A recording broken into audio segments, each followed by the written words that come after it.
even if he said yesterday, stop talking about Epstein, blah, blah, blah, blah, blah, even if you put a really crazy true social post together, in another week or two, if that doesn't get resolved, he's going to start cracking heads. It's not. It's not a position that's based on like I'm, I'm about the policy or this and that. That's like for retards. That's bullshit. But Donald Trump will never let something like that go. That's causing him harm and causing the campaign harm without a big giant fight. And if he doesn't do, he will do, but he will also fire a few people if necessary. More likely move them on. Did you guys ever think that maybe Trump was just saying what people wanted to hear to get elected? I'm a Trump supporter. Yeah, that's he said the same thing about lock her up. We're gonna lock her up. And he inferred that he was going to, and then he gets elected, and he's like, "Yeah, we're just gonna let Hillary just disappear." Yeah, that was his biggest mistake on that one, though. Go ahead, sir. Don't apologize to me, nigga. That's one of his greatest qualities. The fact that he will listen and put his finger up in the air and see which way his support or base is blowing. Like that's amazing.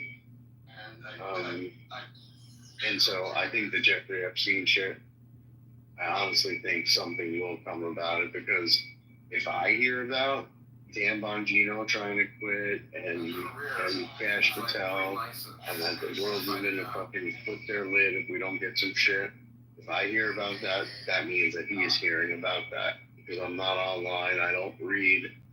I'm a MAGA supporter, so I can barely read the alphabet. And so, anyway, I don't think that we will let this go. But Ricky, you and I have had those late night chats, regarding the above. You say? Yeah, the above tweet, right? You know how many years we've been talking about what we really know was going on? You and I, we've been talking about this forever, right? Yes, correct. And you gotta think, like, maybe we're just that much closer, hopefully, for some redemption of all those times, because we both knew that this was exactly what was going on behind the scenes, and that that there's all this shit going on, and nobody cared. Nobody cared to like actually figure out what they were trying to do to Trump. So I mean, we'll see how far it could go. I mean, hopefully Tulsi could move it forward and have it all looked into finally, and it could like crack open some stuff. So I don't know. I'm just saying we just talked about that for years.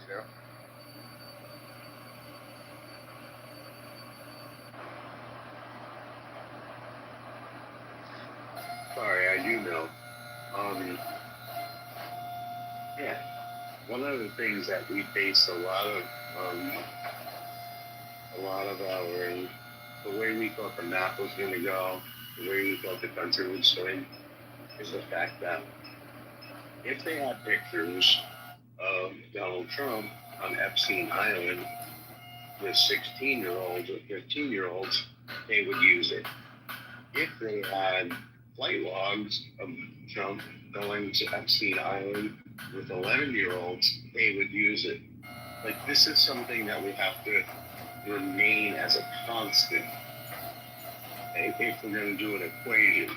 And, without reading or using my mind at all, because of course I'm a MAGA supporter, I'm a clone, and a cult member, so I can't use my brain. But if there was an equation that I knew about and I was able to transfigure as a retard Trump supporter that I am, it would say this: if there is something uniquely nefarious about Donald Trump, then the media will not leave one stone unturned. They will not leave one conspiracy uninvestigated. They will leave not one Jeffrey Epstein, Donald Trump, and a 12-year-old girl or a 16-year-old girl unturned.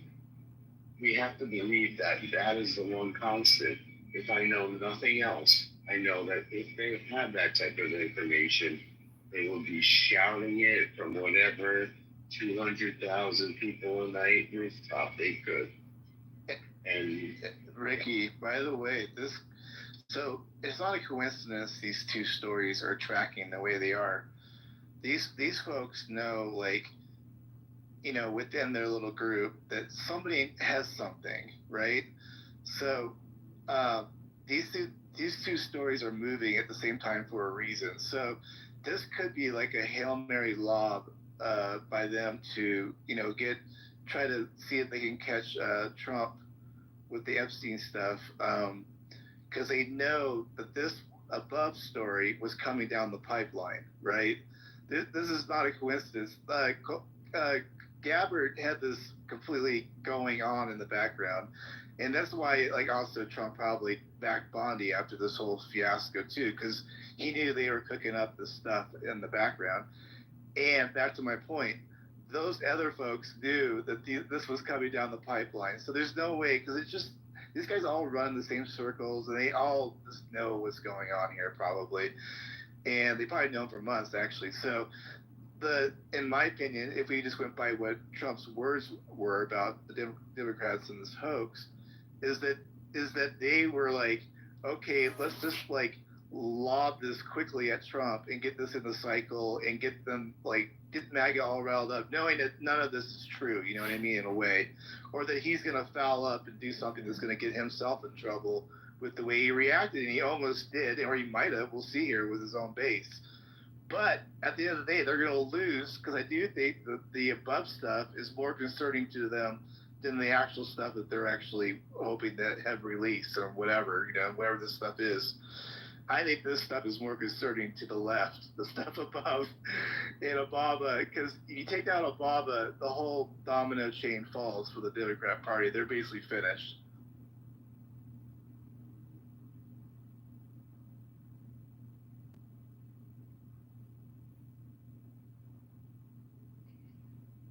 I'm sorry. That's right. If you take away Obama, there is no Democrat Party over a decade now. But it does worry me that, like, how the fuck did that stupid get out from Van Bondi? How the fuck did anyone with any brain at all think that memo was going to just like, okay, well, we'll just get rid of it. I guess we'll just suffer the consequences for the 24-hour news cycle, and then this will all be forgotten. Like, what idiot consultant gave that advice? Like, what was the purpose of that?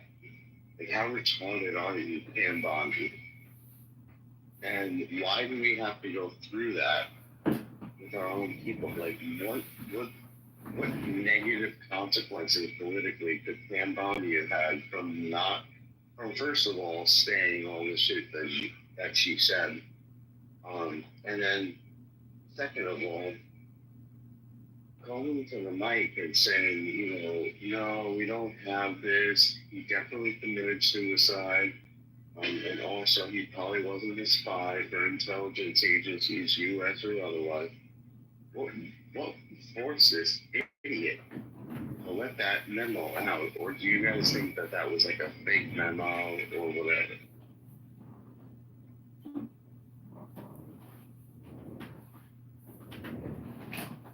The memo you speak of, which one is that specifically? So much stuff going on, I don't even know. The one that isn't even verified, I don't think, that there's nothing else coming out about Jeffrey Epstein. It's all above board. He definitely killed himself, and it was a suicide, and there is no client list. That email. And that was issued by Pam Bondi. That's what you're referring to, right? That was issued by her. It wasn't issued, and that's the thing. It wasn't issued by her, but it wasn't reviewed by her either.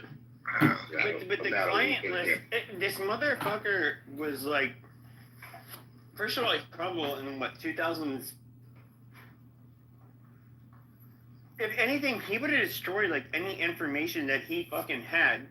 If he was an intelligence asset, like a lot of people like this to think,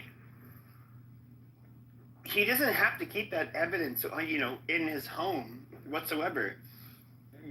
Literally, that evidence would be taken by the foreign government in which he was an asset of.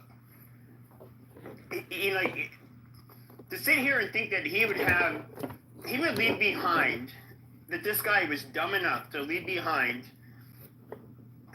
some kind of intricate, I don't know, list which could implicate a whole bunch of people in nefarious shit. I don't think that's how it would work.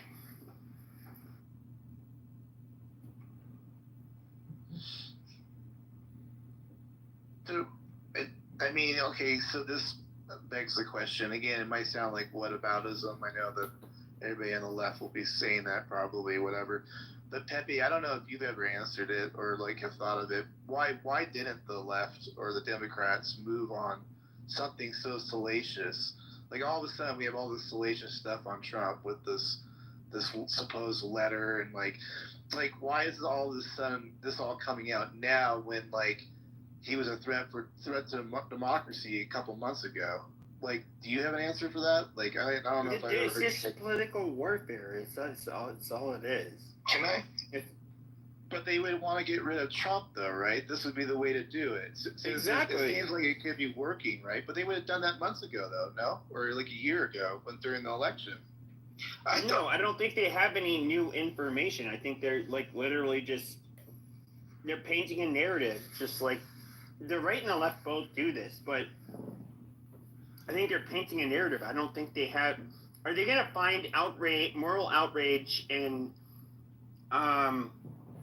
whatever they think is expedient to them? You're yeah, obviously.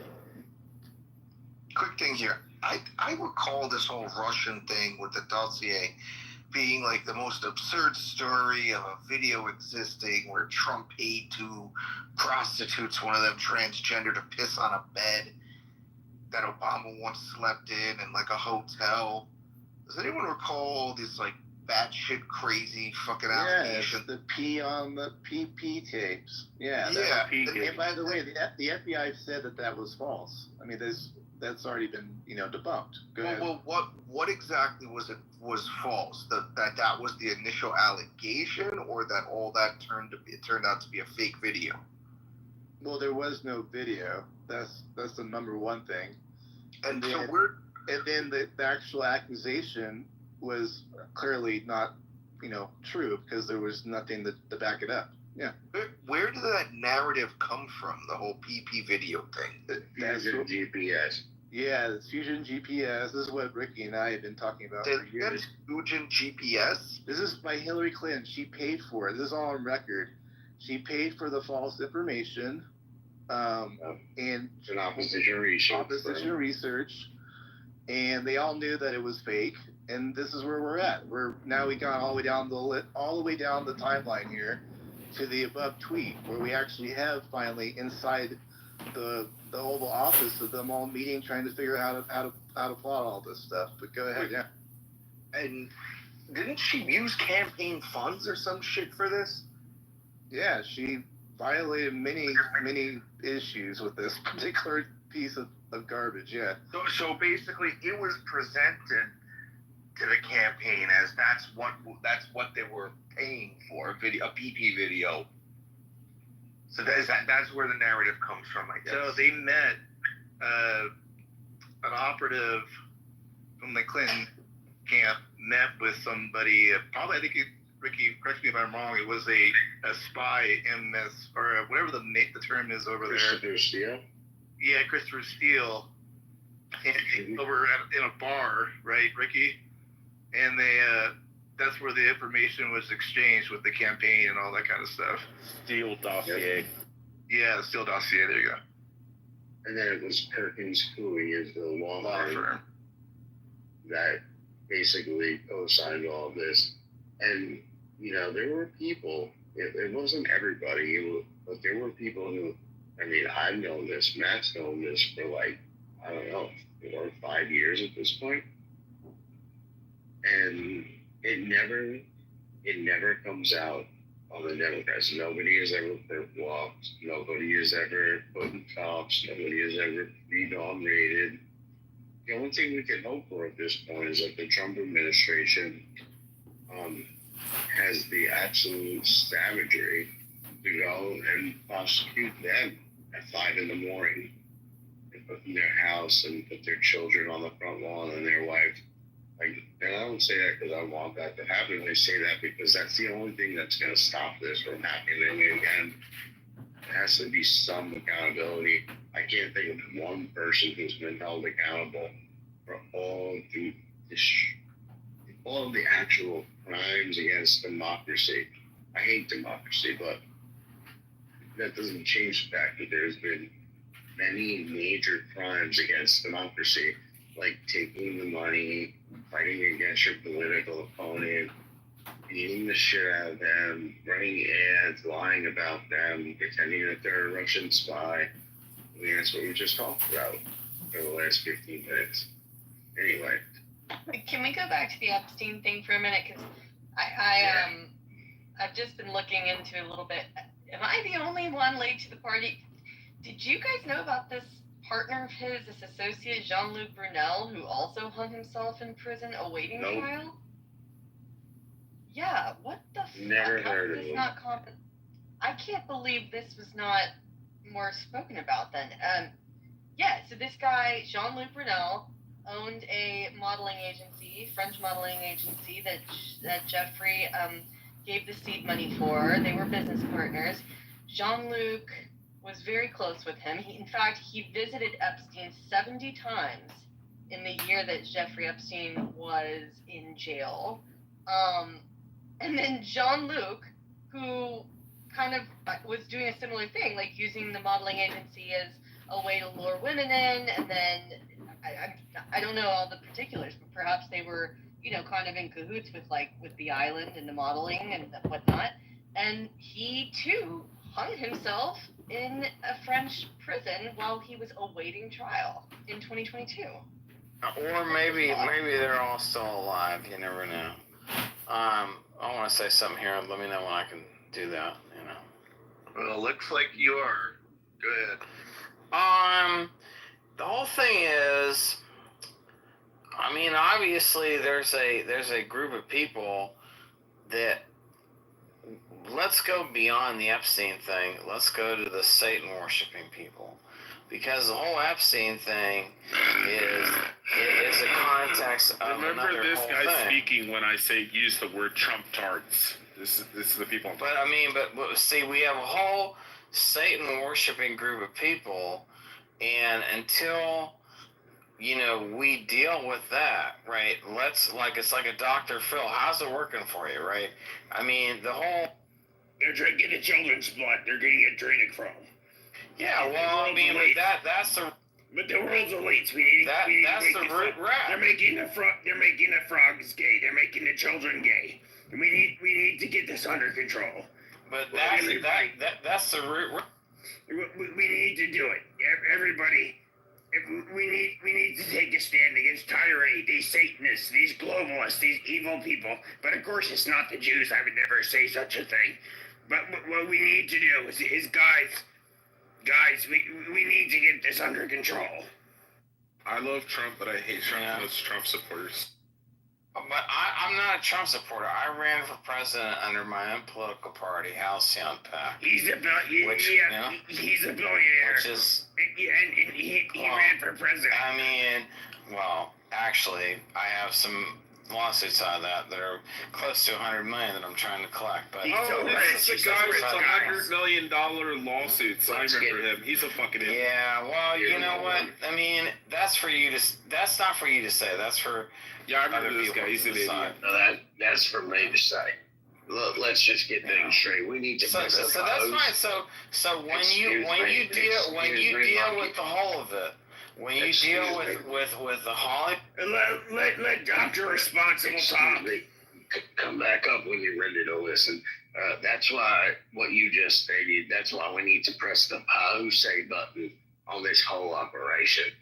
It can't go on. We can't go on listening to idiots like you go on with their rhetoric and nonsense. We need to push the post a button on this whole operation. Go ahead. God, I hate that guy. He was moved down to the audience. It must have been one of the globalists, the Satanists, the horrible the most horrible people in the world. Go ahead, brother. Tell us about the adrenochrome. The adrenochrome that you're trying to fight against. Go ahead. I mean, I'm just saying what's what. You know? They're killing the children. They're making the children gay. They're doing child sacrifices. Frogs. They're raping the frogs. They're making them gay. They're humans sacrificing. Hold on a second. This is a really good point. But I just want to tell you, guys, I want you to get my nutritional gummy worms. They're the best worms you're ever put in your body. They're not like the worms that you find in pigs, that you're gonna find in pork. Okay, these are the good worms. Are you shaking tonight, man? They're going to make you. They're going to cure all of your illnesses. They're going to make you whole. Go ahead and go to my website. Thank you. Is this preservation of the universe? Are you drunk, Pepe, tonight? I think Don't he's be drunk. judgy, bitch. Or preservation of the universe? Don't I judge think him. he's shit can. I don't know, but I'm saying the truth about it, so that's fine. People will find out. Put $1,000 on my Cash App, you fake ass billionaire. Oh yeah, how about I send you $1? Wait, if you have all this money, why You don't didn't even send $1 last night. Here's the funny thing. I will, Okay, but $1,000. Okay, but to a billionaire. Here's a problem. Hold on. Okay, hold on. Wow. Stop the fag. Wow. Stop the faggotry. I'm gonna send you $1. Wow. I know you're used to seeing me talk to monkeys on this app, but which you're kind of acting like one. Exactly. So my whole point is, if you're a billionaire, I literally what I said is put $1,000 into my Cash App. I will send it right back immediately. I have $100 million in law. Amazing. Okay, but you would obviously have $1,000, and so and when I said I'd send it back to you immediately, I mean literally the whole reason was because first of all, a billionaire, they could find 6 million ways from Sunday to fuck me. They will give. I will not be able to respond to their legal team. I would have to declare bankruptcy. I would literally just give you the money but right you're back. not listening. You don't even have a billionaire without even $1,000. Amazing. I'm gonna collect it, but now. Oh yeah, sure, amazing. Okay. So Fake story of the year. Put your Cash App in the chat. I'll send you like $10. I can send anybody $10. I said $1,000, which is not anything for a billionaire. I'll send you $1 to start out. No, you're full of shit. You received it. No, you're full of shit. Put your Cash App in the chat. I'll send you money right now. I don't. No. Do it. I don't want money. I want to literally prove that you're full of shit. I'll take the money. Well, you can't prove that I'm full of shit because I'm honest about what my status is. Oh, sure, because you. And I'm trying to collect amazing. $50 to $100 million in lawsuits. I didn't rape her and bludgeon her to death, even though my semen was like literally in her vagina, and the hammer with her brain matter and blood is on my hammer. I didn't actually do it. Please. $50 to $100 billion you're trying to collect. That's amazing. What's going on with the cases and stuff? What's going on with the cases and stuff? Well, the thing is that I ran for president of the United States, and I was politically discriminated in several different settings. And I have a $10 million sunk cost of running for president, and I have. It is about 50. But you're talking about your child rape charges, in which you're still not allowed to go near school zones. Anyway, moving along. wrong. So Okay, but I would basically- never say that about a billionaire, because a billionaire would bury me in a fucking libel lawsuit, which I would not be able to recover from. All right, I'm a cheap Jew. I'll take the dollar. It's in the audience. you sound like so. It's gay 17 right to now, that, you know? 57.81, January 1st. All right, I'll send you a dollar. Okay, Great. I'll never pass up the dollar. He's a stingy Jew. He was born Yep, that yep. way. Was that a Yeah. black Jew? No, he's not. He's not black. He's a Good white Jew. Ashkenazi Jew. Yeah. Actually, I hear that voice, Ashkenazi and is the you part. can't see. Well, I mean, just like how Eskimos have 20 words for snow, they have like 20 words for money. Just let the Jew Okay. do what they do. Yeah, All right. a dollar, I dude. will. Like, who the 20 fuck's words. gonna like? There's You 20 dumb words for Gentiles are gonna blue. pass over a dollar? Seriously? Guys, All right, there you go. Pay it up. for blues, Pay it up. let's be clear here. I'll send Pepe a dollar too. Why not? We got him. I wanted like billionaires would like literally. So if like John Legere, if I was to, or like Grant Cardone, if I was to say like I will Wait, send the is money it right Brian back. Lampster? Hold on a second. Hold on. Shut up. Hold on, monkey. Shut up. So if I was to say like, just to prove that you have it, like, and I'll send it right back. If I don't send it right back, I will be literally I already bodied. sent it. Hold on. That $1,000 would literally, it would not get me even a fucking retainer fee. Okay, like I would be fucked. So that's how I know you're a billionaire, bro. Listen, All right, I sent you a dollar. I sent this other guy a dollar too. There you go. where did you get your politics from? Who hurt you? Where did I get my politics from? Yeah. Well, I'm a computer programmer and I'm a lawyer, actually. I'm a patent lawyer, and I just look at society, and I just look at, like, how do you make society neutral, right? Like, the unification of masculinity and femininity is the 0 point of neutrality, right? I'll say it again because it's powerful. The unification of masculinity and femininity is the 0 point of neutrality. There is no color in a soul. We're only light and shadows in a embodied form, in a holographic reality. Shut your Okay. goddamn mouth!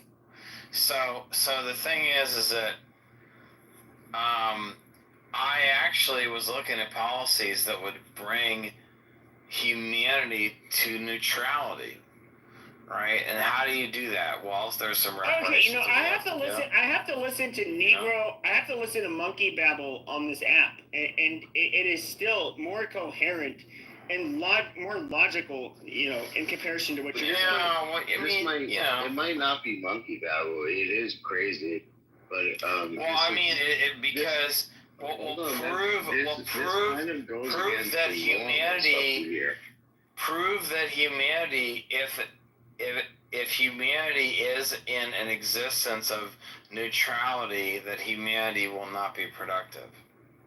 And the only way that the global Satan worshipping cabal gets away with manipulating society is by keeping society non-neutral. I just want to say a prayer. Keep society. You got your money. I want Can you to just say be a prayer. quiet? I want to say a prayer. Dear Lord Jesus, okay, the king of the kites, I mean Jews, I pray that your fellow people can no longer be a part of the global cabal, and that you will free the Gentiles of the nigger faggotry that we see today that is so degenerating our race. Did you get and your our money, people. Pepe? Or Well, you didn't? hold on. I don't take dollar charities, boy. Okay, I don't take Satan's money. How do you Hey, if you want to respond send me this? another dollar, you can. I'll take Pepe's dollar. I mean, well. This is why we're more successful. Anyway, so that's it. That's my point. I've said it. So when you put humanity at homeostasis, let me know where humanity is neutral. What what he's getting at is that thy Jew shall be gassed and incinerated to save the white man and the white race.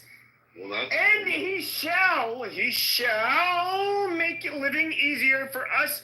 Thank you, the Wall Street, the Times Square shark. I'm sorry, Times Square shark is not Wall Street shark because he's a faggot nigger that wants to be a Jew. Go ahead, guys. That might be true. I'm not positive. But how do you? What take did all you these drink tonight, man? prophecies? Shut up, man. Shut thy mouth, nigger faggot. Yeah, you heard the man. But how do you take these prophecies? How do you flesh all this out with your worldview? How do you make humanity neutral? Well, it involves it involves looking at societal groups, and reparations is one of the things you need to do. About $7 trillion in reparations equalizes Repair the crankestry by paying the Negro all of the funds from the Gentiles. Okay, I mean, anyway, that's a nice little narrative.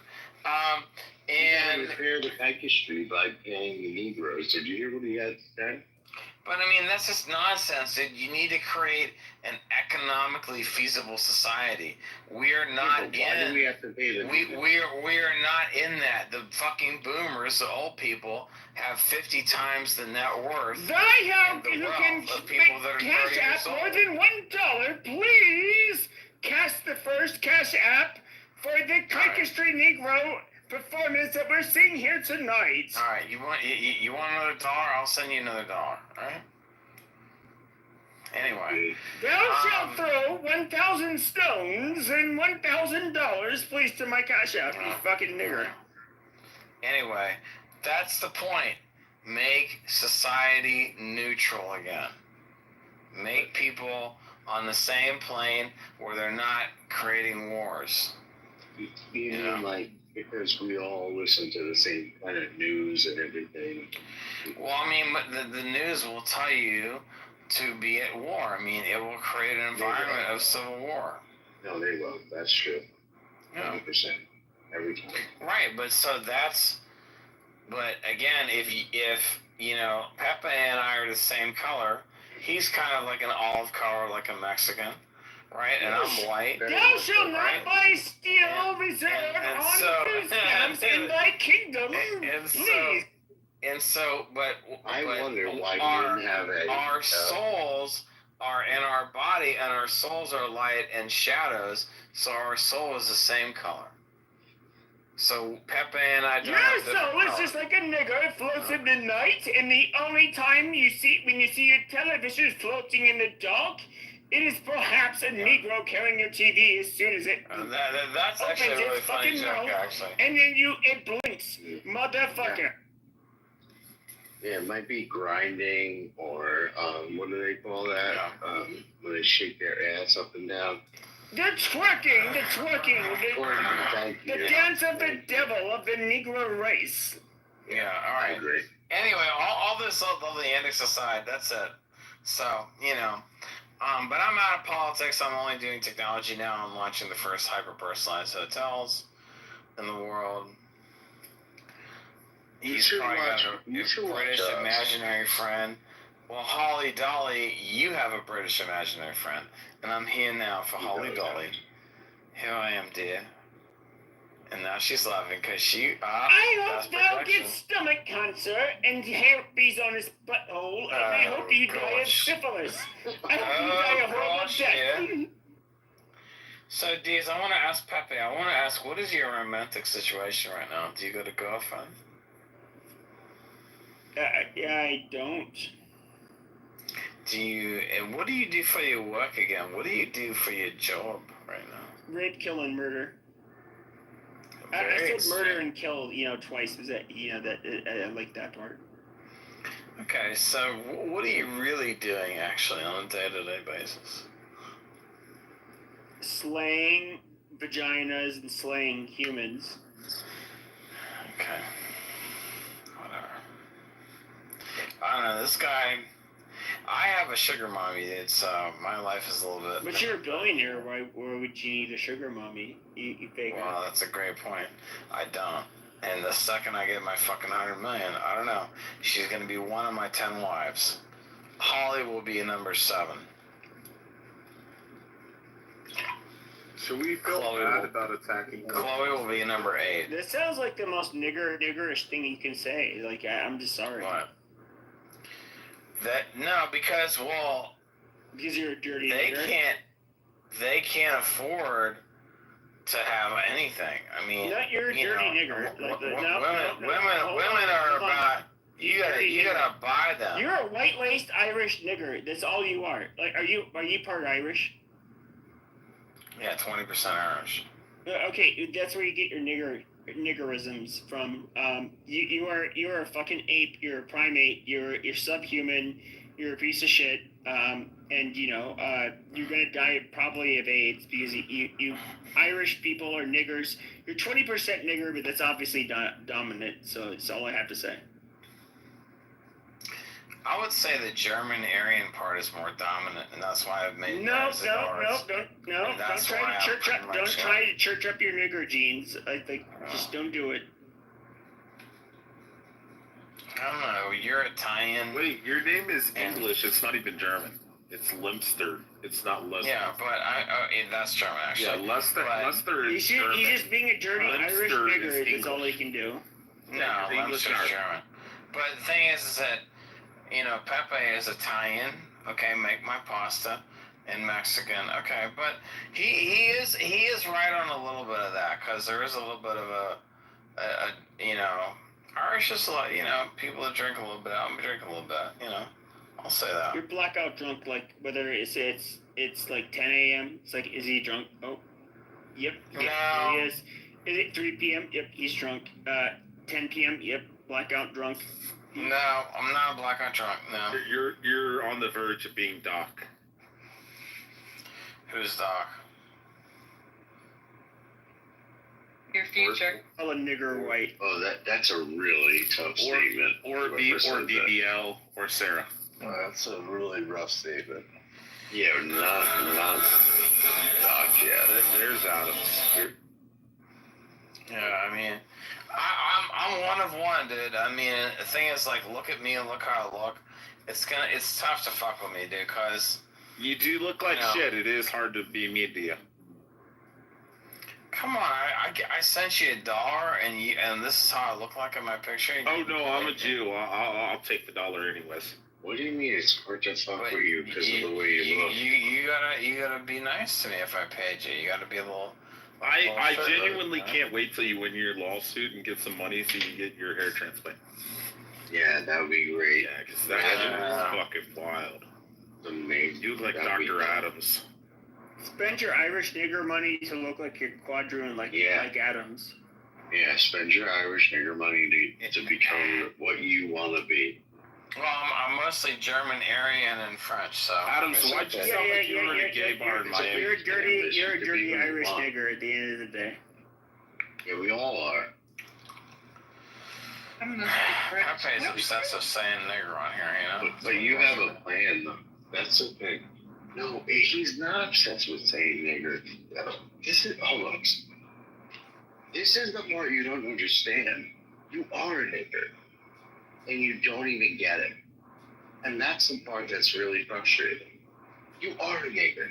You are nothing. And you don't have billions of dollars, but even if you did, you would still be the same thing. An absolute N-word, because I'm done saying that word. I'm not done saying it. Like the Times Square shark is the dirtiest nigger of all of the whites. He's the dirty Irish nigger. He's a pathetic nigger. He's super pathetic. So you're saying Why can't you're saying he's Dr. people Adams. get this? No, that's not what I'm saying at all.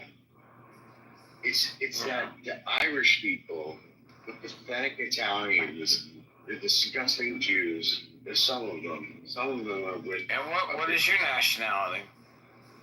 I'm Irish Italian. He's double nigger No, white. he's He's a double nigger white calling out the nigger white. I'm literally like, a but double nigger. But I'm only about like 10 or 20% Irish. I'm It mostly doesn't German. matter. Yeah, I'm mostly Aryan. doctor is No. the people we tried to Yeah. keep out of here. Yeah, I mean, Yeah, the I thing is, literally am. So you're a the total Times Square, you're still a nigger. I just come to, okay, it's just like AA, you have to admit that, like, you're an alcoholic, First step. which, exactly, but you are an alcoholic, and you are a dirty nigger. Just come to terms with who you are, okay, a dirty Irish nigger, it's fine, just, I came to Bro, terms why push like back? 2.5 years ago, and it was the most liberating thing ever. When I realized what I actually am, that's when I started to be able to move forward. And what I realized was I was a dirty Irish Sicilian nigger, and I had no more right to be an American citizen than these black people. Yeah, I am a Dago Wop Nick. Excuse me if you don't understand how the terminology goes, but yeah, Dr. That Responsible is is the a truth. perfect nigger, a perfect example of a nigger white, you know. Yes. Oh, I thought you I were going to say the literally- perfect I example li- of a nigger. I was going to say that's definitely KP. no. Yeah. I'm definitely the perfect example. Like, literally, my parents are from the two Dago Wop Irish Nick pieces of human garbage countries that would be starving if they Dirty weren't in niggers, America. basically.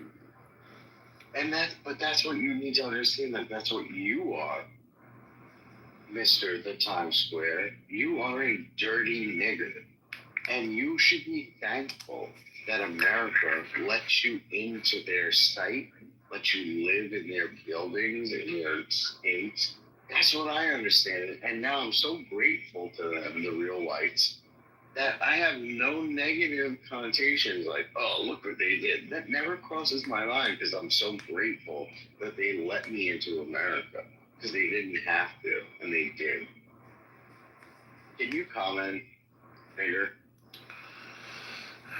What I'll say, dear, is that I'm American royalty. Is that my ancestors came Oh, many generations No, ago you're such a- and built Why would we buzzery? No, that's we buzzery nigger bullshit. churches, dear. No, Why are you so walls of the Why are you so Midwest. autistic that sometimes you And sound we like can you're from say the- that. No. This is just like how niggers like to say they were the original. You know, They were the original Native Americans and Romans, and Jesus was black and all of that bullshit. You know, you were not American royalty, you dirty nigger. yes, I am a Mexican spigot. no, you're not. His Mexican Dr. ass is Wetback. at least truthful.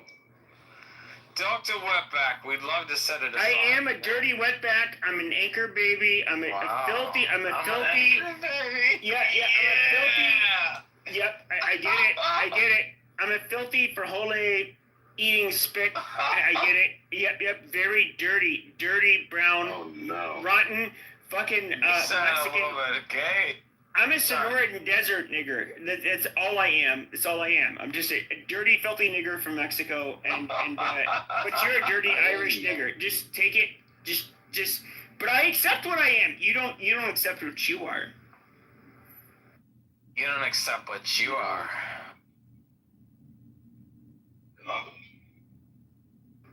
Did you hear? Have you been listening? See, you know, Conversation.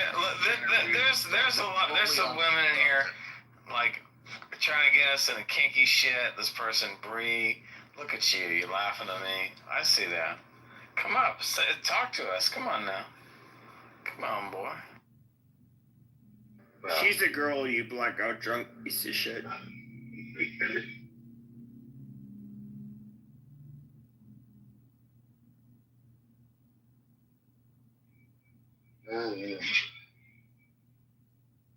I just want you to know who you are.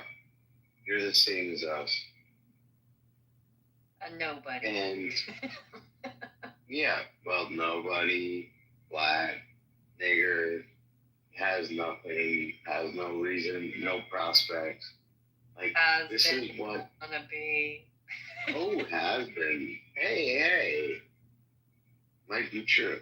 Anyway, it's just like, the point of what we said, because I don't like to use that wording. I have to, because I have to make sure that these people understand reality to a degree. But that's the truth. You're looking at 2 to 3 to 5 groups of people who are not the real whites and who owe the real whites everything for creating a country that's so amazing.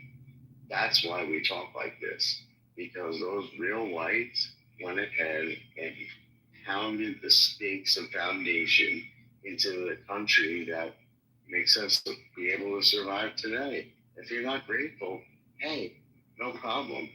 You're just a piece of shit, probably a woman. If you're not grateful for everything that the real whites did, then you either are a woman or you are retarded. So I'll end it with that. The real whites are so amazing. We should be so grateful for them for what they did. Us dirty nigger whites take them for granted so much. It's crazy. You do. Can you tell us more about it? Like, what if they weren't here? I mean, honestly, like, us nigger whites never had, like, real nice, developing countries that were part of the new world. Where's the nice Italian country that, they ended up colonizing, conquering? They don't exist. The Spanish, well, they have a bunch of shithole countries in the global south, but none of them are nice. When it comes to Germans, none to exist. The Dutch, I guess, have like a couple little island territories. But the English, I mean, they have Australia, New Zealand, Canada, the United States. I mean, but if we look at the most powerful like countries that all of the nigger whites like myself and Doctor wants to live in, it's the real whites are the ones who founded those countries. We have to be honest. We're just monkeys.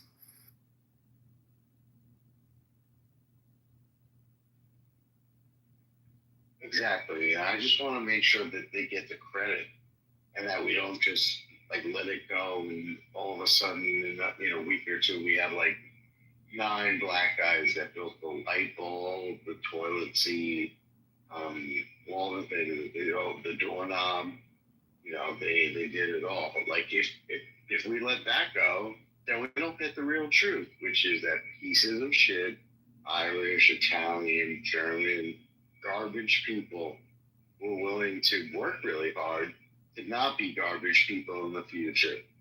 And they, in turn, created the entire United States with the help of some blacks who were slaves. But they, nonetheless, they were still there. I agree. Well, it's the truth. Right? I'm not trying to play a game. It's the truth.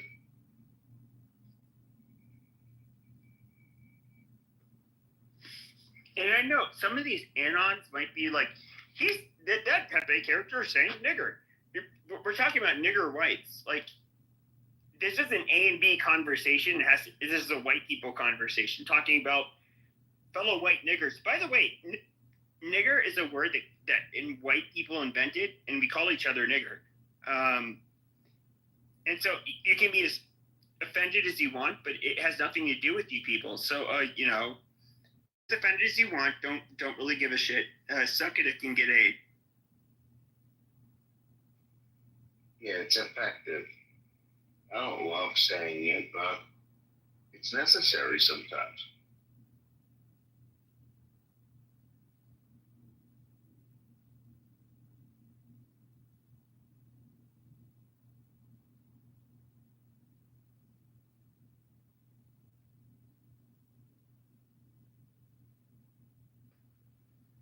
Well, I gotta go to bed. I guess I'll just close the room. Okay, all of you niggers have a wonderful evening. Who was that? Who said that? Got it. Holly, do you want to open up a room? Oh, I need to go to bed too. It's late. All right. Oh, Holly, don't be a bitch. Well, Dr. Love you though, but stay up for a minute. Open a room. Dr. Adams, you're controversial. Why don't you start a room? I'll be there. I'll go. I have like a half of this iced tea vodka left. Drink it. You're the best. I mean, it's up to Matt. It's definitely up to Matt.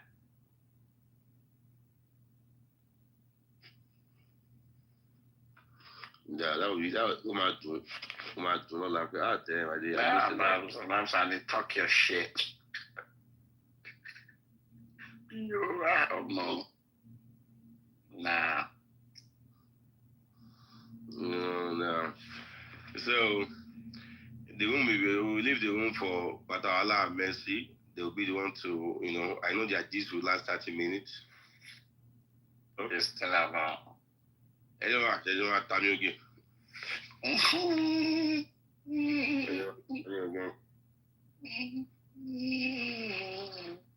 How is it?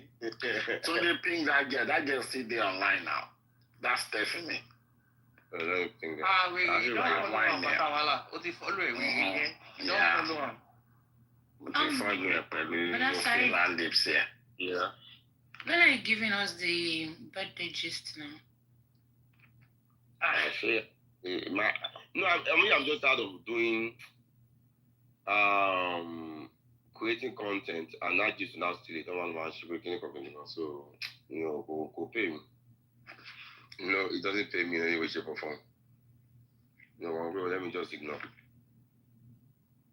Yeah, let me just ignore. But if I create it myself, I just will still recap it. Then I'm the one losing now. It makes sense now. So, I'm going to beat them before you talk on me. Nah, you don't even feel like it. They probably do that shit.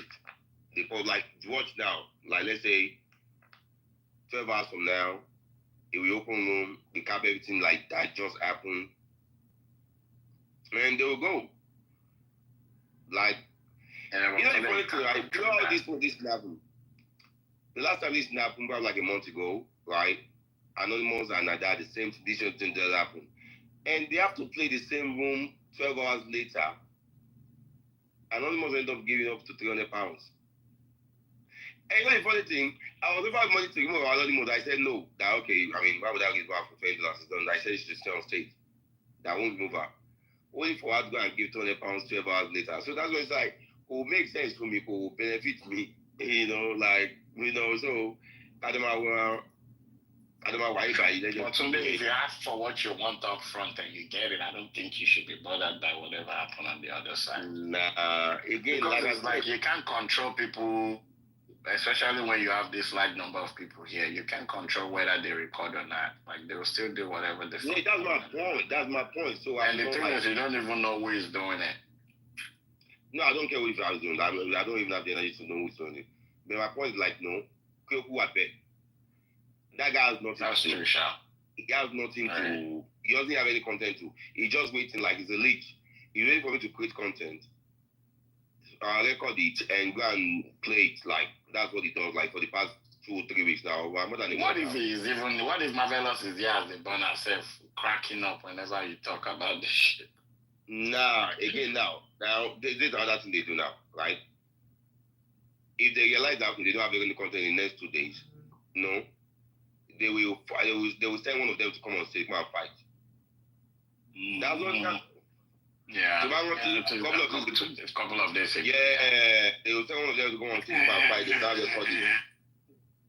So like I said, I'm not really my Stephanie said yet. Yeah, they will now send down to come on stage. Everyone now start giving them money. So like you are openly begging and you like obviously you have to create something out of nothing. So I will now be creating something out of nothing. I will talk for like 5 or 7 hours. Maybe like nothing. And at the end of the day, the same people you created the content for, they will now record it, go and play it for them.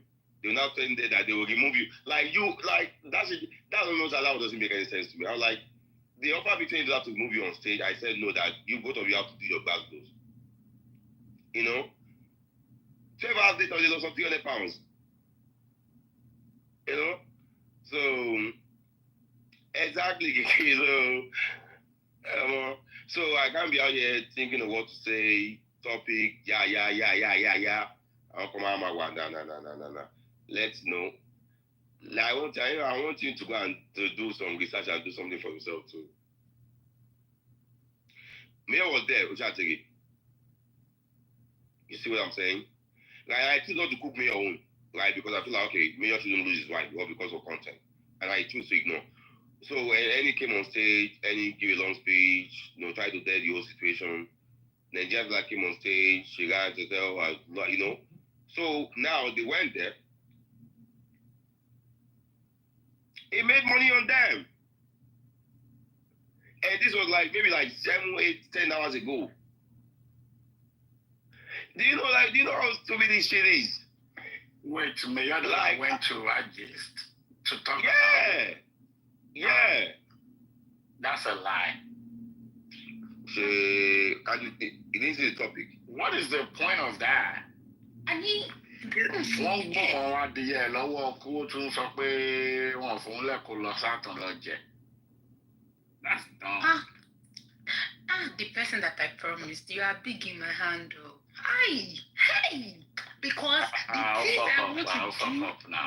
the things I want to do to Mayowa look money.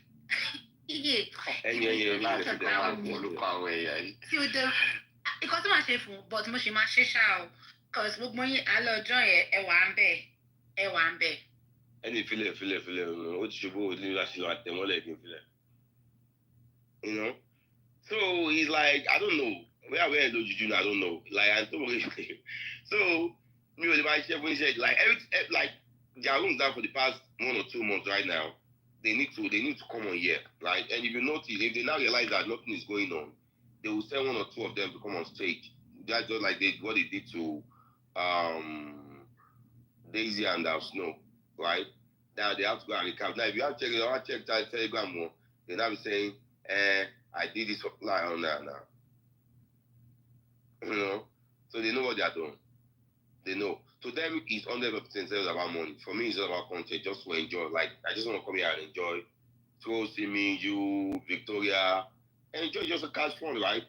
But I realize that to them, it's more it's all about money, beg, say bullshit, So we are gonna like them with why, So they have no content at all. No one. What's up, Christian? Oh wow, Bonnie. I'm straight, we're talking about that, Abule Guti, whatever, and that's what we're talking about.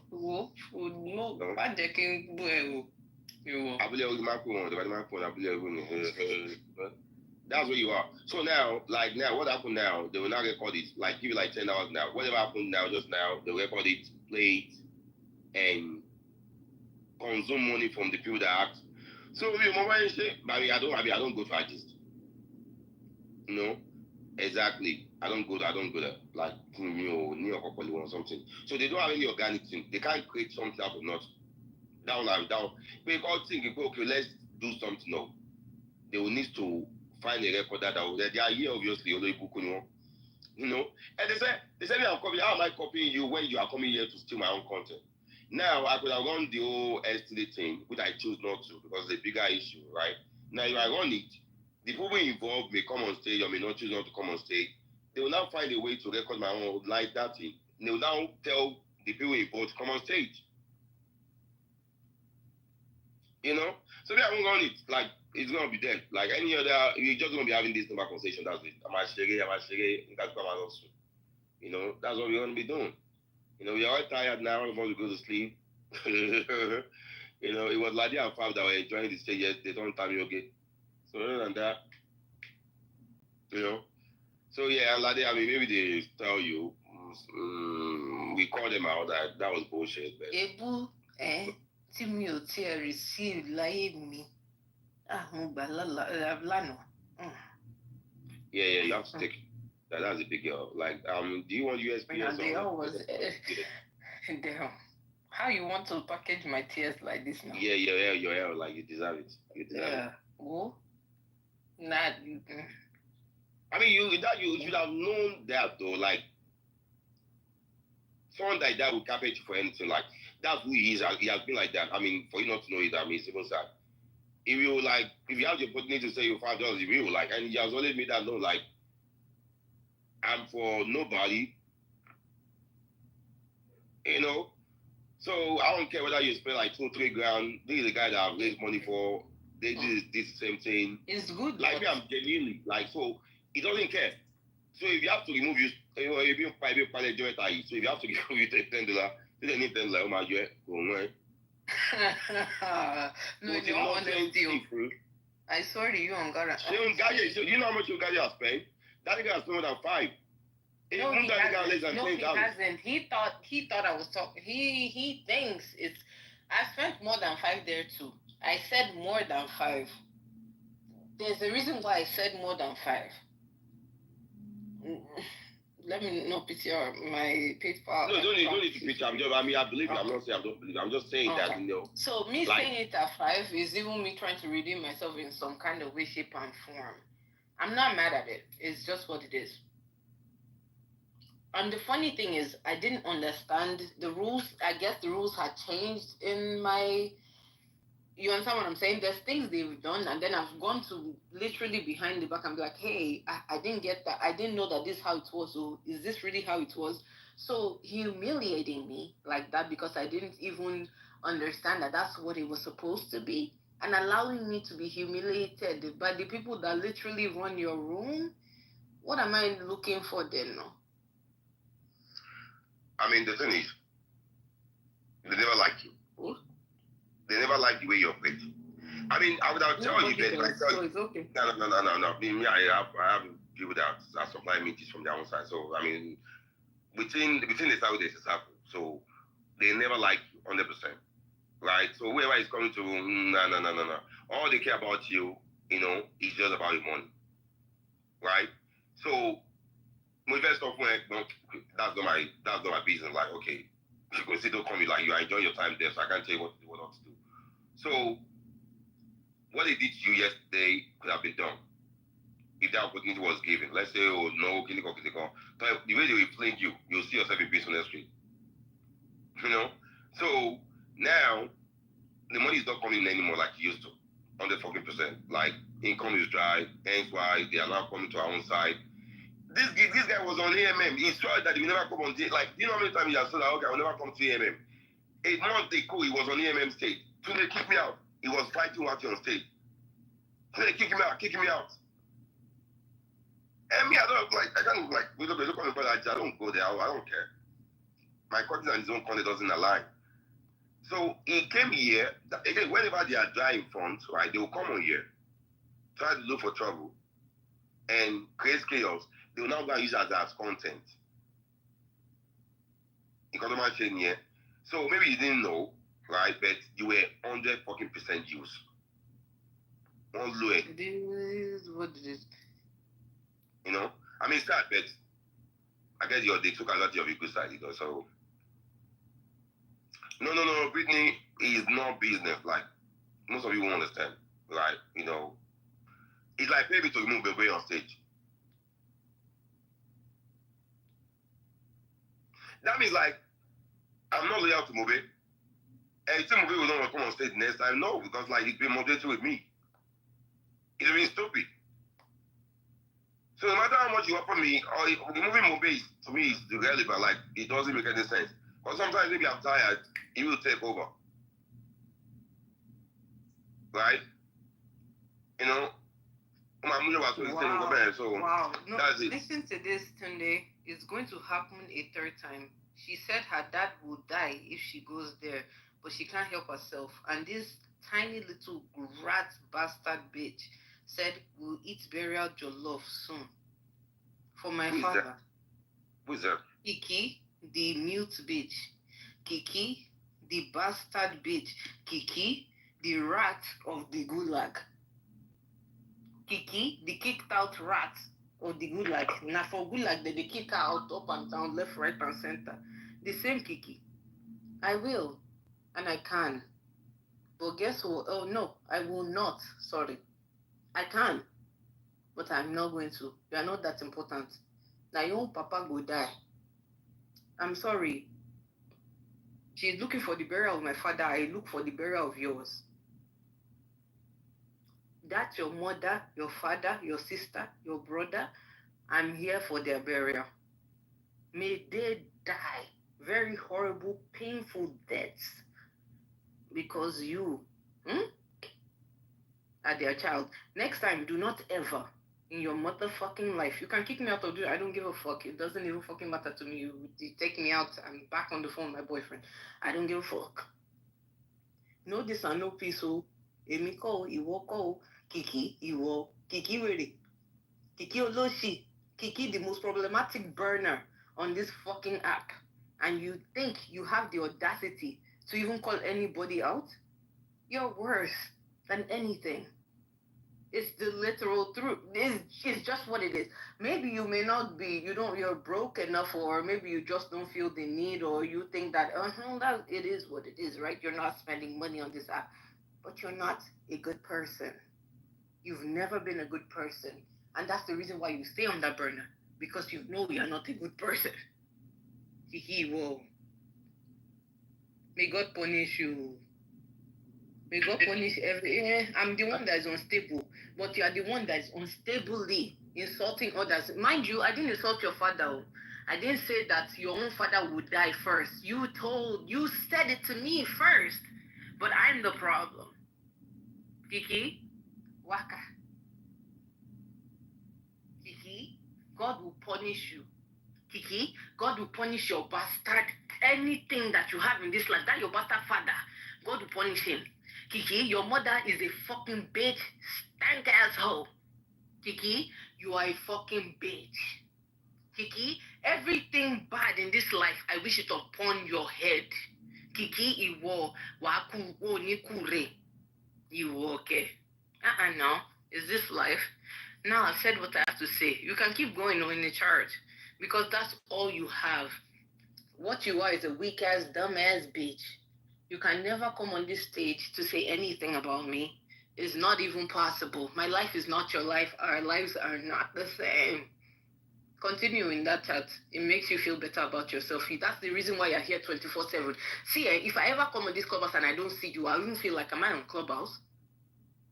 If I spend 2 months out of clubhouse and I come back and I don't see you, I will feel like there's a problem. Like, what's going on? This is your existence. This is your life. And this Robodinho is your style. And I wish every bad thing you've ever wished on anybody, I wish it on you. And I pray for it on you. And I will keep praying that God will grant you your heart desires that you granted on others. He will grant it upon you. Yeah, Tony, you can continue.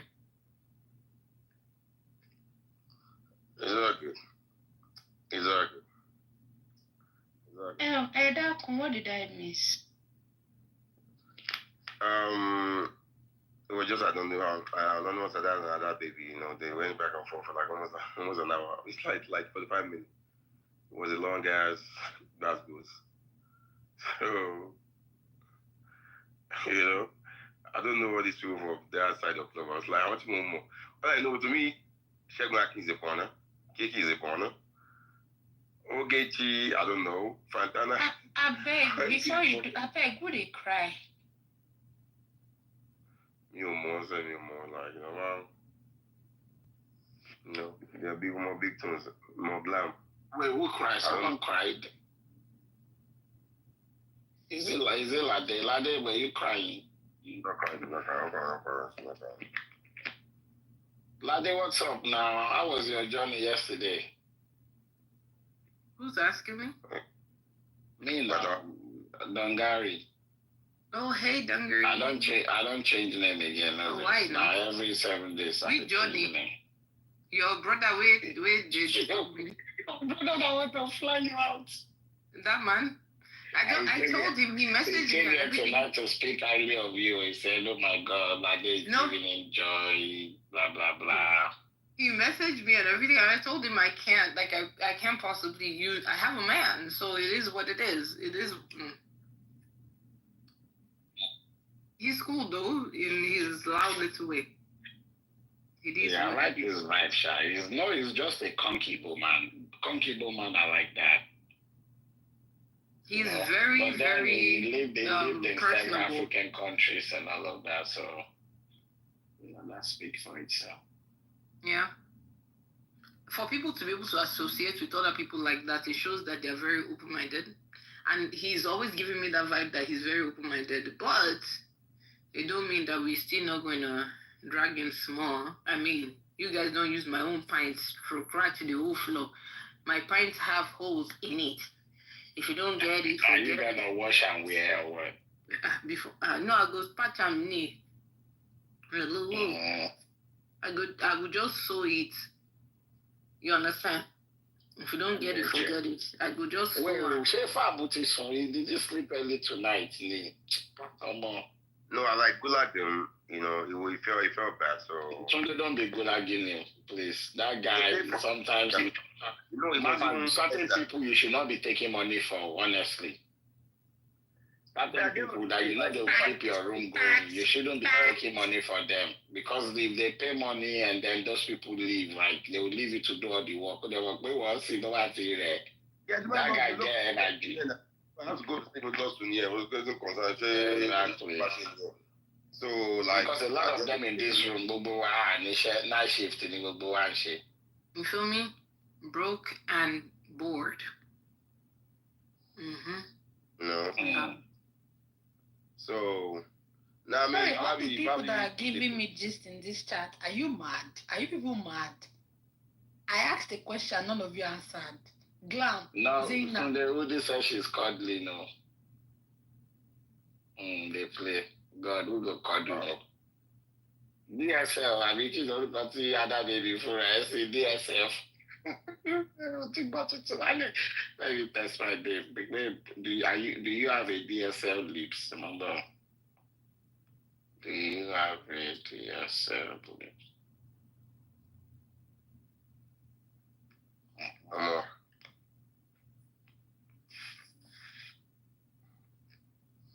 Exactly. Are the power mom with you? I want you to they will cried.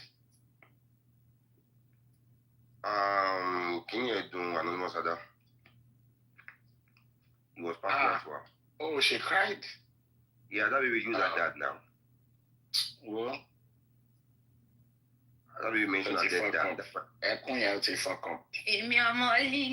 Kò sí kọ́tà lè sọ fún mi kò lè dùn mí ọdẹ ṣe. Ẹkún yẹn tí ó ti fuck up, ó ti fuck up nìyẹn, ó ti carry iṣẹ́ yẹn over nìyẹn. No, there are some people that will mention in your life that, you know, we get personal. Please, it's not that they said cry. People on the app, the mama get personal on an app that some of them I will never meet. Tábà ríra wa sójú sí ẹ̀ á lè gbógò lójú ra wa. But now after you never run into the person. I mean, you can't, that's the thing about it. You can't use yourself. Like, they said Laddie was the one crying, you know. They said it's now. No, it just, like, that's a rhetorical something. But I listen to Anonymous that I can, like, his model. Now, what do you have to understand, right? And Laddie is not you, right? They know how to get Laddie. They know what to say to. So those ones are doing their job to get her to talk. You know? So, one play record them there. Because shade here. So one more, I got check back here. So I know that one is a righteous, no. Sometimes we need to be training our women not to be too emotional.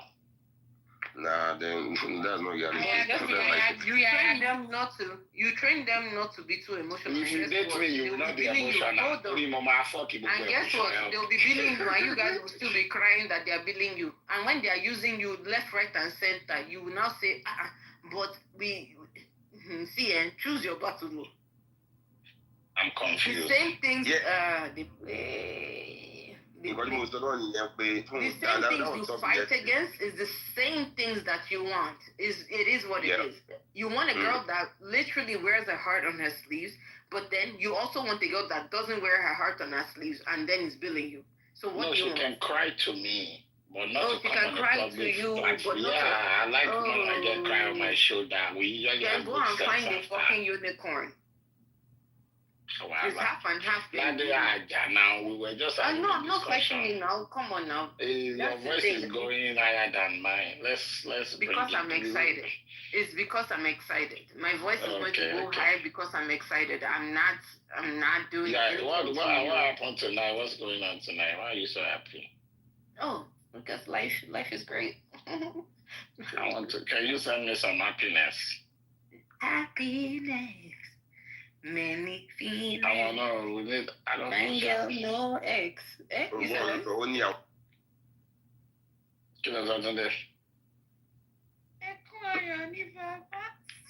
Only I was just on the phone with my man. That's why she's happy. Period. Lade, I want to die last night because of my man. She literally was yelling and left our hotel to go yell with Fab outside. I had to walk out because how will you disrespect him? Now your man is skinny. Fab is just like he's walking, leave it. Fab is just like if you want to name Fab, don't talk about him. Talk about that woman. Then he will shut up. He doesn't like anyone talking about his woman. That's he's really soft. Yeah, he was tough. So I just mentioned that white woman. He was going for the white woman yesterday. She violated the woman. So he was not apologizing. He said, Lade, I'm very sorry. Everything I said. That's what I'm saying. We don't fight no more. Mention that woman. No, Tunde, the crazy part is, even upon that, he now started begging me. He even went up my table. He said, so you're not going to talk to me like this? Lade, come on. I said, yeah. He went on Instagram. He saw like you mentioned that woman. Lade, you are very fine. Yeah, my spec. But anytime you mention Cameroon, I need to figure out why he's always pissed when they mention Cameroon. Mike, being your brother here.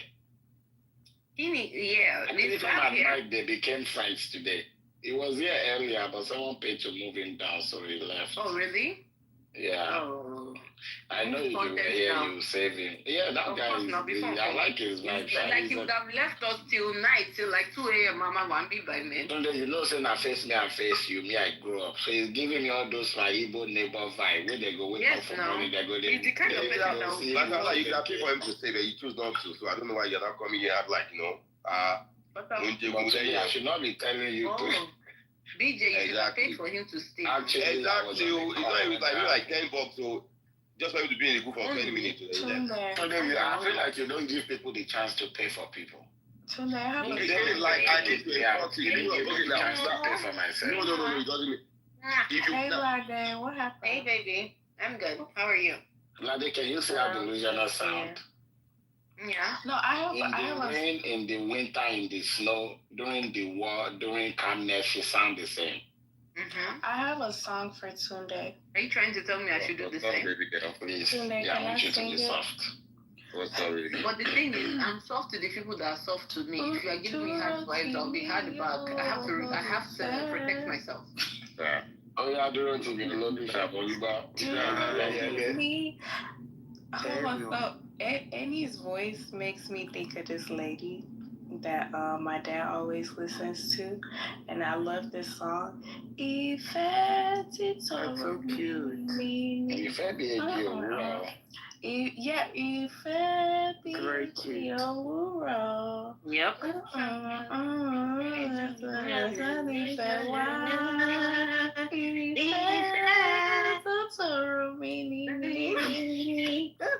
Yeah.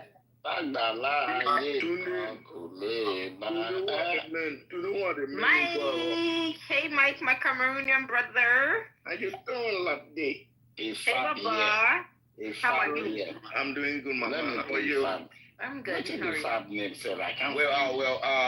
You guys like me, our new friend Stephanie. Stephanie lives in Colorado. She's a beautiful girl. She said that dad used to be the vice president of Nigeria. Stephanie, what's up? Are you back? I got one from Barcelona on Lekki phase 1. Yeah, you are like, I think, I mean, 7 is a good vibe. I'm not like 100% good vibe. Okay. She is. Her personality style look like the way she looks like, you know. This girl looks like an Igbo girl. A Igbo. Oh, my, jeez. Let the woman, Not a Cameroonian man asking if a girl is Igbo or not. How does Calm that down concern now. you? Leave these Cameroon people alone for a bit. Let me find 5. I need 5. And Stephanie is in tech, you know, she's doing good. She's young, she's 25. According to her, I don't believe 25 anyway. I look like she's 32. You know? 25 in tech. Yeah, I don't believe that. Is there an age Yeah. back or something? Not necessarily, but established. Yeah, entry level roles pay. Entry level is not established, but What's your definition of established? I mean, going off what he said and what you're saying established, but I'm just saying like even entry level roles pay good. I'm sorry. I'm very sorry. I'm not upset, babe. I'm just trying to answer you. No, if you want to answer me, I'm 10 years older than that, right? And senior roles, if somebody tells me they're in tech, I'm thinking you're some sort of lead manager, even if it's just senior level roles, it's not entry level roles, that's not where I'm thinking. So if you're telling me at that age range, that's when I started I started younger than you, but you know, around that age, it was my entry level, you know, roles. And that was when I was just scraping at the bottom and trying to get to wherever it is that I am now. So that's the reason why I'm like, I swear to you, I that's the one thing about Clubhouse. You say one thing, people will misconstrue and then come for you. I'm not trying to come for you. That's very true, Lade. I didn't even think you were coming for me. Honestly, I was just trying to answer you, like to give you context. Because obviously you weren't here when I came earlier, so I was just trying to explain that. Yes. Entry level roles pay well in tech. I completely understand how entry level roles work. Yeah. So that's why I was like, So that's why I said what I said. It's not anything. I'm not trying to come for you. It's just in my head. I'm like, wait, no, that doesn't make sense. And that's the reason why I spoke out loud. That's okay. It's probably an entry level role. There's nothing wrong with that. You have to start from somewhere to get to somewhere. You understand what I'm saying? And even where you're starting from is a very, very, very good point. So at the end of the day, I'm not trying to insult anybody or trying to negate anything. I didn't think you were. It's okay. Like no, the thing about Clubhouse is now you kind of have to throw out that disclaimer. If not, you'll be dragged for filth. Oh, that's crazy. Imagine if I had said that. Next thing you know, you start saying that, oh, I said you were bottom barrel because you were not senior level.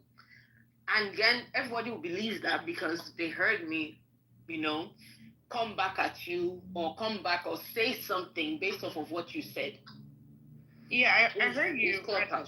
I know, but I'm just saying, like, that's so necessary because I didn't think you were coming from me. It's necessary. You asked the question I was trying to answer. It's okay. Baby, Mama, you were not here yesterday. The way they used me to mop the floor. Because you voiced your opinion? Yes. That's crazy. Yeah, it actually is, but it is what it is. Question for you. Lade, she's a dev. Yeah, what's your question?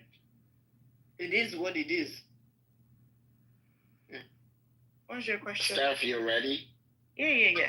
On a scale of 1 to 10, what is your tolerance level for getting angry or for getting agitated? 1 being, you don't really get agitated, and 10 being the worst. Where will you rate yourself?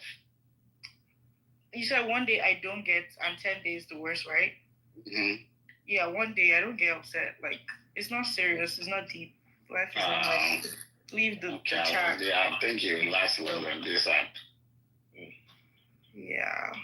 Steph. Yeah. This is my advice. When I came here, I was good though. Somebody asked, can people ping Fab? I was saying Fab. Did they drag you for filth? I need to protect you. When I came here, I was good. I was so emotional, nice. So I thought I was coming somewhere that I will meet like-minded people, but I will not lie. I have to learn really quick. Oh. So I just want you to be very observant and learn really quick. Now, At the end of the day, we're all. Why you guys giving like? Someone We not like that. We not like that. Someone PTR Mike's chin and started trolling him about it the next day. No, he picture is on picture. What are you talking about? They said he had 3 chins. They started calling him a bald chinny, and it was That crazy. is cyberbullying. I'm not even gonna lie. That's Okay, cyberbullying on Clubhouse. You guys actually believe in This cyberbullying? app is a violent place, okay? Oh my god. Cyberbullying on Clubhouse. You be thinking you're making friends. They're planning to roast your ass. They're just marinating. That's not good. We're actually cool people. When I joined this chat, cool people next room. What's his name? Tunde was trolling me, talking about I got fillers, I got BBL. He was literally trying to fry my ass. Stephanie, that wasn't trolling. He was actually being nice. Oh, really? You have not been trolled, baby girl.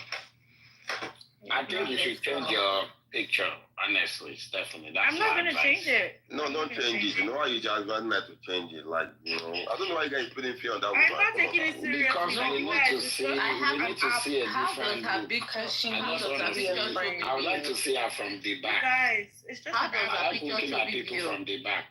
How does her picture show BBL? I don't understand. Where did you I get think the it was BBL? Her picture doesn't She show was trying to BBL. rattle me a little bit and like So she'll change her see if I was picture. gonna crack or something. She'll be but like, no, I don't have a BBL. Does this look like a BBL to you? Okay, he was just trying to rattle. Yeah, he was just trying to rattle Normal me. way. Like they were all Okay, trying to come the to me normal and way. rattle me and just make me uncomfortable. This And I app could, is like, an app sense of that they were reverse joking. psychology. But she didn't get her nails Period. done. Do I hardly meet women that don't get Reverse her nails done? psychology. Oh yeah, Wow. he was speaking for me about my It's nails that you're worried about. Are you That's No, like when a woman, are you a like, gay but like that nail is right now. She can't really hold me like you When can't they touch start my to- hand. Oh, I you don't want know the who's nail the crazy to ass hand. Ah, really? A woman gotta get her nails done. I Like, there's nothing wrong with your nails. Take it from me. There's nothing wrong. Stephanie, don't So, know anything. no, me, I have a question for you, BJ. When you are Yeah. holding it yourself to get off by yourself, Have you seen my do nails you before? grow your own nails? Have you seen my nails before? I Like, don't show compliment us for my your nails. own bust down nails. Show us your nails. No, I'm not. You have No, to see show us it in your bust person. down nails that is grabbing your own dick. Even my Show us feet now. is done every 2 weeks. Show us. Really? What No, kind of it's all treatment do good. you get? All right. What treatment do you get if it's done every 2 Just weeks? a regular pedicure. What's it called? There's a name for it. I want to know if you're lying. Ma'am, I don't need to know the name. He gets to ooh la la. I just go there and say I want to get Yeah, my nails, ooh la I la. want to get my That's pedicure, and they go there and do whatever. They do the waxing too. You know when they put wax on it. Or they be On your feet? They wax your feet? Yeah, on my feet. Yeah. So your feet grow hair that much? Oh, not that well, jeez. Like those things that look like candle. Man, you all know what the fuck I'm talking No, we don't. Oh, wax. They put like the hot wax. The Yeah, hot hot wax. Yeah, like they thank you. okay. They try How wax under your feet? on his butt. Oh, jeez.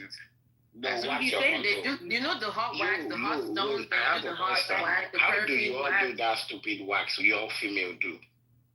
Somebody waxed Which my one? armpit the other day. I almost died. Yeah, TMI. but beauty is pain now. Why do you think No, that I hair can never all do that. I pristine? think shaving Why do stick you is think I cheaper. don't have hair on my body? I laser, I wax, all these different things. Wax some areas, laser some areas. And why do you think everything is perfect? My nails are done, my feet are done, my hands are done, my brows are done. Why do you think grooming ourselves is so important? Very important. No. It is. Yeah. So we Even look good. this, do We you smell get your good, we feet look done? good. Do you Well, get your like- feet done I take care of my own feet and my own nails. by take care of yourself? it. I don't. When I go to the bathroom, I have Same way. brush. I have brushed my bathroom. I brush my feet. My Why did nails you are also always work in short tech? and very clean. Yes, I do actually. My man has ashy elbows because I don't care about his elbows. See, But he this cares is the about problem. me. That's why I can't deal with Glady, women what do that you do? doesn't care for me like she care for herself. No, Like, how you no, do? baby.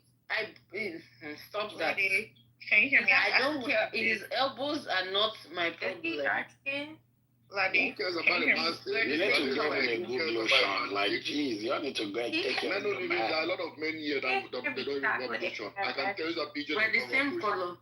A lot of men don't. Mike, have you seen me before? Are you Ladi, joking? what do you do? I don't know if you can hear me because there's so much chaos going on. I'm an applications analyst. I'm a systems analyst. Oh, that's really cool. I build software, yeah. Nice. That's cool. This is analyst. That's nice. Does that make you rich, Ladi? Does it pay good? It does not matter. It gives me what I want in life, and I don't have to ask anybody else for it. Period. Can you be my side chick? Period. No, Ladi is dating my Cameroonian brother. I have a main daddy. Is it my Cameroonian Yeah, brother? that's why I say side nigga. Let me be your side nigga. But he's my main daddy. I have a main daddy. Gee. Yeah, so yeah, I'm getting my feet done, my nails, everything. Can I say something? Systems analyst like a business analyst right there? You said what? Is a systems analyst like a business analyst, like different or similar? So a business analyst is literally looking for what the client is basically what the client needs in order to make money, right? In their business, like what do I need to optimize the amount of money I make? System analyst is there for how do I optimize the software to do what I needed to do. Okay, that makes sense. Yeah. I'm very sure that the people that don't work in tech in this room likely feel less than. What do you mean? Oh my God, why? What do you mean feel less than?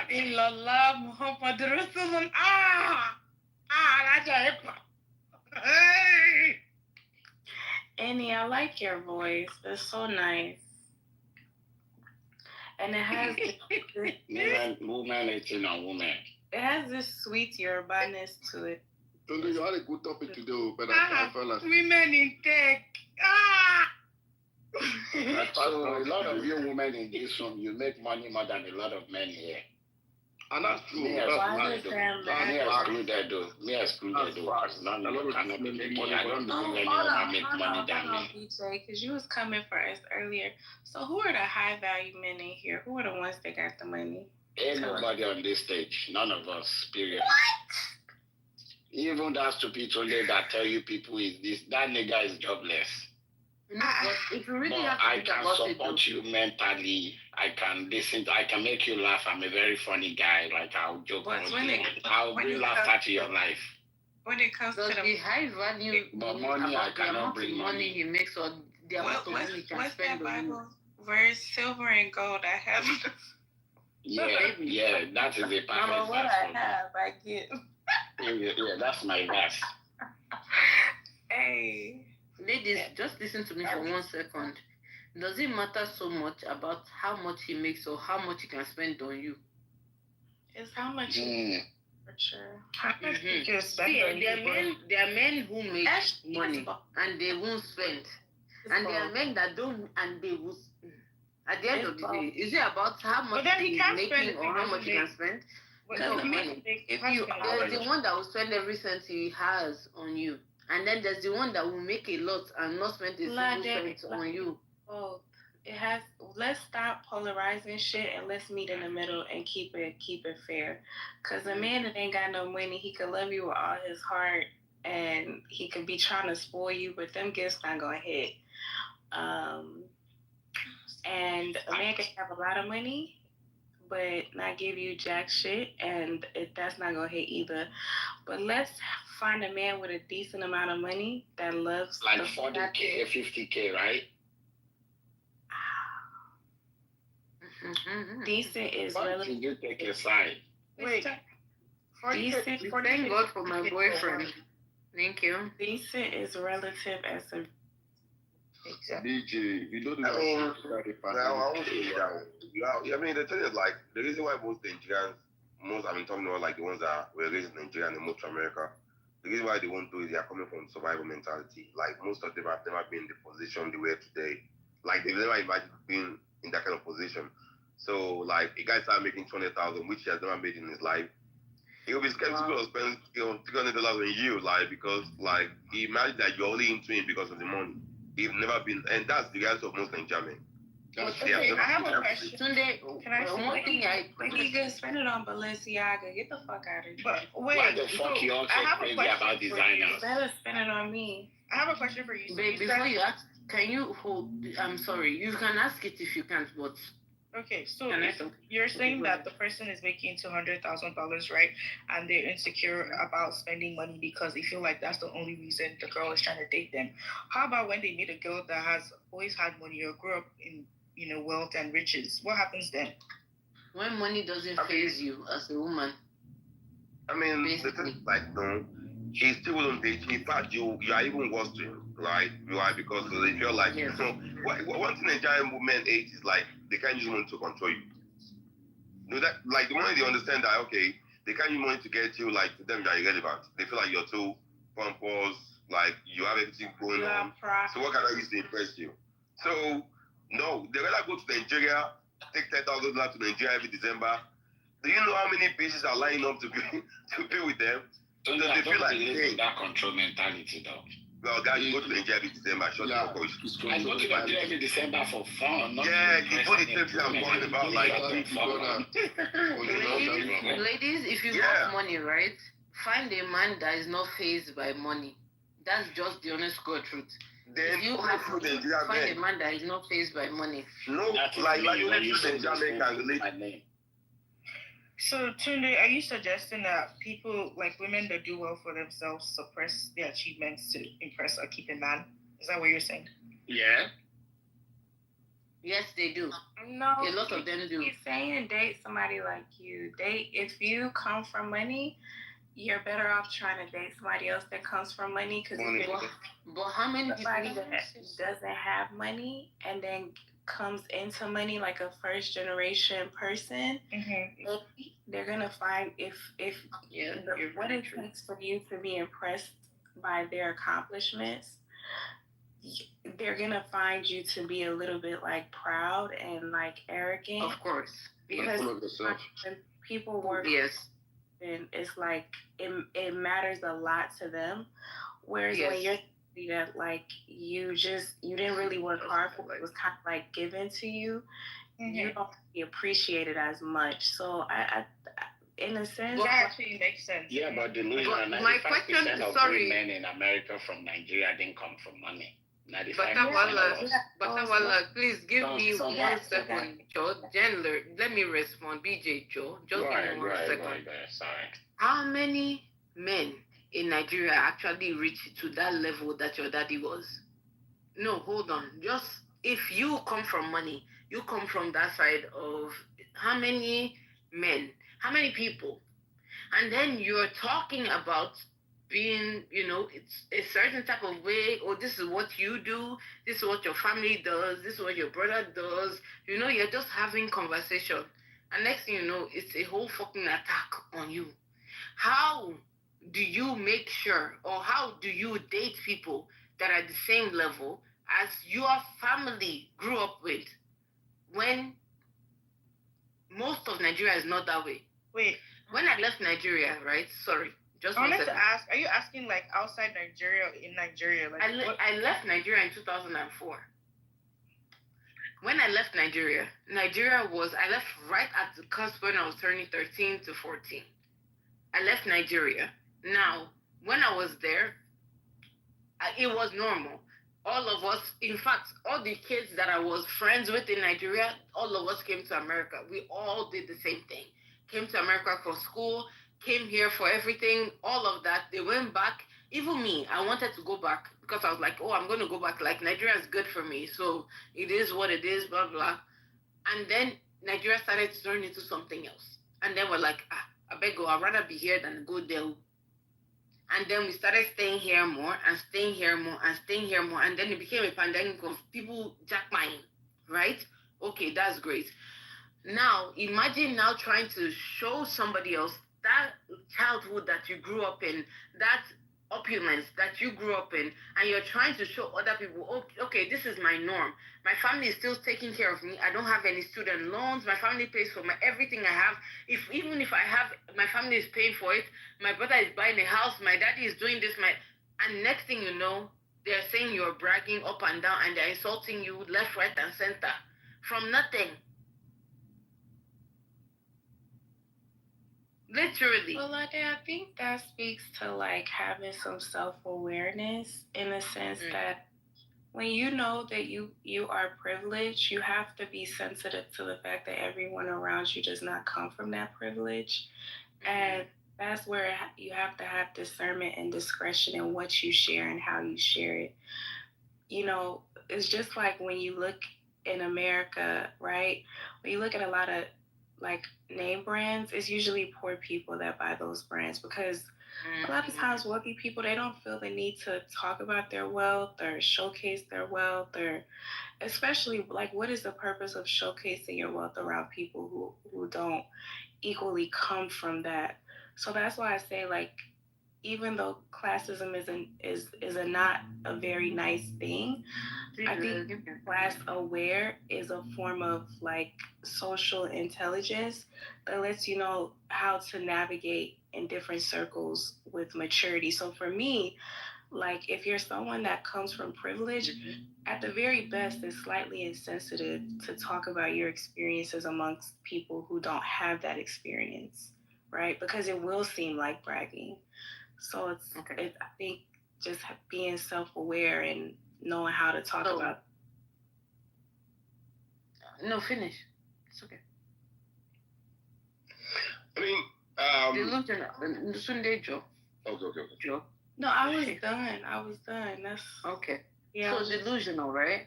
The thing is, I don't speak about this on any kind of stage.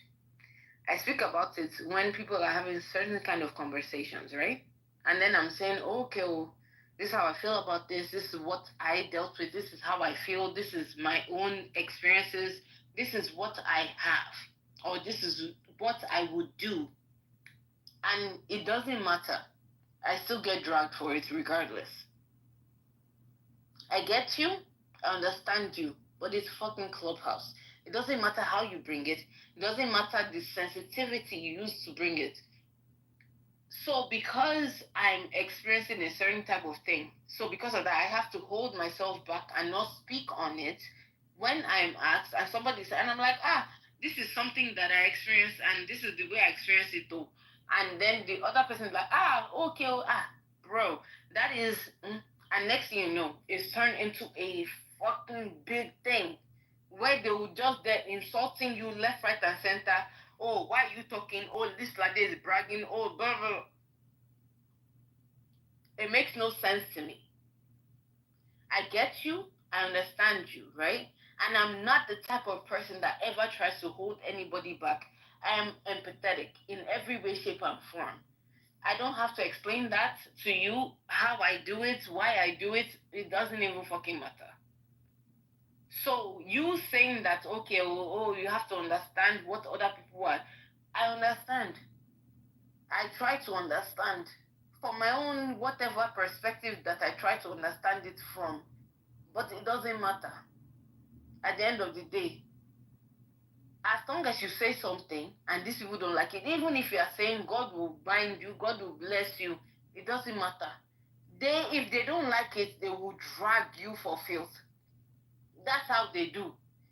You trying to even defend them, trying to make it seem better, trying to it's because you have to be sensitive. No. That has nothing to do with anything. And even if, like, imagine, okay, I just bought. Let's say I'm talking to you specifically, right? And we're just having fun and we're just thinking. And I said, I just bought this wig that was like $1,500, $2,000. I just bought this wig and blah, blah. We're just talking. And it's a really nice wig. I like it. Blah, blah. We're just talking. And imagine now you're now like, this bitch is fucking insensitive towards my situation because she's saying she bought a $2,000 wig. That's literally what happens on Clubhouse day to day, back to back. It doesn't even matter. See, I do that with my friends. And guess what? My friends are on the same level. And guess what? They don't have any problem with it because that's what they're doing too with their lives. They want to buy Kelly, they can buy the Kelly. I showed my friend one Constance. Hermes Constance, right? That I really liked. I was like, this bag is cute. I sent it. I said, that's the bag I'm going to buy after I buy my Kelly. That's how we talk. And then other people are there insulting you, dragging you for filth because, you say something like that. At the end of the day will end. Nobody is going to, I swear to you on God and man, you can type whatever. I'm not even looking at the chat, I don't care. You can type whatever you want to type. You can say whatever you want to say. But guess what? You are not going to stop me from telling my truth and shame me for my own luxuries. It's possible. It's never going to happen in this life. I work hard for the shit that I do. And I work hard to get the things that I get. And if I want to talk about it, I'll talk about it. And it's not you that's going to now tell me how I should talk about it, why I should talk about it, when I should talk about it, because I should talk about it. No, Baba. Those efforts were put in by me, not you. It's not you that will not tell me how I'm going to talk about it. And you're telling me I'm not sensitive. So, you're very right, Lade. There are a lot of jealous people in this clubhouse. A lot of jealous people. It's like people are not happy that some other people are doing good. They are not happy at all. I remember when someone asked what kind of car do you drive, and I said AMG. People started asking all kind of funny questions. I don't know if they were just trying to baffle me, or they were just being. People ask all kind. Is it a 12-year-old car? Did I buy it on this? Did I buy it new? What? All those questions and were not necessary. Mike, you need to live below your means on Clubhouse. You need to tell people they're not necessary. You drive a Toyota 2000. Why do I have to belittle myself and shame myself or belittle myself, put myself in a little tiny box because of Clubhouse? Don't even talk to me. Don't even talk to me. You're moving like Lade. You're moving like Lade Babs, but go off. Are you stupid? Why didn't you acknowledge what I sent you? Are you mad? I beg. Babs, I miss you. I want to say something. BJ, why is only your head? Nobody here there. Lade, let me think it though. Like, don't do so much on me. I was gonna say that Lade forgets that 92% of somebody was before you. Jeez. Is that BJ? No, I said excuse. People forget that 92% of punk lovers are fucking poor. 92% of punk lovers don't have money. Like, a lot of people lie about that. Like, most of us here, we are very poor. So she forgets that, and that's why whenever she speaks, she thinks that, everybody did be having money. Like, the lady that responded to her when she just spoke, for me, that was her saying, I don't have the kind of money that you might have. So when you say certain things, it sort of triggers me. I don't know how to say it without being an asshole, but that's what I was getting from what she was saying. So I feel like if you're on Clubhouse, given that people like Tunin are very poor, is very poor. If you say things like you got this expensive thing or that expensive thing, he will feel a tap away. He will feel like, oh my God, what have I done in my life? At 46, I have nothing to do. You know what I'm saying? Wait, is it something you are dragging? The points I'm making is that just like me, now F1 students, like please. I beg, he's still F1 fucking students. He's sleeping. F1 students. So when you're talking about whatever you just said, I don't know what the fuck that was that she said, one expensive thing like that. Like, these are the things that she be saying on Clubhouse and it triggers people. So I'm just going to defend her and speak on her behalf. She was not being articulate. I wasn't being articulate. Thank you so much for your unsolicited 2 cents. Thank you for your disgusting, unnecessarily bullshit ass 2 cents. Thank you. I appreciate it.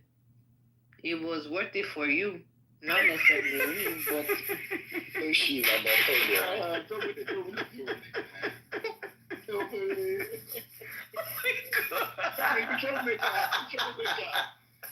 I'm sorry. I just like when these trusts. I know you do. And that shows who the type of person that you are. Lady, don't come for me. I'm always hold on. It shows the type of person that you are. No, it really does. No, it really does. Lady, come on, Lady. You're looking to stress. I'm not even. No, it's not my intention, though. Hold on. No, you want to drag me, Lady? Please, oh my God. When you're done, I'll speak. When you're done, let me know. But always look out for you in the chat, just so you know. But say what you want to say. Please do not unmute your dirty mic to speak to me. But yes. Oh, my mic is dirty? Okay, sorry. No way. Still, go Yes, ahead. it is. Still, go ahead. No, no, it's fine. She should go ahead and speak. Lottie, I wanted to say that when you were not here, let me just report something before I go to bed. So I was going to speak. I said I was going to speak. You muted your shit. No, finish. Okay, I was going to say something. So there's this thing that Okay, you're saying now. and I will not speak again. Okay, you Have said your shit. You said that marvelous. Eat it. Let me relax now, please. Eat it. Wow. Choke on it. You having money, you moving like someone that don't have money. It's so weird. You know, say that you have money but from back class. no, if you have money, I don't think if you have money, you should be doing basketball or clubhouse. That's what I think. Wait now, look at MC Mama. He has money, but doesn't have class. So just because you have money, wait, doesn't mean you have class. Who is that? It's over here, Edo boy. Oh, so you saying that lady doesn't have class? Does a lady have class? I'm just saying, I give an example. MC Lamo has money, but does he have class? Oh, okay, that makes sense. I think Lydia has money but doesn't have class. That's what I think. That's what I think. Yeah. Two things can be true at the same time. Wait now. You come out every day, talk about you have all this money. People attack you, you get mad. Like, how can you get mad and you know they go out every day? Talk about how much money we have. You're the same man that was trying to toast me inside security house. Wow. You were trying to toast me inside security house and I rejected you, and this is your retort. It's okay, keep going. This is your retort. Keep going. It's not even hard. Come on now. Okay. Do I even care? Does it matter to me? Oh, Baba, keep going. Press harder. You gotta relax. Harder. Press. I mean, you're the same girl that comes on. I have all this money. When people attack you for it, you get mad. Why you get mad for now? Yes. You come out so much you have money. Yes, press you have harder. all this money, but you're on Clubhouse every day. Like, make it make sense, bro. Yes, I'm there every day. Press harder. Clubhouse every day now. Mm-hmm. Make it make sense now. You have all money with the Clubhouse every day. Like, bro, cut it out, man. Stop shit ass story, bro. You won't hear that, bro. Yep. Cut it out, man. Yep. Please, I have a question. But I said, you not tell me that AMM has turned to alpha male therapy workshop. Yes, any Havana. Oviedo Alpha Bokian. Oh yeah. But yeah, You don't one time. Please, I don't understand. Can somebody take me back to like 25 minutes ago? No, wait. So we went from we were just bantering, just talking. We went from that to guys, we didn't actually unpack certain things. But should I skip it? Well, I came to the room when they said like wait, Joe, Uvedo, wait. Oh, guys, I'm half Yoruba and half Benin. I'm Edo. So we went from that to job title, and then from job title we went to men, and then we went to the remix of Wandeko Bumper to Bumper. Even though that part here, Wandeko said me. I have a question. I'm sorry. Was that all a joke or was that actually real? Like, is this how you guys play? Because earlier you guys were trying to tell me that you joke, you roast each other. Was that serious? I'm just talking, no. I'm just talking, no, because I'm trying to get my people in the room chat, refresh my memory. Please. Since when did this place become therapy workshop? I don't know. Anyway, you may let her leave the room also. Sorry, since when did application? I'm sorry. Since when did application analyst and system analyst become the same thing? Now where?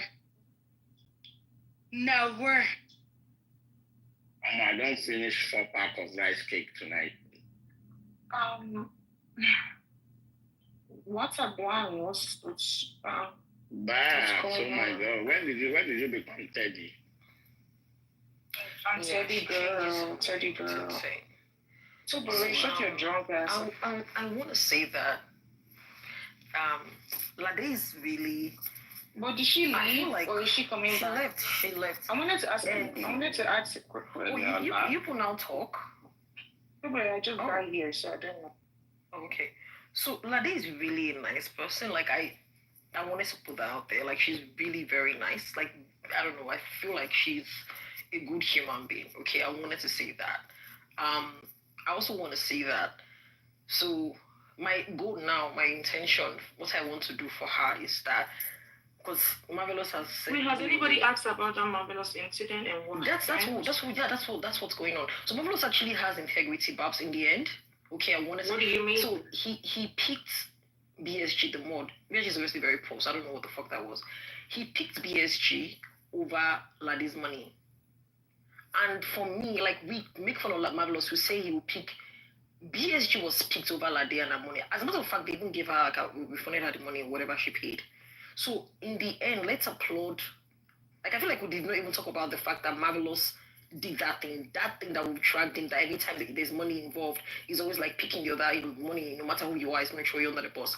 But to have him do that for BSG, it's unbelievably beautiful. So I wanted to like point that out. So now Lade is a free agent, like I've said earlier. My own is that someone has to slash. Wait, did anybody say she's going back? She said she's not going back there. She's not going back there. She's not going back? Yeah, but you she's here tonight? No, I was going to start that, but then she left. So I was going to like ask her that. So you guys had her on the stage and you were just like talking. I don't know. Like I was trying to build up to that. I was going to do what did I say? Like she said she won't go back. She talked about it on stage. She said she said it before. To the one time that she did, the first time the mother was fling out. She said she's not going back. To talk about it, they have to let it go. No, but this time she said that if she goes back, her dad will die. So that's it means that she don't think she's going back. Yeah. She said she doesn't want to talk about it. Just respect that decision, man. Like, maybe I don't want to run any other content on all these people. You know, because they will not record that I'm going to be playing it.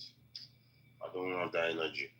Well, you guys want to be talking about the content. Yeah, to be fair, she did say she doesn't want to talk about it. So, Barry, since when did you start stopping when someone says they don't want to talk about something? Anyway, it's not my space, you know. I don't want to like make it about me. I don't want to censor myself, you know. I'm trying to, work on my. You probably know that already. But when I open my space on Monday, we're going to unpack it effortlessly because I need to know what the fuck is going on. And I also will have. Did you grow your ass out now? So today, my landlady's friend came, and she was talking to me, and she's like, "Oh my god!" She was trying to touch my ass. But she said, "Oh my god, you have a very big ass," and she was trying to touch my ass. Somebody, I know she didn't say that. Shut your damn Babs, if I lie, Babs, I swear, no, Babs, no, I'm not joking. It happened. I swear to God. I'm about to get a job for you. I know. I don't use that for. I don't use it for that. But she was like, "Oh my god, your ass is very big," and I was like very shy.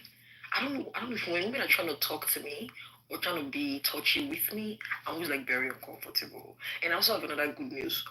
My manager that would sleep with me, they sacked him. So guys, my pussy would rest. I wanted to just. Guys, I was.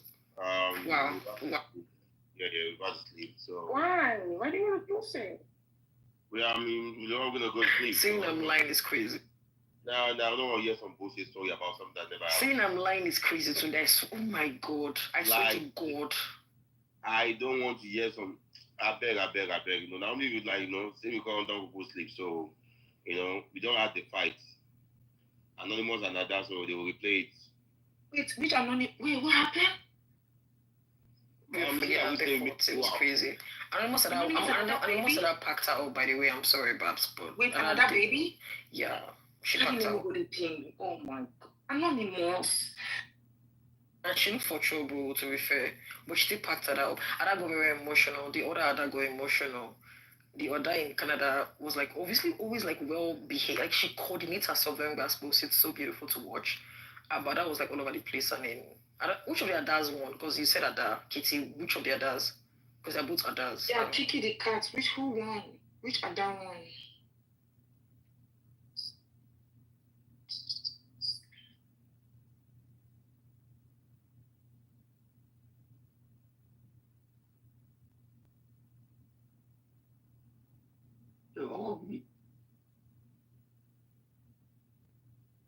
Oh, they said Ada baby. It's a lie. It's a lie.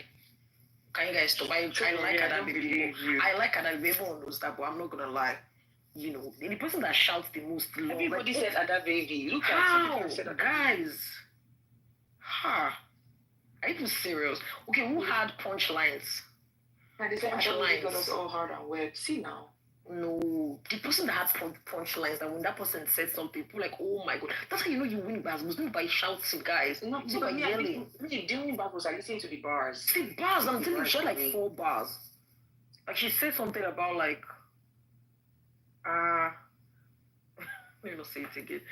Some begging, I don't know, that's someone that begs men. I don't know what she said it. It was so like, oh my god. Even today it was like, oh my fucking god. It was crazy. And I'm not saying this.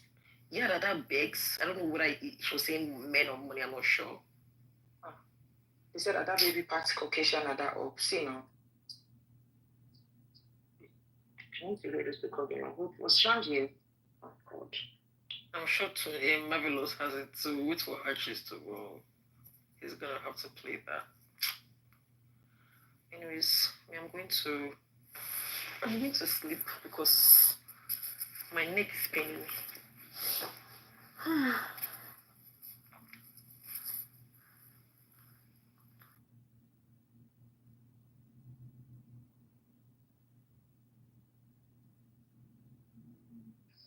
You see, this one thing Toyo do. Like, she bought the room and let everybody go to sleep. No, your space was already like dying today, to be fair. Auntie, this is what you do. This you know that's a fact. Like, but it's fine. Continue. Even though God your crazy out of state, you will come with all these Google stories that never happened.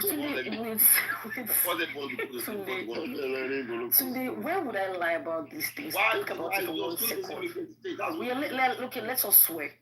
So show us the message of your manager. I don't understand. Like, they've sacked him. I'm serious. The message. Where is the now, you guys probably told that girl. That girl was having in the I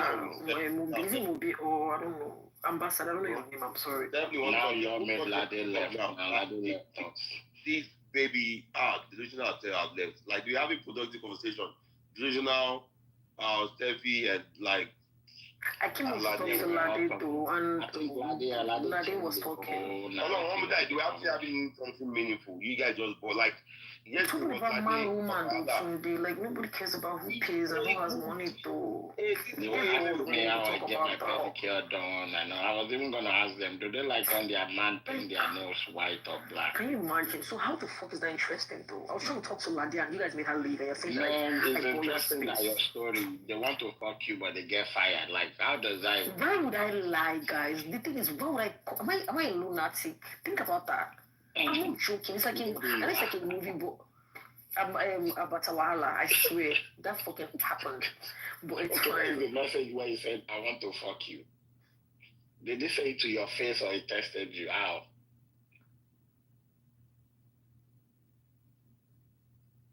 We need to see evidence now. Stephanie, are you there? Stephanie is still here. I'm here. Are you falling asleep already? She's tired. I mean, you're off this weekend. Why are you saying shit? I have to work tomorrow. She looked tall. I like her. She looked tall. Man, that girl is 5'3". How is she tall? I'm actually 5'3". What? You look tall. She cannot be taller than me now. You know why you know your height? Like, I'm 5'5", so it's just 2 inches. Shut your dumb ass up. You said she is brief. So I'm a giant too. I'm not short too. I don't know why you all think I'm short. Any is taller than me, but I'm not tall. I have that waist I can. I don't know why this, like, whoever been to Mori come on stage and no get sense. Like, I don't know why they come to change it. It was delusional, Stephanie, and like now Stephanie. So we're not the whole lady was talking about how much money she has. Then I came to talk to her today. You want to make it about me? We should know that I was talking about that she has money. So how did I change your space? Actually, go away. It's like no problem. Because anytime people talking, this is like man, woman, man, woman. I don't really find those things interesting. They're good. It's agenda. I'll not come and speak. When it's agenda, I'll just come and speak quickly. People want to talk about man every fucking time. You know, I sleep up every time people do that. Crazy stuff. Who cares whether you sleep or not? So you don't. I have a question, you guys. Would you rather buy a house that's old and beat down and flip it and probably rent it or sell it, or you rather buy a land and build your house from scratch? You asking for financial advice? No, I was just trying to make conversation, honestly. No, just buy with them sleep. Just like which kind of conversation with you? Let's put in silence. Well, where is my girlfriend? Did you say it's 5 a.m. or what did she say, Teddy? What did Teddy say? That's my girlfriend. Let's just let Cuckoo just sit in silence. You want to sleep in silence? No, let's sit in silence. I'm talking about. No, leave my girl. People are okay. Somebody cannot go afford the house. I don't know why we like. Okay, what would you rather do? What does your bank account look like? What would you rather? You cannot afford the house, so please, Babs, I have more houses than you can ever imagine. Give to the world, please. Babs. Don't worry. You're each life long. I don't know why you're on that. Each life long. You're not even paying her on $8. Oh my God. It's a good thing that you So, definitely, let me. Bob, what would you rather talk about then? Bob like to talk about fucking and no, let her answer. Don't do that. Let her answer. Anything Shane. No, let her answer. Wanda should probably use but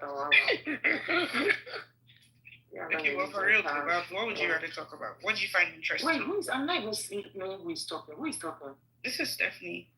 Is this Stephanie, baby? Stephanie. No, this is someone. Oh, Tunde, you need to do an introduction between. Yeah, I don't know who Stephanie is. Who's that? I'm Stephanie, and I'm asking you, what would you rather talk about? No, let's do the introduction. So do we Stephanie? He already did. He did the introduction. Didn't you hear him? No, I didn't hear. Wow, I love this Stephanie. She's giving it. But then what's your... Well, you're not answering my question, though. What would you rather talk about? I will answer your question, but I need to get the Babs, why is she intimidating you? Jeez. Why? She's not. I'm not looking at my phone. I'm trying to wash my wig. But I want to shut up a bit. Why are you washing Definitely. So let me introduce myself and you can answer my question. You don't need to introduce yourself. I got you, baby girl. Why do you love to be you 48. She likes to make 5. Like you 48. What are you talking about, sir? FBI don't wake up from Stephanie, do you do women? Nobody talked about that. Nobody talked about that. Nobody talked about that. Every night you come here trying to recruit women. Nobody. I never even said. I never said gay one time. I never said gay one time. Do you? I'm not into girls, don't mind. Like, the problem. You are into girls. That's what you are known for. This you Chris. She's also not into girls. You guys don't crazy. Wait, people. FBI, what's the way known for this app? I'm woman crying. That person leave my bed. You know? But I'm definitely she's queer lesbian. Queer is insane. They confuse lesbian. You know, threatening married women that you will fuck them. I never said that will be very tight to you that you never. Oh my God, what the fuck? Ah, geez. Ew, what the fuck? That's disgusting. Jeez, that boy, ew. Today. Yeah, what's up? I just think that same wife now if they collect, so I don't know. Yeah. Where's the evidence that I've done that though?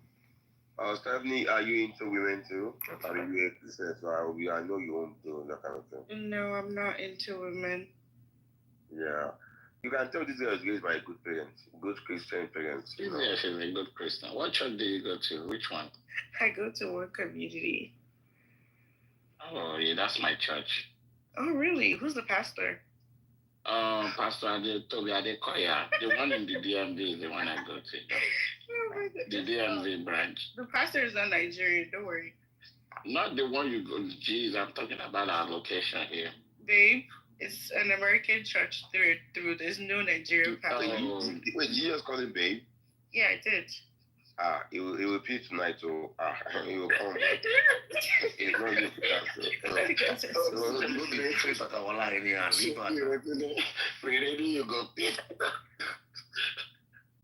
Yeah. Like. So Stephanie, like, why do you choose to be single? I don't choose to be single. I just haven't met anybody that I like enough to be in a relationship. I mean, you were living in Dallas at some point, which is a fucked up city anyway. But you now moved to Colorado, like that make it worse. I don't think so. There are actually a lot of eligible bachelors here. Nigerians? There are 2 ways. Yeah, Nigerians. Are they Igbo? There's a huge mix of like Igbo, Edo, Delta, Yoruba. There are 2 ways to be single. FBI. Oh, the more that I say, FBI, you've been in exile for a few. You just came back. You need to relax. God will punish you. Tell me, do you focus on tribe? No, I'm not tribalistic. Okay, you can. I mean, you're equal, right? Honestly, I like Yoruba guys. I can't even like, because I grew up in Lagos, obviously. So I mostly grew up around like the Yoruba weddings. How does that name Bolaji sound to you? Like, it's about the personality. It's not about the name. It's about the personality. But yeah, but I just want your opinion about that name Bolaji. I don't mind the name Bolaji. Oh jeez. Tunde, you see, how does Baba Tunde sound? It also sounds really nice. But he's giving a chant of this. Somebody has to die for him to come to life. I wouldn't know anything about that, unfortunately. Yeah, that's what it means. Someone died for him to be here. Let me pray on Instagram so I can follow you. I like this girl. Her energy is positive. Like, I like you. 25 and she's looking like this. No. You know what you want. He does not have Instagram. Wait, tell me you don't have Instagram? Oh, I do. I have Instagram. I guess it's just using. Okay. I'll message you. You can tell that they train our, not all these phones that, that's how I buy a week yesterday. Hey, what's up now? So, I mean, just go to areas that have been gentrified. Just find 1 or 2 old houses and buy. Oh, I'm not trying to buy a house. I was just trying to make conversation because you were saying that it's getting boring and people are sleepy. Yeah, on our side of Clubhouse, we literally talk about anything. For the most part, we talk about why women are. Are you the type that like to be submissive? What do you mean submissive? Like in my relationships? Yeah. Aren't all women submissive? No. Hell no. Hell the fuck. Oh, my bad. I'm sorry. I mean, I just feel like if like both partners can be masculine, that's what I mean. Like one person is feminine, one person is masculine. So obviously. Yeah, it's no. No, why are you not submissive? Why am I not submissive? Yeah. It's like no point.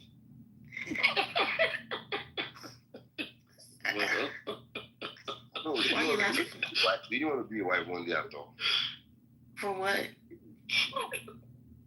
No, it's for the street. So you just want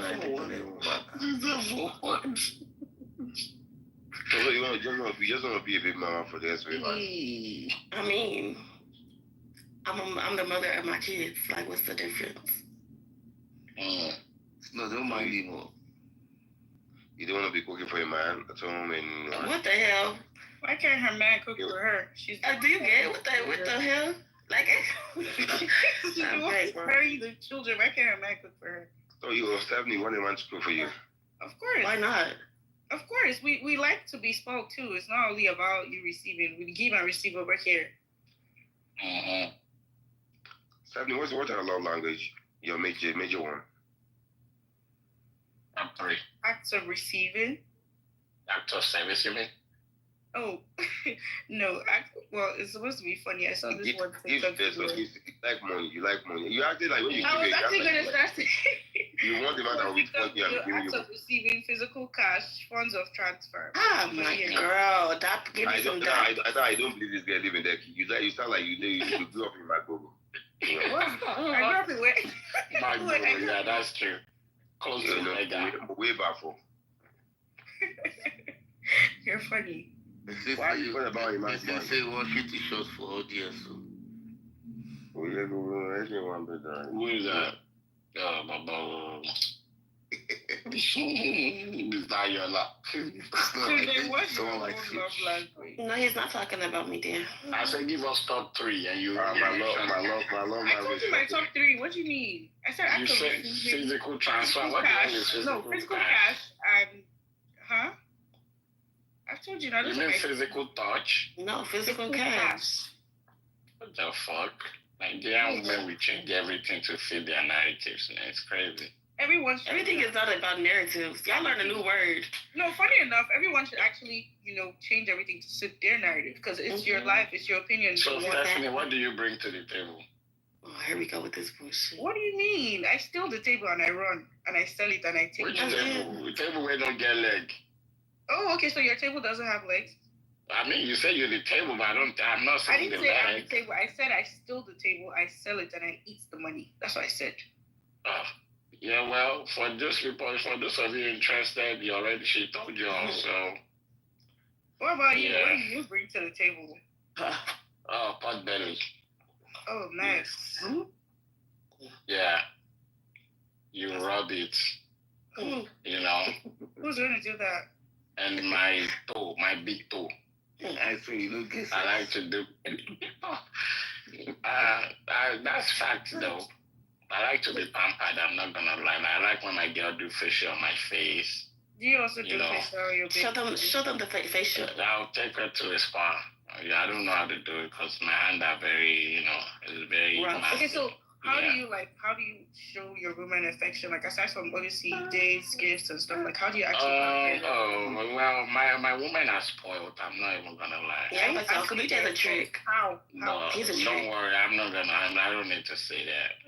No, because I mean, like, I'm saying, like, you said you want a facial, right? So, what do you do for your person? Like, I'll take her to the spa now. She'll go get a spa day, massage. No, that's what you like. Okay, so what he does, Uncle BJ, I've been knowing Uncle BJ for 10 years, Stephanie, I got you. So he likes to take girls on, like, trips and stuff like that. Yeah, thank you. He gives them the black card, so he doesn't even, like, and there's no limit. It's just unlimited. No, but then I'm asking for actual I know, but for me, anybody I have a hard time listening to people talk about stuff from any Bible that's not the King James version because. Hello. Oh, I think she unmuted by accident or something. Yeah, you like. No, guys, we're gonna listen to this conversation. Why you muted? I was saying like. It's easy. Can you take yourself to the gulag? Like, it's easy to just give your card and book the trip. Like, there's actually no effort going into that. So, what do you actually do? Like, something intentional. Like, how are you intentional about your partner? That's what I'm trying to ask. What do I do? I'll make you laugh. I'll buy you flowers. I'll be there to be the shoulder you can cry on. Like if you were going through a lot, I'll be there to listen. I support you. Like like you're trying to buy a house now. I'll tell you how to find a good realtor. We'll do the calculation on your percentage, how much you put in. I'm not gonna put the money, but I'll tell you how much it is and stuff.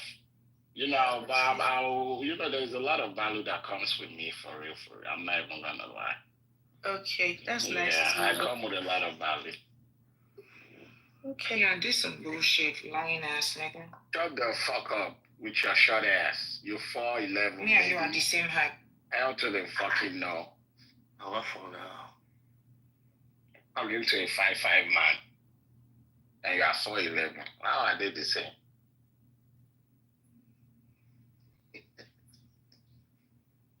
Stuff we need, let's go. Yeah, but you have. Wait, did that lesbian girl change her name? Is that Teddy? Giving high maintenance. No, that's. Let's cut. These are good. Let's continue. I had to cut myself in the BS real quick.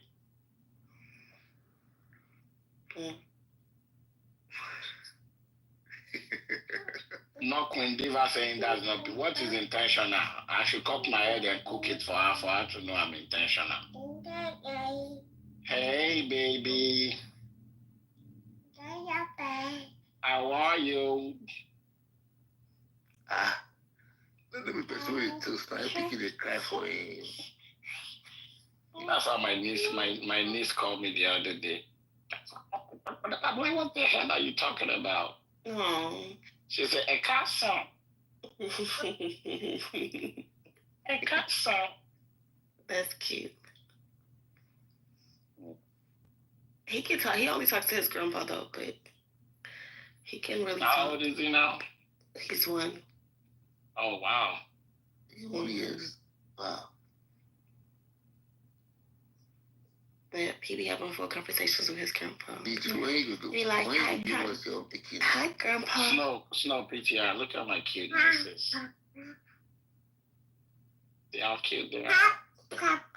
No, that's not grandpa. This is Uncle BJ. Oh. See? So cute. Yeah, they're so cute. They're so cute.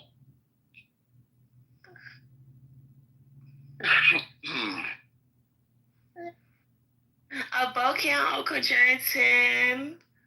La Dor. That's my Adore brother in the chat. What don't tell?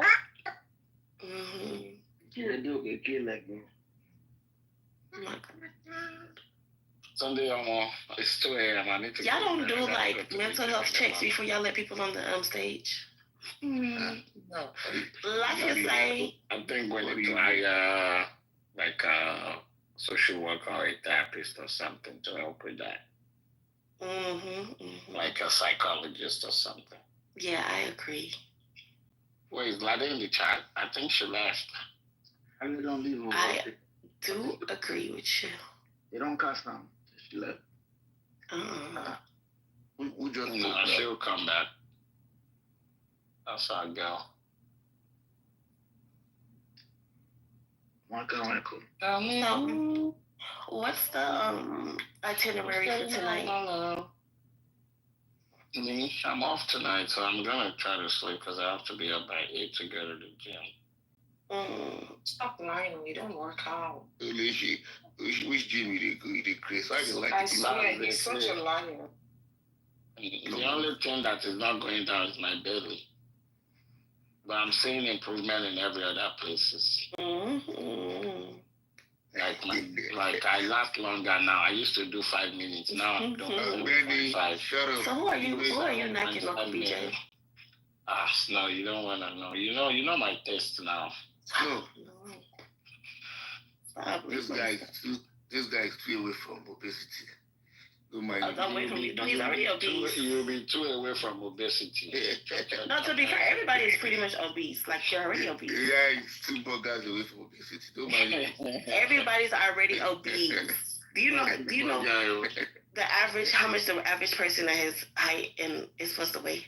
Like, everybody in this room, mostly everybody is already obese unless they're really, really skinny. God, I ran into one of my friends the other day. I haven't seen him in like 2 years. Oh my fucking God. He looks so chunky. You know, I don't know why people don't get on this. And his belly was like, I'm like, bro, what the fuck is going on? I'm like, wow, what the hell are you eating? And this guy used to be a very active guy. Like, he plays soccer and all of that. And like, the weight gain was crazy.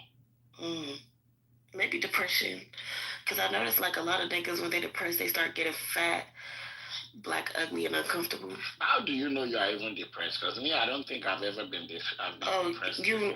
Okay, so I don't think people know when they're depressed. Really? I mean, like, I don't know, but I don't think people know when they're depressed. I don't think so.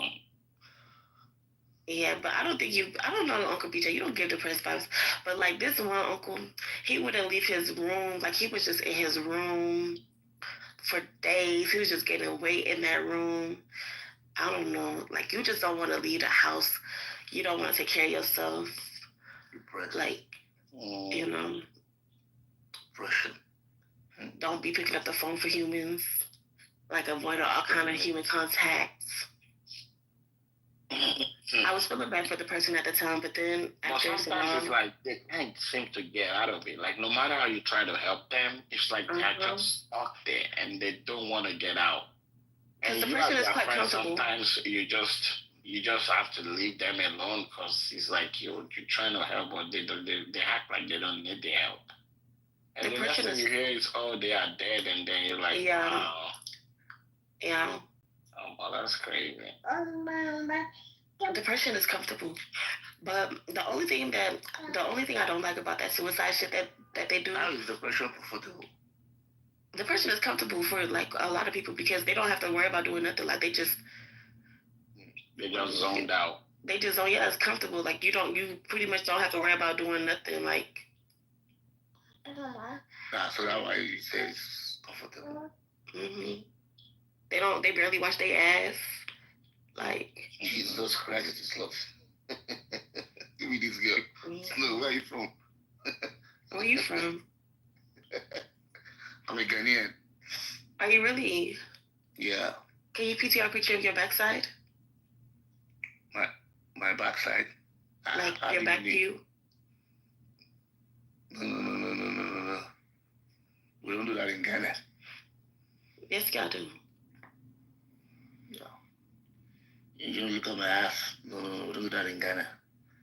I can see a view of your ass from this picture right here that you got PTR. They don't look like it's that big, so I don't think you got in. Think you're not. No. My name is Nana. Yeah, no, I don't think so. It's not giving it from like your side view. Because if you was a Ghanaian, your booty would be juicy. Like you'll be able to see it from the side. Jesus Christ, this love. We just girl. Where are you from again? Come, tell me. I'm from North Dallas. No. I don't know. In Nigeria, because you said you're Nigerian. Yeah, I am. I'm from Edo State, Benin City. Okay. Mhm. I'm a Edo Pataki per. Patawo? Pataki. What's that? Like you just say like when you say I'm a Edo Pataki. Pataki? It's a Pataki what? Like Pataki. Okay.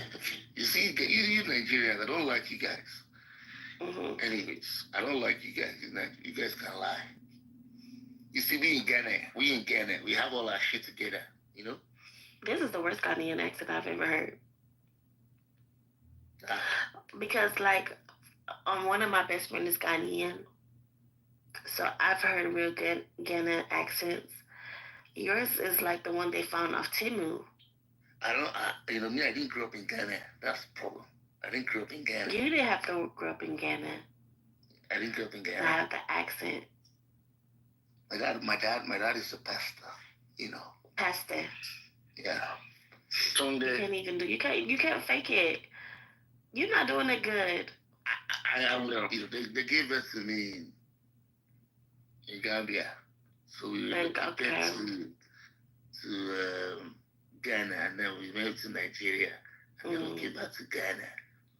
Now I'm currently in Ghana.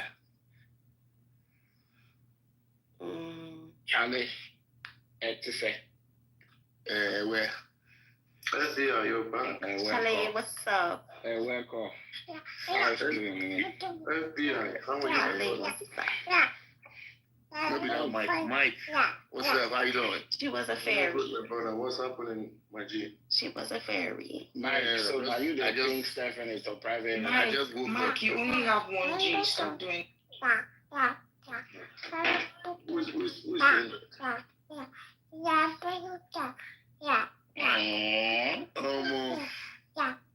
When Maserati is not here, don't treat my That voice makes me feel like having a child. Oh my goodness. Mike, you don't get picture. Bro, that's you don't get picture. Just don't withdraw now. Just you take don't? it inside. Women don't start these days, so they take that birth control serious. So even abortions, Joe. if you abort my child, I'll sue you. I'm sorry. Without you telling me. Oh yeah, you remember y'all said y'all voted for Trump and y'all said y'all body y'all Trump. Oh wait, hold on, Trump isn't with abortions. Never mind. Yeah. I'm sorry. Y'all was voting. Y'all was voting for Kamala. Y'all said y'all body your choice. And then you kill my child? Oh yeah, we're going to court. Oh, BJ, I can tell you now. That might be if I were you. I don't know. Hey Mike, what's good? Good, baby. I just miss you. That's a boy, yo. That's a boy. Anyways, thank King, are you there? Take your kids out of They don't have a page on here. FBI, you need to start releasing inside those women now, so you can have a child. It's in the I come out that woman, but I get 8 years of removal of withdrawal. How are you, Stephanie? What are you up to? Why are you not sleeping? There are a lot of kids in my family, so I'm just like, I'm an uncle. So many kids. So I'm just, everybody's like, when are you bringing kids? The kids will come when they have to come. I have a job for you. Do you like Liberian women, Mike? I love African women. It doesn't matter where they come. Black women in general. She's in Dallas, so. Like what? But she has one child. Liberian women, I swear. She got a fat ass. Liberian women. Uncle BJ always hooking people up. What about your own? I have too many. I just need to decide. So. Uncle BJ. I got 99 problems. I don't want to enter Nigeria. Liberian food. My life right now. Liberian so your life is not together with all the money you say you're making. No. I said when I say my life right now, that means that I'm not that kind of a person. I can really, how can I say? I have women in my life, but I can't really. But you don't think you find them worthy to be a wife? I think there are a couple that I found worthy to be wives, but I'm still looking. I'm like, when you're checking and checking and stuff, yeah. But they don't make. Maybe too picky. Men be too picky just to be the bare minimum, bro. I don't think men are the picky ones, though, to be honest. They do, like... The expectations men have in a woman... Men be too picky just to be bare minimum. Compared to what a woman has in a man. Sometimes you just have the picky on who they date, especially if they plan on having maybe... Asha, what did you say? She said men are too picky, and I was like, I think they should be more picky on who they dated. No, I'm just saying, like, for them to come with the bare minimum, like, it's just, I mean, there's certain men that, like... Okay, I'll show you. Yeah, there's certain men that you can get, like, they can get away with, like, having all these, but, like, a lot of them are just... No, there are just certain things about women. Well, you guys have turned everything, all the value in a man to just money, though. It's not about just money. Like, some people, like me, everybody's like, see, that's the problem. Uncle BJ, y'all so delusional with that. No, y'all are so delusional with that. That's so delusional. Let me tell y'all, because not everybody's a gold digger like me, okay? Some women actually want, like, men that are emotionally, like, intelligent and stuff like that. So you said not everybody's a good digger like you. Are you a gold digger? Yeah, I just said not everybody's a gold digger like me, so that would imply that I am a gold digger. For real. So are you using? I've never asked you, man. Okay, so we don't think money is important, especially to like maintain like. Do you get the child? That is such a good. I think money is really important. Right. Right. And I know we like to think like. Life already have a lot of it. You should look for other values in a man. No. Not just money. Because you can't have too much money. Millionaires are still trying to find ways to become trillionaires. Like, you can never have too much of it. Like, it's just, you need the money, you need the emotional intelligence, you need the, like, loyalty, you need the man that's, like, God-fearing, blah, blah, blah, shit like that. So I think emotional intelligence I have, but I don't have emotional quotient. That's the one I like. I like emotional quotient. Quotient. Mm-hmm. What's That's another. You said emotional caution? I'm gonna give me some. Yeah. Oh, caution. Emotional caution. Not caution. Hold on. I'm coming. That I You will guys are beat good. Hold on. You know I have access. I'm coming. Sleep. Oh, no. You know EQ. I'm talking about EQ. Mm-hmm. Man, I said it. I said caution. You guys don't know what that is. Not that. Jeez, who did? Jeez, what's wrong with you? Mike. Mm-hmm. Oh, emotional cushion. No, this No, right here. What I typed. like with the Q. Man, these people are not. Emotional caution. Where did you type it? Listen, we really trying to figure it out. Oh. It's caution. Emotional caution. Okay, good job. More. So that's the thing. Every woman is. What's the beating one? It's not like literal beating. It's just like I'll beat you. You don't get beating. When it comes to, I will not like to anybody about You know, okay, it's like saying somebody. You know, there's a difference between being sympathetic and being empathetic, right? Yes. I can sympathize with you, but I don't think I have so much empathy. Wait, BJ, did you say you're emotionally intelligent, but you're not emotionally quotient? Quotient, that's what you said, yeah. Well, they're the same thing, though, you know, right? Well, but when you relate to others, that's where I like for myself, I recognize it in me. But when I relate to the other person and being empathetic, like I tend to hurt with a lot of women. Shut the fuck up, Bella, with your dumb ass. Like you're not emotionally intelligent when you're dealing with women. Is that what you're saying? Yeah, without like some things there, like I can be very nonchalant. Nonchalant, yeah. Is that by choice or just like experiences? That's just how I am.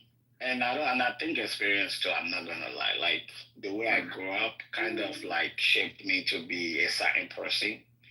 So like if you're with me and you recognize those things. I think he has trauma. Yeah, I have trauma. I probably do shit. Oh. Yeah. Yeah, so let me leave this place. I need to go out. I don't know why I keep just sitting down. Like I need to go out somewhere. Bro, you don't have to go out every night, bro. You can just be home and like every week. That's how they are in Dallas. Like they don't know how to sit the fuck down. I'm in my bed right now. I already play video games. I watch a movie. My friend had called me earlier. It's already 1 a.m. It's 1:11. No, I have to go out. So when my friend called and I said I would show up. Oh, it's Cameroonian anyway. So yeah, go enjoy yourself, bro. Uncle BJ, this is how them Dallas niggas are. Like they have like into their 60s. They will be have them clubs. They'll just be looking like. It is so cringe when you see those old ones, those real old ones, and they're still trying to do like that swag walk, that little body language thing. And I'm just like, ew, go home. They'll be doing like this body, like this, the way they be doing that. Oh my gosh, I fucking hate seeing them old ass uncles at the club. What? The old people? Nah, in Florida, they got old people clubs. They're called the Brotherhood. That's what they need some of those in Dallas. You just be old people. You be like over 45. They be in that motherfucker. Yeah, that's what they need. That's what they need out here. I'm not joking, y'all. If y'all see, I low-key want to like show y'all one of these niggas. Like, it's this one I be seeing him. I'm like, just stop doing that. Just stop. Just go home. Go home. Okay, I know I'm going to dress. I was worried about what I wear, but now I know I'm going to dress. It don't matter what you wear boo-boo. Yeah, I just bought a whole bunch of boo-boos. Mike, make sure you shower too. I just ordered a lot of boo-boos from Make sure you shower. Will you shower? Shower, bro. No, you need to shower again and brush your teeth. Wash your ass. I showered at 10. I showered again. What's the problem with washing? Bro, yes. So I showered at 10. Why should I be showering again? I'm getting dressed. I'm going to wear. Bro, just get in there and wash your armpits. I mean, if you're going out again, it might be good to be fresh. If you meet somebody. I haven't gone out No, when you take a bath, you're going to feel good too. You're going to feel better. I'm telling you, bro. You shower after 3 hours. Bro, if I'm going out somewhere, I'm going to shower and brush my teeth. I don't care if I shower. Even sometimes I shower 2 times to work. You hit it with the mouthwash real quick. I'll shower in the morning, and when I'm going to work, I'll Mike, shower. what club are you going to? I'm That's going where it's going. That big Is this a circle? No. I don't go to circles on Fridays. It's So where are you going? I'm going to Luxor. Luxor, okay. I'm getting older now, so I can't be going to circles where all the little kids are going to. Mike, are you your 50s?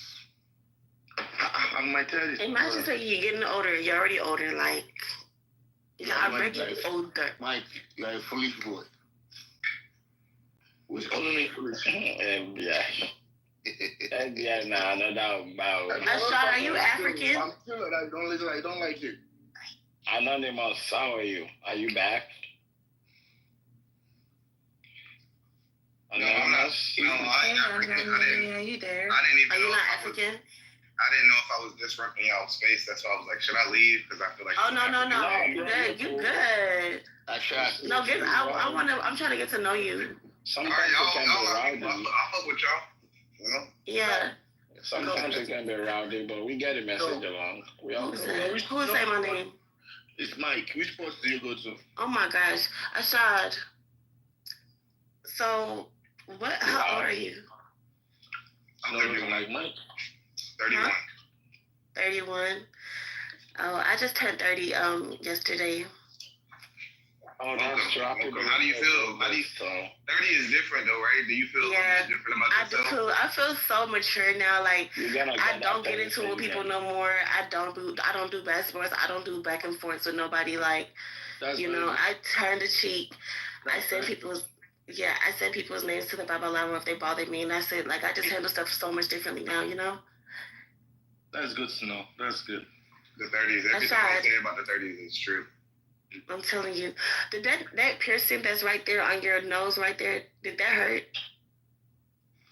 No, it was the least painful piercing I ever gotten, actually.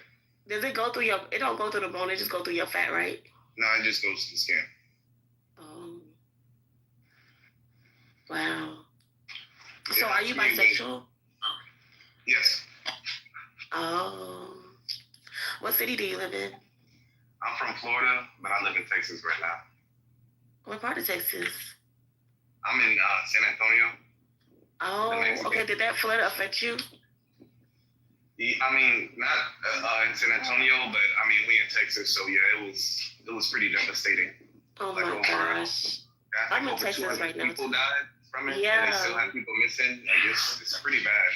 Did you notice that it was like whites? Yeah, it was all the white people being attacked by the water gods. It was all the white people. I don't know nobody peeped that. And then I remember I was looking at some shit on TikTok and they were talking about water spirits and stuff like that. And how I knew. Oh, so you? I knew. I was about to ask you next if you're spiritual. I just had this feeling. I was about to ask you if you like spiritual. I have to leave this place. All this place. Gosh. I don't know. I think all black people are spiritual. I think it's just in our blood. Right. So have you ever had sex with anybody off a Clubhouse? No. Okay. Same. That's what's up. I mean, I hear people be meeting up and killing people on Clubhouse and forming they do all that. relationships, going on vacations with each other. I have I enjoy being on Clubhouse and I'm happy I'm in this space, but I have a life outside of this shit. Like I have a family, I have a career.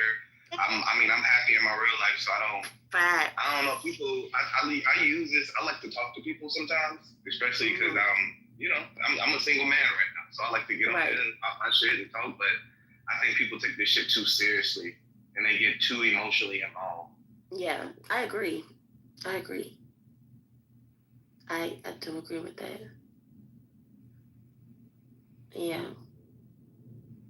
So are you bald-headed? You have a beautiful voice, though. Thank you. You too. I'm gonna follow you soon. Okay. I'm gonna follow you back. Cool. Now we friends. So what's your sign? I'm a Sagittarius. Oh fuck. What do you mean? That's yeah. Look. Anyways, I mean that's cool. That's cool. I love that. When's your birthday? The 24th of November. Fuck. That's what's I was up. born on Thanksgiving. I'm a Thanksgiving baby. Wow. Where you from? North Dallas. And your family? Are you African? Nigeria. Yeah, I'm African, Nigeria. Edward State, Benin City.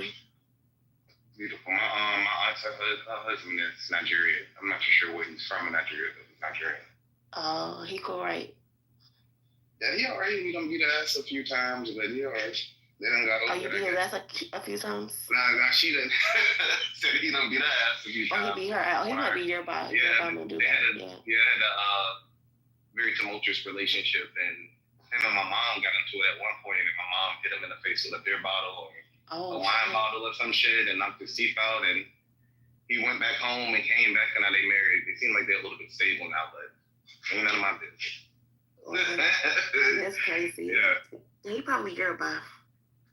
Because Yoruba men, they beat their significant others. So You're out of your mind with that statement. you said you got in, ain't it? Why'd that bother you? I'm just saying to you. Okay. That's what's up, Yeah, though. you're out of your mind.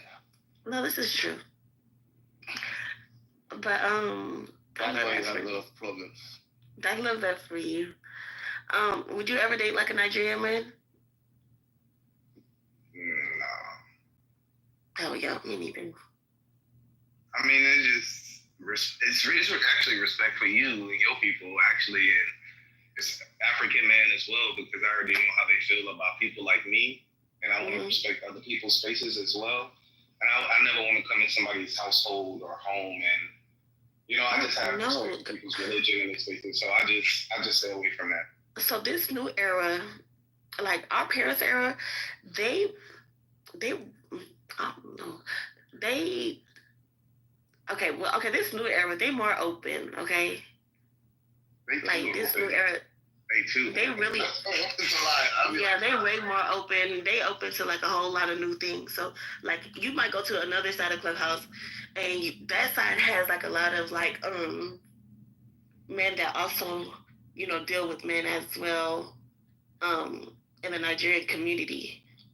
But the only thing is that when you go on that side, you got to be careful because some of them have HIV. So you got to be really careful. Because they're not scared. This is one thing I've noticed about the ones that roll like that in Africa. Nigeria, they're not scared of HIV or like any. They're just not scared of it. I think scared, like people just fucking frivolously. Like, I'll be like, damn, I've been living through my homies. I'll be, damn, you fucking like that? Okay. Yeah. You can't hit this blunt. You gonna hit your own shit. Right. Don't drink off the bottle, nigga. Okay. So the herpes, all that shit. Okay. I don't have a little scare. I don't have a little. Oh, really? I was able to get rid of that motherfucker, but I was young. Okay. And that was, I think that's something that should slow you down. Exactly. And I think as you grow older, especially if I think a lot of people haven't had access to sex or access to the people that they were really interested in, that was interested in them.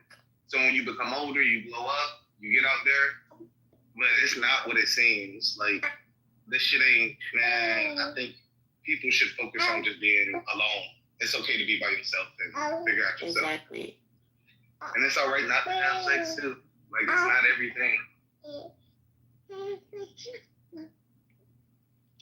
I feel that. I'm really like, cause I'm gonna say something, but they gonna cover me. But honestly, I really am really cautious with like certain things because I'm scared of like STIs, STDs, STVs, all kinds of stuff. So, Shit crazy. It's kind of scary. I remember I was going to visit Florida, and I think I was like 24, and I was chilling with my grandmother, and she's a nurse, and she would work overnight. She came home one morning. I'm lit as fuck because I just came from the club, but I'm still drinking. my grandma got her up there, and she's talking. She seemed stressed out, and I was like, "What happened?" And she told me there was 2 twin boys that came in for their test results, and they both have HIV. Young black men, and it was some dudes that I even knew because they was known in the city because they were popular, and that shit kind of, you know, as 25, I had already went through something with an STD. You know, I'm gonna be honest. But at 25, that shit took me back too because I was like, damn, I gotta be careful because you never know. You know, it brought me to some type of realization, like. And then on some real shit, I ain't trying to have no baby with nobody when I don't have the intentions of being with you. With them, exactly. That's one of my worst fears too. So that's why one of the reasons why I stopped having sex too, unless I'm in a relationship, because you know you have your people you chill with. I had this chick that I went to middle school with. We knew each other all our lives, and she married now. But she used to come down to Texas, and we used to fuck around, you know. And I had a dream I got her pregnant. I had a dream I had a dream she called me. It was so real. And at first I was happy, but then I thought about her husband, her other children, my situation, what's gonna happen. Thought about my career, my money. Man, I woke up and I had to call. I was like, we can't do this no more. We can't do this no more because that shit felt so real and that shit scared the fuck out of me because it's not that I'm not financially or mentally prepared. It's just the situation that it was. You know, it was a messy situation and it was disrespectful too. So I was like, I can't do this no more with you. Wow. I feel that. Yeah, but these married folk, they don't give a fuck though. Not at all. They be having whole side apartments and shit for you to lay up now. I'm like, nigga, you got a crib, your wife, man, you got a crib like this, bro? Shit. They be like, it be so strange because like the side relationships be getting like way more benefits than the like actual ones, and I'm just like, that's so backwards. But you know why it's more intimate? Because the wife is dealing with the real shit, and you can let that go. And a lot of times, I feel that you probably been married for a while, so your wife, she probably still sees you, or your husband still sees you as the person that you were instead of the person that you are today, the person that you build up to be. And this person that you're dealing with, they see you as who you are, and they appreciate you. And then it's like they are giving you something that you lacking, which is like kind of attention. So I can understand why people, get into that type of situation, but I don't want to be a part of that. I feel that. Yeah, man, it's disrespectful because my parents been married for like over 20 years, and just to think about my dad having sex with another man, and then I'm bisexual, that shit would kind of hurt me because I feel a certain type of way, like what the fuck? And it'll really fuck up the family when you think about it. So I don't want to be a part of no shit like that. I can feel that. I definitely can feel that. How were your relationships? Have you ever dealt with a bisexual man or a man that was gay that you didn't know, or you felt like you was? Yep. My dick plug that I had like a couple of years ago, I had found out like later, like way later, that he like, also fucked with like trans girls and stuff like that. He told me actually, and I thought he was joking, but I guess not. And I just feel like, honestly, I've always thought that like a good 85 to 90% of the male race is low key like into men. So I probably talked to more than just him. Huh?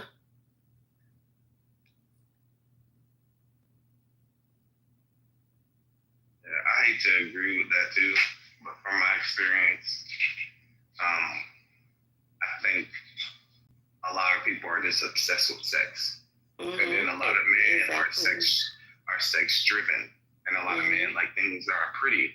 Or so if it's pretty and it look good and it smell good, even if it ain't, if you got a hole or orifice, then they might do it. So I hate to agree with that, but it is a lot out there. Yeah. No disrespect to the man on the stage, but Right. sadly it is. Nah, It is. Not no man. So, anyways. I feel you. You just say you're not no man or I'm not no man. That's real. I feel what you're saying. I ain't gonna lie. Mm-hmm. Yeah, ain't no disrespect because I got brothers, I got cousins, brother-in-laws, just straight stand-up dudes, you know. And I love them because I respect them because they stand-up dudes, man. Yeah. And then if I'm with the shits and some weird shit to them going on, they be like, hey, I don't want to talk over here about no shit like that. Yeah. And I gotta respect it because these are my homies, you know. So yeah, I think I ain't no disrespect to the dudes on the stage, but I think there's a lot of dudes out there, and even y'all too, the heterosexual man. Watch your back. Yeah. You might have a homie. You might have a homie. You might have a homie that loves you the whole time. I'm gonna tell you right now, bro. You might have a homie that's interested in you, and he doing everything you can to put you in a situation where you cannot maintain a healthy relationship. Exactly. Wait, look, my homie. And the thing is, a lot of these men don't have this. Like, they just think that it's just like normal. Oh, that's just no. Like, that man is in love with you. Like, literally. Can I say that real quick? Yeah, sure. Look, my homie Brad be like hugging on me and shit. I be trying to see like what's up. I'm thinking, oh, he just cool like that. I think Jit me on some weird shit. Wow. I'll be honest, that nigga might look up to you, he might respect you, and he might be in love with you. He gotta like you. You know what I'm saying? He gotta like you. Me and my homies, we ain't hugging too long. I don't even tell my homeboys, hey, we can't be wrestling like that. Nigga, you know I'm gay. Don't be, hey, y'all do that shit. But I think a lot of y'all got homeboys that might be infatuated with y'all, and they'll continue to put y'all in situations to where y'all can't maintain a good relationship. Yes. They don't want you to be with that. I'm gonna tell you straight up, they don't want you to be with that bitch because they love you and they're a little jealous of you. You preaching to acquire right now. Man, and I've been trying to around you all their life. Man, y'all gotta be careful with these dudes too. I've been trying to tell them this for years, and nobody listens. Like, they be like, "Oh, you're crazy. You know, she's talking about blah blah blah." I'm like, no, I actually do. Like, this shit is real life. That's real life. You're not crazy. I'm telling you.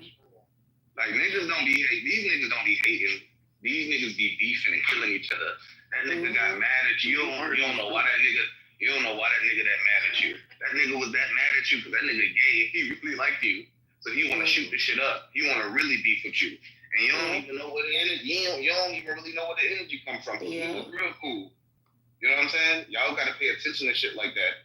Just like I tell women, men are predators. Men, dudes are predators too. They'll prey on you. I know you a man, but they'll prey on y'all too. So y'all be careful too. I teach my nephews that shit. Like, hey, be careful. Don't be around no weird ass nigga. Don't be around no nigga that's making you do some shit that you don't want to do. If you feel awkward and somebody touch you in a way, you like back the fuck up. You know what I'm saying? If a nigga, you chip a nigga touch me, I'm beating the shit out of him on my life. Nigga like that on bro. Nigga got 10 hats on game.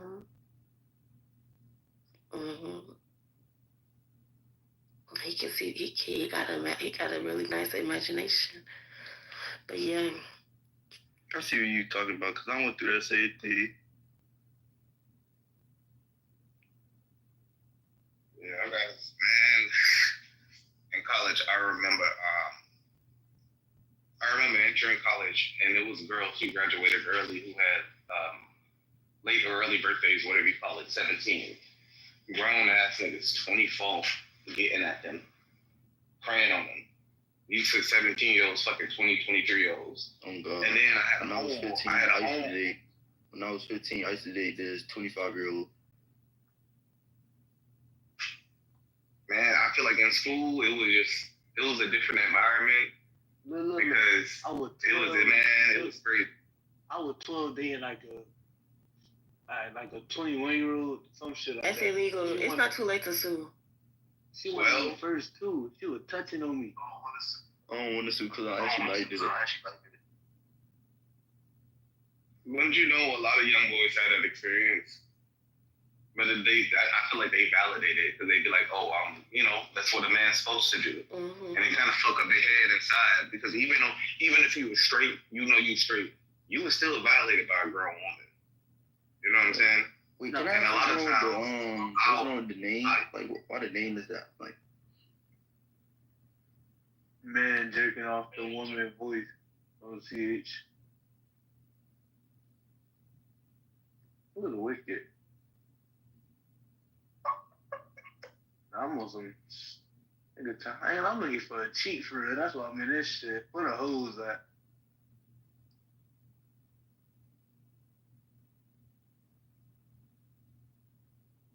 I have a few. You can come to Texas. You can come to Texas. I got a few friends that's they're a little hoes. They're some hoes. But they good hoes, though. You know? Because we got to categorize. right? Who the ones that's quiet, they drinking it off right now?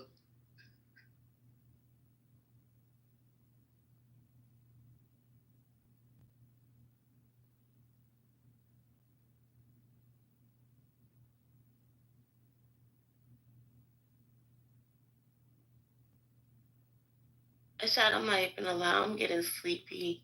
But it was really nice meeting you. All right, good day. And hopefully we can have like more conversations. Right, And my big mama. Love you. You too, friend. You too, friend. See y'all next time. The boy, what you laughing at? Shit, the fuck. All right, so it was nice talking to you too. Invite me to next time you're in the room. Invite me. Make sure. All right. All right, that's all right. I'll invite you. I'll invite you. Hey, invite me too, you feel me? Invite me. Yeah, I'll invite both of y'all. I'm gonna invite you, baby. Mm-hmm.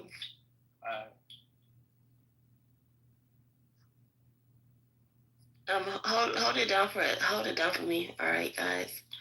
I'll see y'all later. I'm really tired. My eyes are heavy.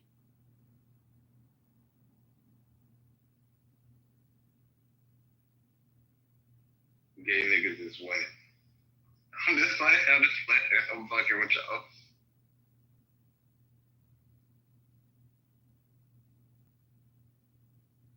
All right, y'all have a good night. Thank you for inviting me on the stage.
That's small.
At least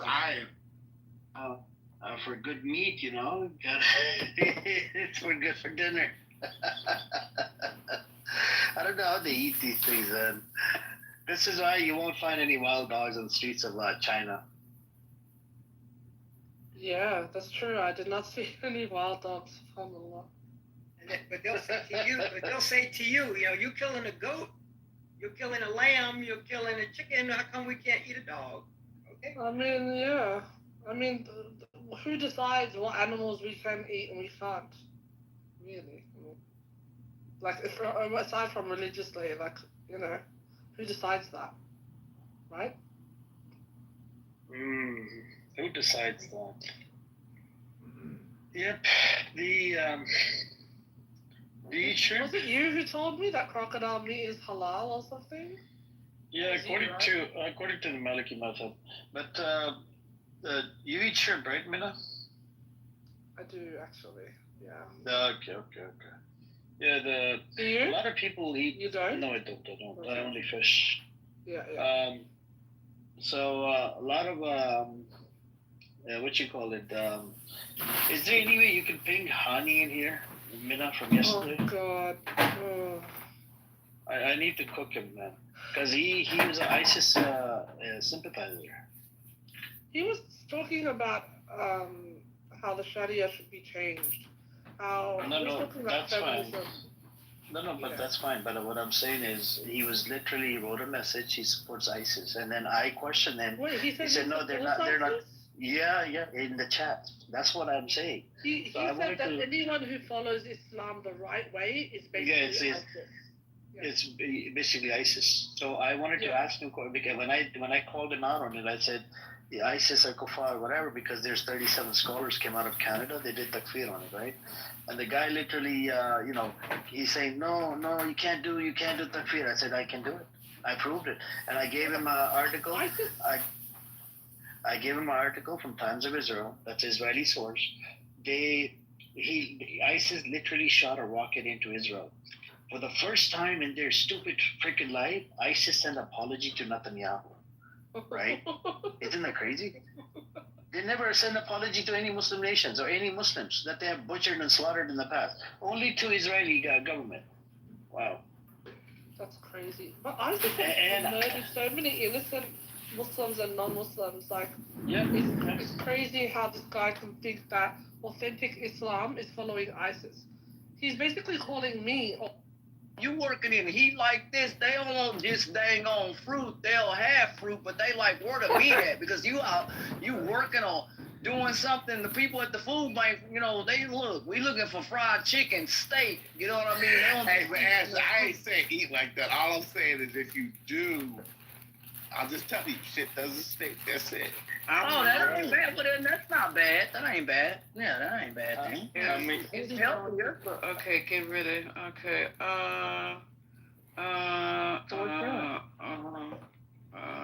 Okay. I'm looking at the fruit situation, and it says that this is AI, and it's contradicting itself at the same time. But it says no, eating fruit itself doesn't inherently make your poop smell. What? Well, it's normal for poop to have an odor. Fruit are generally considered part of a healthy, well-balanced diet. Changing their that doesn't make sense. AI is not answering the question correctly. Yes. Do you know I know you like to think your shit don't stink. Oh my God. Roses really smell like boo boo. Not the song. Oh my God. No, with music in the background too. This is, y'all need to go to sleep. No. Just think so. The king of the jungle. Okay, y'all need to cut the music off on my stage. Y'all, please stop. Don't do that. Okay, so if you eat fruit, this is a serious question because we have somebody on the stage telling us not to wear deodorant and just eat fruits. Wait. I ain't say no. I ain't say all that You said don't wear deodorant. When I fast, I still wear it. I wear natural. I was telling that to Scotty when he was talking about that 10-in-1 stuff, and I said, no, I use natural products that are natural. I'm just saying men gotta stop. I'm just saying men gotta stop with their 10-in-1 body wash, hair thing, and all that shit. Hair, underarms, and balls. Hold on, let me finish. And stop thinking that you smell clean when you leave the house after you sprayed yourself up with with Axe body spray. Yeah, that shit's nasty. You're 38 years old. Like, buy a proper deodorant. But Scotty, we still are doing like beard washes and stuff like that, right? Beard wash? Yeah, like just taking all of her different little things and just leaving them to different parts of the body. You need to have lots of products. Men should normalize having products. Yes, thank you. All of the normally don't. I mean, I don't know, man. Men generally don't. Ashton, a bunch of products. Ashton, sit this one out. Okay, I got this. I'm speaking to the men here. I'm speaking to the men here. Okay, here you go. Here you go, men. You need regular shampoo, you need a separate conditioner, you need a face wash that's totally separate, you need a body wash that's totally separate, like a soap, just not an all-in-one. Don't give me the Head and Shoulders body wash, hair thing, all that stuff. You need a body lotion. You need a face lotion, facial moisturizer for daytime and nighttime. You're damn right. You need shit for your cuticles. You need your hand lotion. Oh my God! This is like a girl, y'all. Let him finish, man. Michael, you know that's not the men's bathroom. Because I want to get in on what I got after Scotty finishes. No, I'm just gonna say, we all know we need to brush our teeth and we need to floss. That's all. Twice a day, right? Twice a day. And I will even tell you one thing. And I'll give you one more thing. And brush your tongue, please. Right, you can scrape your tongue, you brush your tongue. Watch me clock, But here's the last thing. Okay, here's one more thing. Hold on, let him finish, because I want to get my list. Now, one more thing, okay? And you don't like it or not, I don't care. It doesn't mean you're gay if you do this. Okay, you get the clear mascara, just so that you can properly do your eyebrows. You're not adding any mascara, and you can properly separate your eyelashes so that you can have them go out and not stuck all together. You're not adding mascara. You're just using the brush. You're using the brush. That's it. To shape your eyebrows. You're not cutting them. You're not putting any color on them, and you're just using it for your eyelashes. That's it. Thank you. Why would you? Okay, so let me get my list. Yeah, let me get my list. So, and you better have a lip balm too. So I'm speaking to the men too. So I start my regimen off with a bar of dial soap. I use dial. I like to get like the bar that it's antibacterial, but the bar soap. I have the Dove. It's good for 3-in-1 shampoo, conditioner, all in one. From Dove shampoo. And then I use a razor to shave where I don't have a beard, and then I use rubbing alcohol. Put a little bit of water in my hand with rubbing alcohol, and I put that on where I shave. And I use, I think Jergens lotion. I use the Jergens that I use on my feet. I use that on my face. And then I have a toothbrush, floss, toothpaste, and mouthwash. And that's my regimen. Thank you. Michael, did you say you use the same lotion you use for your feet? You use for your face? That is correct. You are correct, sir. Oh my God. I knew it. Are you serious? It's just I get like the Jergens or what I have. Let me go back to them, because I think I started getting a vino. I got a vino. I think I got a vino. Man, I can't put those dials. Those be drying my skin. Oh my God. Yeah, I got a vino. It's a vino daily moisturizing body lotion. That's what I use. That's fine. There's nothing wrong with Oh, thank you. See, I got some problems. I appreciate No, but you need it. Do something they separate still from your make face. soap in a bar? Yes, they do. Yeah, I buy it all the time. Yes, you get like you get like the 12 packs, 12 pack or 3 pack. Yes. Oh, and not the 3-pack. You get the 12 pack or the 3 pack. I was surprised Michael was going to say Irish. So believe it. I thought Michael was going to say Irish Spring, honestly. You know what? It's funny. I've used Irish Spring when I was a kid. My mother made me use like deodorant soap when I started going to football practice or whatever. But I was kind of offended when she started doing that because she was saying I stink. But anyway, Safeguard was my go-to when I was in high school. But I use Dial now. I think it's like I use spring water Dial. You can go in your local grocery store. You'll find it. Yeah, way back at the bottom of the shelf, down the bottom where you gotta bend over. They don't make bar soap anymore. In any store I go to, they don't make bar soap. That's not true. Or a loofah, Michael. You got a washcloth to go with that bar soap.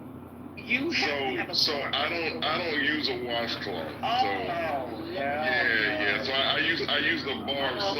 I rub the bar soap, and I use my hands to wash my face with the soap. Somebody mute him, please. It's loud.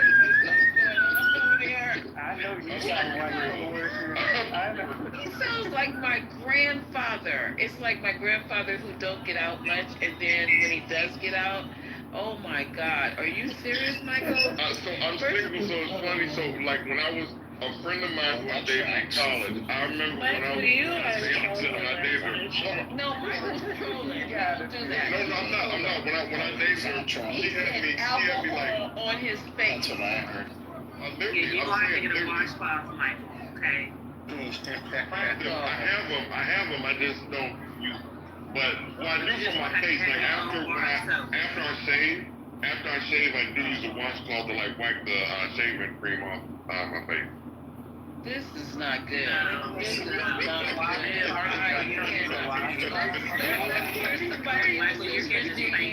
Okay, I need a woman to help me. I'm telling you, everything wrong. Everything wrong. Okay, hold on, you guys. Hold on. Yes, sir. Add one thing. Okay, yes. I didn't even go through the once or twice a week exfoliating. Like both the body scrubs and also a separate face scrub. I didn't even go to separate face scrub. Not the same, you guys. You can't use the same scrub for your balls that you use for your face. If your name is Michael, you may do it though. You might. Doesn't my towel exfoliate like when I'm drying off? Doesn't that exfoliate? Michael, it does not. It does not exfoliate. Okay? What is going on? No, this is serious. This is 911 emergency. We're building right here. Wow. Okay, so the next person I want to hear is I don't even want to ask you, Water, because yours is going to be some maybe ground up bark. with baking soda and peppermint. Okay, Water. Yeah, with that he uses for his butt crack. Go ahead, Water. What is your? It ain't that serious. No, it ain't, and it won't be. So go ahead, Water. Can you tell us your regime of grooming? Grooming, yes, sir. Well, I don't do that mani-pedis. Respect to y'all elitists affording Clubhouse Plus and your mani-pedis. Are your toenails long, babe? Listen. Damn. Yes or no? It's not listen. It's yes or no. He bite his toenails. Damn, he be stabbing his girls in the leg. No, JD, he sound like he bite his toenails. Not in the bed. At the You bite your toenails. You hit me where it hurts. No, you hit me where it hurts my Why can't you just toenails. answer a basic question like a yes or no? Do you Listen. have long? I am listening. Do you have long toenails? Yes or no? No, but they ain't pretty. No, but they look like dinosaurs. This is my one insecurity. Like No, I he looks never like had a good toenails. No, he looks like one of those velociraptors. Exactly. It's like Jurassic Park 5 or whatever we're on right now. That's so scary right K in the chat with a dinosaur. I kind of got me tripping. I'm the cleanest motherfucker in this room, okay? No, your damn toenails are already giving you away. Go ahead, Water. What else? Head to toe, I love to use, in a perfect world, I like water buffalo away from my hair conditioner, but I just use Dr. Bronner's Castile soap. Dr. Bronner's is good, but that's also... That's a bar? Is that a bar, y'all? Keep it simple. No. They have bars. But if that's I also like 15 and 1. That's 15 and 1. There's like 15 ounces. Okay. Right. But I have separate ones from my mouth because you can brush your teeth with this stuff too. That's right. So like I have one for my mouth, I have one for my hair and my body, and then I use dry shampoos as well. I like to add like throughout the day, especially in summertime when it's hot, like diatomaceous earth. Because I'm a farmer, so like I learned like these little life hacks here and there. So I make my own dry shampoo with that. Sometimes I'll put like cinnamon in there. What I tell you, did I hit the nail on the head when I said cinnamon? Did I say cinnamon, Patty? Yes, I hit the nail on the head. Okay, go ahead, Water. Let them know what it is. Baking soda and peppermint. Go ahead. When it comes to lotion, I just keep it simple with some coconut oil. What the hell? Alfalfa cream. Go ahead. Don't let them stop you, Water. Some shea butter and coconut oil. That's about it. Oh, nice. Okay, Water. Look at Water. You're doing better than Michael. Go. Yes. Coconut. That sounds edible. Y'all gotta bring an ambassador or somebody like that in here for me. But that's the lick when you're using shea butter for any reason. You already get 10 points in my book. Shea butter. Y'all caught me though with my toenails. My toenails. Yeah, no, Water. Please don't. Please don't. Don't go out. For your own sake, even though no one's gonna even see them, if you think no one's gonna actually see your feet, do yourself a favor and keep your feet nice and trimmed. That's all you have to do. If you don't want to get a mani-pedi, make sure you invest in one of those nail clippers, and like once a week when you get out of the shower. Huh? Get a who? Get a little file just to round off those sharp edges. Oh, you think he gonna file after he he's won't gotta even go to the store to get that done. No, I need to talk to the specialist. I need a referral. What? You need a specialist for your toenails? I had an issue my whole life. He said I need a specialist. I saw a fucking... Didn't have to remove I them. should stay breast. I feel like I'm in a system. No, what's wrong with the feet, though? Okay, let's find out what's wrong with Water's feet. What is the problem? Maybe we can all of us can give you maybe an idea. Yeah, don't PTR, whatever you do, don't PTR. I ain't doing no PTR. I would never give no answers like that. Don't PTR. Whatever you do. Epsom salt water. Okay, so what's wrong with his feet, L? What he says wrong with him? Well, he sounds like he's got these like bulbous toenails that look like a dinosaur. If he soaks them in Epsom salt, it'll soften them up, and then you can really take the whatever the cuticle Apparently, it makes it everything easier. with them. Yeah. Okay. I It appreciate makes Yeah. it easier to rip off when you have to rip them off with Oh pliers. my God. Man, go get you a Oh my petty, God. man.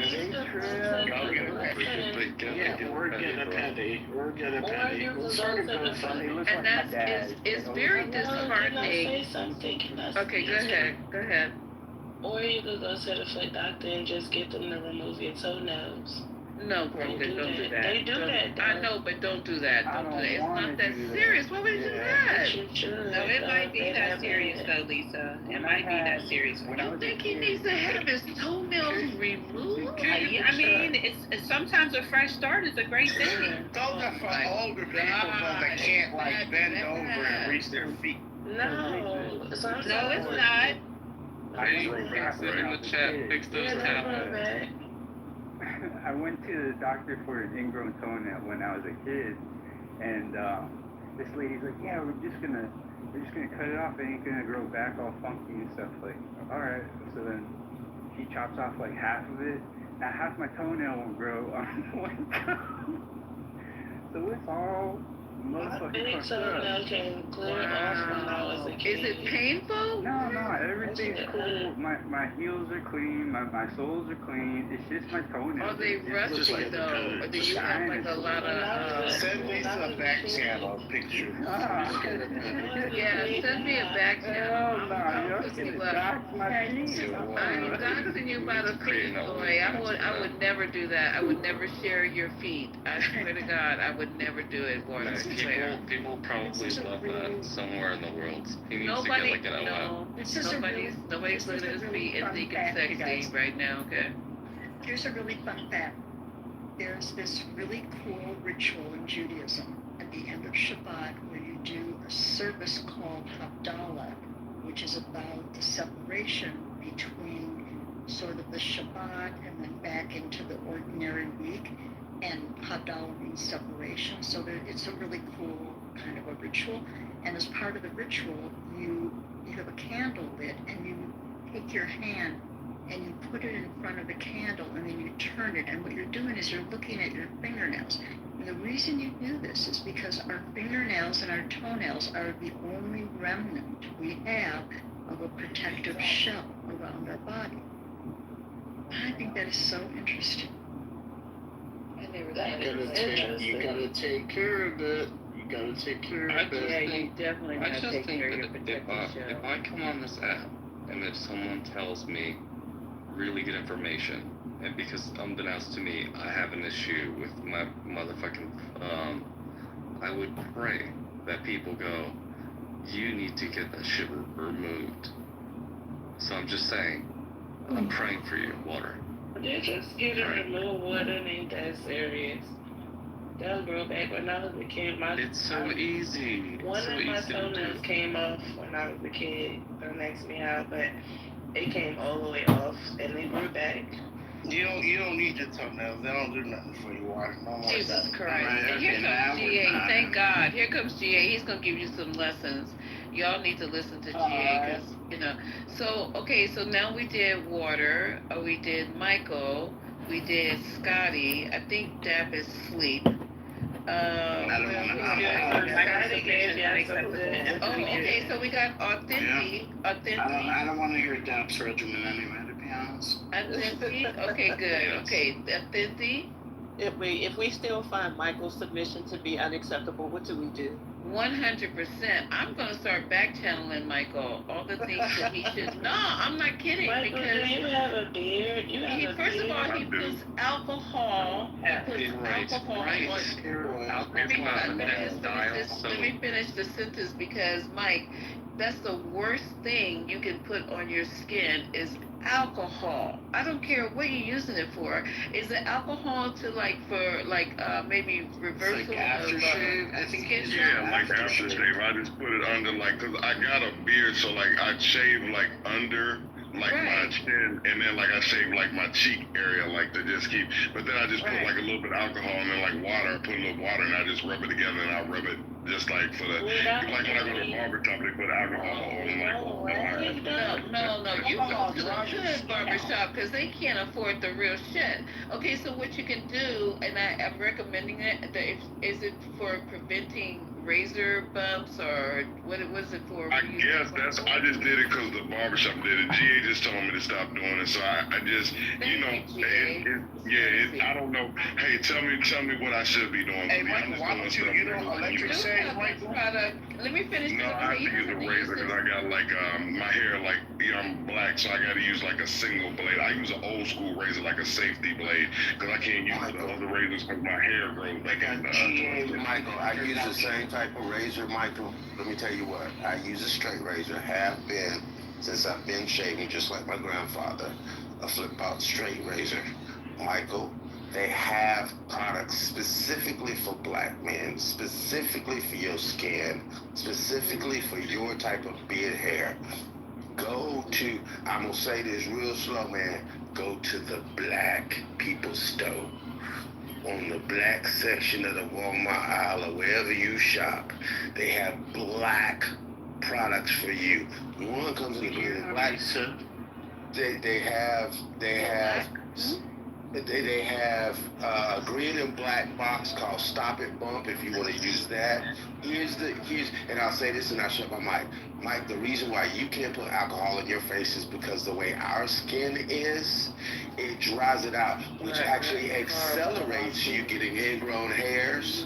What you need is you need an exfoliant that's a liquid. You also need heavy moisturizing, and you need a toner all in one thing. I know daddy's never told us this, but you need that. That will keep your skin clear. It'll keep it from getting dark and pigmented, and it'll keep you from having razor bumps. Go do that, sir, please. Thank you very much. Well, the thing to add to that is that you guys don't use, and where your skin has a buildup of old dead cells or whatever, you do need to get your face. You need to do a scrub maybe once a month.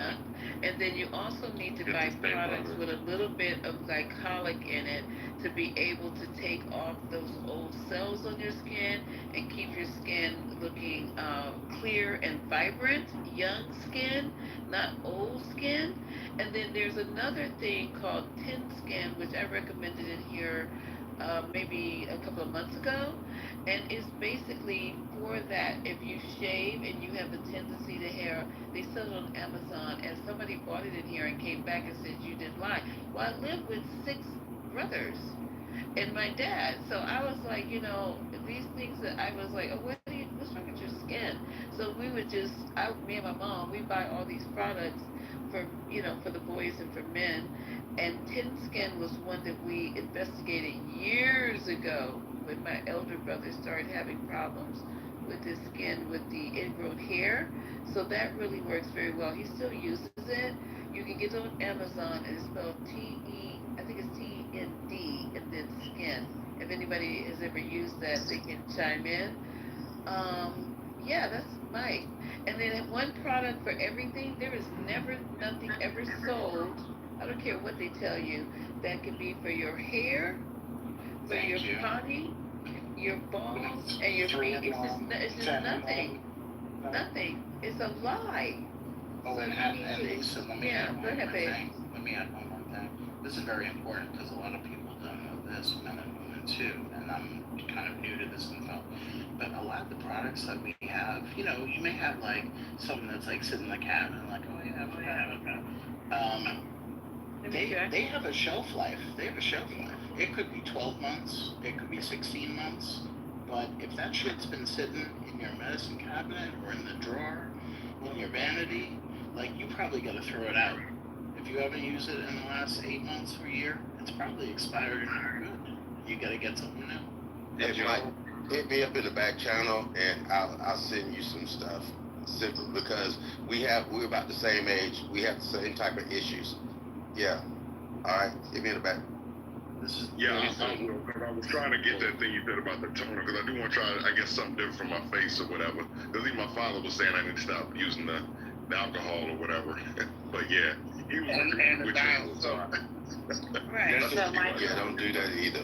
My grandfather said wish hazel, so hit me up in the back channel. Oh my God, not wish hazel. I got Not you, wish. DA. Go Thanks, ahead, man. Mike. Dr. Goddess is she's on the phone. Yeah. Just don't use the stuff on your feet on your face, for God's sakes. No, no. It's just lotion. It's just lotion. Oh God. Michael, your face has is so totally separate. Lisa Moisturizer and toner, exfoliant for your face. Yes, wonderful. Please go to the chat if you want to see the girl. That girl who talks about exactly what Scotty's talking about with the butters. Oh, please go to the chat for the butters. I'm going there right now. Go ahead. She said, "Black people, y'all need to give up the secret."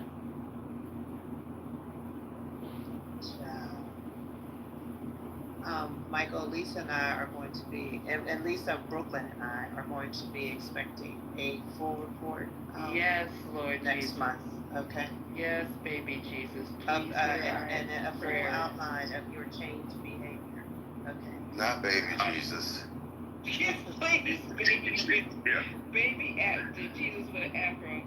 Please talk to these men because it doesn't make sense. I don't know what's going on here. This is 2025, and there's nothing wrong with everything with us being more hyper involved in as we're getting older, especially with our care of our skin. And I hope you guys are drinking tons and tons of water. Tons. I have my water right here. As a matter of fact, I haven't achieved my 3 liters yet, and I'm really disappointed because I know tomorrow I'm not going to be feeling pretty well. I feel dehydrated as I'm speaking right now. But water, your regime as far as your skincare, please, the toes, the feet. You should not even think that it's okay to have rusty feet. I don't know what that's not a thing. Your feet, nice and smooth, your hands, your face, all that is just aging gracefully. And don't give up, give in. Kay put something very important in the chat about inspiration, so definitely take a look at it. Hey, I want to ask Jay a quick question too. I'm hitching back. Have you ever heard of Scotch Porter, Jay? Yeah, I have. What is that? Okay, is that any good? Because I got something from them. I can't remember what I got, but I think I got something from my beard that was like pretty good. Like, do you recommend that stuff? Because I'm gonna hit you in the back for the stuff you're talking about too. Yeah, here's the thing. I encourage you to look on the back. I kind of stay away from that because it got alcohol in some of their product. Okay, thank you, appreciate that. Now, what are you men washing your hair with? Do you use the same thing you wash your body with? Dove, I use Dove 3-in-1. It's conditioner and shampoo and something. Dove. Yeah, you can Dove wash your men's hair. balls and your hair at the same time? All right, I guess that's not so bad. No, that is. If the doctor got us 3 in anything, it's not going to work. I know. I mean, Michael just his fast-paced style of maintenance doesn't work. That was not bad. Dial was bad. Look. Yeah, and he has time. He has time. It only takes an extra 5 minutes to separate the product. Yeah, I see. Michael, Shea Moisture is right there for you. Shea Moisture is waiting for you. I'm gonna tell the truth and shame the devil. I have more hair products than my fiance does. Oh my God! I have. That's really funny. Let me see if it's still there because I think my daughter told me to delete the picture in my PTR of all the shit I have in my bathroom because she goes, people are gonna be enlarging that shit. They're gonna be looking at your PTR and they're gonna look at the bathroom, mom, and they're gonna see all your shit in there. But this is like that ain't even half of it. Did I delete it? I think I deleted it. Well, anyway, I don't use anything that can be used for other parts of my body. If it wasn't designed for the mission that I'm on, I don't need it. Because it just, it's adding something that you don't need. If I have something that can go on my face and on my vagina, something is in there that I don't need for my face. It just is not right. So why would I get a 3-in-1 bath that I can do my hair, my face, and wash my body, which includes my vagina? No, baby, no cakes, no way. So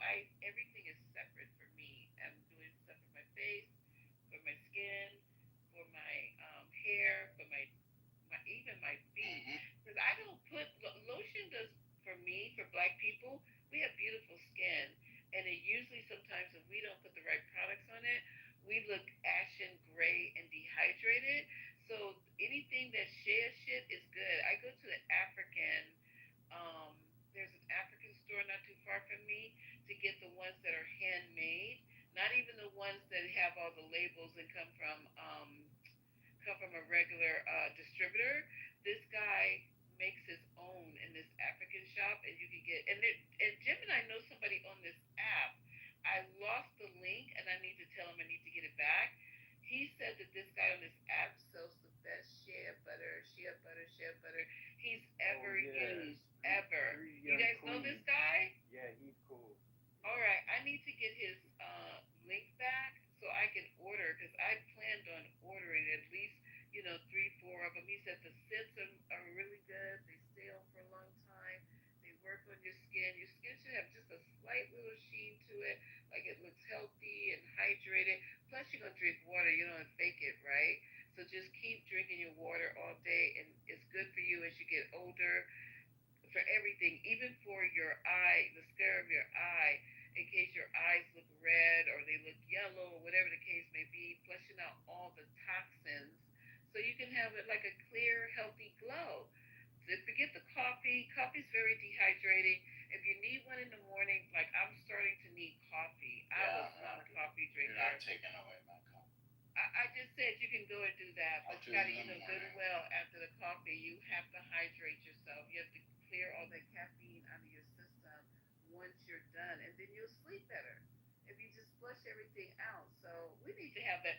You men gonna have that room on this Sunday, or what are you guys gonna do? That's a good room to have. That's a good room to have. That is an excellent room, y'all. So I would love to come in. I won't say anything because that's y'all's health. Look, if we can get That's one another man, lie. That's another lie. if we can get one man off of Axe body spray, then we have done the Lord's work.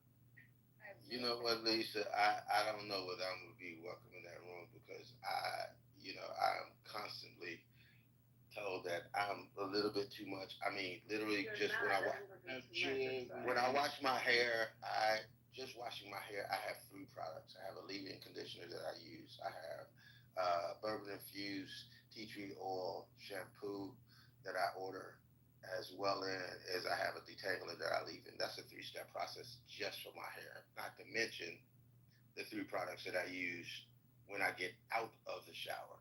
On top of that, and I use paraffin wax.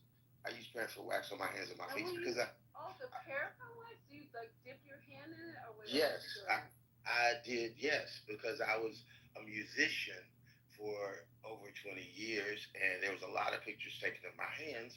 So I used paraffin wax on my hands and my feet, and I did that on a weekly basis, consistently. Wow. So we need the extremes, though. We need to see like what people could, aspire to be like you.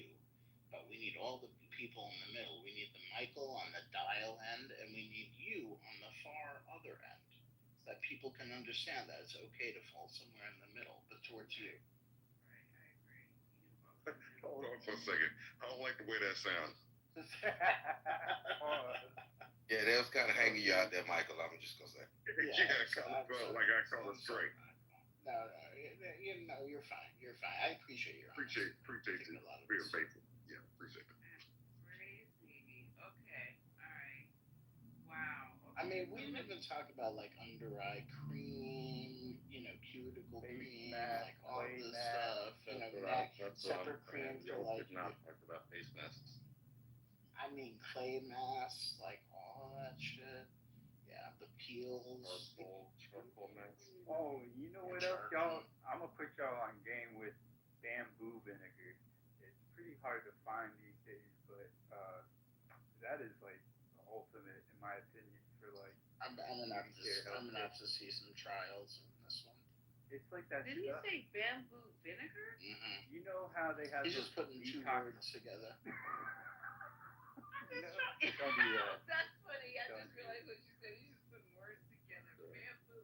Yo, you know those foot pads, those detox foot pads? That's all they are, is just bamboo vinegar on it will pull toxins out like you wouldn't believe. It's like liquid charcoal. Does that sit on your countertop next to your antifreeze toothpaste? I'm sure. Y'all got no chill. Do you use it for detoxing your feet or what? I use it as a toner. On the bottom of your feet? It's basically like God's toner. It's incredible. God, it's just, Googling this. I think which God is that? God, it helps in beauty. Bamboo vinegar. That's a beauty god. Let me see if I can find it. Bamboo vinegar. Hold on, y'all. Bamboo. Okay, so anybody else got any grooming tips we can use for men? I put the link in the chat for you, Lisa. It's called. I'm looking it up right now because it's coming up. No, the Three Young Queens with the shea butter you was looking for. The brother on the app. But listen what it says. It says bamboo and vinegar have contrasting relationships. Vinegar, particularly acetic acid, can be used to kill or control bamboo growth. You're looking up what Scotty said, two separate words. No, you gotta look up the I looked scientific up word. bamboo vinegar. Pyroligneous acid. It's wood vinegar. And to break down the So you were etymology. right. You're right. It's water. Look, I know what I'm talking Yeah, about. We use it in agriculture and beauty. It's called pyroligneous acid, which breaks down etymology. Firewood acid. It's basically created through like making liquid smoke. So when you're making charcoal with high heat, low oxygen, you basically at home, like you would have to kink the chimney like 45 degrees. Oh my God! Don't listen to him because you can also use this shit as fertilizer. Exactly, it's a pesticide and herbicide. I'm done. It's incredible. Trying to kill us over here. Stop it! I'm saving y'all lives. This trying is to what bleach Roundup us all. couldn't even do. This is what a lot of soaps can't do. It's incredible. I got a quick grooming tip for men. It's poisonous too, you guys. It's not poisonous. It's you have to dilute it, but it's. See, look. It's not poisonous. It's very safe. I use it on chickens. I use it on livestock. Okay. I want to hear from GA now. I need something. Yeah, I got a quick grooming tip for men. Just a personal request. When you all go to your barbers, please, for the love of all that is holy, quit having them edge up your hairline. What they don't tell you is every time you get that nice crispy line, it is actually deconstructing your follicles. So when you hit 50, now you have a thinning hairline, and now you got to get a unit. Stop it. Having them do what now? What's a unit? Having them do what? Edge up their hairline. They push their hairline back just a little bit to make it nice and light and crispy. That's true. Okay, stop having them edge up your hairline. Go ahead and break out and go 6 months without having the front of your hairline actually edged up. You'd be amazed how your follicles recover if you're actually taking care of your skin really, really nicely. If you're taking care of your skin and you have healthy follicles, you won't have a thinning hairline. That is the problem with a lot of black men is they get their hairline, and then it looks like they got a 6 head, not a 5 head, but a 6 head. Stop doing it, man. Stop it. And that's really true because, okay, so what happened with my boys, they have like you know how when you're young, you have that little soft hairline and it kind of lays down in the front. So they go to the barber and the barber disrespects their hairline. They come back and all that little edge of that little hair that you have was gone, and they made a straight line across the top and a straight. I said, what the fuck is? I said, you keep doing that, and you're gonna lose your hair because it doesn't make sense to cut that type of hair, that fine growth that's just right there at the edge of your hair. What is the point of taking a clipper edge and edging that off? And you're gonna lose it because it can't hold up to that. think that's going to continue to grow in after all those years of putting that? Isn't that a clipper blade that they go? Yeah, that's what happens, and I stopped doing it about 5 years ago because like the corners of my hair was receding. I stopped doing it. You'll be amazed. All of that grew back in. All of that grew back in. It's real though. I mean, my older brother, he used to always tell me that. Like, man, be careful on that. They gonna push your line back. They gonna push your line back. So he's lying. When you get my age, you ain't gonna have no hairline. Yeah, I'm gonna have to come in and agree on that too, because I stopped doing it probably maybe like for the last like maybe 6 months or whatever, and yeah, mine came back too. 'Cause my corners were kind of like getting like the GA's point. At one corner it was getting worse than another. Yeah, they need to take that out of barber college. All that, edging around your hair. Yeah, because that's that hair right there is very fine. It wasn't meant for that type of every 2 weeks constantly doing that. If the hair follicles are going to stop allowing your hair to grow, going to die, and you just get fucking receding hairline. That don't make no sense. So, yeah, they stop that shit. That's, no. Yeah, you're right. And the bleaching too. That ain't good for our hair. Bleaching? Yeah. Bleaching ain't good. Coloring. What the fuck are you bleaching your hair for? Who's getting highlights? What are they doing that at? Who in the hell did You know, water got to keep his pimp game tight now. Oh yeah, I forgot. Bleaching up. Lord have mercy. Strong, y'all. Now, what you have to do better, water. Your that bamboo shit sounds dangerous. I put would it not up in use the that chat. anymore. No, it's legit. It's the same stuff you get at the grocery store, the liquid smoke, but it's concentrated. Like that's liquid smoke. I put them on pig knuckles. What are you talking about? You guys, y'all ain't listen to me. Y'all ain't listen. Do not take water seriously. He gonna have you down at the CDC and the disease of poison. No, don't do it. Because I'm looking at it right now. It's not a good thing. Water. Where?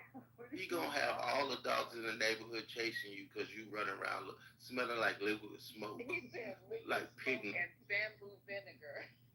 That's why you don't have a woman. Now I know why. It works in the garden. It works on your skin. I'm telling you. No, I will say this though. Like once a week, a good like ginger body scrub or sandalwood body scrub in the shower, like with a loofah. Like get all of that parts, not the super sensitive parts of your body, but the the legs, the arms, shoulders, the feet, all that. Scrub that shit. It feels so good. If you love her, you'll get all the parts. If you truly love her. Well, and you wanted to spend time down. You don't want to put a ginger scrub on your nuts. That would not go well. You gotta use something else. I use a sugar scrub, Spirit, and I want her to spend time there. So I spend time there. My God, but that sounds abrasive. Yeah, it sounds a little abrasive for down there, but do your thing. Shout out the Dial soap, y'all. Dial No, soap. nobody's using soap anymore. They're just selling you their product that they haven't sold yet over the years. It's in the warehouse. They don't even manufacture that shit. No, Michael's got a whole cabinet. You gotta get to the natural soap, Michael. You gotta get to the natural. He's got a whole cabinet full of Dial and Irish Spring from Infection. Don't sugar scrub no woman's vagina. At least. No, not a vagina. No, Patty. We're not doing that. Well, some women probably need their vagina sugar scrubbed. Just saying. No, you don't want that's an infection waiting to happen. Not really. But the sugar scrub, well, I'm just saying. When you rinse and repeat. I just go to the bread aisle if I want some yeast. I'm good on. No. Crazy. I'm telling you, you want to scrub that. You definitely want to scrub it. Scrub. That's funny as hell. Okay, so it's still on. Quinn was in the chat, so we're building, we're talking about personal care for men and the products that we use. And we did touch on Dr. Bonner's which is very good, but 15 uses for something. It's good if you're like camping or something, but on the regular. I do like Dr. Bronner's. Don't y'all Negroes sleep? What the hell? I do like Dr. Bronner's for like regular body wash, just like regular, but I'm not using it for like cleaning my teeth and washing my hair and all that stuff. Even though it's good for that. Back Gemini, because these men are talking about their self care, their grooming routines. Yeah. I am so embarrassed. I mean, Michael really surprised me with the bar soap. I didn't even know they made that. He don't use bar soap. He lying. He uses body wash. And he puts alcohol on his He uses body wash. on his beard. I told the truth. Rubbing alcohol on his beard. But you know what? If you buy Chanel soap, right? Chanel, she still has a bar soap. There's a difference between Chanel and he said you can get dialed in a 3-pack or an 18-pack. I think it's what's the fuck? Not Costco dial. I normally get that, last for a little bit.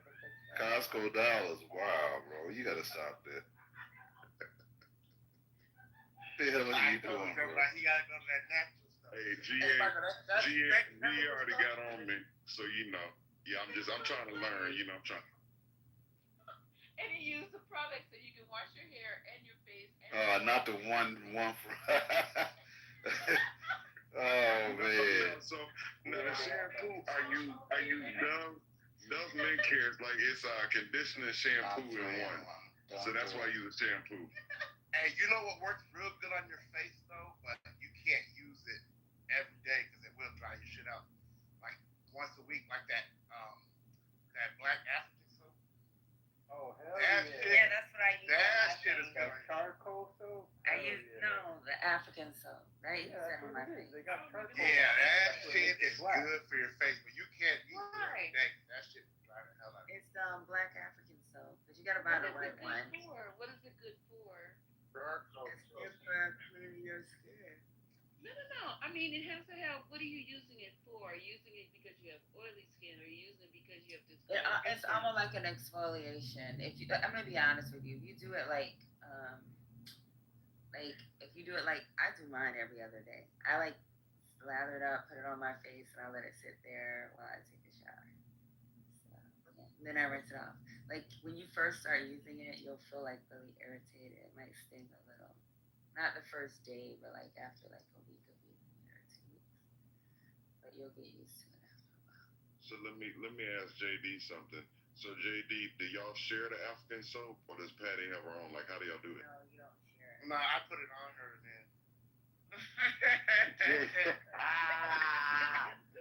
JD, mama. Yeah. Do you share the soap? You can always cut in the kitchen and cut it in half. I mean, You cut pieces off. You buy the big. I buy the big. I was the only one that did that. Hey, I'm gonna tell you, you don't even have to drain Patty's bathwater.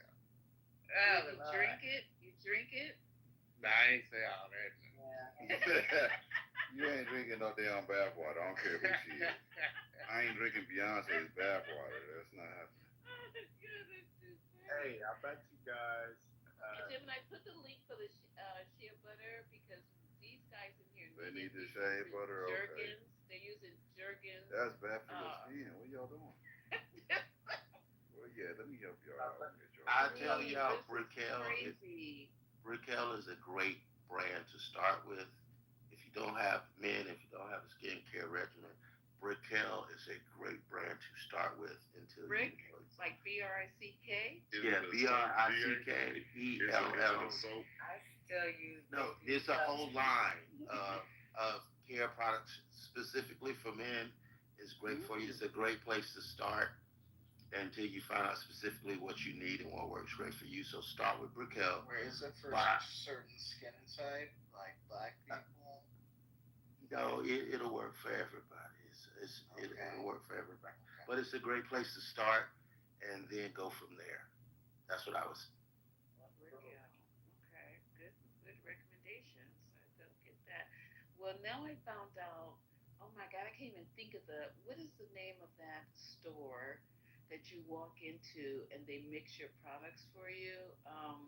and this has they come in all their products come in black containers. I can't think of it right now. I'm too sleepy. Y'all know what I'm talking about. You can smell it from the outside when you walk by if you're like in a female store. It's a female store. No, it's not for females. I'm going to tell you because that's why I thought it was for females only. You're not talking about the Lago or anything. Nope. Because that's my shit right there. I have to call the boys. But anyway, I thought it was they mix your soaps. You Not get like you get Kills. soaps. You don't need Kills. Well, Kills not so much for me because Kills doesn't work on my skin. But it oh god, the outside of the store is black. All the products come in. Anybody know what I'm talking about at all? Well, okay, I'll get it tomorrow because I have to go that way. No, not That's not what Sephora. Sephora. They mix the stuff in there. You can smell the bath bombs from the outside. You can smell the lotions or whatever. You go in there and you have nothing but soaps and bath bombs and flush. Okay, so I wasn't really a big flush person, but I always go in there because it smells so good. I just go in there and just be picking up stuff and smelling it, whatever. I rarely bought anything in there because I thought it was like just overhyped until she gave me a sample. I said, "Oh, what type of shampoos do you have?" And I'm thinking she's gonna sell me something that wasn't specifically for my hair type. She says, "Oh, we have products for black people with curly hair." I said, "Oh no, this ain't gonna end well." And so I said, "Well, how much is?" Because I'm going through a lot of products for my boys because they have long coily hair. So I said, "Okay, listen, how much is this? How much would you?" Oh, it was $45 for one little container of hair cream for curls. So I said, what? Then it was like maybe less than 8 ounces. So I said, for them in college, no. So she said, just take a sample. Then I'll make a sample for you, and you can take it and try it. So I'm like, okay, this is not gonna really work. So I gave it to them. I said, here, just try this sample. Blah blah blah. Put it on your hair, whatever. They use this product, and I bought the shampoo. I did buy the shampoo because it's specifically for curly hair. It goes through a lot of stuff like that. I saw them. We went out to lunch maybe 3 days later. They used the products before they came to go to lunch with me. Not only did their hair smell good, I could literally smell their hair, like whatever was in it, smelled so good. And the definition of their curls stayed in check, Patty. Usually their hair, once I put the product in, it lasts for maybe 2-3 hours, and then it starts frizzing back or whatever.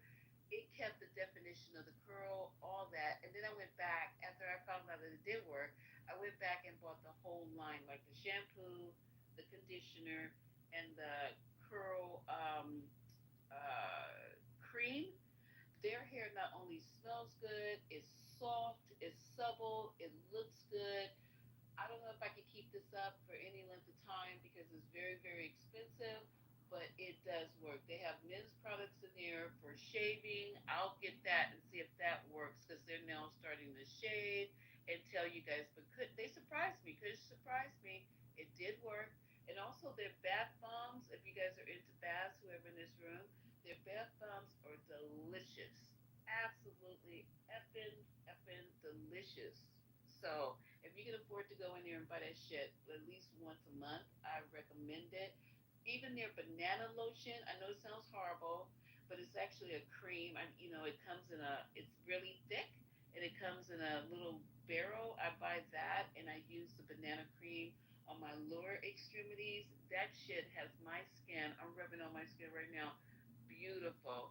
And they have a special thing. I bought the peppermint feet cream that I put on my feet at night, and then I put on my white socks. My feet are softer than my daughter's. Beautiful. My daughter's 15, and I said, no, my feet can't feel like a baby, and yours feel like somebody who's 40. Let's switch over. So that's also good products. I'll put it in the I'll take pictures of everything and put it in the chat. I was going to ask a question, general to the group, and I don't know if anybody. Do you feel that it's a lot of times people talk about finding cultural beauty products? Do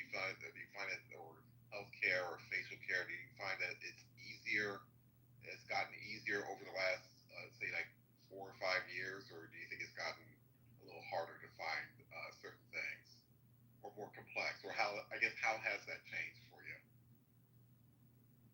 That's a good question. Um, Products, especially for Black people, has always been hard for me. It's hard for me to find facial moisturizer for gay Jewish guys. Your products are saturating the market, actually.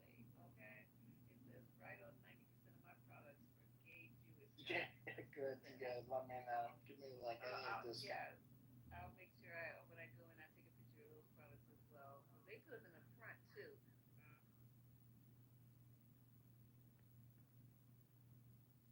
GA, thanks for that Brick Hill recommendation. I went on look. I feel like I could actually start there because they had like the black box. I feel good about myself for having it. Good, Michael. Yep, get rid of the Thank you, dial. Dr. Get rid of the There you go, Mike. Yeah, and I'll shoot you another one to look at as well. But yeah, start there. I think they have. Yeah, you didn't hear JD talking. What's going Oh, on? I'm sorry.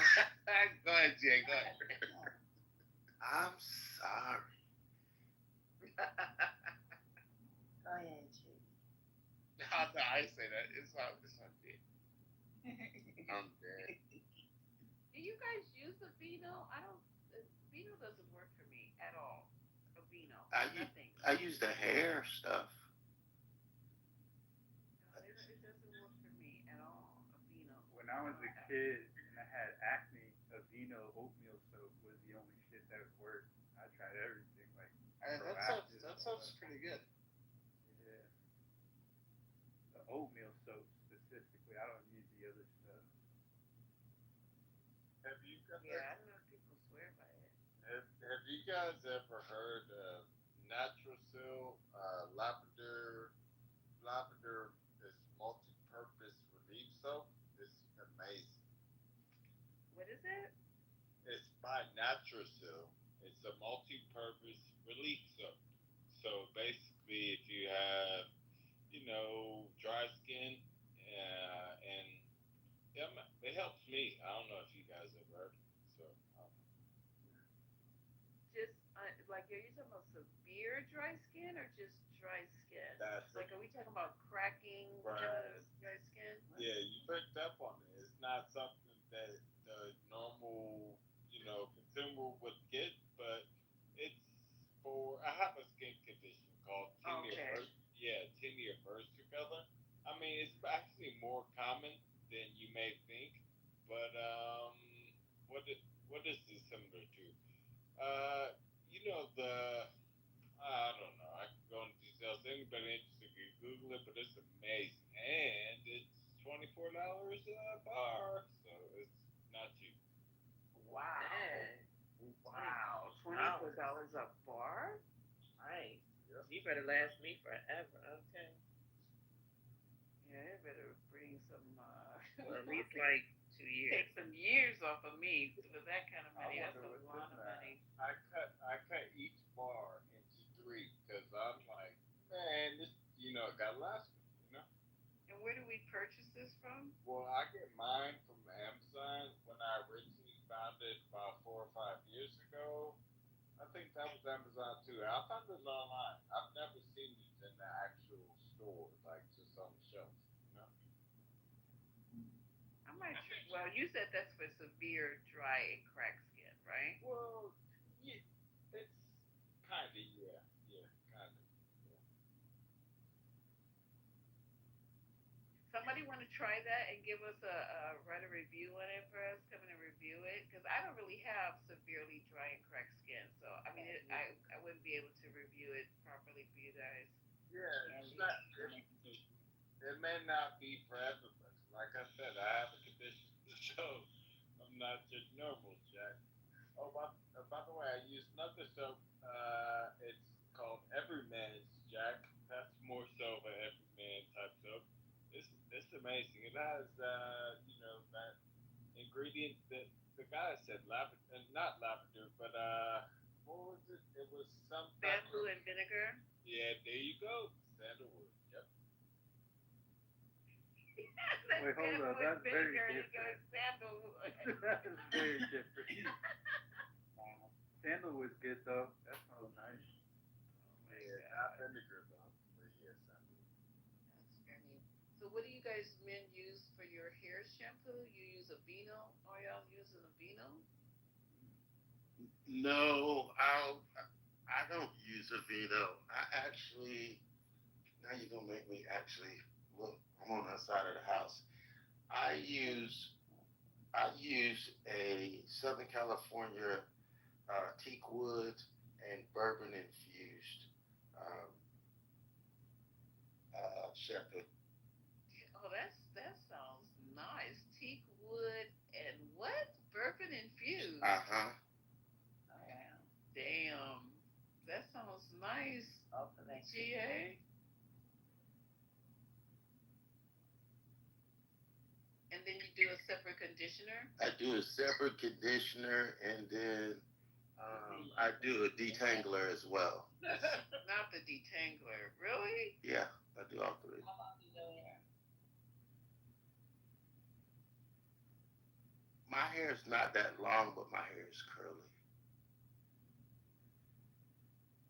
Not the detangler. Oh my god. Oh my god. That's a 3-step process.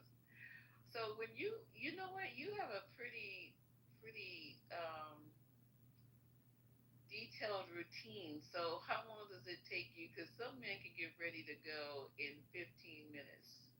Yeah, it's not gonna happen. Thank you, Lisa, for.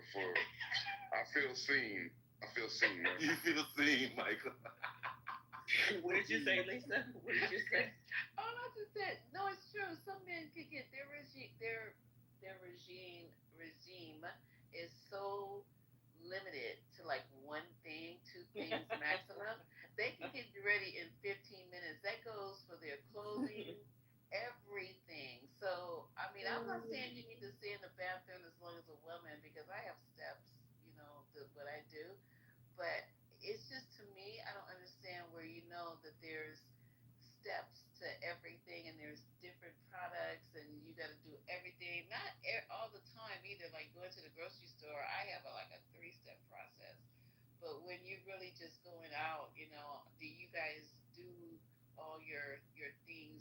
I have because I'm so sensitive to it because when men come in the hospital, especially my black brothers, they have the ashy knees, the ashy elbows, the ashy hands, the dry cuticles. I'm like, what is going on here? You know you're coming for surgery. You didn't even take the time to put shea butter on your body and make yourself look, Most dudes, I thought you're not supposed to put nothing on your body. Care about that, Lisa. No, they don't. That's not true. And they won't. I'm not saying all of them. Excuse me, not everybody, but I'm just saying there are some that they look, want us, like I said, want women to look, shiny and like a dime piece, but they don't. So You're not supposed to put stuff on your body, right? No, that's not true. That's an old wives' tale.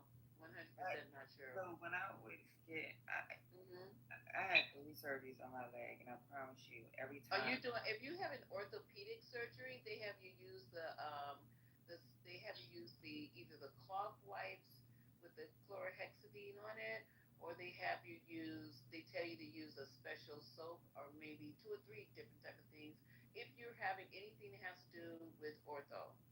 But I don't know as far as whoever told anybody else the other thing. Coming in there dried up like a prune and whatever, you don't have to do that. That's the old white cell. It doesn't make surgery any different because they prep you in surgery. They prep only the area they're going to work on. It has nothing to do with your arm. If I'm working, you're having an appendectomy or any abdominal surgery or whatever the case may be, or are you having anything done to your whatever area, female, male areas? If you're having a craniectomy, it has nothing to do with the rest of your body. You might be naked because we have to put all kind of shit on you to monitor you. But as far as your skincare and your normal routine, stick to that. But I've had ortho surgery. You guys know that. So they gave me the wipes for my ankle. They didn't want me to have anything on. And I knew what prep they were going to use, which is alcohol based. So that helps stick clean to your skin as well. But Why would I go in with my fucking knees rusty and my elbows rusty and just dry? It just don't make any sense. You asked them how I showed up in surgery. Yeah, they would tell you this girl came in there like she was going on a dinner date. I was like, my skin was all moisturized, all my stuff was on. I looked like I would normally groom myself. Period. But I did wipe my leg off with the wipes that they gave me, and I left that area pretty much with the bacteria and the flora. I took it off my skin. Well, my doctor told me do not do no special regimens. I'll be going the day before surgery. I don't know why he told you that. Well, that's what he told me to do, and he gave me these iodine things. Yeah. To wash my body with. He said don't put no lotion. Why would you wash your whole body with the iodine? I don't know. That's what he told me to do. And he told me to take off all my nail polish, no acrylic nails. That is another lie. My nails, I have blue. I have Superman blue on my nails. I had Superman blue the day I went in for my surgery. All my patients today who came in for their butt implants, all of them. One of them had the long coffin nails. Her nails were very, very long, and plus she had the jewelry on them. It was a little bit difficult. I just put the pulse ox on her ear. Plus she had piercings that she couldn't take off. She had a piercing in her chest. She had the Chanel bracelet that has the lock that she couldn't find the screwdriver. She had an anklet on that had also been sealed. Yeah. So You know it's your patient. no, but they all come. No, I'm telling you, I also have a lock. I have stones in my ear that I had sealed off, like they're diamond drops. I had lost a pair, and it just literally destroyed me because I love those earrings, and they cost me so much money. So when I went and had them replaced, I had them sealed where they can't be cut off. I mean, they can be taken off. So those were on when I had my surgery. My lock bracelet was also on. It doesn't matter because we know how to deal with that in surgery. It's not like, oh, cancel the case. We can't get her earrings out. No. It's just, your earrings? yeah. Pardon me? You don't change your earrings? Not these diamonds. Nope. Wear them all the time. Every single day of my life. That's interesting. I didn't know you could do that. Yeah, you can. I've seen girls that had their earrings sealed, but I'd be like, I like change, I guess. I do too now, Patty. Now I want to wear some big hoop earrings because my hair is not braided anymore. So I wanted to wear some nice, cute hoops so they can see. You can't see it with all the hair. So I was thinking you should get you some really nice, cute gold hoops. But I have the ears. My ears are sealed. Go to the Coliseum.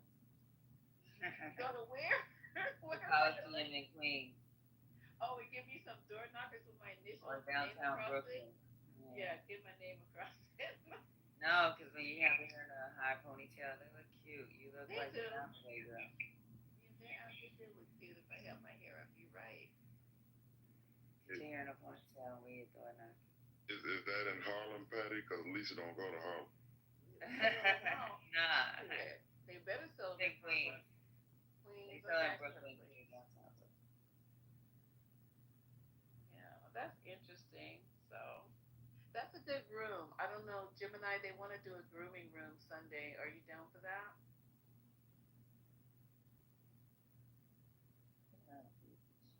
You know, I still use I'm absolutely down for a groom room. Let's do it. Okay, so you guys can, I put it in the Telegram chat, the one that for 420. Maybe you want to put it in your chat. Okay. Add that to added manscaping and what? She's gonna be a special guest somehow. She's gonna find a. I'll show y'all how to manscape properly. Gemini, she said she gonna come in and she not gonna say nothing. Mike said, well, that's another lie. You know that's a lie. That's a That is a lie from the pit. All right, I'm surprised y'all. I'm not even coming up on stage. I'm just in the audience. Okay. Yeah, Lisa, they clearly don't appreciate you, so don't say nothing. We appreciate it. What are you talking about? Thank you, Dr. Goddard. We already give her flowers. What are you talking about? You love her. Nah, y'all, like, you know, during a comment that Lisa couldn't make, stuff like that. You know, y'all teasing her. Why you playing devil's advocate tonight? You know, I see what you do. You know, I'm just playing. No, there's some truth in that. But I'm gonna be quiet because this is their room and it's on men's health. I know I'm gonna start the room though. I'm gonna start it. Wait a minute. I will. Friday. Oh, Donald Trump. I gotta start the room like that. You do. It is very funny. What's your room gonna be? Because we haven't advertised it the whole week. Maybe I can advertise it on Saturday. I mean, it's too late to brainstorm. I've been drinking and I can't brainstorm on over. Oh, okay. I want to do something too. Tomorrow I wanna have my mind functioning properly. Put it together. All right, let us know and we'll put it in the jumbotron. Yeah, because tomorrow we're gonna do we didn't do anything that I started to do. We didn't talk about any of the Trump news, so we didn't do a Trump newsroom tomorrow. Lisa, am I wrong for taking 2 hours? 2 hours. People say 2 hours? For what? To answer your original question, if I'm going out, like out, like I'm going out to dinner. Yes, I you need it. should take I need a 2 hour. I need a 2 hour head start. An hour is a lot for men. 2 hours is ridiculous. Yeah, that is ridiculous. It takes me 2 hours to get ready. Me too. Yeah, that's crazy. 2 hours. Girl, I gotta moisturize. See, that's fresh out the shower. That's when you put the shea butter on. That's what that link is up top for y'all. Thank you. That's 3 young queens. You put that fresh out the shower where you don't even fully dry off. You want your skin still to be moist. Yeah. And you add your shea butter on and you good. Smell good. Lock it in. Moisturize your situation. Everything's a go. Yeah. Lock it in. Mama, I do shave and all of that. I have to make sure that. Don't you do that all the time anyway? No. Hear me. I don't shave every day because I give my skin a break. Black men should do that. They should not shave every day. They should give their skin a break and rest their skin just like they rest their muscles. And when I get ready to go somewhere, I shave with a straight razor. Every hair has to be perfect. Every hair has to be clipped. Everything's got to be in on point. So yeah, it takes me 2 hours. I gotta get some more water. It reminded me I need more water. And I straight 2 hours is way like too. once a week. It's way too much, bro. Way. I guarantee you, in an hour, I guarantee you, you give me 45 minutes, I'm gonna come fresh, dressed, pressed, smelling good, clean. Everything gonna be right, bro. It don't take no 2 hours. Sounds like they got a topic for Sunday. How long does it take you to get ready? It takes me 30 minutes just to make sure the clothes is right. I don't think I spend more than an hour. And to be honest with you, I usually am trying to plan. I'm more concerned about where I'm going and planning the time to travel to that location. That's kind of more the big concern, frankly. How long is too long on the prep? 2 hours.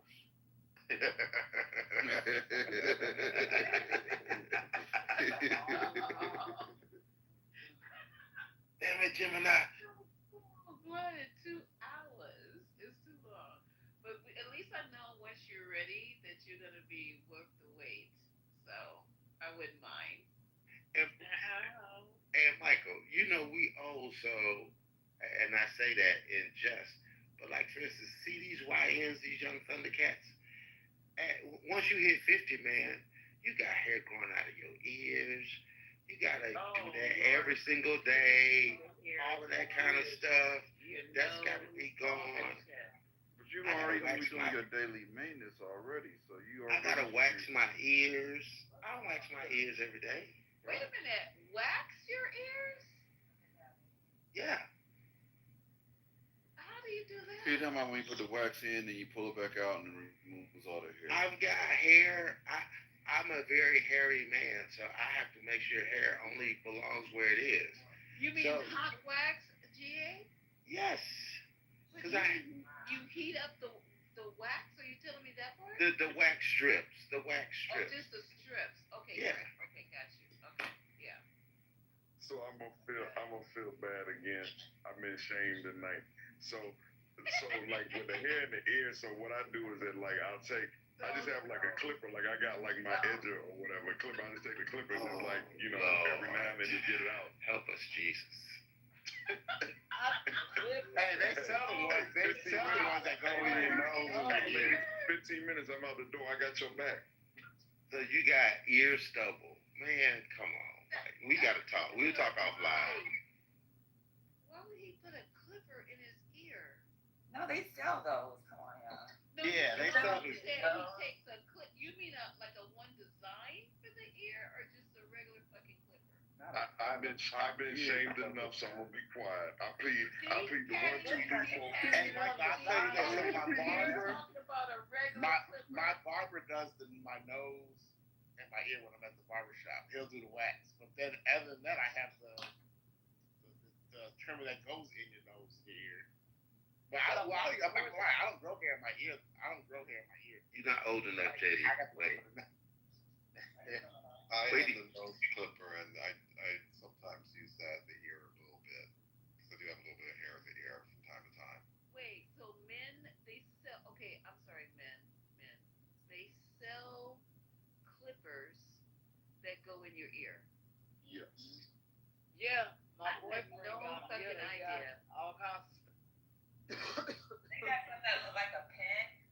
Yeah. Lisa. Light on it. Okay, this is what I'm asking. I don't have hair in my ears. Lisa. So I don't need that apparatus. Lisa, let me explain what happens. Lisa, let me explain what happens.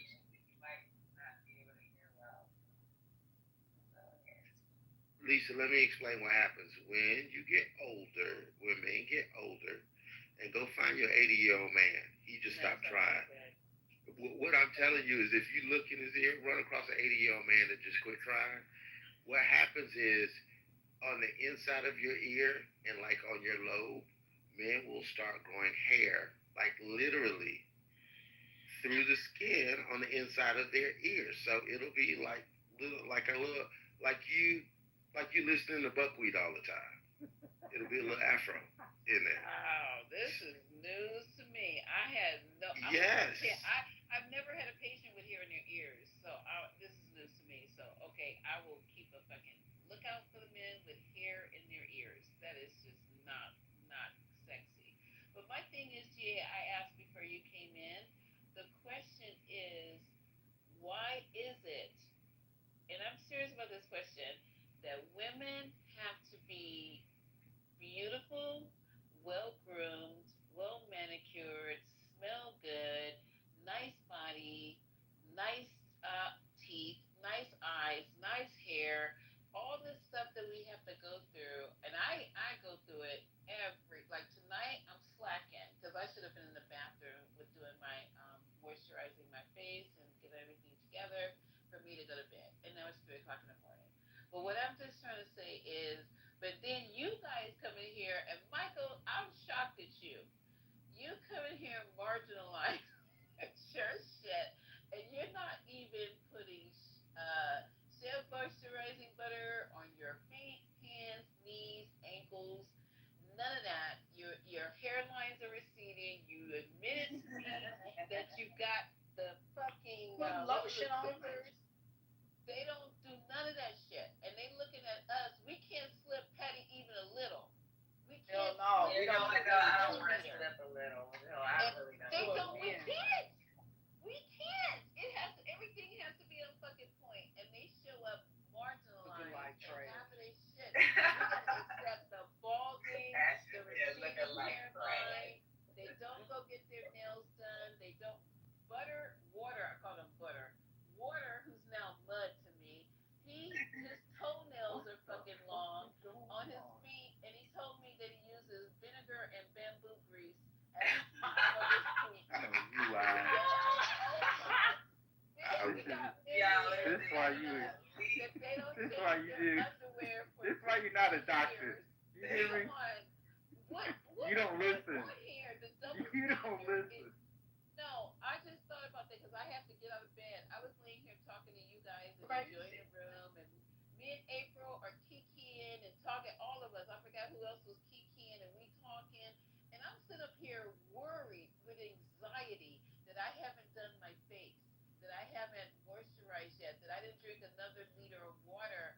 That you know what I'm saying? I have anxiety. So now I'm sitting on the side of the bed because I eventually have to get up and I gotta get that done. You men, you can show up any fucking kind of way. The same underwear you had for a year, you pull out the drawer. What if I pulled out a pair of panties? What is the what? No, yeah, that figures water. What if I pulled out panties that I had for a fucking year? I don't understand what's going on. You expect so much for us, and they don't do it. Little. I and think we start just being just as critical of these fucking men who just think they're everything because they a man, and I have to deal with this. Lisa, it sounds like you need to have a woman room on Sunday. Well, hey JD, yeah, Jack. JD, here's the issue: is that I hear Lisa's angst, but there are many men that take very good care of themselves. But I do hear your angst, Lisa. Not to the level of UGA. When I hear you talk, it's like, what the fuck? All the stuff that you do. When you said paraffin wax for your feet and your hair, I was on my 4-poster bed. I was like, what? I can't wait to see GA's hands. I know you're gay and all that. I cannot wait to see your hands, smell your hair. I'm just like sitting here going, GA. GA, no, and $50 underwear. Oh my God. Y'all not gonna ever let me live that down. Hey, you don't have to live it down with me. I'm celebrating it. I can't believe you said you that. definitely have to live it down. You're not frugal. I love it. I love it. Underwear and bra, so. Patty, do you have any underwear or bra in your drawer that you've had for a year that you've worn consistently? I don't. What? No, every 6 months you're supposed to change out your underwear. Thank you, Patty. Hello? Thank you, Patty. Be quiet. Is that GA? I hadn't heard that before. Thank you, Patty. But I'm like a big ass kid, so I still like. I'm gonna be honest with you. I go to Pink because they sell underwear 5 for $35. So I buy my pink underwear and my pink bras because they're cheaper. So. I'm not saying just that. It's just like when they lose their elasticity. Yeah, and it's not shaped right. Bras, I don't want that crinkly shit. My bras looking like they crinkle. I don't do that. I make sure, because that's what you guys expect. Now, if I took my freaking stuff off and my underwear and shit wasn't matching or wasn't looking like I just bought it 2 days ago, y'all have something to say about it. But you just don't have to have Lisa said something to me. Lisa said something I couldn't respond because I was using my bar soap. So I just got to.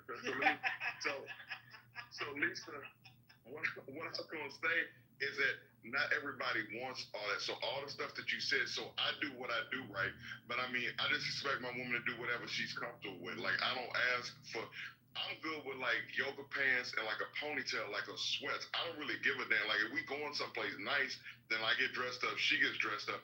But I don't demand all that. Like, all the stuff that you're talking about, I don't ask for that. Now, maybe if I was more meticulous about my stuff, I would request that of like my woman, but I don't need all that. I agree. You don't need my kind of person, bro, because you be, man, that right there speaking to me my kind of person.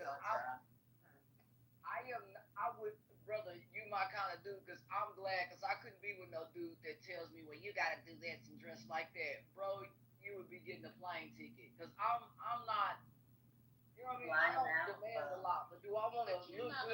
Michael gonna get flued out. I'm not there. I agree with Michael. You said what? I didn't hear you. You said what? And after you said what? You can't. You ain't flying JD out though. I'll fight you about that one. I've never had anybody. I couldn't. What? I didn't hear you. I was gonna say. I was asking you a question. Oh, go ahead. No, I was just telling Ashton that's not fair because you've already mentioned to us many times that you're not a girly girl. No, I So am if you're not. not a girly girl, you know, I'm sitting in. I cannot let myself slip. It's like what? No, I don't slip, And bro. I I think look my I clean. think these I look men in nice. here are lying. They're lying. They know good and well they wouldn't give me a second look if I did the grooming routine that they have. Or I mean, not that I'm trying to get your attention or anything like that, but it's just the mere fact that we've talked about. Remember we were talking about landing strips and all that. I need to interrupt you again. I apologize. You mentioned a number, and like when you were like high on like pain pills before like your first surgery, about 13. That number, when you said that number 13, if you know what I'm referring to, I don't care. You can have on year old draws. You know what your 13, your size 13. Oh, you're talking about yes, I do know that. Yeah, I don't care what you got on. You bring that 13 and it could be in sweats, holy cross. I don't care. Just bring that 13. I don't care what's going on with it. Is this a pant size? We're not talking. No, it don't sound like It don't sound. I didn't know somebody heard me. Like bad I said that. I don't know what the hell's going on up in here, but Number 13. No, I was just saying, I have a never mind my butt because I was telling people I don't know. We were talking about butt. Never mind. Let me go in here and get my moisturizing cream. I wear a size 5, a 4, sometimes a 6. Hey, little booties matter too, Patty. Little booties matter. Yeah, I agree with Michael a little bit. I was gonna say I've never heard of. I'm not exciting like that. I never heard women change, and this is maybe I'm a little naive on this, but I've never heard of women changing the. I mean, I get that this the explanation about the elasticity going out. I just never heard anyone changing at 6 months. But then again, as a guy, I'm with Michael. I've never really asked with anyone I've ever dated about their about their underwear. I'm kind of like, as long as it's April fresh, that's fine. That's probably as far as I can go with it. Well, you're supposed to buy new underwear every 6 months. I'm not saying that I just throw them away, but every 6 months you're supposed to buy new underwear. Like all my underwear still look new, and my bra. So that's why I need underwear and bra. I hear you, Patty. So it's like it's kind of like it's recommended like an oil change, but you don't have to get it right that second. Right. That. Yeah. I'm still gonna do it. I don't care. And so here's the thing to what Lisa was talking about. If we go into a black tie event or like a fundraiser or like to the opera to a play or something like that, and we like dress, then it's okay when we come back and get it on. Or it's like, it's nice, these like thigh highs, like, like what do you want to put on, like on your under, like, just to have your game. And like, I'm going to have mine on too or whatever, like my game on. But I'm just saying, just for the normal everyday life, I don't care. I don't give a good god darn, what's going on.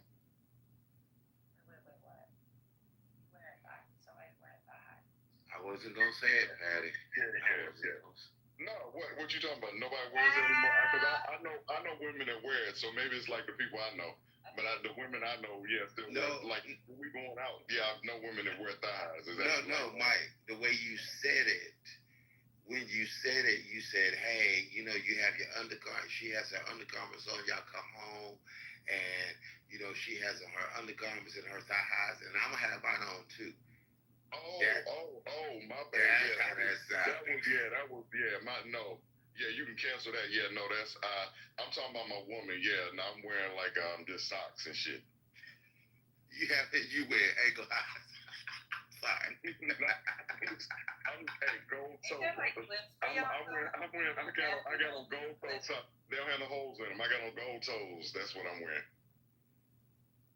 Women in the chat and people are saying that they don't wear underwear and things more than 10 times. One person said they outfits and things like that. So women are different than men. That is for sure. But I told somebody I play sports. I keep plenty in here, make sure everything up in here clean. Cause I'm the kind of person that when it comes to clothes, even underwear, stuff like that, got to have a lot of clothes to wear, got to have a lot of stuff like that, because this is Texas. I ain't finna be around you if you stinking none of that stuff. Like that lady said, you got to have certainly your underwear. I ain't finna deal with holy, none of that. Men, I don't deal with none of that kind of stuff. Because if you don't want me looking holy and looking crazy, don't come to me looking like that. I know that's You know what I mean? That, like, real talk, I have nice suits. Nice, like I told this dude, I ain't wearing no damn blue jeans with holes in them. Next, and me and him, he would like that. I mean, that's how he wanted to dress. But I don't wear cut up pants. I ain't paying $80 for cut up pants. Goodbye. So, and stuff like that. Or what's them skinny jeans nowadays that this guy said, you can try this on. Next, nope, I don't wear anything that I can't. If I gotta lay down on my bed to put it on, you can miss me. I want my pants to be, not too baggy, but tailored. A lot of my clothes are tailored to fit me properly. You know what I mean? I don't have stuff just hanging up off of me. My clothes look good, and I look stylish. Shoot, you know what I'm saying? If you got a tailor, somebody who can tailor your stuff, or a cobbler, make sure your shoes look good, then you don't have to worry about looking like trash. Because I tell a dude, if you can't accept the way I dress or the way I am, then I can't help you. Because my clothes are tailored and fit me. If they don't like it, I'm not the one for you. Because I come looking nice. Go on, girl. That's what I'm talking Real nice. Patty, I'm with you. You need to rotate your whole underwear drawer every 6 months. I have been known to throw out underwear. Raising 4 daughters, I thrown clothes away. Dad, that was my favorite. You've had that for more than a year. That goes in the trash. Find another. I don't throw away clothes. Well, look, when I say throw away, I don't mean throw them in the trash. We take everything to the Goodwill and stuff like that. I got a sweater that's like 8 years old. Shit. Well, not clothes like that, but underwear, they gotta go. Oh yeah. I hated when my mom did that. She would take something from me, like a shirt or something, or a pair of pants. It'd be gone. I'm like, what happened? She said, well, I threw that away. And I'd be like, that's my favorite, X, Y, and Z.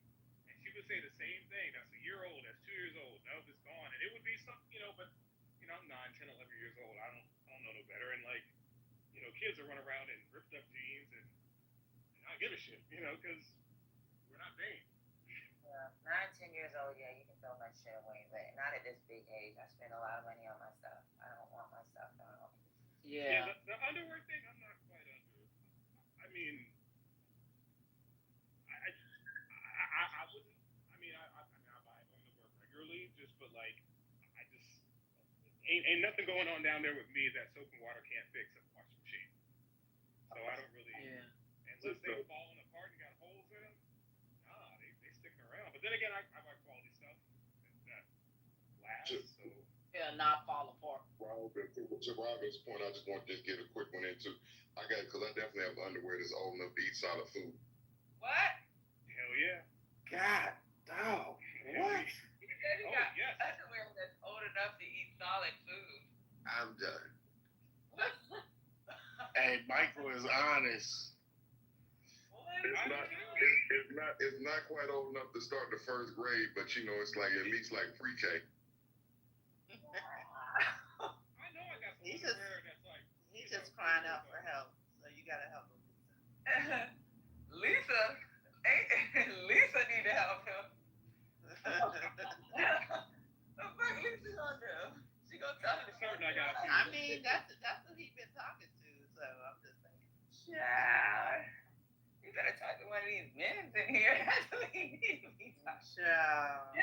No, because you must have been asleep, Patty. Earlier, he was like, I don't, I need a woman, stuff like that. So that's why I said that. What did I do? Oh, you ain't do nothing, bro. What, JJ, is this your closet? That's the first That's one of them. I'm done. No way. So nice, so organized. Oh, I love it. We definitely get it. So Patty side, I want to see what the shoe game look like. All right, hold on, let me. No, I'm trying to see Patty's side of the closet. She shot his side. Where's Patty's side? Child, let me tell y'all something. I have a closet in my room. You guys have separate rooms? I like that. Girl,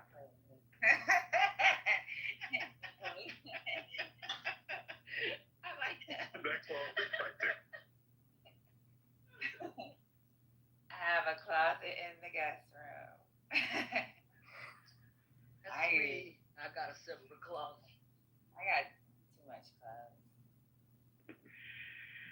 Ain't nothing wrong with having stuff. I mean, if you got a place to store it, like me, I got 2 storage buildings, so I got a hell of a lot of stuff. Men like it over here. They're like, man, your house looks like if you walked in my house, you would think a man lived here because everything in here is pretty much designed for a man. Big, big high countertop stuff like that.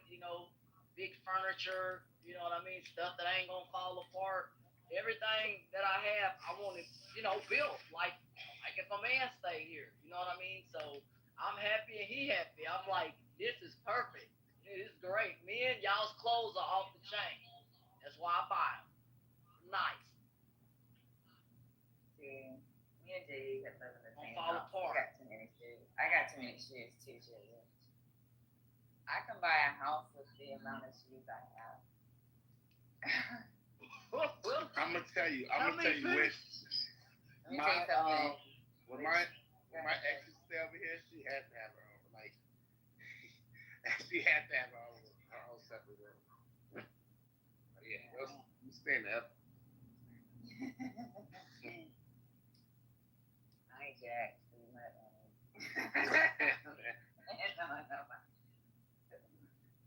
But yeah, I got a lot of shoes. I could tell you, like, well, I know I have over $100,000 worth of shoes. Cause like I'm a shoe freak, a bag freak. I love designer shoes.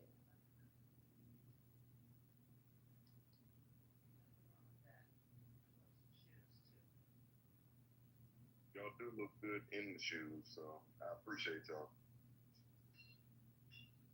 Love some shoes. Anything else?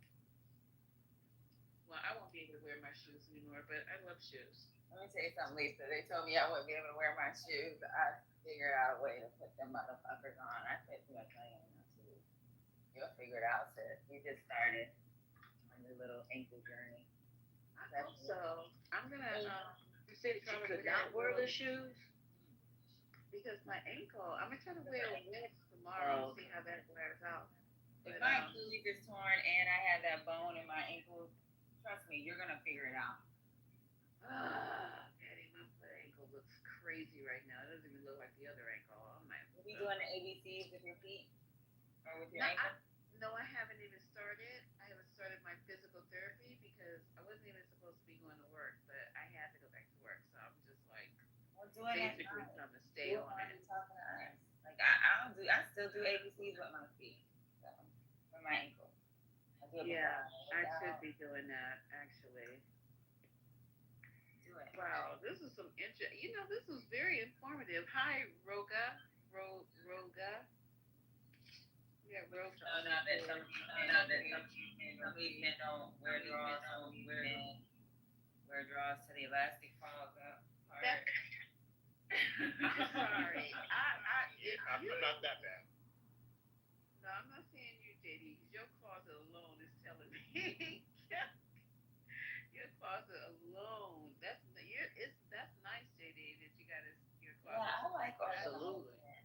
That's amazing. Yeah, that is amazing. You got it going on, bro. JD probably paying somebody to come do it every week. That's what it is. Stop lying, because Lisa was on the phone with me one day. There's a lady that comes to clean my house. Oh my God. So I was like, oh my God. And she can't Look, I'll tell you, I'm a knee freak. The only time I'll have someone do it is like to dust. Because for some reason my place gets like super dusty. But you live in a high rise. Where's the dust coming from? I don't even know. Wow.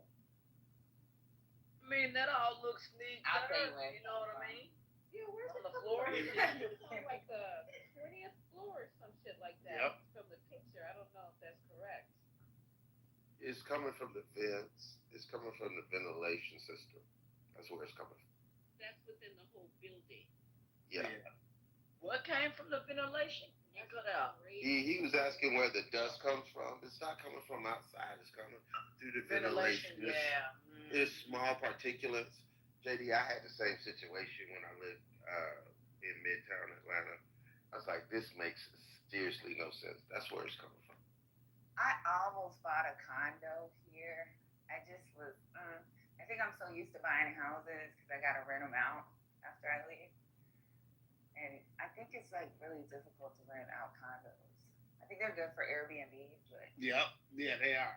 But I don't know. A lot of places are going away from Airbnb because they're taking money from the city.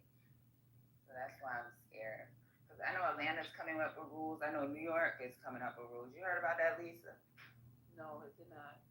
So, the only reason why I know about this because me and my sister and brother was talking about buying a condo in New York together. And when we were looking up the Airbnb laws and all this shit, child, why New York is trying to do this thing, only so many Airbnbs. You have to apply for some type of permit. They only give so many out a year. So I was like, yeah, that's a trash idea. I know in Hawaii they got rid of it, where you only can do Airbnb for up to 30 days. You have to do it up to 30 days. You have to have an Airbnb, what do you call it, for 30 days. They have to lease it up for 30 days. Yep. That's great. Yep. Nobody's on vacation for 30 days. Unless you do the travel nurse thing, which is what I do when I go to the West Coast, because my parents are 400 miles away. I definitely do that. And I don't say for no goddamn, well, sometimes I do. I take that back. But that's the only, who would be there for 30 days? Somebody who's on business. It's not like a vacation. No, but people pay for that shit. Because if you look it up, they'll have them booked out. People pay the 30 days. There's big business down here in Kiowa, Daniel Island, Follow Beach area, the Outer Banks. It's big business. People do rent for 30 days. It's literally like very common. Wow. And I think they did that because in Atlanta, I know a couple years ago they were like complaining about like people coming to parties and stuff like the stuff that people definitely. That's why they shut it down and started doing that. Yeah, but that's why I was like, fuck no. I'm scared of condos and get stuck in it and trying to sell it. Because you only can sell it to a certain group of people. But I think they're beautiful. I think they're beautiful. Like if I lived in New York and just stayed in New York, yeah. No, but you know, it's also good if you can not just, you can't sell them. Yeah, I mean, if the building allows, a percentage of rentals, you to rent them. Are you talking about cooperatives? Nah, yeah, well, yeah, for us co-ops. No, I'm talking about condos, not co-ops. Townhouse, condos. Co-ops. He's talking about like just a regular condo. Shit, I'm probably stuck here. I spent too damn much, but New York City is different. Y'all can sell y'all condos because that's basically most housing arrangements. It's either co-ops, condos, and brownstone. But see, during COVID, shoot, like they were switching these, offices to condos and apartments. Well, no, to condos, but for dirt cheap. Now, I ain't gonna lie, I considered buying a house in Chicago because y'all got some good price homes. I did consider at one time buying in Chicago. I mean, where you going? It's 5 o'clock in the morning. If you rent it, if you pay the mortgage. At least she's not going, she's leaving. Why she gotta leave at 5 o'clock in the morning though? Who, me? Yeah, I said, where you going? You can't go to the gym in the morning. What's going on? I haven't even went to sleep, and she going to the gym. I haven't even gone to bed. This is crazy talk right here. I gotta switch shit around. Y'all gonna have to be my my last priority. I haven't even went to sleep. That's crazy. And Patty up and fresh and going to the gym. And I want to do this spin class. So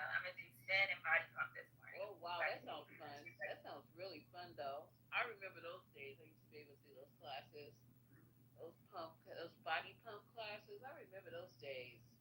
Like Saturday's my rest day because my knees are getting bad and I can feel it. Well, today is Saturday, so you just going to what to do weights?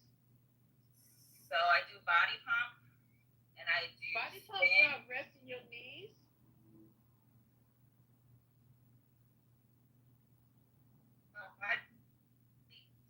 It is. It's weight. It's like lightweight, constant motion. It's like you do a 2-minute song and you do like they'll play a 2-minute song. You do shoulders 2 minutes song. You do your back 2 minutes song. Like, yeah. Oh, okay. Okay, so you're not doing any. That's an hour. You're not doing any cardio. Yeah, I'm doing my spin, so I can take some of this pressure off my knees and stuff.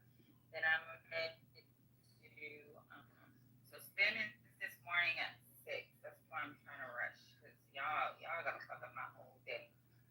Do my spin at 6 and at 7 and I'm body pump. I got time right there. Everything's 40 minutes away in Atlanta. Trust me. Oh God. Anything. They got a 30-minute podcast. But my abs are tight. My abs are tight. Well, good for you. You got tight abs. I'm gonna have tight abs too. It's called a surgeon's knife. You've been hanging around them too long. Yeah, I'm getting lazy. I'm seeing people get this shit done like in a few hours. Like I was sitting down the other day and I felt the roll. Didn't you say men are getting the I felt so in my tummy. I'm fat at it.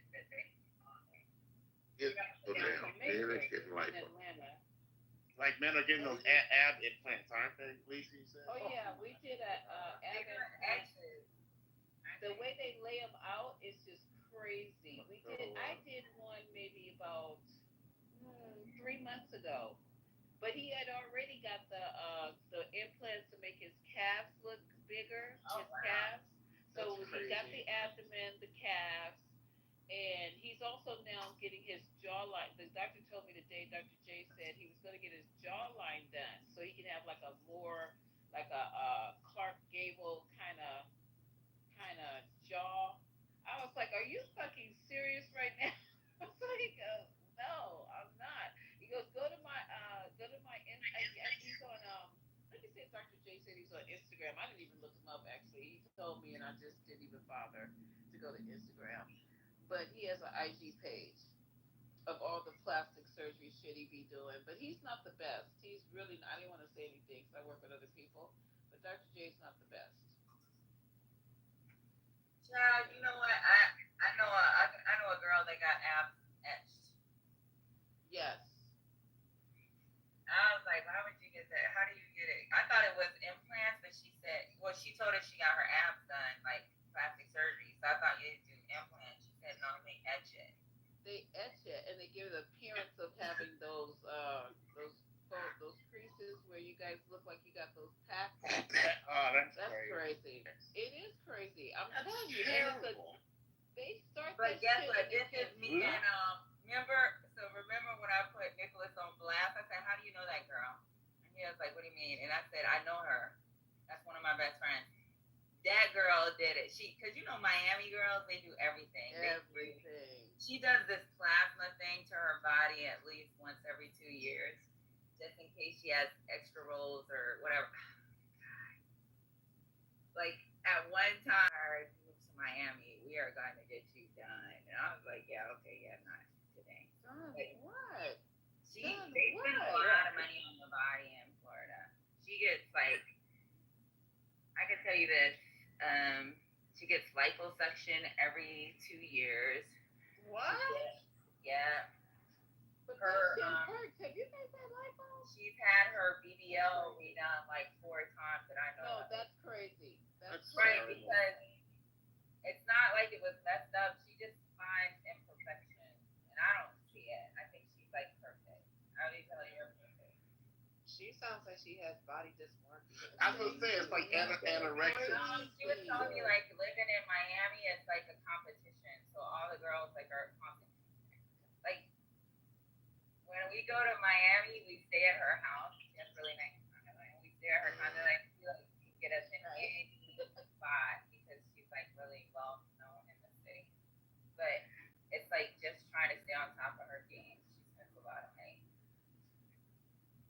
see, it just doesn't make sense because, okay, the reason it took And us so she's a long. lawyer. That's the thing that's wow. But let me tell you something, Patty. The reason it took us so long to do this girl today, it shouldn't have been. We shouldn't have been at. Okay, the first case was taking implants out and putting implants in exchange.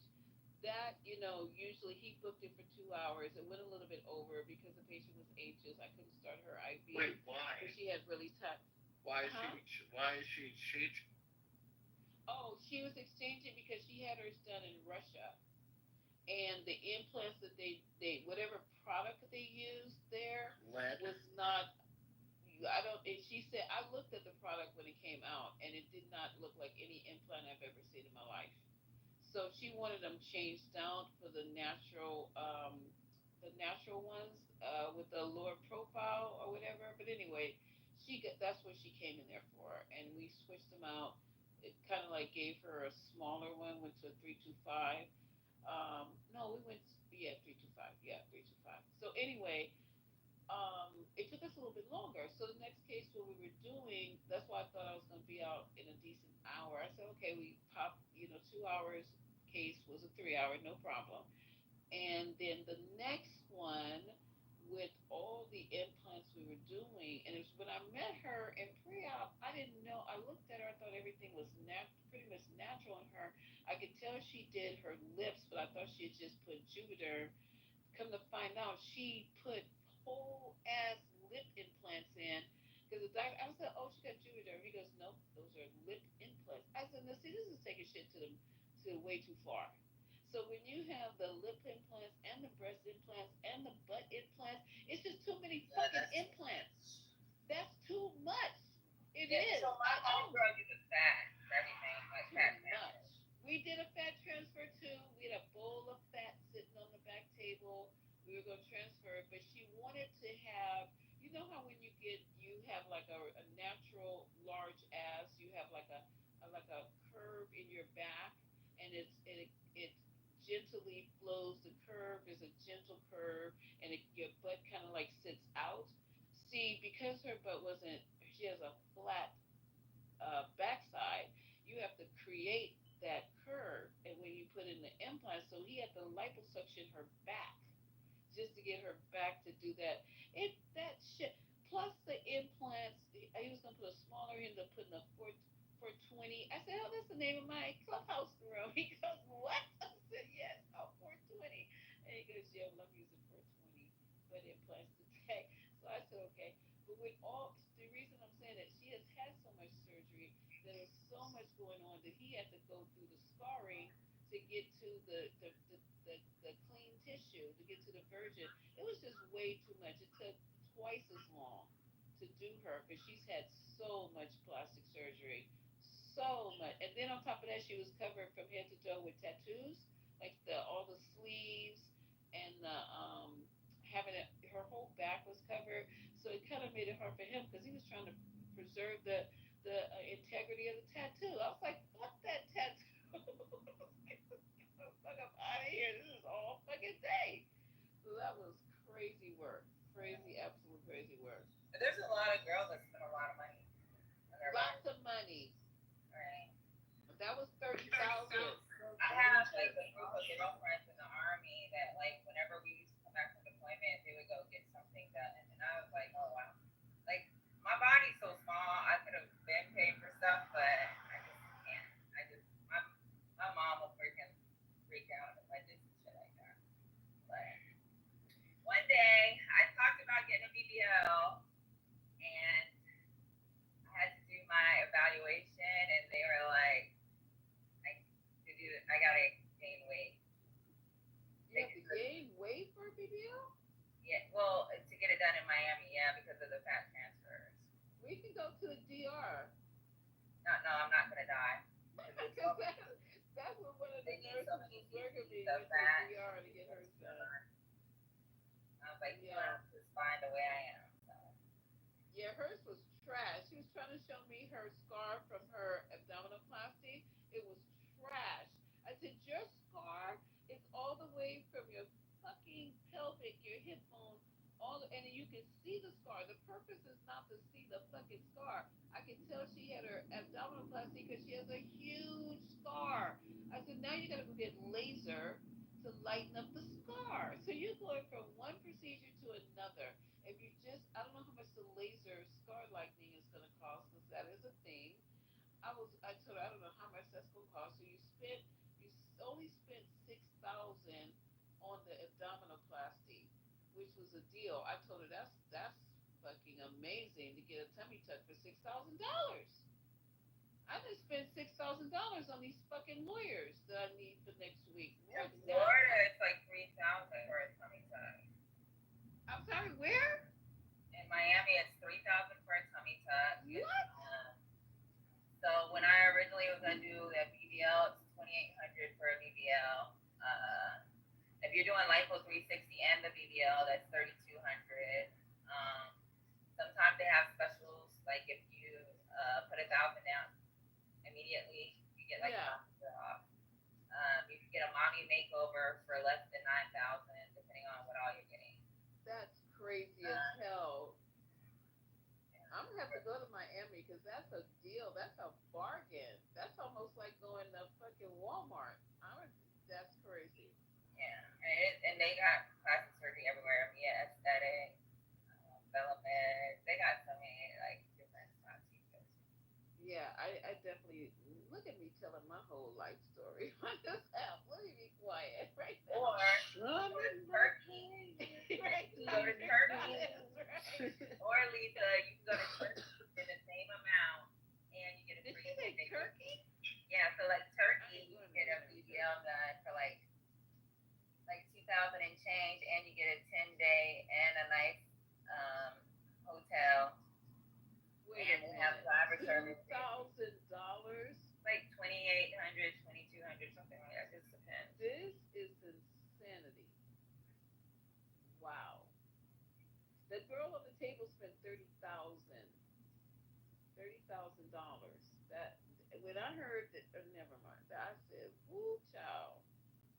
And then she had veneers, so we had to be careful of the veneers. So we had veneers. Yeah, she better not have no baby. Nobody's gonna be able to Just too recognize much. That's way too much stuff going on. One body. See, y'all said my daughter looks exactly like me. Imagine if somebody got surgery. Y'all be like, who baby that is? That's true. The more surgery you keep getting, your kids don't look Patty, nothing you like need you. a BBL. Hold up. No, she doesn't need a BBL. I know what she's talking about. Patty, you Tell her, better Dr. not get Goddess. a BBL. You do not need a BBL. You don't need No, shit. I'm fine with my body. This is when I was like, when I first started making little changes. I was like, I came back from deployment and I had some girlfriends. There's some really close girlfriends I made during deployment. They were like, we're going to Miami. So I went with them. I had put my deposit when I was, and by the time I got there and they did my evaluation, they were like, now that's when the implants come into play. That's when he was like, we have to do implants. So I was like, oh, no, I'm good. I'm not putting an implant in my body. Or they said skinny BBL. And I don't know what the fuck a skinny BBL is. I remember him explaining it to me, but I was like, yeah, I'm good. The only reason I like the breast implants, not for myself, but certain women, it gives them a complete lift. And some women need that complete lift. I mean, if you're into that, you could probably get the same lift with a nice bra. Go get that bra and you have that lift. But they want to look good with their clothes off, and they want to look good in bikinis and stuff like that. So that little lift, it's and all they're doing is doing they don't do the lollipop. Well, I guess they do the lollipop when they're gonna do a breast aug. But the day what we did was just he did a one little incision, and it was a very small incision because he was struggling trying to get that balloon in there. But once he got it in there, he's put it in a plastic, something I've never seen before. He did a real cute little thing by putting the implant in a plastic bag, wetting it, and then slipping it in, like put the plastic in there and then squeezing it, almost like you put the cake frosting in that little thing that they squeeze. I don't bake, that's why I don't know the name of that. And he pretty much put it in like that. That was sweet. So she got a little tiny incision, and it gave her a beautiful lift because she wanted to be able to walk around without a bra on. It was nice. It was very nice. So that I could see, but all this other stuff like implants in your ass and all this other stuff, yeah, plus the fat transfer, it was just way too much surgery for Can I that make one body. from a dude perspective? And I'm saying it's like, because all this stuff is for y'all, so it's like it's just stuff that y'all do for yourselves. You And don't I like swear, a breast flip? If they so have like a little to make them like nah, sit up and perky, you don't like nah, that? Oh, I actually don't. I don't like breast implants. But what I was gonna say is this lollipop thing. I got a friend. Well, I've actually dated a couple women that have had that. I don't like that. I wish they wouldn't do that or whatever. wow. Like it leaves a line like right up the middle of the Yeah, breast. yeah, it does. Yeah. It Like does they, what? you know, It like does what? it leaves a line. It's a lollipop. It looks It like made a line. Yeah, it's yeah. called a lollipop incision. It's a line It that leaves goes a straight. scar, Yeah. like a line up the middle of the So I breast. know girls that had got it right, in the, I guess the areola. Then you got some that got it right under the breast, where the Right. breast was. Yeah, you can't even see theirs. Theirs looks perfect. That those are cool, Patty. Like when they get those done, they look, and it's just again, it's not. And you know, It's girls not love to about show each it's other not their about them. tits. They'd be like, "Look at my new titties." Like, oh my god, they look so good. Yeah. But the lollipop thing, I don't know why. I don't That like is that. I like when they weird. come in other breasts and do the nipple Ah, and that's keep it as weird. simple as me. What's weird about that? You want to see if somebody else's I breast don't if you look want to at get yours pictures. done. I don't know. No, I'm because looking that at my just woman's breast. that's how they make that's how they like recommend what the best Oh my doctors, god. right? But Michael, you're right. I don't like the lollipop look. I think it makes it look worse because the incision is going straight down your breast and then underneath. It's just too obvious, and I don't like it. I don't. I think it just takes away from the breast. Actually, for me, just seeing it them do it, I'm like, we gotta figure out a better way to do this. Otherwise, I can't. I don't want no lollipop So look. Lisa, I had a friend that had her tits done, and then like a year later, she had to get them redone because her body was rejecting. It was weird. Yeah, I don't yeah. know. She was like, I'm gonna have to pay a whole nother ten. She had to pay $10,000.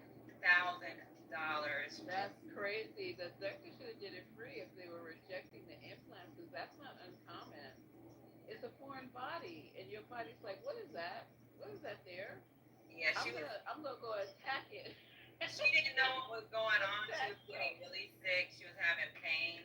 She Yeah. felt like the swelling wasn't never going down. And then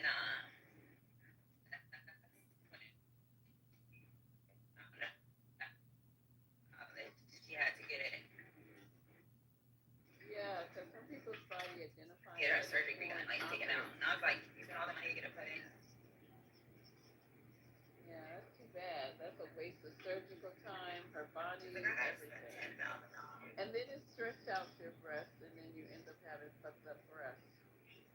No, so what her doctor did was he had to, I guess they got to do something where they sew the muscle or something so they can tighten it up. I don't know what the fuck. He did something, but she looks good now. But Well, that's good.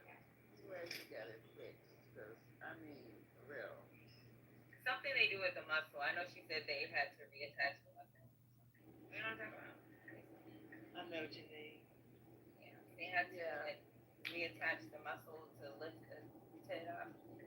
See, Michael is easy. If more guys are like Michael, it wouldn't be a crazy ass rush on the plastic surgery industry, because it's just wild. It is just absolutely crazy what people are coming in to get done. It is, I mean, wild.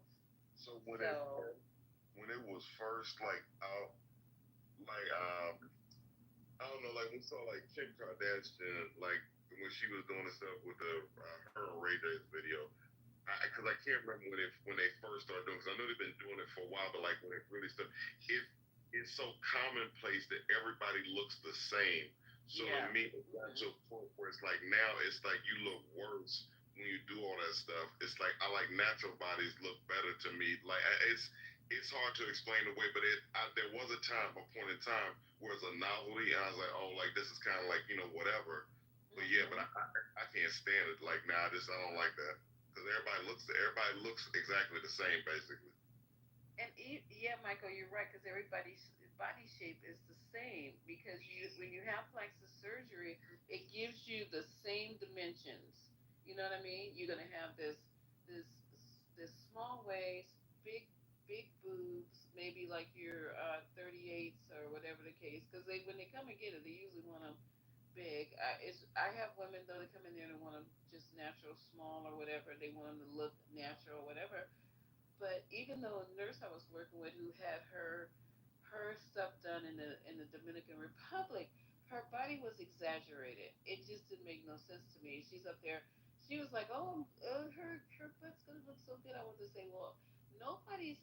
It just hers was exaggerated. When you have a, I'm just gonna use his numbers, and then I don't know her numbers at all, but it looks like her waist was maybe about a 21, and then her hips are like 50 something.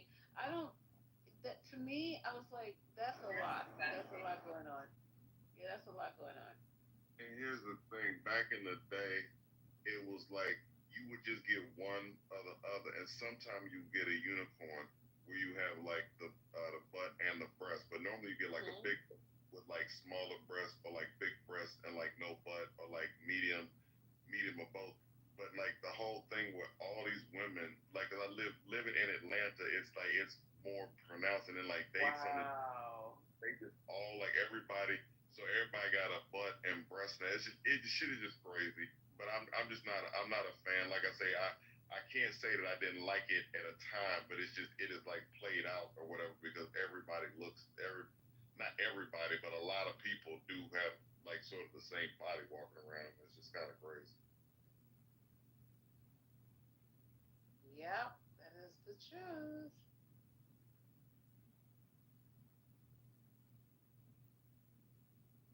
That is the truth. So, wow.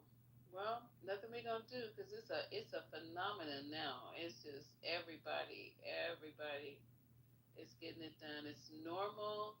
Nobody's working out. I know the gym still have people in the gym, but some people go to the gym with the implants and stuff. So I don't know what to say. I heard when you get the stuff done, because I know when I go to LA Fitness as my gym, and I see women in there that like that have their bodies done. They say you have to work out. I thought you got to work out to keep that stuff tight. What are they keeping tight? Because what do you call it? The breast implants you don't have to do. The butt implants, I don't know what understand because they're not going anywhere. So I don't know, like, but I do see them like see them I working. think they like, just want to be sexy. Don't they look sexier though? And they got that. They look workout gear. It's hard to explain. The women look good. It's just I can't really explain it because it's like, and it's funny because I'm laying down now. It's like it's 5 o'clock. You know what I'm saying? Like we need to get back on this because I can probably explain it better. But it's just the main thing. It's like it's played out. It's like they've like it's over. There's so many people doing it where it's not unique anymore, and it's just not. It's kind of it's hard to explain. The one on my PTR is unique, Mike. What you say? No, I hate to. The one on my PTR is unique. Oh no. You know JD gonna have something crazy. That's why I said I'm scared to even go look at it because I might be traumatized tonight. Atlanta's the home of the BBL. I've never seen one of I'd rather have petite titties than fake titties any day of the week. 365. And I've always said that. What do you mean? You want your Atlanta keeps the BBL. Ain't that right, Mike? What do you say, Patty? These girls in Atlanta is the home of the BBL.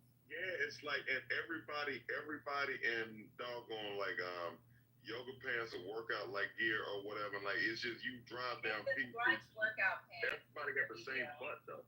What'd you say, Patty? It's the scrunch workout pants with the BBL for me. I be in the gym and they'll have the scrunch. I'll be like, oh my god, I wish my body was like that. But they have like huge asses and they're scrunch pants. Are scrunch because I'm a dude. Scrunch because That's I'm the just one like where you have the scrunch in the back and it looks like it's going up their ass. Yeah. I've seen those. I don't know what that is. Those do look good though. Those pants do look good. Oh my God, Michael, make up your mind. No. I'm saying. I'm a girl. And they look good. I don't know what those They are. look Can nice somebody on put their those ass. in the PTR so I can see what a scrunch pants look like? I don't know what that is. It's got, you know how it looks like your pants are up your ass? Up my ass. It's leggings and they're like sewn where it's scrunchy, and then when you put it on, each ass cheek goes into the pants, and that scrunch goes right up their ass. Oh my God, I know what you're talking about. Dr. Guys, you have some of those? I feel like that's TMI. But yeah, I mean, I would wear it, but I have to. I think it looks really good on myself. I'm too shy to be doing stuff like that. So. Now, are these for workout or for going out about town? No, they be in the gym like that. And they wear them, and they also wear them out around town too. I saw this woman today. I forget what store. I forget where I was, but Lil, I saw a woman today that had them on or whatever. Like, I'm telling you, in Atlanta, you can like make a left BBL, make a right BBL. Yes. Like there's not too many non-BBLs around. She's in the Matrix, y'all. For me, she is. I don't know if she's in the Matrix. She is in the Matrix a bit. I can still hear it on the last thing. She just said in Atlanta, like going to the right, it's a big deal.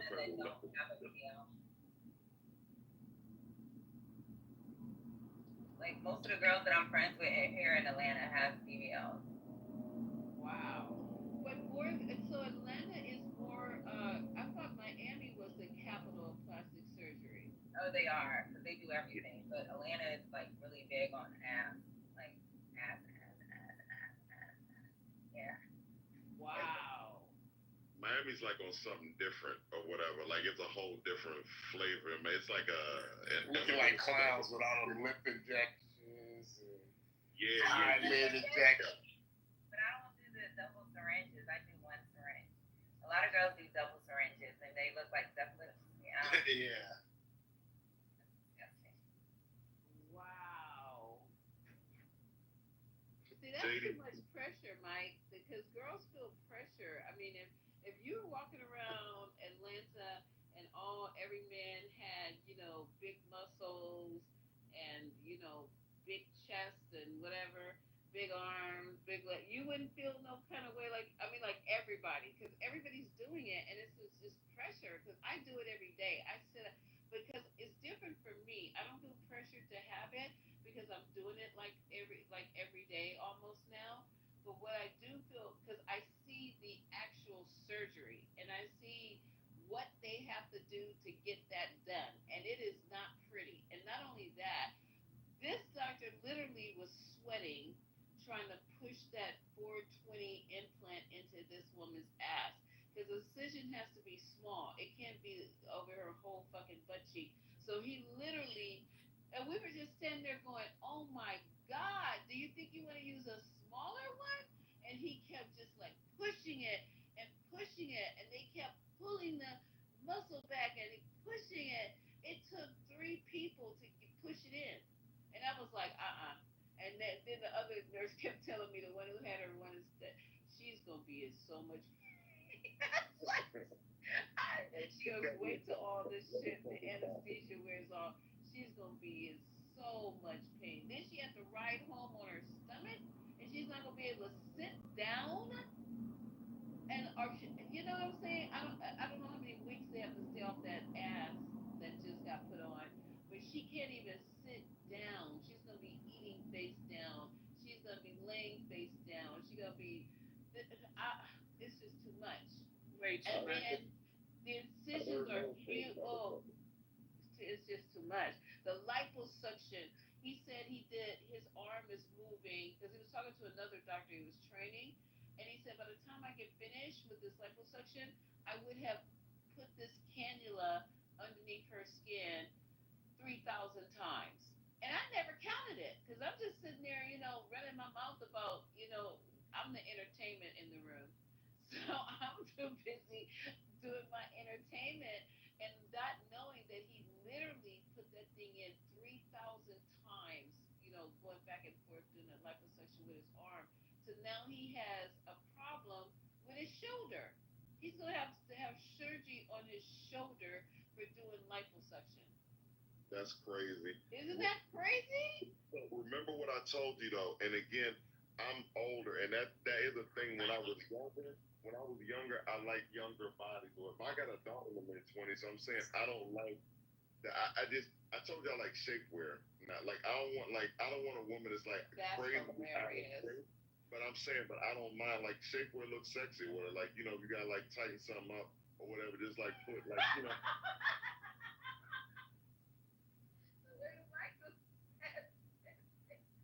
The top, no.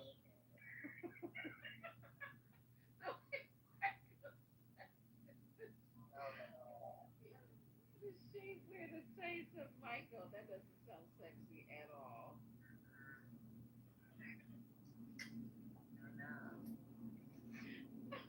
Well, at least I know I can let myself go with Michael, right? I fuck with Mike. He likes the all natural. I fuck with it. I fuck with it too. Nothing wrong with Shit, that. damn.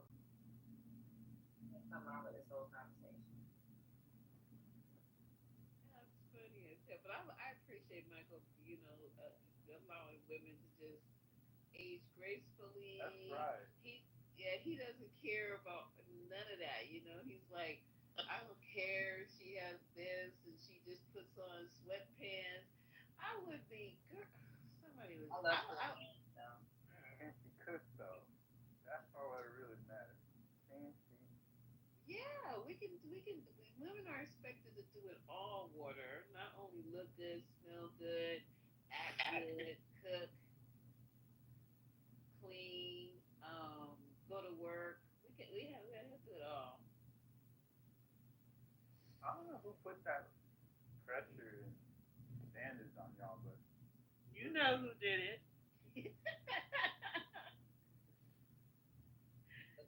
I said I don't know who did it. I missed the last 5 minutes. I dropped it anyway. If anybody said anything that I missed, but if y'all asked for me, I was here, but I couldn't hear anything. I was giving you your flowers. The fact that we could let ourselves deteriorate. We're with you. I said I fuck with you, bro, because you love them all natural. That's what I said. Yeah. There's nothing wrong with it, but I think you should be healthy. Amen. Yeah. Amen. Yeah. I don't want anybody that's out of shape. I just want everybody to be the best. I go to the gym, I ride my bike. I still stay in shape. Just be whatever you are or whatever. But definitely when I'm dating, because some I've been dating, dating off and on. We don't date right now, but I've known her for 15 years. Somebody else I know for maybe about 20 years, or maybe close to that. Whenever I got to, and I'm saying, and their bodies have gone through different changes, but they still look good to me or whatever. But it's not like they it's just the thing. I don't really care. As we get older, I'm glad that I don't have where somebody has a look perfect. I don't need perfection. I'm not perfect. I got dad body. I mean, I'm in decent shape, but it's I'm not trying to be like I was when I was 25 or whatever. So I wouldn't expect my woman to be like that. That's really sweet though, because these men put pressure on these women, especially the younger ones too. You would think, oh, you're 20 something years old. You still got youth. You still got your body still young, and don't no hopefully no frailties or whatever. They're coming in there for that shit too. They're coming in there for all kind of stuff. It's like, girl, you don't need this right now. Teenagers, parents are allowing them to come in there and get fillers, facelifts, breast implants. Just they're gonna be messed up when they're in their 30s, and they're gonna be messed up. Yeah, babe, wild. Implants for their cheeks. That's another thing. They're looking at Kim Kardashian. Her mom don't even look like her mom anymore. I don't even know. I can't recognize that woman. What happened? I looked at the new pictures of her, and it's just, that's scandalous. Patty, I don't think Miami's the home of the people. I think Hollywood is. No, trust me. It may be Most really people don't popular know there now. Miami. But the birthplace, who created that shit? No, not for BBLs though. Water. No. Hollywood. Yeah, Hollywood is Been not. playing for Hollywood. Yeah.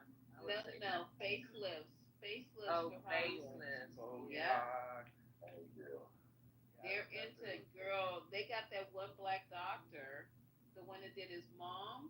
He The one that's is- on TV. I you saw can't him. get in his office. Wow. It's almost like it's you know how you go and you have to wait in the office. Well, you gotta wait in your car in the parking lot because the office there's nowhere to be. Yeah, facelifts in Hollywood, Los Angeles. That's what's going on. And I just happened upon like a social media post where he was showing his mom. It was like a picture, and then I clicked and I ended up watching the video. Unbelievable. Yeah, and I was looking like, I mean,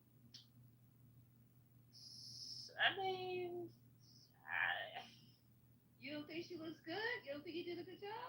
Because No, I'm I surprised think- he did his own mother. That yeah, was a shocker. I do think he did a good job, but I just also kind of felt like, honestly, if she hadn't done anything, it also would have been fine. I mean, it's just Right. So I was just like, I was a little sad, but no, he did a good job, like in terms of surgeries and all that.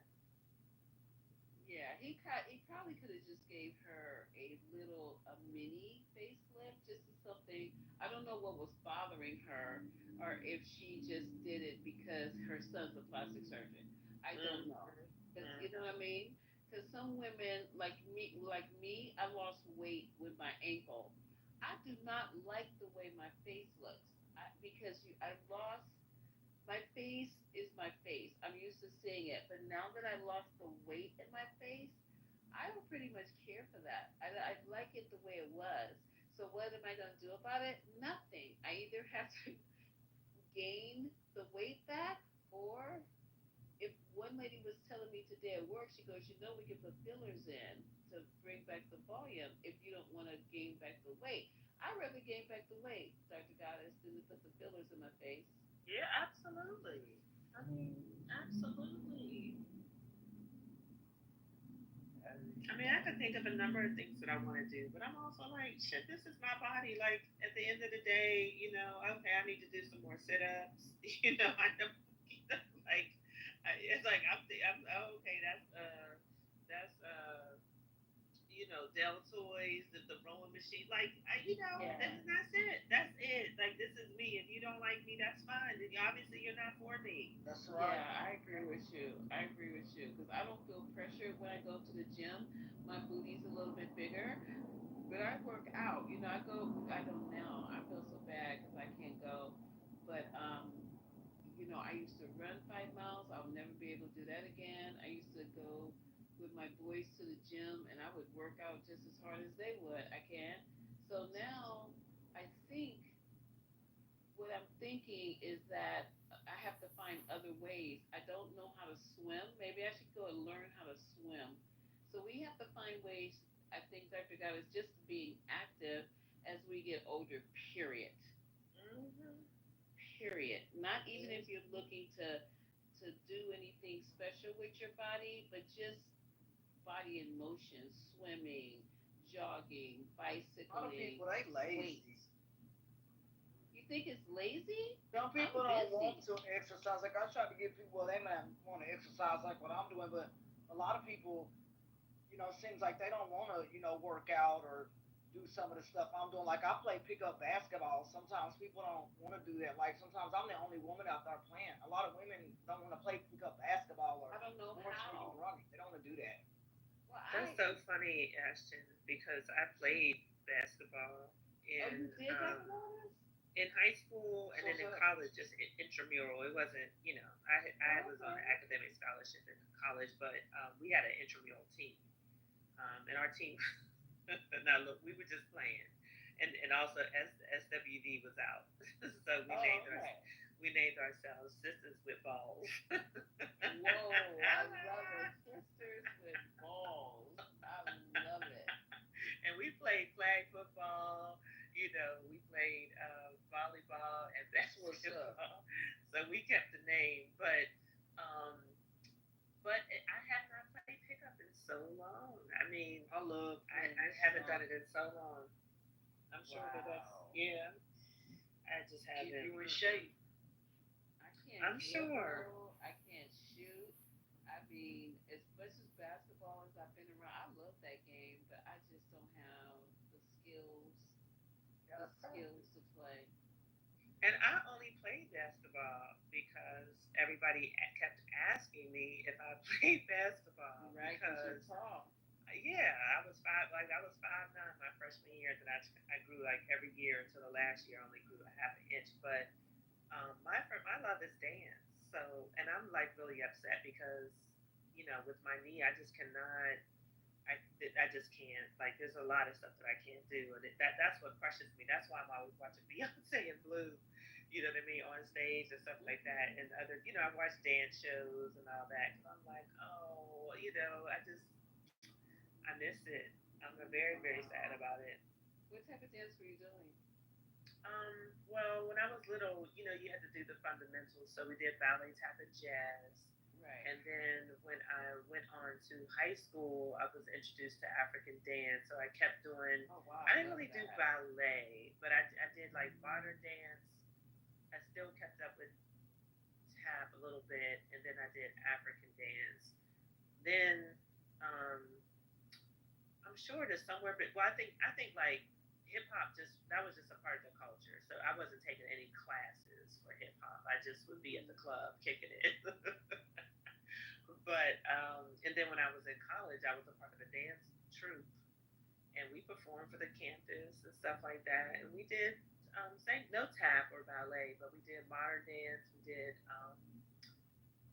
African dance and hip hop. And then in college, I mean, I became a choreographer also. So when grad school, I choreographed in college a little bit, but in grad school, I choreographed 14 different pieces. And, everybody knows I really, really like to do big productions. So they kept asking me to do like the closing numbers for our dance troupe and stuff like that. And we never left the college, the campus. So it was just a semi-professional thing. But I did like all the big productions. It was so much fun. I did a big tribute to Michael Jackson. I did the Kwanzaa celebration. Dancing up the aisles. It was just so much fun. So I do miss it a lot. But I have the memories. Wow, that's amazing. Did you even wear that? That you were in motion. You were in motion doing a lot of good stuff. Yeah, it was a lot. Yeah, I'm trying not to, but you gotta try this wood vinegar bar soap. Oh Joint. no! I ain't playing. That poison. Now it's playing. wood vinegar bar soap. Okay, there was It's gonna help vinegar, you. seltzer water. And Scotty said he's just putting words together. That says more about Scotty. Dad. Yeah, Something new. Water said you gotta try this bar soap. Ginger barbecue. I don't get no commission. I'm not sponsored by them. I'm just speaking the truth. Ginger barbecue nectar. I am crying. But I ain't mad. What's the lady's name? I know you know this lady's name, Water. She's like maybe she's an elder now, but she's like a relatively tall, slim white woman that lives in the South, but she's well known for teaching about natural herbs, oil pulling. She's always stressing that the body can heal itself. I have no idea. The only natural healers I heard about were like Dr. Sebi. I don't follow any people really. But No, don't know, Dr. Sebi. I mean, the one thing I hate about the whole Dr. Sebi worship is that Dr. Sebi. yeah. Yeah. I mean, he just took things too far because the one thing that like I agree. I thought that he was hiding this, but I found the video and he said it very blatantly. So the fact that I could find this means that everybody can find it. But Dr. Sebi got his start and learned from a Mexican doctor in Mexico. I heard that too. And he taught him everything. Like he taught him about the herbs. He told him he needed to fast. Made the teas and all. So that's where he learned everything, and that's why he ended up living in Belize and in Honduras because it's right there next to Mexico. Oh, yeah. But then he just decided to just take things way too far and say, I can cure cancer, I can cure HIV, and that's what got him into trouble. Yep, that was his downfall. I remember when that was going on. Yep. It's a shame because, he obviously learned some good things, so why couldn't you just stop there? But I guess it's just, technically speaking, anybody can do it if you learn it, But wait, when you say he took it too far, didn't he get taken to court for that? Yeah, he did. But he didn't lose. Well, so in New York, they told him that he had to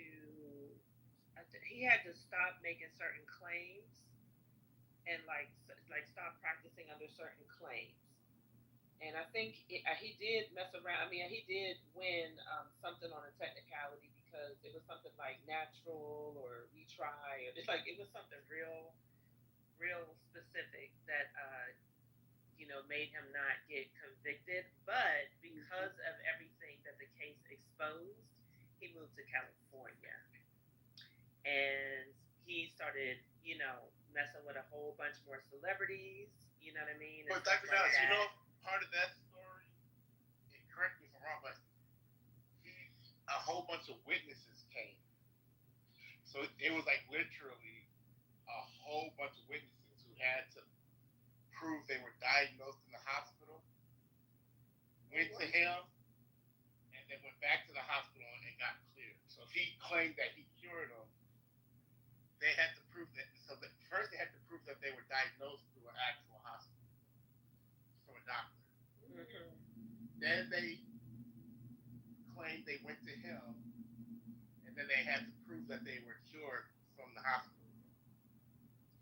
Yeah, and see, that's the thing. That's what I'm saying. That okay, so if you went to Dr. Sebi and you were like, I have high blood pressure, I have hypertension, I have type 2 diabetes, I'm, there's a whole slew of things that you truly can heal with better diet, with herbs, and you know what I mean? You can do that. But the part where I'm saying he took it too far is telling people that he could heal HIV and cancer.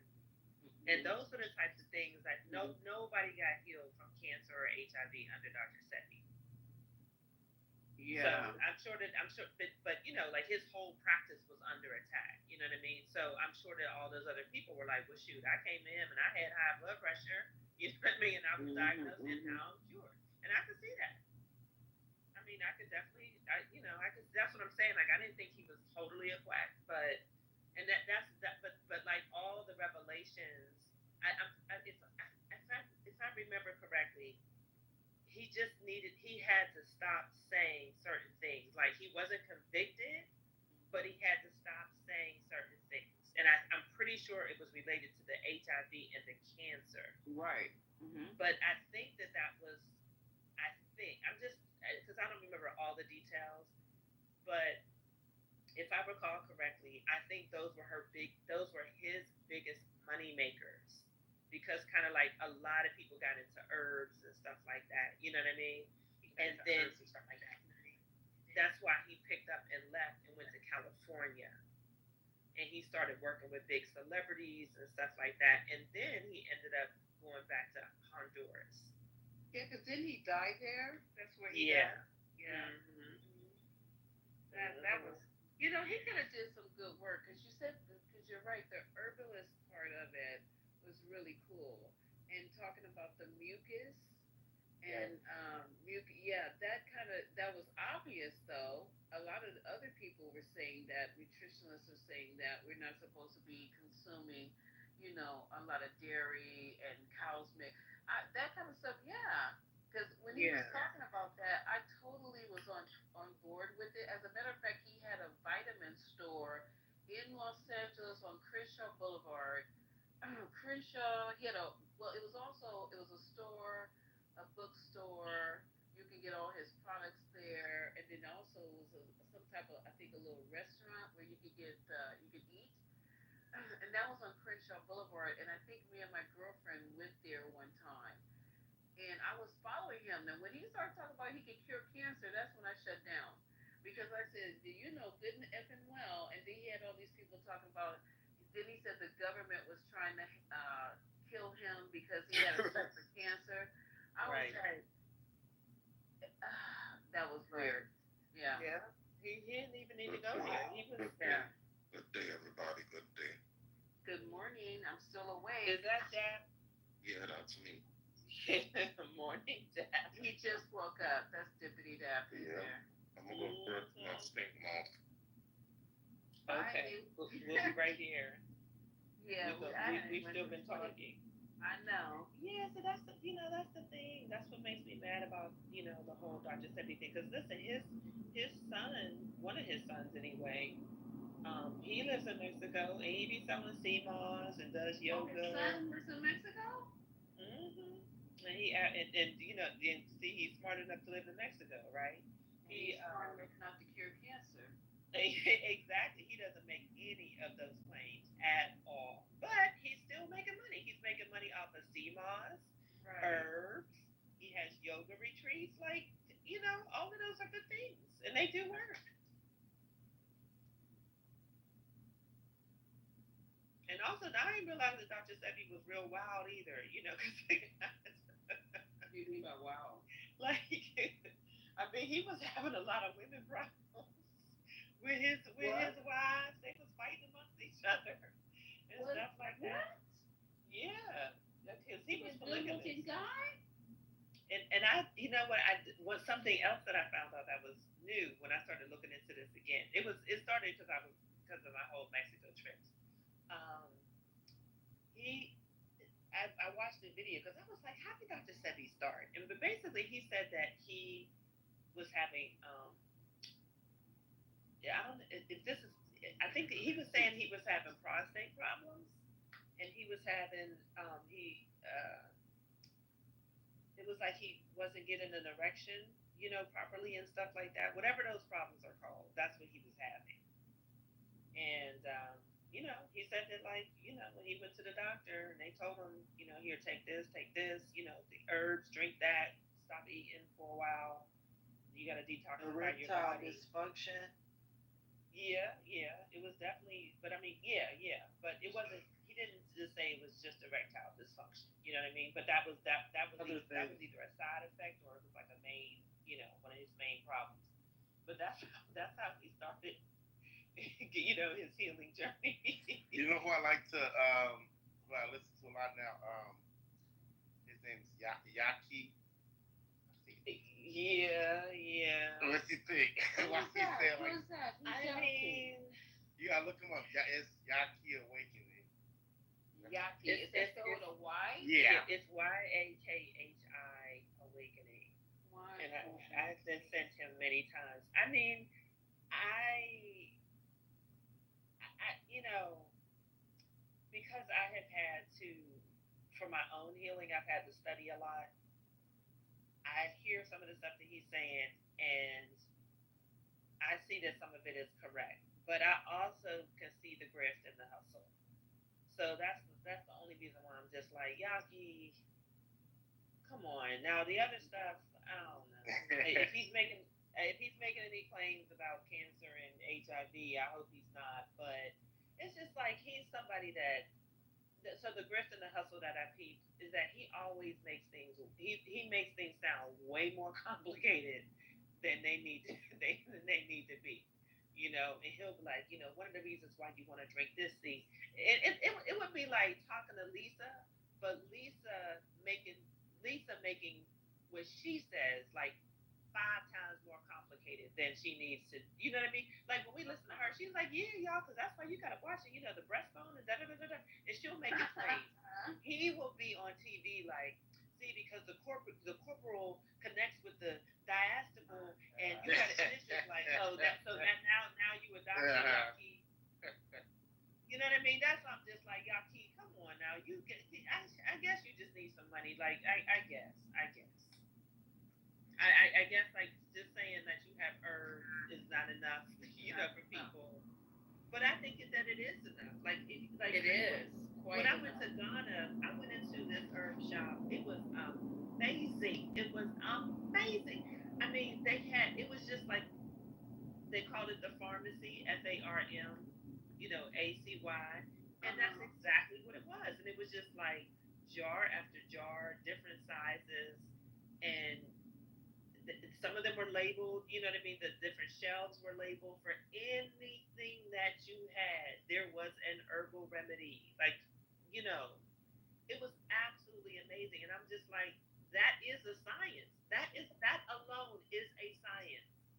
So why isn't that enough for people like Yaki? That's kind of me. Like, I tell people it's not a substitute of, you still need to go to the doctor. You still do that. To me, I just think a lot of this herbal stuff is good for daily routines and stuff like that. To stay healthy. But yeah, as far as curing shit, no, I'm still going to the doctor. Like, I just think it's a good, thing to add into your, just your lifestyle. Yeah, but definitely not in substitute of going to a doctor. And some things can be healing. Like I was mad. I was so mad that I grew up in America when I learned about moringa. I only learned about moringa, I think in 2017, and I was already, let me see, uh, yeah, I had already turned 40. I was furious because moringa is a superfood. It's a tremendous healer. I mean, you can give moringa to hungry children. Not that it's like, it won't be the most flavorful thing, but they won't starve. I mean, but it's just like, it's amazing. And it only grows, where, in Africa and in Asia. Yeah, Moringa. It is amazing. You can't buy it in America though? No, you can buy it. Yeah. Oh, okay. They have it at Whole Foods, but you can even buy it on Amazon. The best place is to do it on Amazon, to be honest, because you'll get more. Whole Foods, Whole Foods is always going to take your whole paycheck. Right. Moringa. I'm gonna try that because I definitely need some superfoods in my body. I be trying to do a lot of superfoods, but yeah. Yeah, like moringa is. I'm just amazed by it. I mean, and it's just kind of like I just feel cheated. I feel cheated. I'm so glad that I made it to Thailand. Because of my time in Thailand and because of the massages that they gave me, and because they don't play any games in Thailand. That time massage. They were. How like if you go to either the chiropractor or masseuse, like they'll just gently, swipe over your tailbone. They'll have the towel there, but they don't really go any lower than that. Right. The tie, they was all up in my tailbone. You hear me? Wow. I mean, like I felt like I was like a little exposed, and like they ended up rolling down my panties, but I didn't care. I was just like, you know what? I'm gonna take this, whatever it is that they're gonna do, and it was amazing. Like because of them, I did not have to get surgery. Wow. Yeah, they tell you. Yeah, here they. I don't know. I've had massages here. I guess you have to find the right one because I found somebody who does that in New York. They like take all your fucking clothes off. They'll be coming in there with the damn boxer. Because I like to wear the girl boxer brief. They're like, no, And then what really bad, I thought he was gonna damage me. I usually. Shoot.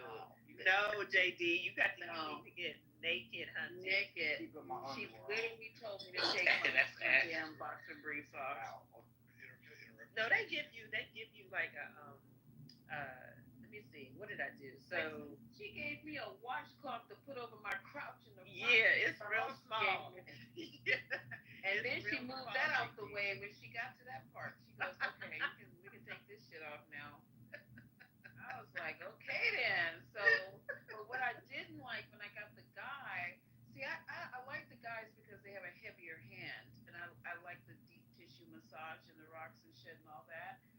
This fool, this little Asian guy, without asking, he says, "You want deep?" I said, "I want deep tissue. I want you to get in there and take all these knots out of my back and my shoulders."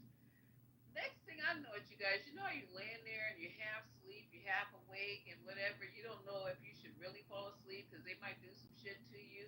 So I try to keep halfway, at least a little bit awake. But I would love to just go ahead and just let myself go and just fall into a deep sleep. So this particular time I did. This Asian guy was giving me the work. He was working me. He was working all the parts that I asked him to concentrate on. My shoulders have knots in them from being at work and stress and everything. But after when I fell a deep sleep, I thought I was having a car wreck, an accident, because I had immense pressure in my lower ass. Like I said, you know how you feel like. So I woke up. Homeboy was standing on me.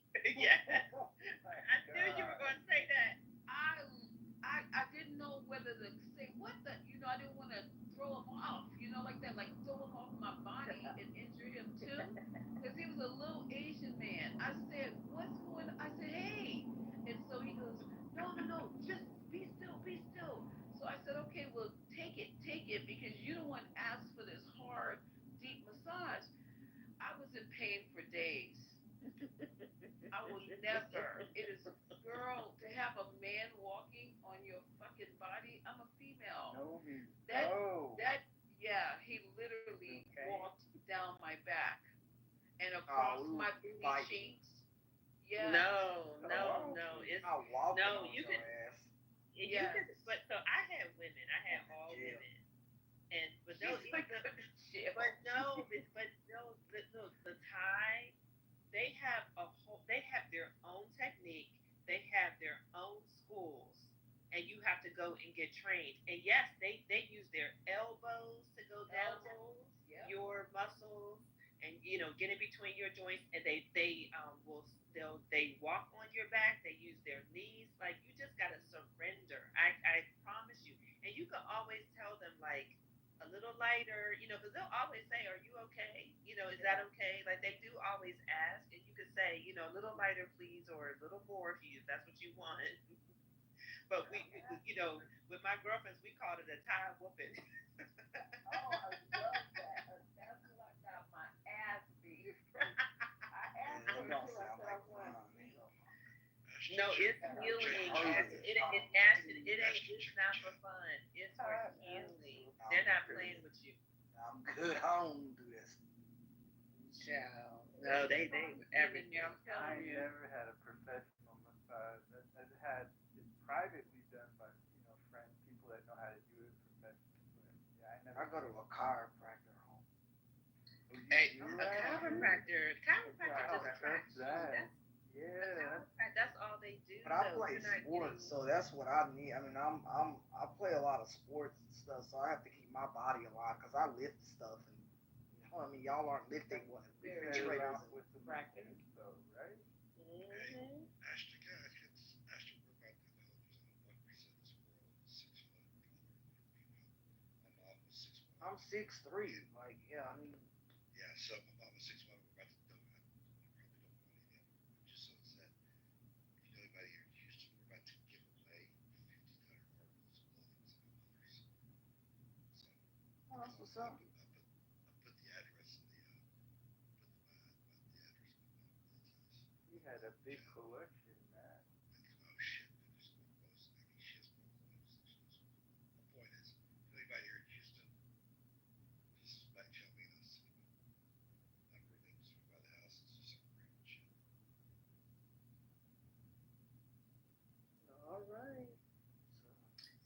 But yeah, so there are Thai places in your city, I'm sure.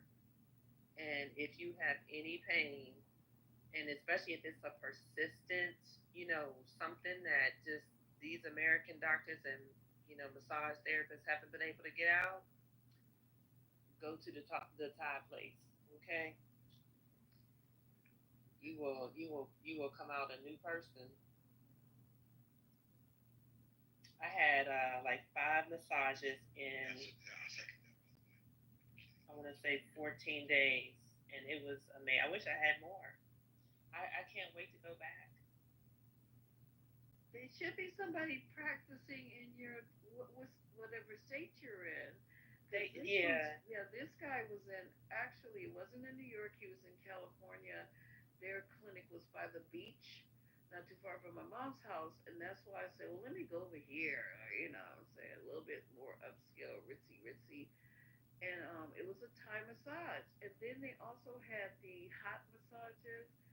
I don't even know what the hell. I wouldn't go in there. Yeah, I'm like a hot stones. Yeah, I had that. I'm not a big fan of that.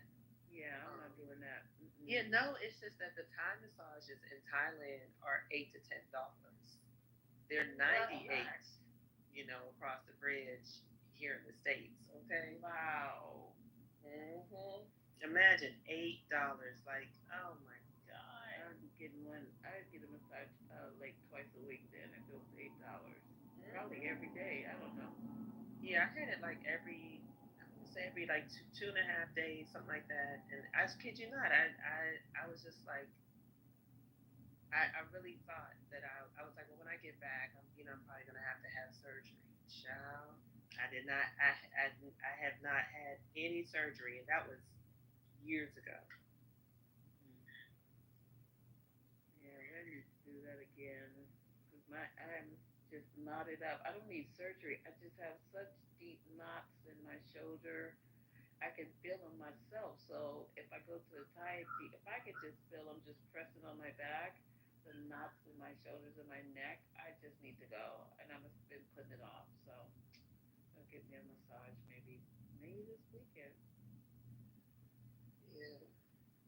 Everybody should go. It's relaxing. It relaxes your muscles. It gives you a chance to, oh man, Jesus, you will have a good sleep after you come from there. If you don't fall asleep in there, you will go to sleep that night. Okay.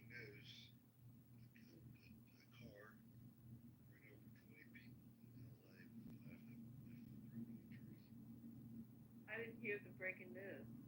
20 people run over intentionally by a vehicle, of which 5 were in life-threatening conditions. Oh my God. Was that purposeful? Where did this happen? In LA. Just got the headline. Matt, I don't mean to bury the lead, but did your mom recently pass away? October 29th, so we're cleared out. My dad moved next door to me about to go. So we're selling all the stuff next to my dad's house. And we've thrown away 4,000 pounds of paperwork and crap. Well, still deepest condolences. Thank you. Fresh. Yeah. Yeah, man. And how old is that news you broke? Because I just got the Daily Mail just pushed it through. Because like where can someone go at this time of day? I know. Isn't it like in LA? Isn't it like what time is this shit? It's 3:18. So after the bars close, who knows? And I just got the notification via the Daily Mail.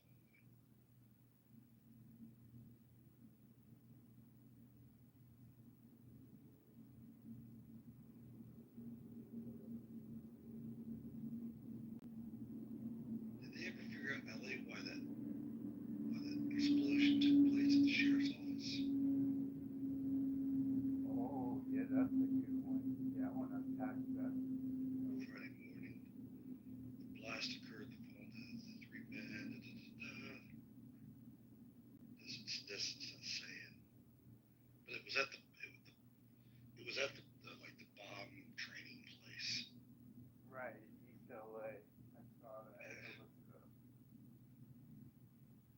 doesn't say why.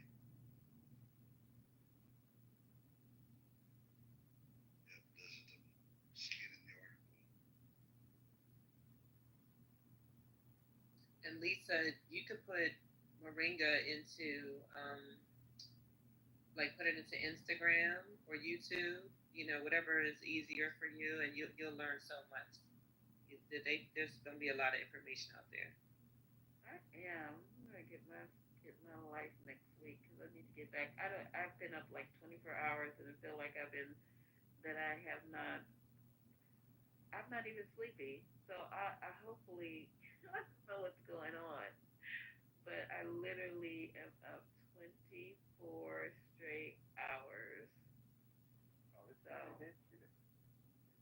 I hope it hits me. I want it to hit me. You think I just want to be sitting up all day?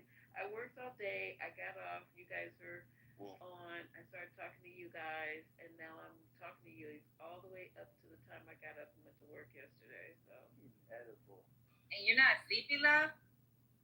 I don't have any desire to sleep. It's weird because I think what I need to do is I was up when I was off with the ankle. I didn't have a schedule. Before the ankle, I had a schedule when I need to be asleep. So now everything is thrown off. So now I need to get myself back in line, back in schedule, and just go to. I can't go to sleep. I'm laying in bed. Don't think I'm not in bed, and I'm just literally up. I'm not even watching TV. I'm just laying in bed talking to you Lisa guys. don't mess around and drop something if someone's open wound.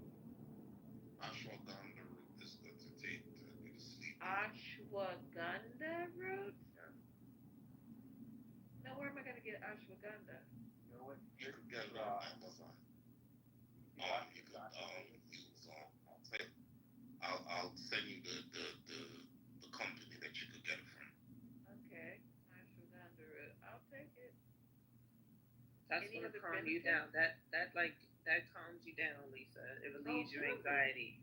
Mm-hmm. Yeah. I better order that now. How are we spelling ashwagandha? ASH. I'm gonna order that right now. WA. Okay, hold on. I gotta go to Amazon. Okay, so ASHWAGANDA. Oh, it came right up. I've seen this before, you guys. I've seen ashwagandha.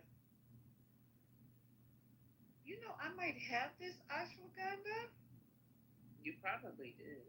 I think I have this stuff. Okay, wait, hold up. Okay, I'm gonna get a look. I have a vitamin area. I'm gonna go and look and see if I have this. All right. Should I just get the regular pills or should I get, because Goldie is selling it. Is Goldie reputable as far as a vitamin company? Because Goldie is selling it. I've seen them before. Look and see like if an item has like a lot of reviews. They'll show like 2,000, 3,000.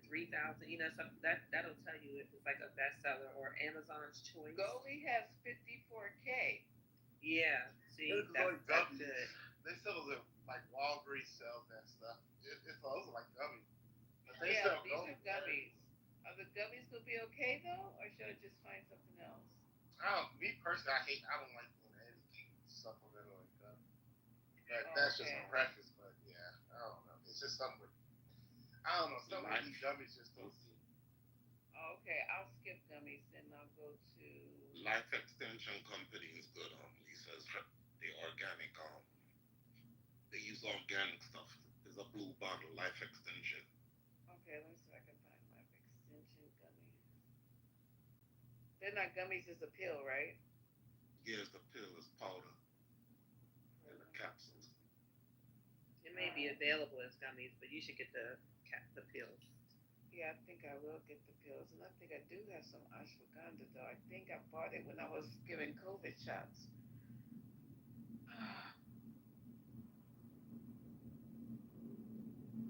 All right, thanks guys, because I need to go to sleep for real though.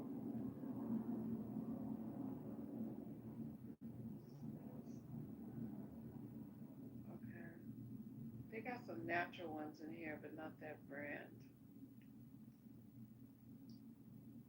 All right, I'm gonna order.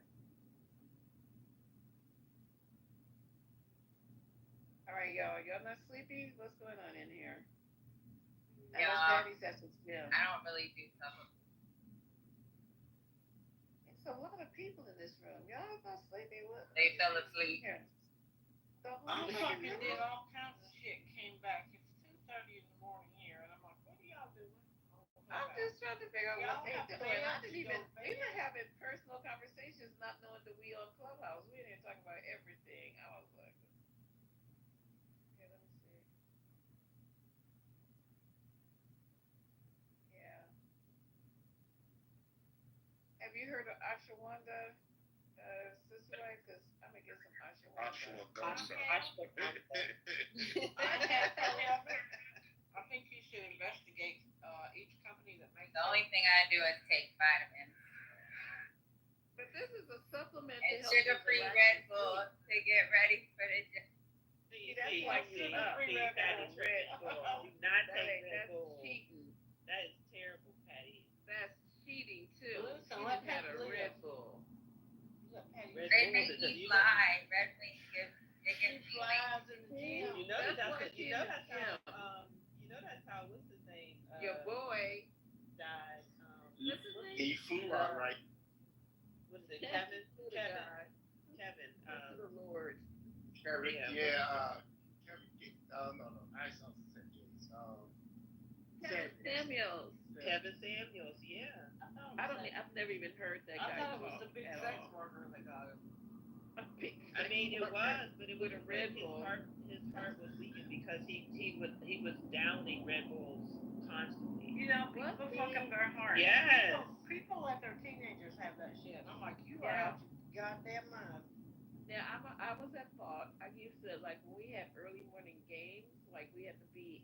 Who does a fucking basketball game at 7 o'clock in the morning when you playing? I said the cat.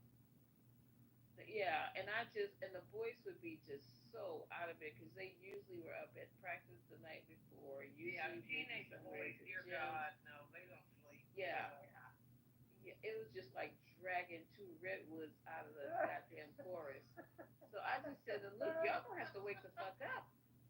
And then your coach expects you, especially when you had playing at that level. And I said, okay, now I said, why don't we just go and grab some coffees, like little coffees? And they're like, we don't want coffee. They're drinking no coffee. I said, well, you need to wake the fuck I up. need some yerba mate. You feel me? They got that Yerba yerba mate? mate. It's got like twice the amount of caffeine, but Yerba it's clean mate. caffeine with a Y. Yerba. Yerba. That'll change your life. I ain't never heard of that. You need to put that in my back channel as well, because I'm gonna be ordering all kind of shit from you guys. I need Girl, to be stay off. careful with what our Oh, friend you Water. told us to get some bamboo vinegar and What? put the pads on our feet. Listen, you can put water on that pad and it'll still change colors because it's a chemical reaction. It ain't no. I told I didn't say People you be need a giving, feet people be pad. having scam shit out there. You can do the feet pads and make them at home, but I don't do the You feet can do pads. what the hell ever you want, but I'm just telling you what the ones they put on the store shelves are. That shit won't react to anything. Yes, I was reading the reviews, and one guy said this shit is poison. You know, it's poison. You can actually use it for fertilizer in your garden. Now I said I'm gonna kill water. Listen to me. The soil craves the same thing as your stomach. The soil craves exactly what your stomach craves. The Probiotics. soil does. It's like So why don't I just eat the soil? If it's healthy. The soil with water, you end up with mud, Lisa. So take it for what it is. What was we talking about? Oh yeah, yerba mate. I think that might be why your sleep cycle maybe your circadian rhythm is you get the jitters from too much coffee. I don't drink coffee. I drink one. If I do drink coffee, it's every once in a while. I'll drink it because I'm really tired, and then that's it. I don't drink anything else like coffee for the rest of it. No, I'm not a big coffee drinker. I don't like it like that. I got a coffee maker in the kitchen that a really nice one that I bought because I thought it was gonna be like, okay, drink your little coffee in the morning, be really cute. I got two. I got the pod and the regular one. They just sit there blinking.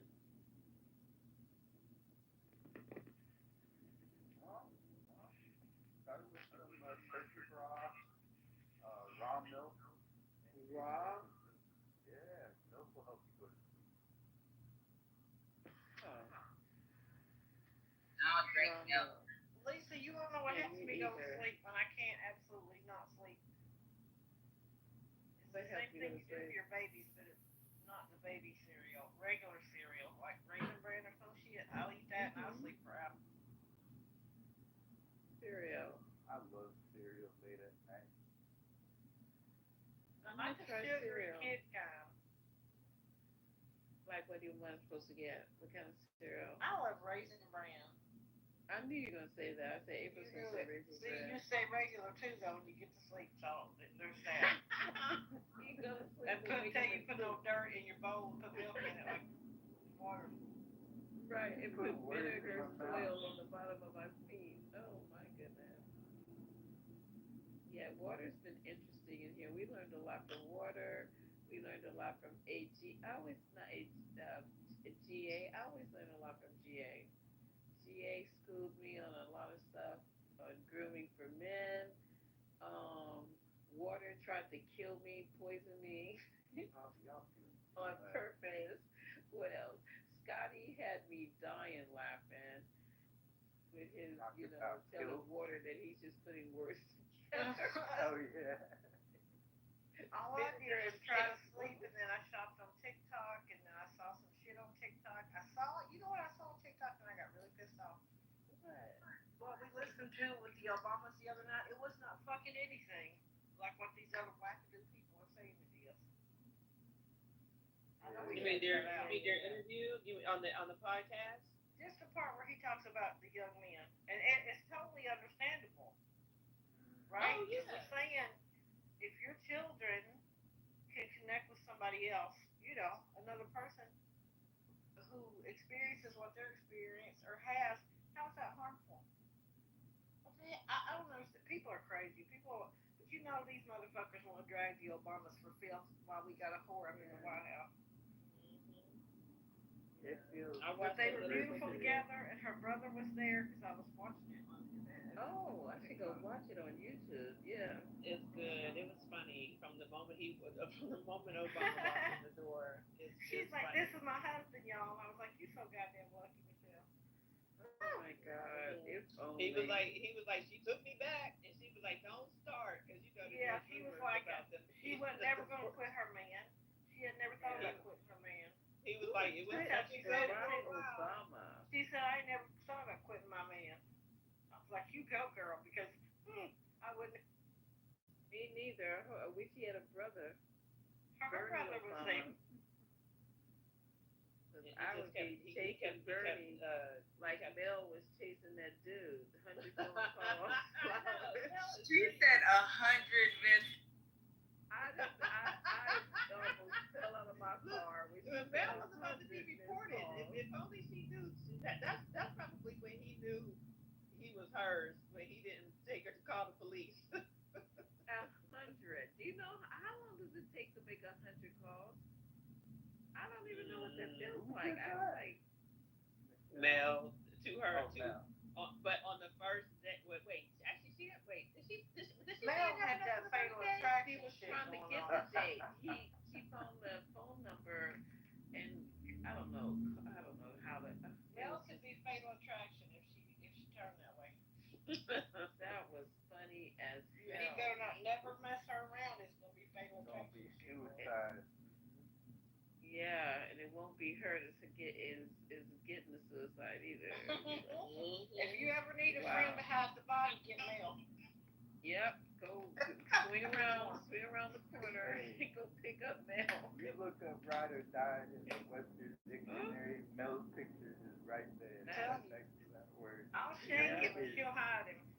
I ain't got Be a no problem. classic New Yorker. I don't know what I would do if somebody literally called me 100 times. I would be like, Listen, whoa. I would block the motherfucker and move out of town. I would take screenshots. And prepare for the report if anything else happens. Because I'm like, no, you crazy. 100 times. Right. And he never thought once to pick it up, which is weird. Because after like the third, and you Maybe he had it on mute and never thought or didn't care. Not 100 times. Probably April. call somebody back who called you 100 times in like No, 5 minutes? I would answer the phone. I think after the fifth or sixth time, I would just answer the phone like, "What is going on?" I get pissed at these motherfuckers who call me from different phone numbers all day. I'm like, I have $50,000. Shut the fuck up and leave me alone. I don't know what it is. Scam calls or some shit. I don't know how to get out. Yeah, no, you remember Biden had passed something, April. Well, remember when we now. stopped? Yeah, I was going to say, remember when we stopped getting scam calls, and then suddenly they started again, and I like you, I can't get away from them. You can block the shit out of them, Dr. Goddess, and they have another number. They even have that's what I'm saying. Yeah, they your local area code now. I delete and record, and it just doesn't even matter. It doesn't matter. They called me like 4 times in 2 hours this morning. I was ready to throw my phone. Have they called y'all and asked whether or not you wanted to be a part of the new government tax program? Ain't no way in hell.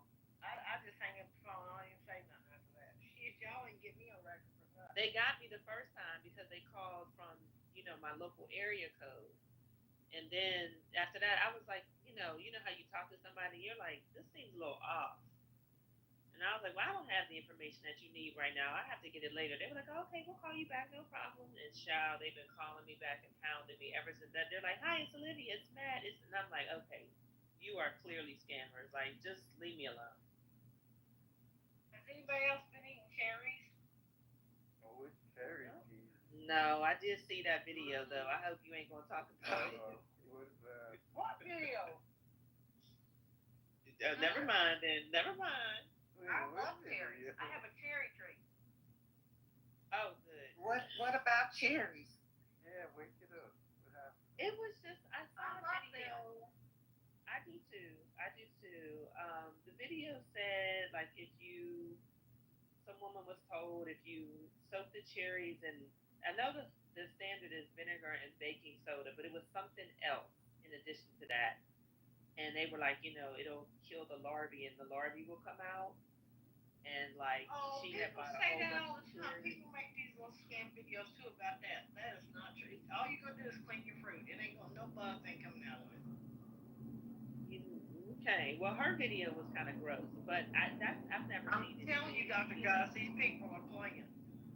Okay, you know what? I saw the video and I was like, well, I'm just not going to do that, like, because I'm gonna have my cherries. Where'd she get them from? Walmart? Who knows? It's cherry season.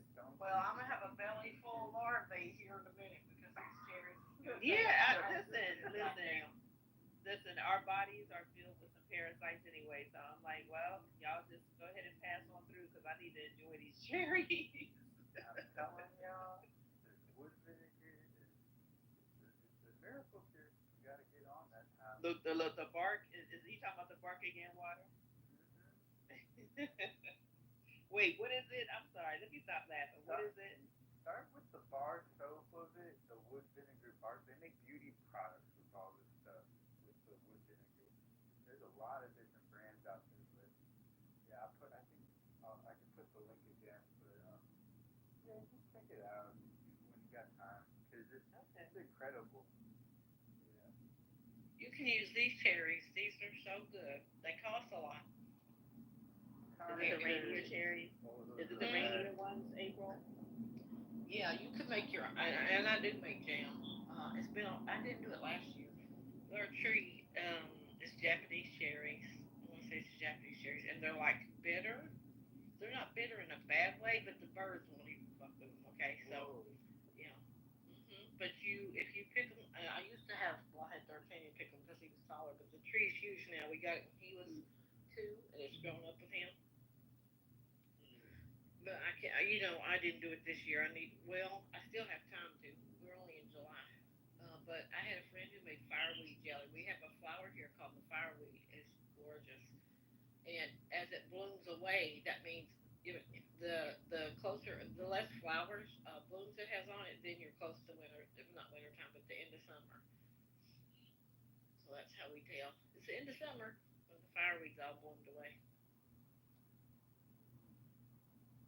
And and you can pick the petals and cook them and make a jelly out of them. Is it that regular fireweed that like is really medicinal too? Oh, I don't know. I have no idea. But I'm gonna plant lupine and fireweed in my garden next year. I don't want these other stupid ass plants.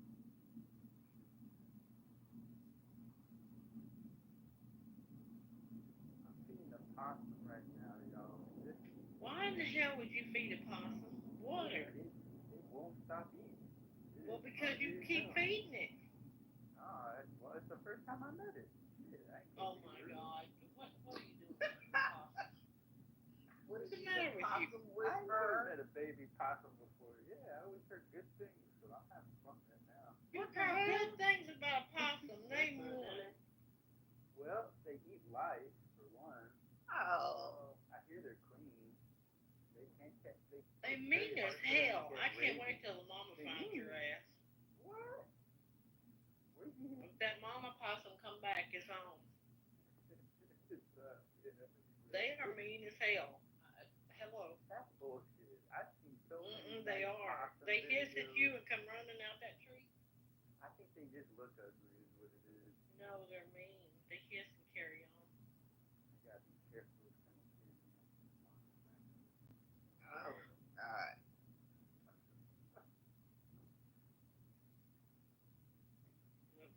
Possum whisperer. Custom yogurt is going on. He's a possum whisperer? I guess. Oh, water. See, now here's my problem. Here you are feeding wildlife food that wasn't meant for wildlife. What is going on, Water? You ain't helping possum. Did you know? No, you're laughing. You're laughing. But did you know? People feed up here. People were feeding bald eagles, just whatever, right? And what it did, because they have enough food natural in their habitat, eating the food that humans gave them made their eggshells thinner, and they had less little eaglets that made it to adulthood because people were fucking around thinking they were doing something, helping somebody, and they was not. Well, that's sad. Why you gotta kill my highlight sad? I'm telling you, you don't be giving wild animals like regular pet food or people food or any shit like that, because it habituates them. It habituates them and it upsets the balance of the ecosystem and it may harm them and their offspring. Just stop doing that shit. They got food. They've been living without you. I can't do nothing around you, April. You gotta let me pop. Well, if you do something right, you can live around me. He says something.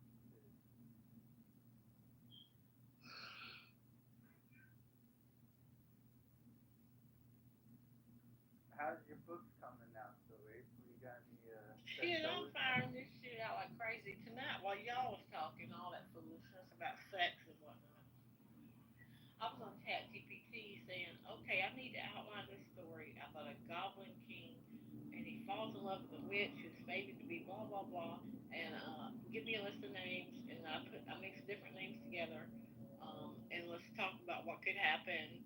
Here's my outline. Here's what I want for the first, beginning, and the end. I mean, the beginning, the middle, and the end. It was fun. I don't know if I'll ever write it, but I thought I could put some Goblin King romance books out by Halloween. Y'all don't realize I write for money. I write for money. I write for the books of my heart are for me. The books that are commercial make money, and I wish people understood it. But if they don't, that's okay. No, that's right. You know, these big brands, they have their A brand and their B brand. Right? The A brand is for the luxury people. The B brand is for the rest of us little heathens down here with a little bit of change in our pocket. You talking about publishing companies or authors? Or both? Both. Like a self-publishing author is basically their own they're a publisher of one. You have to wear all the hats. You have to hire. There's a whole cottage industry that was created by self-publishers. There's people who, big-time editors in New York, who put out their shingle to edit for self-publishers and they able to leave big publishing, because you know what? Self-published authors make way more money than your routine trad pub author. Because the trad pub authors that only make the ones that make lots of money are Stephen King, right, or J.K. Rowling, all those kind of people. Those other people have to write and get their what the hell do you call that shit they get? Somebody help me out. They have to wait for their book to earn out, right? And they only get so much money, so they wandering around poor, spilling blood and ink on the page. Oh my God, I have to suffer for my art. Cool, that's cool, but I need to make money and feed people, so that's what I do. And I've been doing it since what 2015. So AI for me is a tool. It can't write a book. It can't do anything without my inspiration guiding it to tell it what to do. Can't do it. It can give you some gobbledygook, but if you want to sell books and actually have fans and shit, you need to know how to guide it. That's my take on it. But it's okay if other people don't like it, because I can write books by myself or I can write it with AI. I can do both. I've done both. So you would have to understand indie publishing and how fast indie authors move to adjust to the changing, what's hot and what's not. Big trad pub can't maneuver that quickly. Hey, what you been doing? Adam's Club?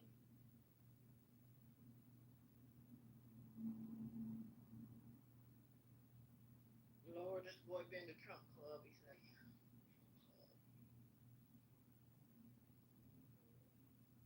First Lady is on vacation, Water. She'll be back when she gets back. She ain't thinking about you. Don't think about her. No, that's This is April after midnight.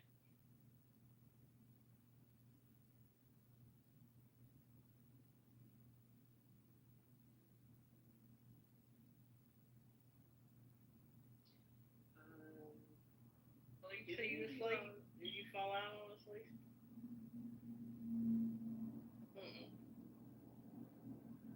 Go ahead, Dr. Goddess. Oh no, I was just wondering if any of y'all got water from Home Depot, like the 5 gallon. From Home Depot? I ain't never heard of that. I'm gonna have to. Yeah, they sell it here a lot. Like I guess if you got workers or whatever.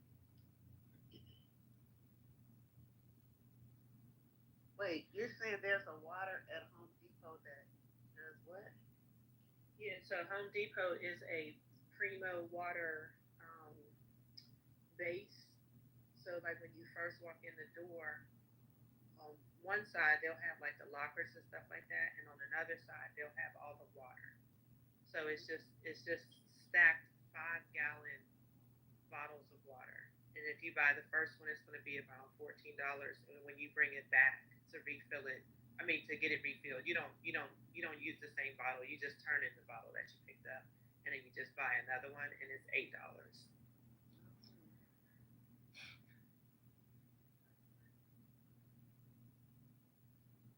I have to check that out this morning.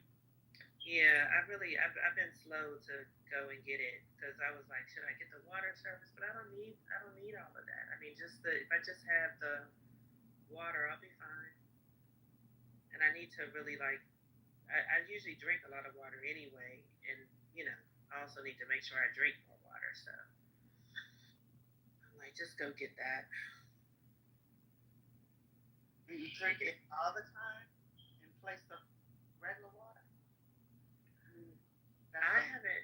Well, so when I'm in Mexico, that's what I drink, and I drink a lot more water there. And then I was using my Brita filter here, but I had to move around, and I had to move to like a different location. And basically, my old Brita is in the old location.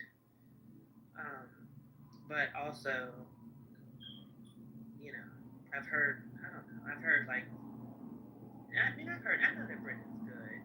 It's just the amount of water and the ease of it all. I'm like, just go get the big bottle. Are you in Mexico a lot? Well, for the past 3 years, I spent like the first time I went, I was just there for 2 weeks, and then the second time I went, I was there for 4.5 months. And then the most recent time I went, it was supposed to be 6, but it ended up really being 4 because I had to come back for two work events. So I came back and then I flew back. But I did that for my health because I was having like knee problems and just like issues, and it was clear I needed like grounding, and also I hate the winter. It's like in the winter, it's just too cold. Like I don't do anything, you know what I mean? And I was like, don't be cooped up in the house. Like that's the last thing I need, you know. And I hate to be cold. And I'm like, then just leave. Like just leave. So that's what I did, and it's the best decision I ever made.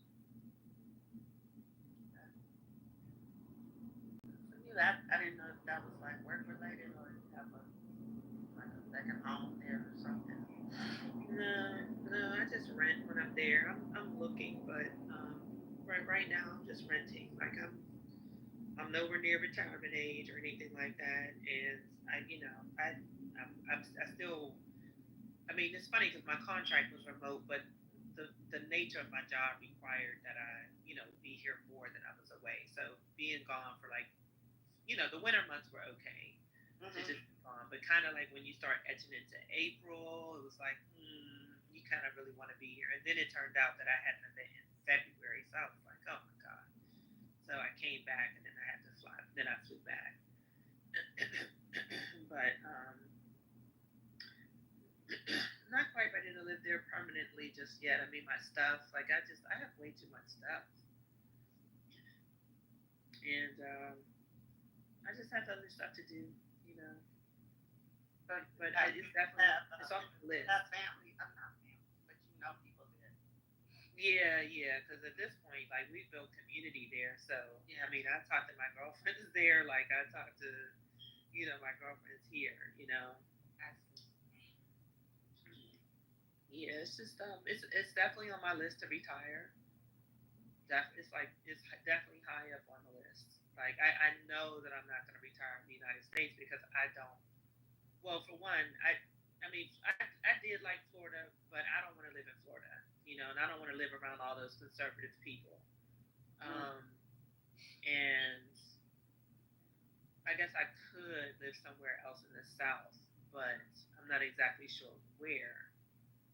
So, Mexico is high on the list because there's a whole community there. We have a lot of fun. It's nice. You can be by yourself when you want to be, and then you tap in.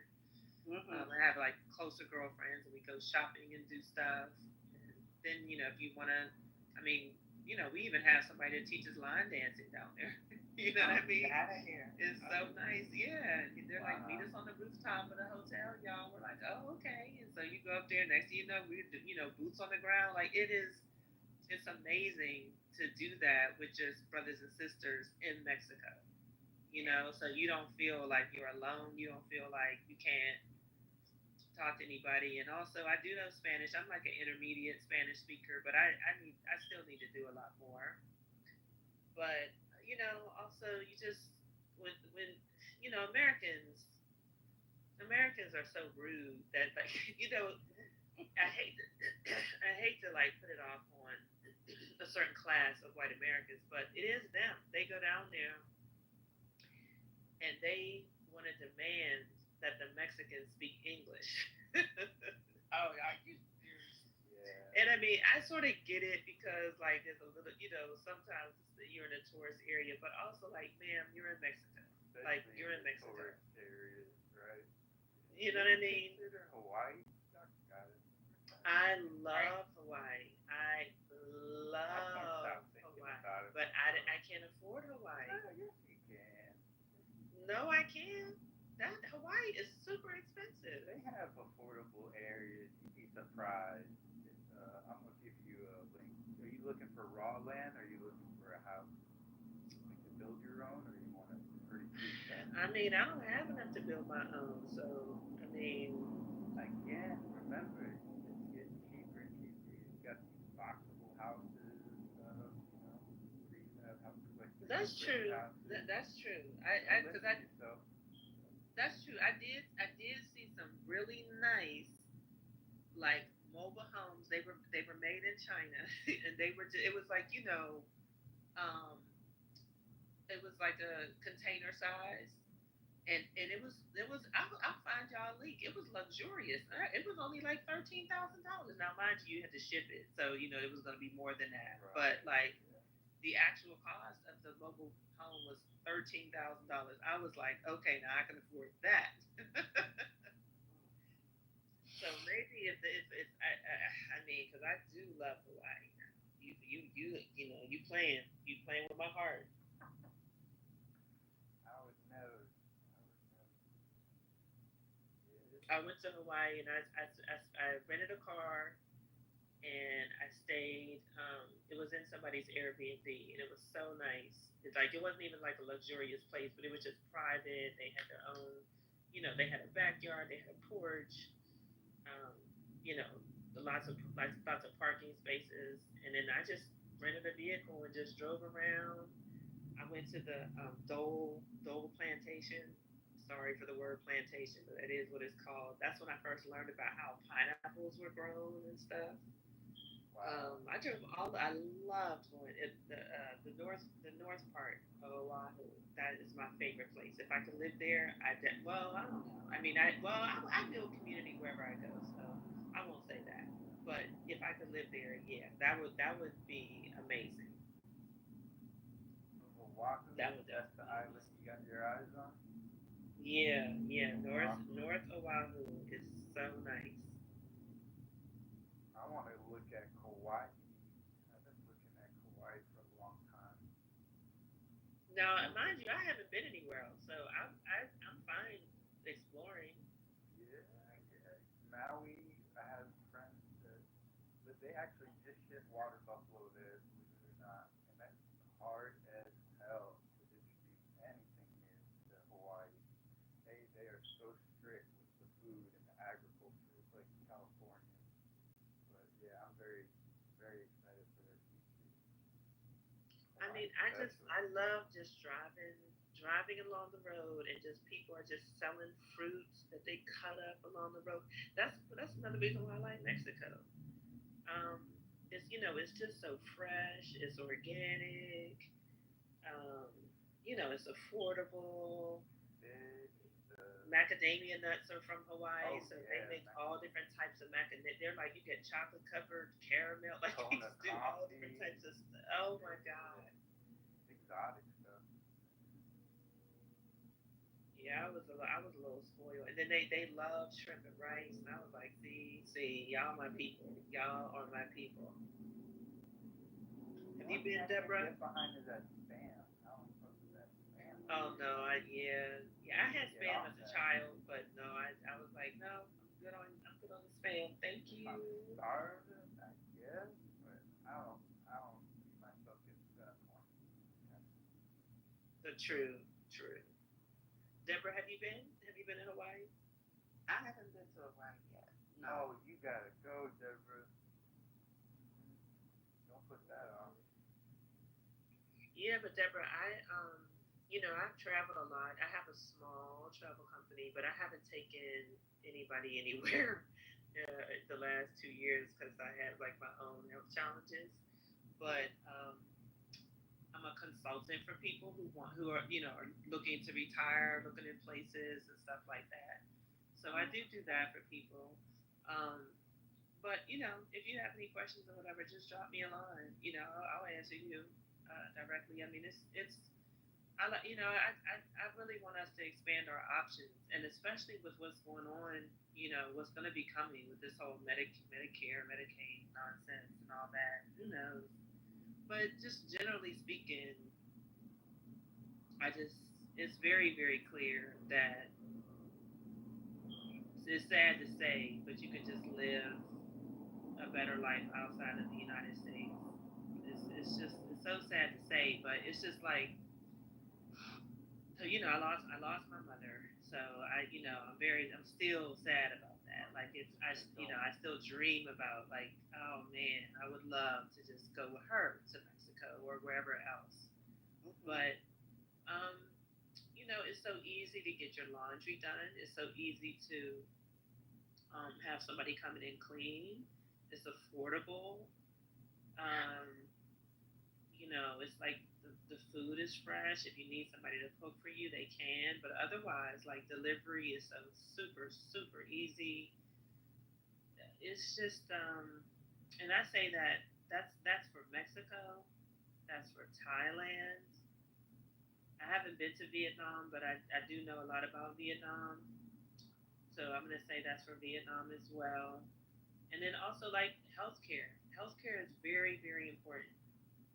Um, and Thailand has like amazing healthcare. I mean, the United States sends their military. Thailand is one of the places where they go and get their healthcare. Whoa, I didn't know any of that. Mhm. Mhm. Thailand is everything. Like so, those videos that have come out where I don't know why. Well, I guess I do know why. I guess it became popular to like push Turkey, which is not. It's Right. not bad, but Cool. yeah, you know how they say like you can go to Turkey and you can get like a full on body examination. It was just $300. That's true, but you can also get that in Thailand. You can get that in a number of different places, and I would get it in Thailand before I would go anywhere, or Malaysia. I would get it in those two places before I would go to Turkey. No shade on Turkey, but Crazy. just saying. Yeah, they're going through a lot right now too. But it's crazy with Thailand, the cannabis industry, especially during COVID, there was a huge surge for genetics. Like Americans like headed over there, and they made it recreational, and they was opening up like shops. So like a lot of farmers would go over there to set up shop, set their brand up, and but then it got so rude because we started sending them old material, like old cannabis. Basically got dumped. So their whole industry Yeah, yeah. I mean, even though like a lot of people are, they're pushing Ghana and stuff like that. I do like Ghana, but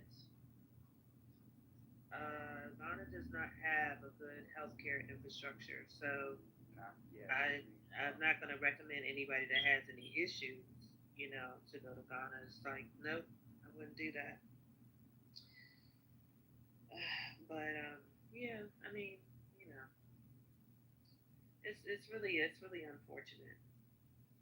I see that changing in the near future. They are doing some amazing infrastructure updates in nations of Africa. Well, they were talking about your soccer mom. Is Mel back? Ellie Mac.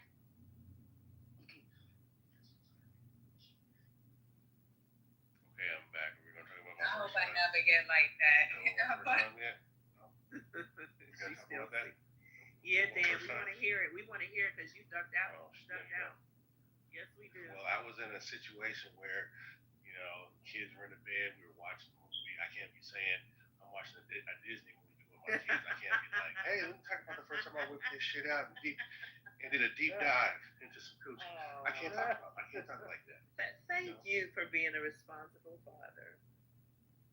So I gotta, that's not how I want to talk about the birds and the bees. But anyways, so her name was Jessica, right? Oh, it was Coronado. It was at the beach. It was in my first car, the Geo Storm 16, right? And look, I was so this was funny. So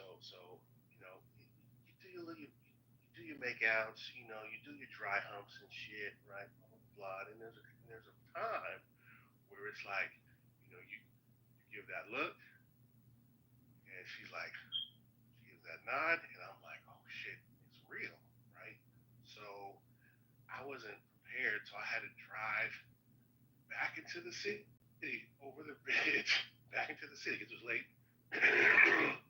go to some 7-Eleven, drive back to the same spot. And I was like, heart was pumping and shit because I'm like, this gonna be it. But I gotta be cool. I gotta play it out. I gotta play it off. So it was very uncomfortable. It's very uncomfortable having to use a condom. Yeah.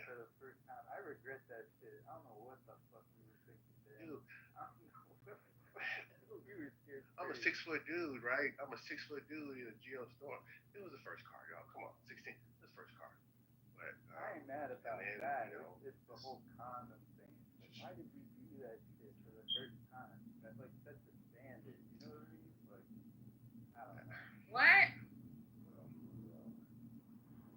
But hey, I was scared that like I needed to make sure I have protection on like so I was raised by a single mother and so what she did to give me the birth of me scared the shit out of me. She worked in the medical field, right? She brought home this book of all these deformed penises. Oh my God. It was like this is why you should wear a condom. She's right. Dude, I saw some shit that looked like a baked potato, yo, with sour cream in it. And I was like, that's a penis? And I was like, okay, I understand. Message received. So, yeah, I was traumatized. But anyways, Coronado, you know, is that first time when you pull those pants down and you get that first aroma whiff of some like primo vagina? It's like, yes, okay, this is it. I was nervous as hell. But you know, I had a rager. It was a rager. So, and it was just like, come on, guys. Like, finding that hole that first time when you're not looking is like a tricky one, right? it was a tricky one. Finding that hole. I'm like, yeah, because I'm like, you know, you see the bush, right? And you're like, okay, I'm just going to try to locate this. And I'm in a geostorm. Look, I ain't got a lot of room, right? They didn't have GPS back then. You gotta remember. You know, there is no GPS for the penis, right? So, you know, and then I found it, located, and just, you know, tried to work it out. It was a short experience to get to at a very rapid rate. But, you know, and that was it. You know, drove home. I was like, you're proud of that. Look, I mean, it wasn't hers first, but it was mine, and I had to play it off. You know, it was like kind of had to play it off, like yeah, I knew what I was doing, but it you know, I really didn't know. She knew. Senior That quick, she knew. You didn't know. And so, hey, I mean, I've never had complaints. So, You know, and you only you're judging your performance by the complaint. I mean, it was look. It was social media, so I'm sure if it was around the time, I probably would have got plenty of likes. You know, but you know, it was before social media. Anyways, now the first time I went downtown, right? That was a moment too because it was like. Is that a mission success?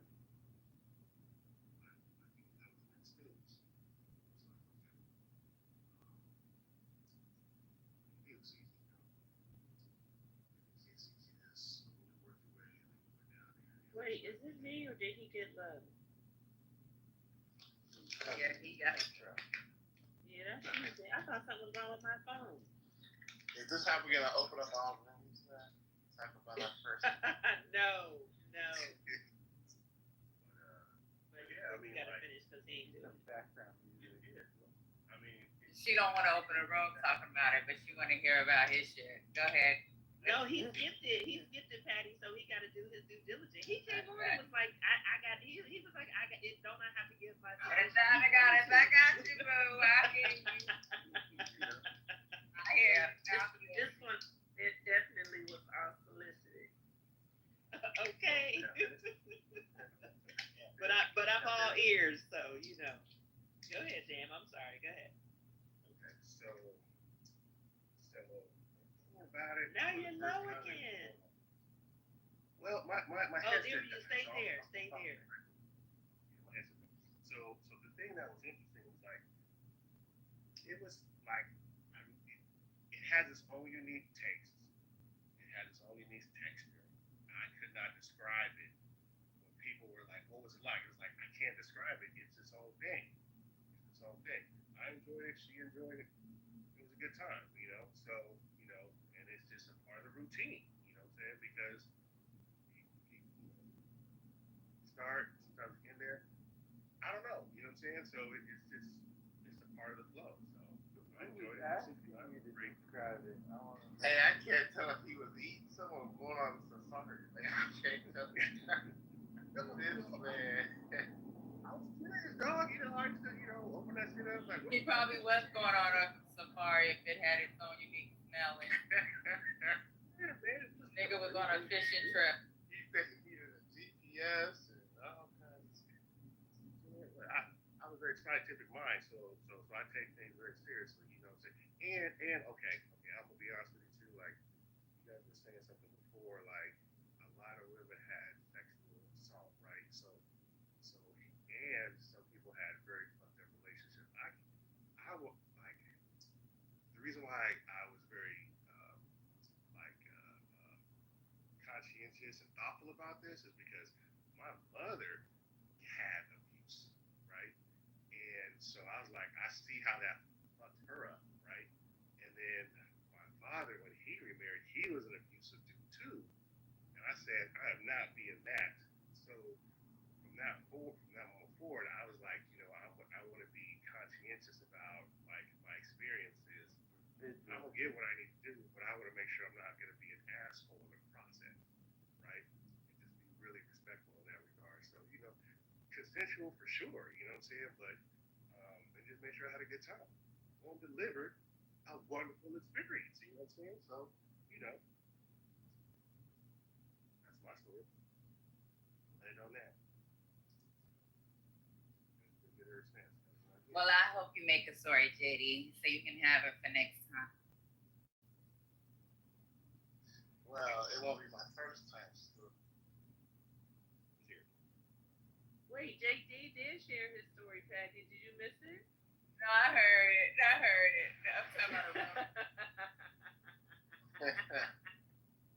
I'm talking about a grown-up story. Oh, I got some grown-up stories, but we'll pass that. I have some wild stories. Wow. The first time? Your first time was wild? No, not the first time story. My first time story was whack compared to all the others, but yeah.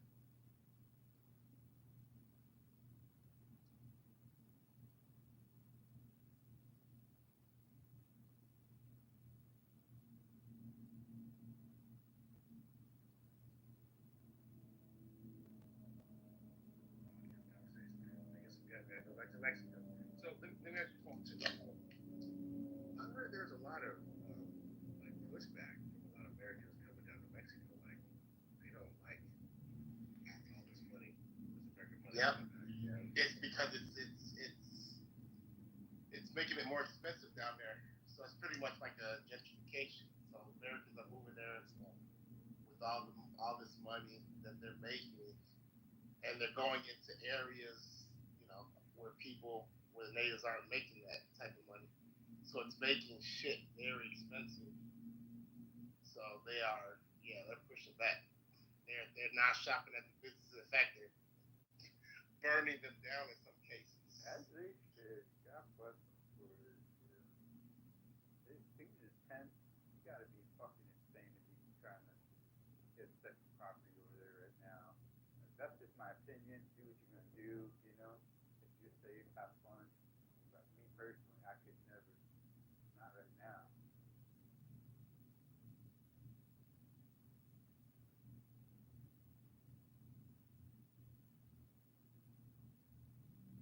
And then AOC just said that I think she voted for not cutting funding for Israel right now. So she's aligning herself with Claudia Sheinbaum, Mexico, in terms of like supporting the greater Israel agenda. You gotta be very careful because Mexico really, as much as Claudia Sheinbaum is the president, I feel like Mexico is looking towards the U.S. militarily to see how we're going to move and trying to be in lockstep with us. And we have to be a good, older brother, older sister in that fashion. It's a lot of responsibility. AOC, she's joining the impact situation? Yeah, that's what it sounds like. I just saw a recent update that I think she, she thinks that she kisses the ring, she's gonna line herself up for presidency. But I don't. In 2025, she should know better, especially her.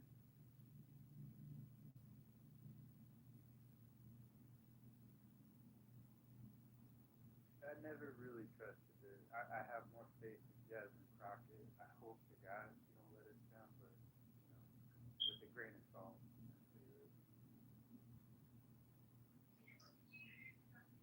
AOC is not even 40, is she? She ain't. Hell no. Why do you think she's trying to line herself up for presidency? Well, you only have to be 35. Am I wrong? I'm just saying. Yeah. I don't know. I don't think she's trying to be the president. I think she's probably gonna run for senator, not president. Still wants a career in politics, so who knows what Yeah, for up sure. in. Right. Yeah, she definitely wants a career in politics. Because even when she was campaigning for Kamala, people were yelling at her and saying like, "You're next," and run for senator, run for president. Like she knows that people want her to do more. So right. They painted the picture for her to go higher. Move the needle. Right. Mm-hmm. And that's the same for Jasmine, and I hope she just don't get burnt out. She protects her energy, puts the right people around her. She needs that more than ever. Good friend. She does. She deserves it. And you could tell she really wanted that. She really wanted that committee to be head of the committee. But she'll, but even if she doesn't have to get that to. It's not going to stop her destiny. But she clearly really, really wanted it. The second we get Trump out, or at least to stop saying she's low IQ, because that is so fucking detrimental to her base. And it's just disgusting that he would even stoop to that level of insulting her personal attacks. But she's too smart. Like it's not landing. It's not working the way Trump wants it to. I feel like it is landing though with the women around her. Like I feel like there's gonna be so many voices like that, and if she was celebrated by the president and the administration, we would see that multiply. Well, yeah, that's true. I mean, if she got more support for sure. Hopeful though.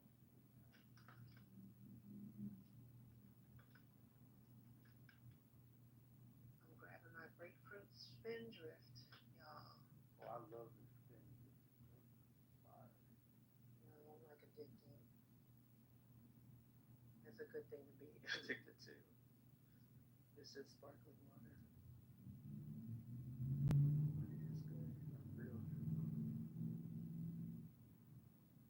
This possum loves yogurt. I got friends. So you're feeding the possum water? I got a video. I'm about to post it.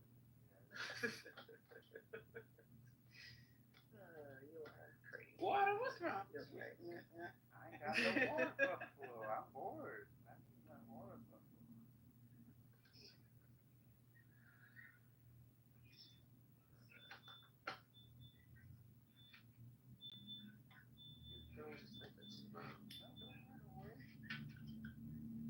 Don't run away. I would be out there screaming. Let me feed it. You know what's an interesting fact about mammals? Every mammal winks as a sign of trust. So before I even open my mouth and stuff, and I make eye contact, I usually wink with the mammal, and they'll wink back when they're calm.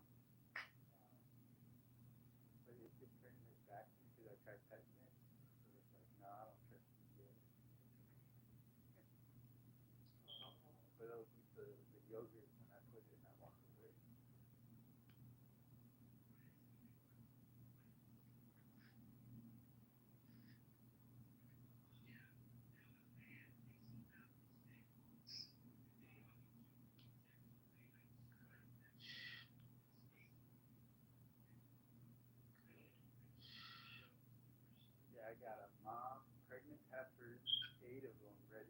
birds in Arkansas.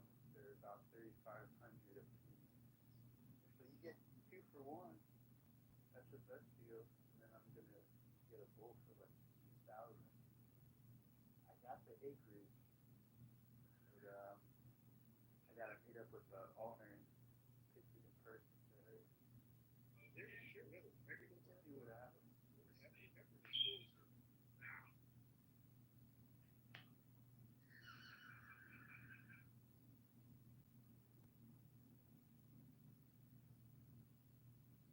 We're talking about starting smaller with like ducks and sheep.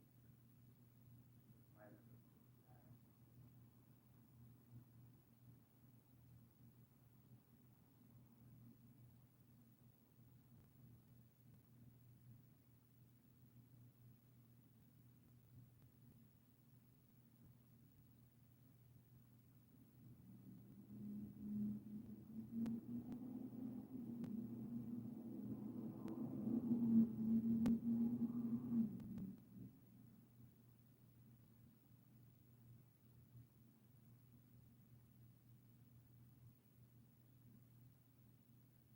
Yeah, keep that homestead mindset. So it's growing what you crave, raising what you crave. You can be rich wherever the hell you are in your community. Be celebrated and be surprised what opportunities open up when you have something worth bartering with, worth trading, because that ends up being more valuable than money.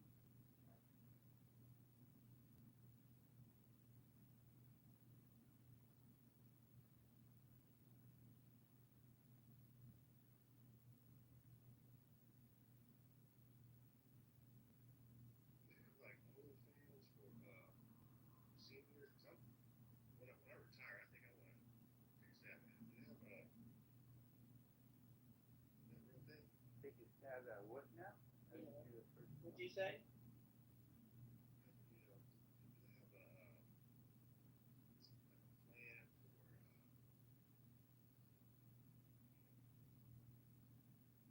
for OnlyFans for seniors?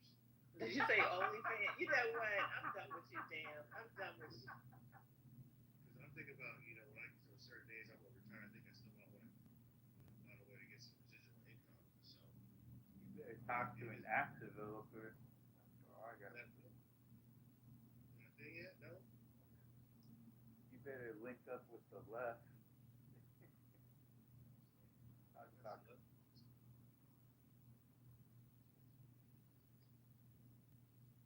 only seniors.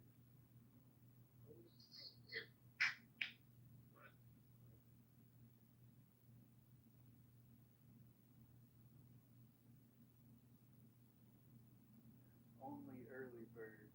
Yeah, so let's launch onlyseniors.com. Let's make some money. That is a genius idea. Sorry. That's the best idea I ever heard you say, Dan. Yeah. I got money that want to travel, work. Never be lonely. Yeah. It'd be wild if you made it a dating app. Even if you skip the whole OnlyFans portion, you just made an only seniors dating app. That would be really powerful. I think the tagline would be, "Who still got it?"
great things about Vietnam, but I would suggest you do like the Southeast Asia trip because it's so easy to get from Thailand to Vietnam, to Malaysia.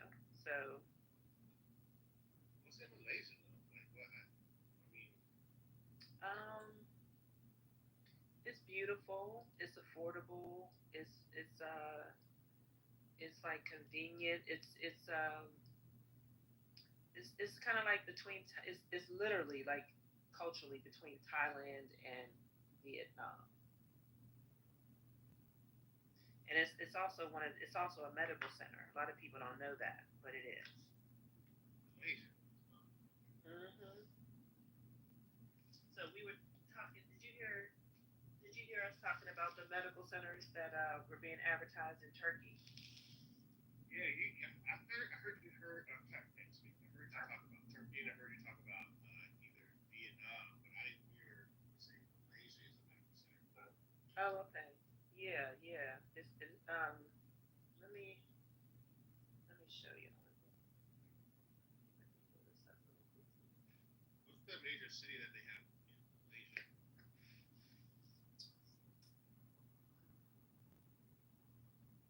And the last thing too, what's their major religion? Because I know Indonesia is mostly Muslim, but Malaysia is that same thing or is that like different? Like Buddhist or something like that? Just so I can just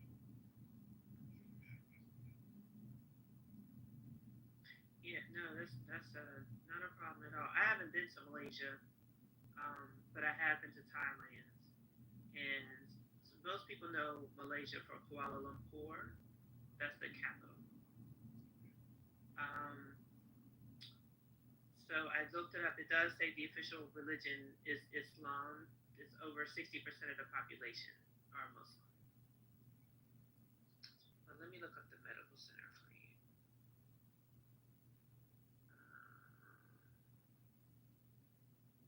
No, but it's in my own notes, but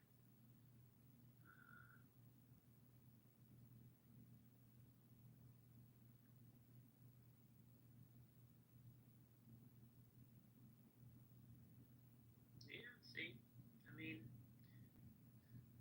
one of the things. So I looked up Malaysia tourism, medical tourism, and it says Malaysia is a popular destination for medical tourism due to its affordable, high-quality healthcare services and internationally recognized hospitals. The country's medical tourism sector is experiencing significant growth, with a large number of international patients seeking treatment in Malaysia each year.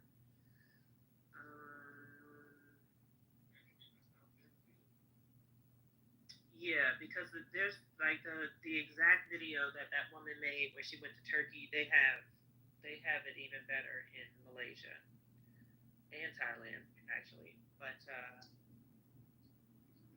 that's where Obama went, right? He was a kid. Was that Malaysia or was that Indonesia? no, Indonesia. He grew up yeah, he was in Indonesia.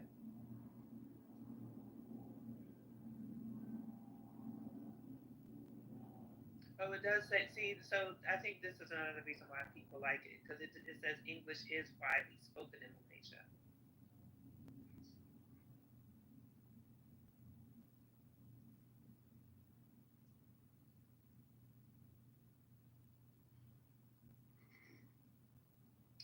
So they're known for their medical specialties, including cardiology, oncology, and fertility treatments, attracting patients seeking specific procedures. I did not know about oncology. That means Pfizer is involved. I mentioned Pfizer's got to be in that place or probably the manufacturer. Malaysia is on the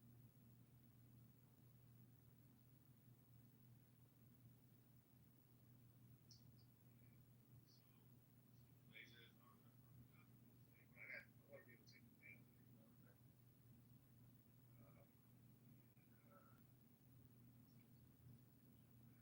Anywhere you go in Southeast Asia, it's going to be affordable and family friendly. I mean, except the tongue. I mean, wait. Um, I was like uh, Pattaya in Thailand. There's a section of that place that is um, how do I describe it? It's like the red light district. So Like the Amsterdam of yeah, yeah, yeah. I'll find Roxanne and all of her friends. Yes, yes, yes, you will. Yes, you will.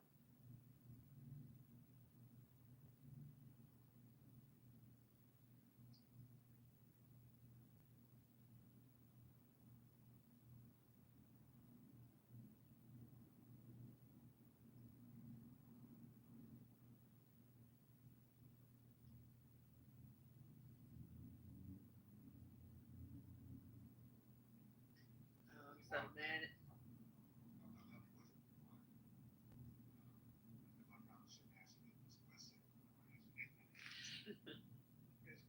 What do you think the likelihood of Epstein being connected to or operating under Israeli government? What is going? if he fell asleep, let him sleep because he's gonna say it's highly likely and it has already been proven. Probably. I saw some feed and it was some BS blogger, but at this point, I mean, I feel like I know what not to believe, but it's hard for me to be like, it's 100% out the picture because I'm just tired of all these surprises. Just fuck up. So, I put it back in the right. Do you think the MAGA is going to be okay with? Are they? Do you think it will be enough for MAGA to receive the grand jury files? Suppose, yeah, I think it's gonna come out, but I don't know what's gonna happen. All I know is like, was that Nick Fuentes is upset, Alex Jones is upset, Ben Shapiro is upset, like all these crazy, right wingers that have a voice. Everybody is pissed off, So I want to now hear what the senators have to say and what the other congressmen have to say because, like, But the grand jury file is, my understanding is the grand jury file is what would have had to go to the grand jury anyway. Like the good juicy stuff, if they wanted to release it, they could do that. They don't need the grand jury to approve it. Exactly. So that I'm thinking that MAGA's not going to be appeased by this grand jury, piece that he's about to put out. so I'm nervous about this because this is like, for me, this is like almost bigger than Watergate, right? Potentially, this is bigger than Watergate. Fuck, it is. It's bigger than Watergate. So I wouldn't be surprised if, and I know this sounds controversial, but I wouldn't be surprised if someone ends up dead around this shit. And They did. Epstein did. no, well, yeah, he can start, but I think in between now and full release, I'm afraid somebody's gonna end up off the mark, So because no one wants this to happen. He doesn't want this to happen. Certain MAGA people don't want this to come out. It's really pissing people off. So, but just release it already. Release it already, and let's try to move on. Because if you're not gonna do anything about it, you're not gonna impeach him over this shit, or at least try to. And this seems to be like the last showdown, right? I mean, if he can get past this, I don't know what the fuck can stop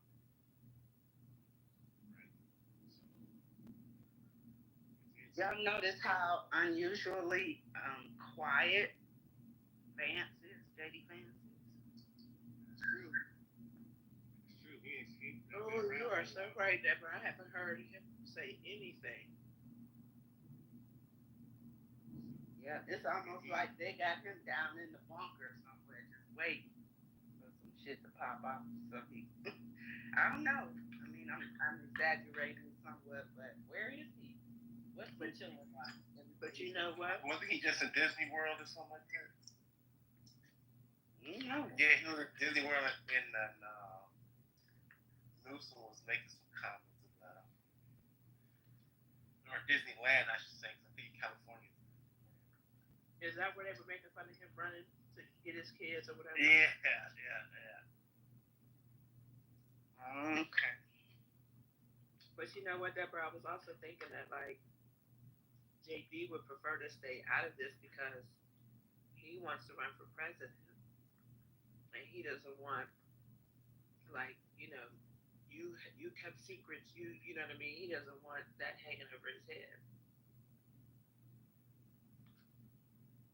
Yeah.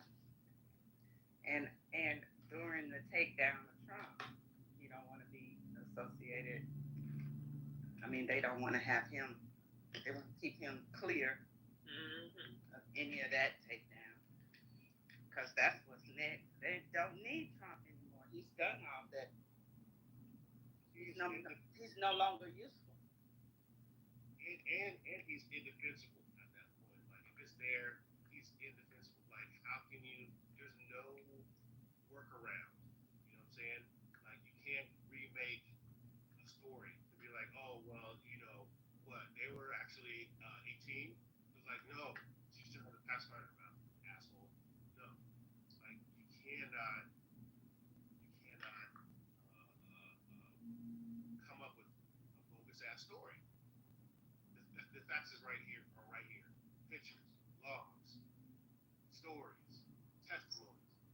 You were there, you were him, and you're just as bad. Scumbag. So that's what I'm saying. Like he's indefensible. And anybody who does defend him, oh, that's someone needs to take that person down too, like a rabid dog. Right. So But does MAGA really care? Like, I know that they're outraged, but it's kind of like if Trump ends up, I mean, haven't they already proven that they care more about harassing the immigrants than anything that Trump would do? Like, do they really care? I don't think so. I would think that any woman, right?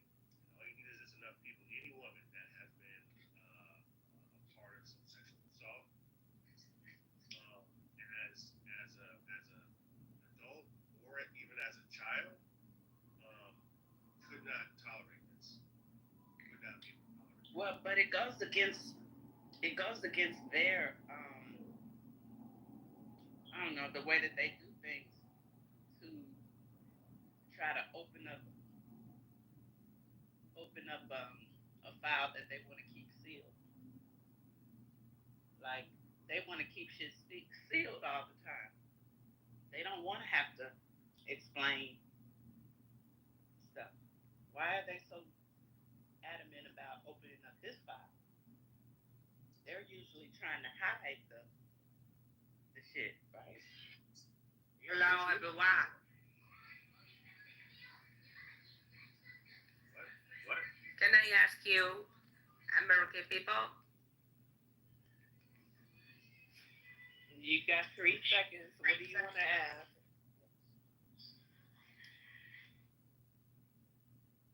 Exactly. 3 seconds. What you asking? What's your question? Okay. Even Trump says America first, so Japanese people should say Japanese first, right? Right? Yes or no? Yes. Why are you so angry? That's my question. Yes. That might be anger. That might not be anger. Yep. Japanese first. Okay? Okay. Thank you. Thank you. Damn, they hate that motherfucker over there too. I'm weak. We love Japan. Japan. I mean, listen. I want to go to Japan. Don't say Japanese first without my visit. Yeah, same here. I definitely want to go. Although I'm not trying to live in Japan because my friend already told me. I mean, first of all, I'm too tall to live in Japan. My friend already told me, like, as he was going up and down the steps, you know what I mean? Like, literally, the steps were too small for him. So I know that, like, stuff is gonna be too small for me. Right. Did y'all hear how fucking angry she sounded? She didn't sound angry. It was more like. Just ignore that. Oh no, she sounded pissed. And you know She's like, says Trump says America first. That means Japanese first. Right? Yeah, it sounded like she was she pissed at Trump. Going through the same bullshit. We can't blame her. Through. But she must not. She don't know us, so she doesn't know that we don't like Trump. Yeah, it ain't all American. Yeah, there's that part. You know what it is? Their birth rates are super low, like ours now, and it scares me how similar we are to Japan right now. They love Mexican culture, lowrider culture, cholo culture. So it's beautiful, but it's bittersweet because it's like, well, why y'all obsessing over that shit while you ain't making babies? Like, hold up. It's a different world out there, man. Like people say that they don't want to, probably they can afford having a child. This is a major city. Like government shit to me, Dan. To be honest, like what the fuck does that even mean? There's more than enough food for this planet. I hate when they say that shit, and it goes back to us being raised on birth control, like it's fucking water, like it's fucking milk. It's not normal. It's not healthy. Africa knows this. You know, and a lot of nations as well know this. Hate how normalized we've made birth control. You know, it does a lot to a woman's hormones, and then the condoms and shit, they ain't good for us. Condoms ain't good for us? All that spermicide and shit going into, you know, that is not healthy. You know? Condoms is saving careers. We're talking about. Condoms is saving careers, man. Saving lives. This possum winking at me is the only hope I got.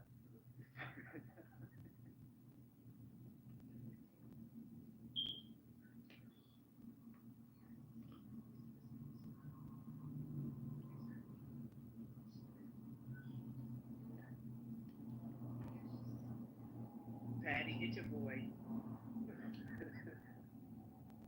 What? I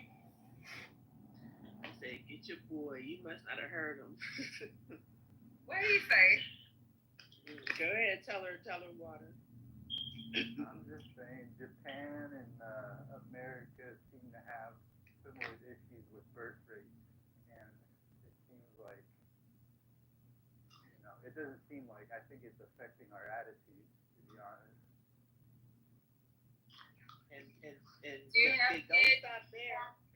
I don't, and I want them. Yeah, I don't. No, Water, say the second half of what you said. Oh, you mean the last part? Exactly. This possum winking at me is like the only hope I'm seeing. No, not that part. Oh. Tell us how you feel about birth control and condoms. Oh, yeah, the BC culture, I feel like, yeah, it's a lack of culture. It's not a real culture at all. None of us should have been raised on birth control the way they've been raising us on birth control. Getting girls on, fucking up their hormones and shit, and making them hypersexualized because of it. It's really disgusting. And condoms. And condoms ain't good for dudes. Yeah. I mean, maybe lambskin's better, but all that spermicide, that cannot be good for a man. So you want a raw dog? Amen. Hallelujah. You be asking for her my shot? My yeah. y'all be getting tested together, and then you lock her in a room so she don't go nowhere till her results come. Wow. Let's do it too much.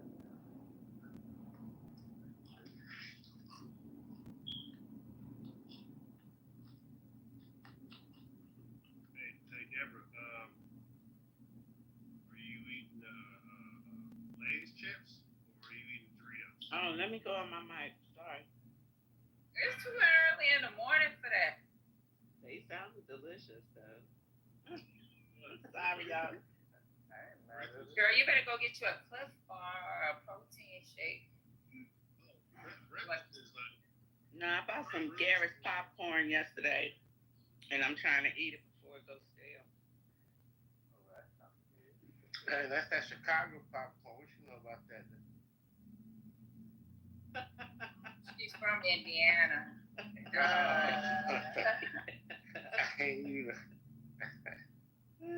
Thank you, Patty. He came quick with the challenge. He came quick with it. What you know about that, Deborah? I'm sorry, JD.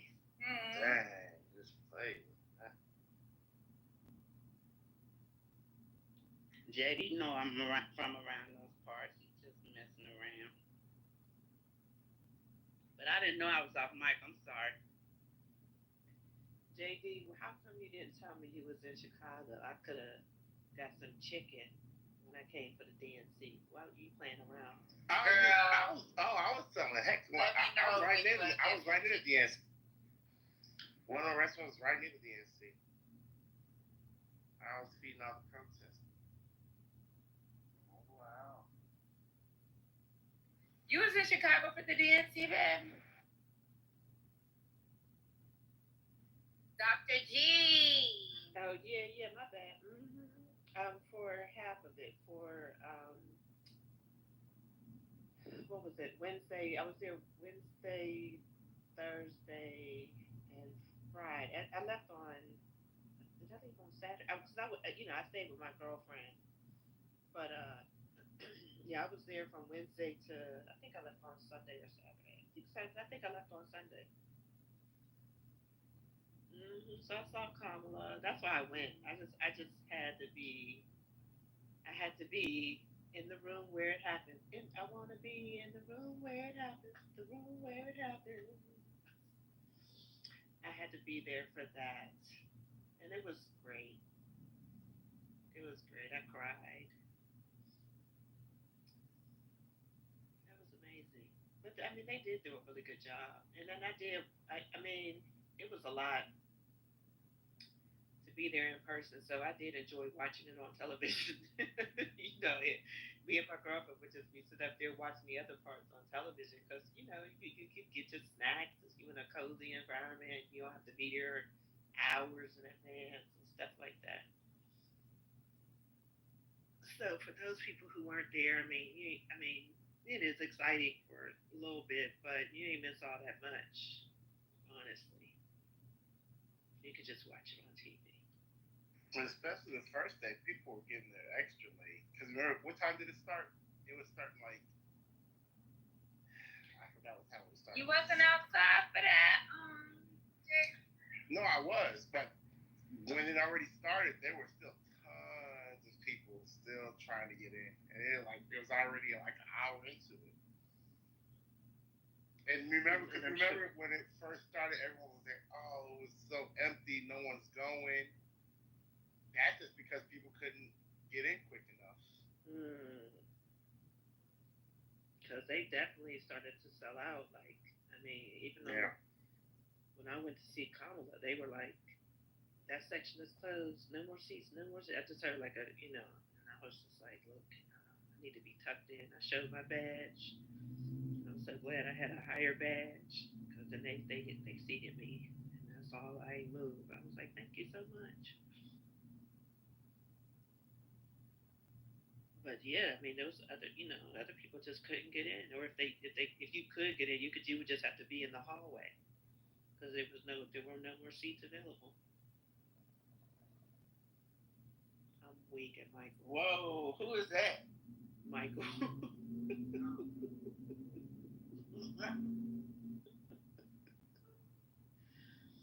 we got Michael together today. I mean, he wasn't that far off, truth be told. It's just a lot of fun. They got a Sharks in Atlanta. I can't eat that. What's going on, JD? How come you don't have nothing that Patty can eat? Oh, I can make some. No, you know we do. We got grilled fish. Oh, okay. You can eat that, Patty. Yeah, I've seen it. You got some rice? No rice. I don't eat rice no more. Oh, okay. Well, you good, JD. You got some salad? No, this is temporary. Cause I gained I'm like 140 pounds right now.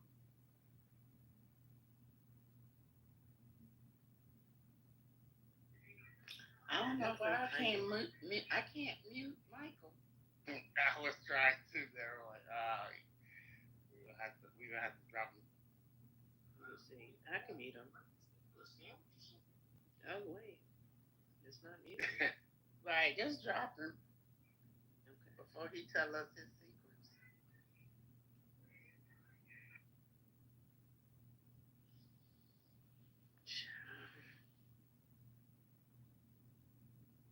I stopped eating my rice. I stopped eating my Caesar salad. You know, I got a Caesar salad addiction. Why'd you stop eating your Caesar salad?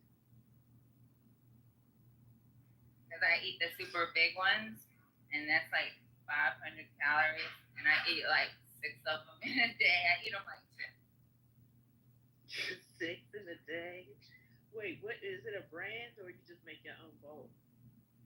No, it's a salad in the bag. So I get like the deluxe. Like I carry 3 to work when I go to work, and then sometimes I like Instacart them because I be still hungry. Wow. So do you just have the Caesar salad with no protein, or you do? Yeah, I have protein shakes. I keep them in my fridge.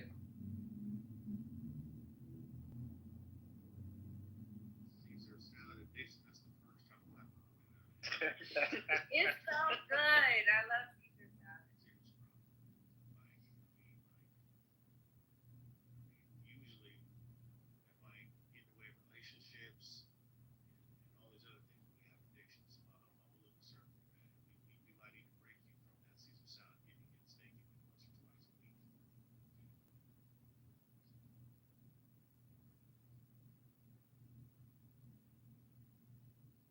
Jewel Deli has good Caesar salad. Deli. I don't know if y'all have Jewels where you're at. Jewels where you guys. We don't. But I Is Jewel's a grocery store? Oh shit! I thought they were everywhere. Yeah. No, like Publix. Like Publix isn't everywhere, but Publix is nice. Yeah. The ones that get real big out here are beans. Beans. Real nice, real big stuff. Beans. I've never heard of that. Yeah, they're trying to make them everywhere out here. So Levon, I don't know if y'all want to pivot the conversation, but Levon today said Tulsi Gabbard is making accusations against former President Barack Obama, saying he is guilty of treason. Tulsi, you gonna sit your ass down. You heard treason and Obama. Yep. And what's the reason? What's the treason? So from what I understand, the summary right now is the most prominent treason accusation against Obama is coming from Tulsi Gabbard in recent intelligence documents. Donald Trump previously used the term treason rhetorically over Washington. Basically, I'm trying to get this summarized. Publicly labeled Obama as treasonous or accused him of aiding enemies, but these remarks were outside the mainstream political discourse. That was General Thomas McKinney, a former Fox News commentator,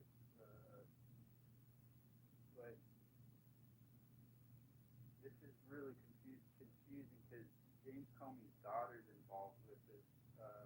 Maureen Comey, who was just recently fired. She was handling the Epstein, Diddy, and Trump case.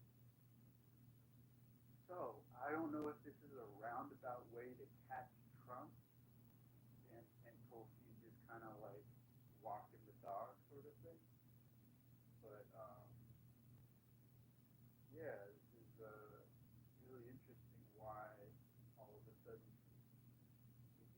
bringing Obama to the forefront. Basically, what it sounds like is Obama operating as a president, doing what presidents do, using and leveraging the government the way it should be used, is treasonous. That's what it sounds like, which is bullshit. Well, it says on July 18th, 2025, Gabbard released declassified intelligence documents alleging a treasonous conspiracy within the Obama administration. Yeah, not against Obama though, right? It's against his administration. Exactly. Yeah. Let's highlight that. But they're gonna attach him to it because he's the head. They're gonna be like, you let this happen, you are accountable and responsible. So now he has an angle to. Yeah, but does holding someone accountable for treason work that way? I mean, treason is very specific. So it goes on. She accuses former officials like James Clapper, John Brennan, and James Comey of manipulating Russia-related intel. This goes deep. This goes specifically to Russia. Post-2016 election to undermine Trump. Oh, and explicitly called. I think this is to like separate Russia from Trump. When in reality, nothing further from the truth. This is crazy. He's also reported to have referred to findings to the DOJ for criminal investigation. Critics, including Republican Jim Himes, described the claims as baseless political posturing, while Senate Intel Vice Chair Senator Warner has expressed concern that her actions undermine the intelligence credibility. Of course, Gabbard's accusations focus on what she terms treasonous conspiracy by senior administration officials, but some reports indicate that she also included Obama himself. Yeah, she's just trying to gain points. She's just trying to get some brownie points with Trump. Yeah. Yeah, that sounds like she's trying to make diplomacy illegal, right?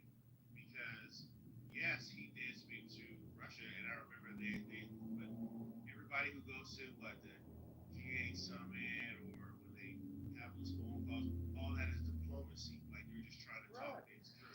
And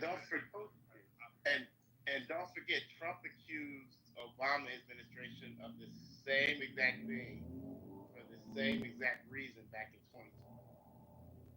And you know what's crazy? This is normal diplomacy.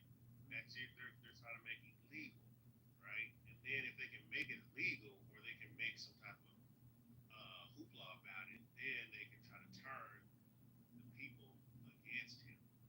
It's a simple playbook. And the thing is like you cannot. It's a deflection against the Epstein thing. It's a straight deflection. Now let's focus on Obama. Right. It is a deflection. He did this. He did that. Your beloved Obama. He was a war criminal. He was a traitor, right? And he wasn't born here in America. It was like it don't matter, dog. You're a pedophile. Right. It don't matter. Right. And what really confuses me the most, I'm not looking to let it, but the fact that there's both sides now are accusing each other of being Russian assets. Before she even got into office, that's all I kept hearing. Don't know. We can't let her in. She's a Russian spy. She's a Russian spy. Like, what the fuck? Now she's accusing them of being Russian. So they're all Russian spies. It's weird. It's really weird. Didn't the RNC at one point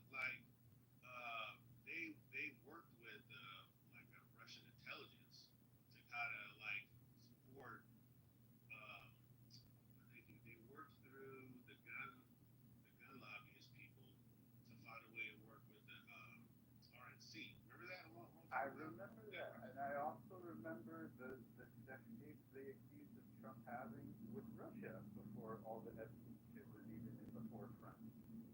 that's when they tried to reflect the Epstein thing with Russia. That's it. I don't know if y'all remember, but they said that Trump stayed at the same hotel as Obama in Russia, and there's footage of Russian prostitutes peeing on him in that bed. Oh yeah, that was a big campaign thing. I don't know what the hell.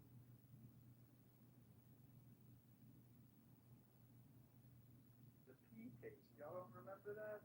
They were saying that over and over. I mean, in the sum of it, Trump has more dirty Russian stains on him than anyone.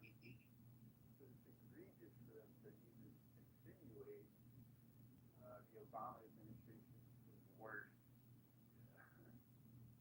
Yeah, this motherfucker is the cause of Ukraine and Russia and starting that war with Biden. Keep saying that Biden started it. Fucking bullshit.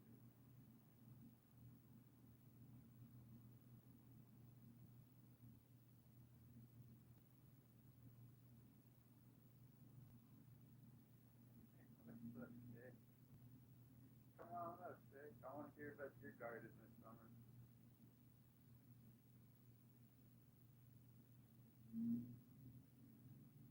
Shay is really cool, y'all.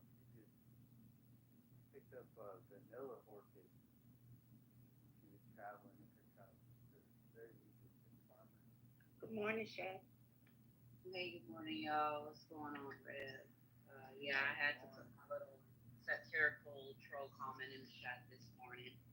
So if Diddy is going to be tried for his private indiscretions, are they now going to circle back and try Trump for his indiscretions in Russia? That's a great question.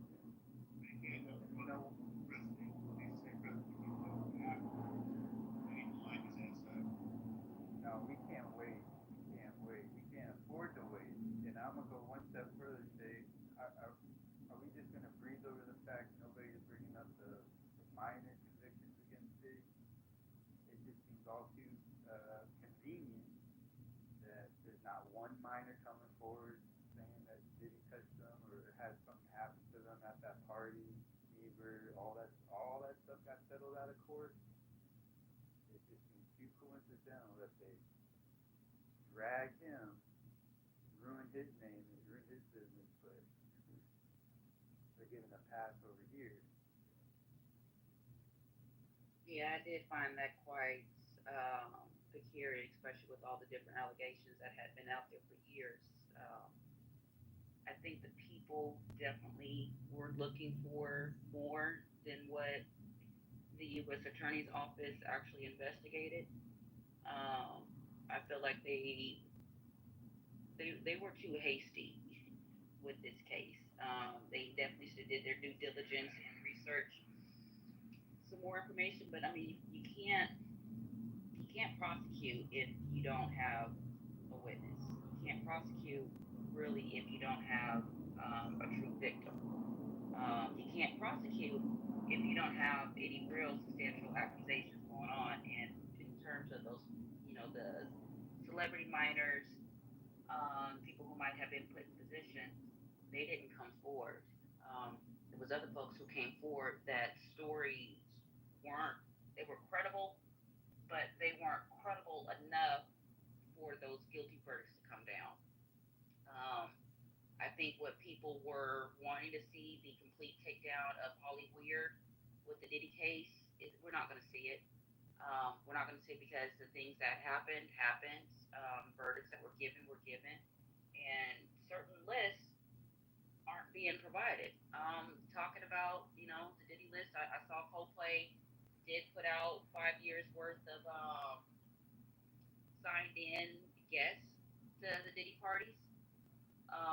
Apparently Coldplay's been exposing a lot of shit on their world tours right now. Wait, what? Yeah, y'all got to look at what Coldplay is doing when they go on tour.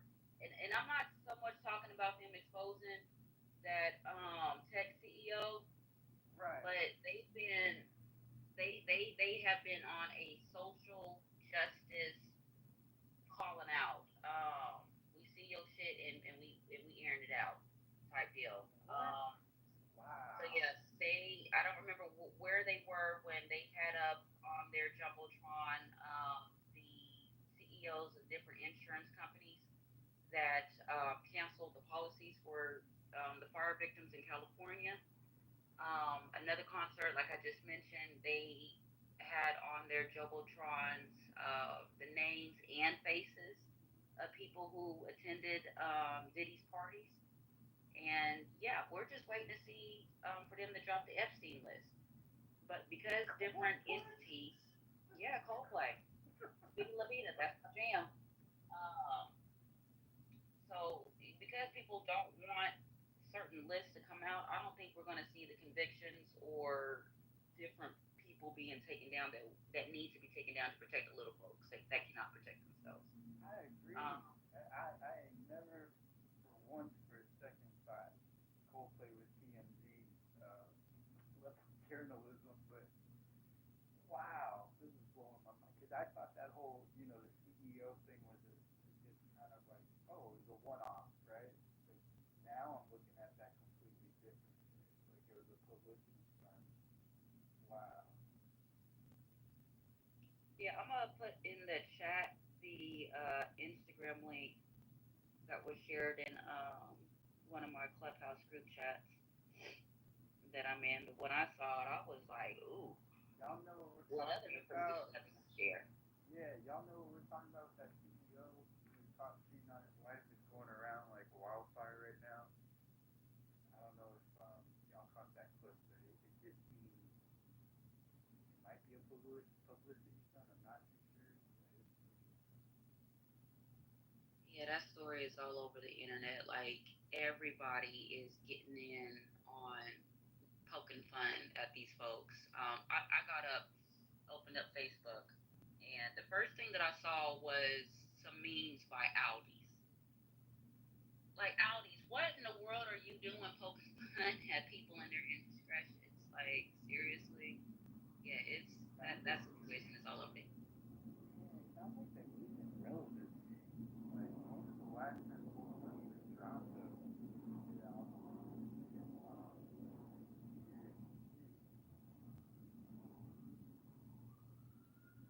It's been years, but they're waking shit up.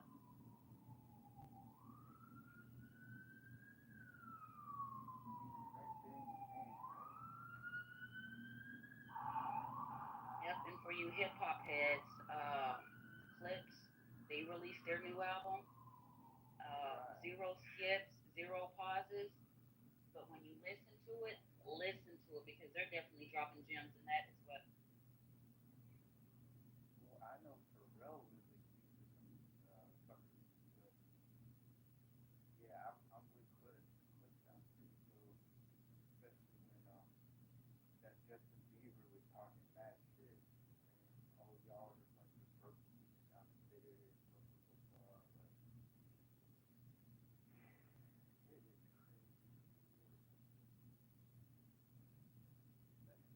crazy. The regime change itself. Oh yeah, they called out for real too, talking about, ain't no more Neptunes, woo woo, but they got a Neptune beat. You know what I'm talking about. Right, right. What is they really saying? What they really saying is that Pharrell did Chad dirty, but Chad still eat. Because I mean they spit and they sound dope, but those beats are kind of weak if you ask me. Like I didn't hear it all, the whole album, but some of the beats I didn't hear. Good. Whatever. You ain't a fan, just say that. I'm not. You know what? I love Pusha T and I fuck with Cliff. I say shit. I'm not a fan of Pharrell. You're right. I'm not a fan of Pharrell. I was as a kid. I thought he had a dope like voice. All of his hooks are big, like. But once I heard Netflix and shit, it was never anything memorable. Sounds like Nepo Baby. Yeah, I don't care what anybody says. Chad was the brains and the machine behind think so? Well, I thought he was more than just the engineer. I don't know about his musicality, but I know he was definitely the engineer on a lot of the stuff. So. Yeah, somewhat here is the heart and the lungs behind the music. So I don't know. Kanye was that way for the longest. He was a really good producer.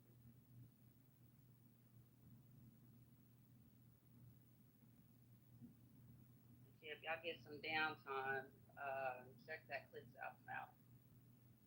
The average song is probably like 2.5 minutes long, 13 tracks, 45-minute listening session. It's definitely worth the time. Yeah, I'm gonna listen to the lyrics now. You got me curious.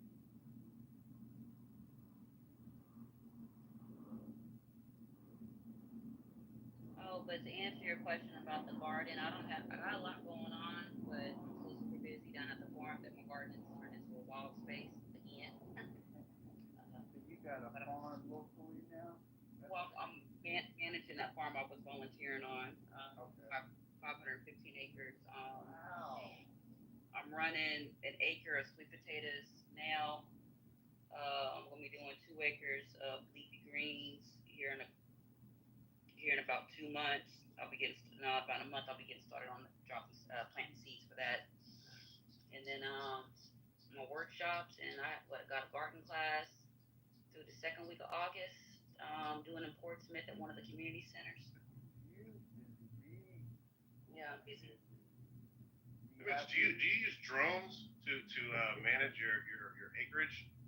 Do you use drones or no? No, we don't. There aren't that many drone operators in Virginia. I'm actually trying to talk my husband into getting the certification for agriculture drone operator for land surveying and for pest and weed management. It's when I mean it's money in drone operating in agriculture. Yes. It's bread. Y'all put me on Serious fucking money. Oh wow. I'm going down the So I'm a licensed pilot, unmanned pilot and everything, and so I was just doing for recreational stuff. But when I start running into that stuff, I was like, holy shit! It is like the biggest drone you've ever seen. One of the biggest drones that you've ever seen. But not only do they do land surveys, do they do pesticides? What I've just recently ran into is they will do chemical treatments for stadiums, right?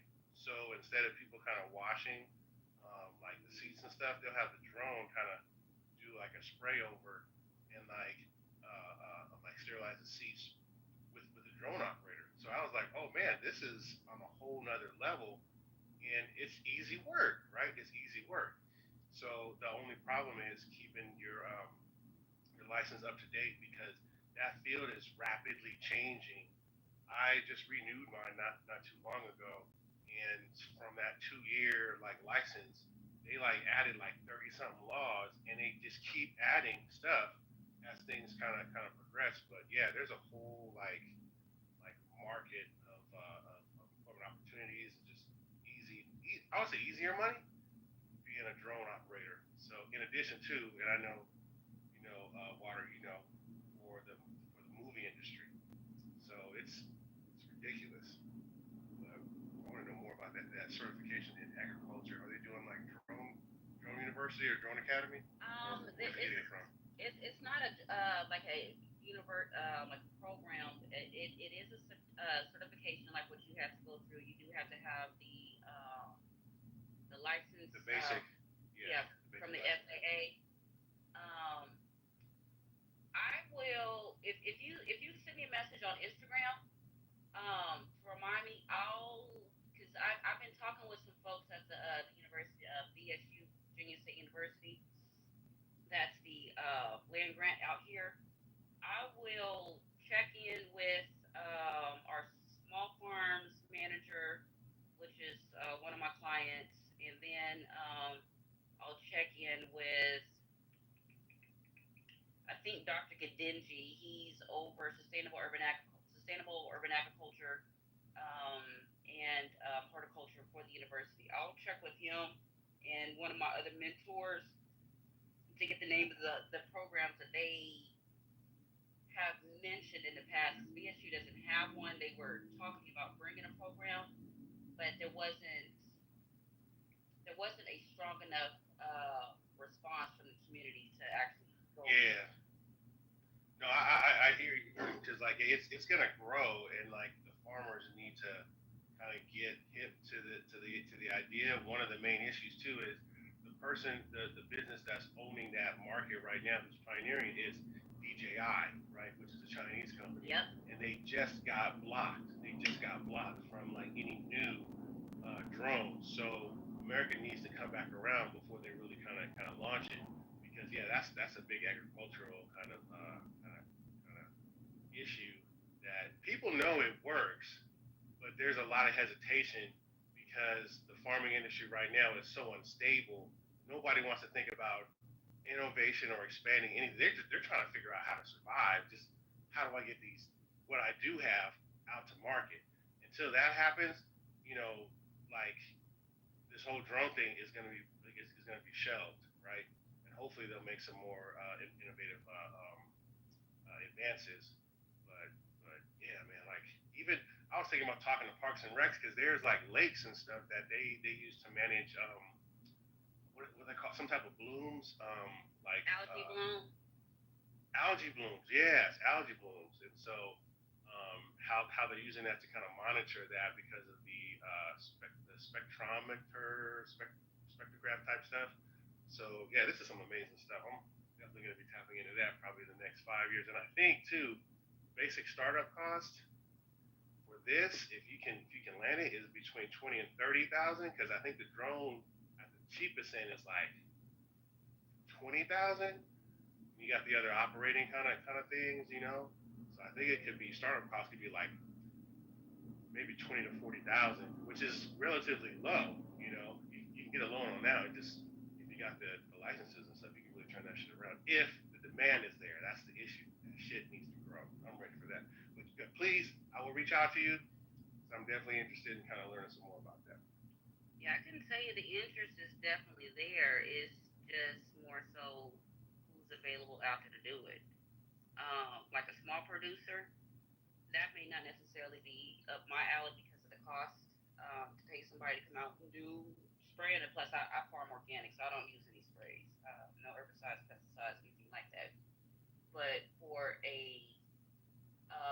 even though I am considered a commercial farmer, but a large scale commercial farmer that's running like thousands of acres, they definitely would have it earmarked in their budget to have a drone operator to come out because one, it saves them time to get their crops sprayed, as opposed to where a drone operator will probably take like an hour to cover 1,000 acres, as opposed to a truck coming out and hooking it up, getting the anchor set up, getting the spurs connected, getting your solubles put in, making sure the solubles don't clog, and then running that truck down that field. That can take up to a week,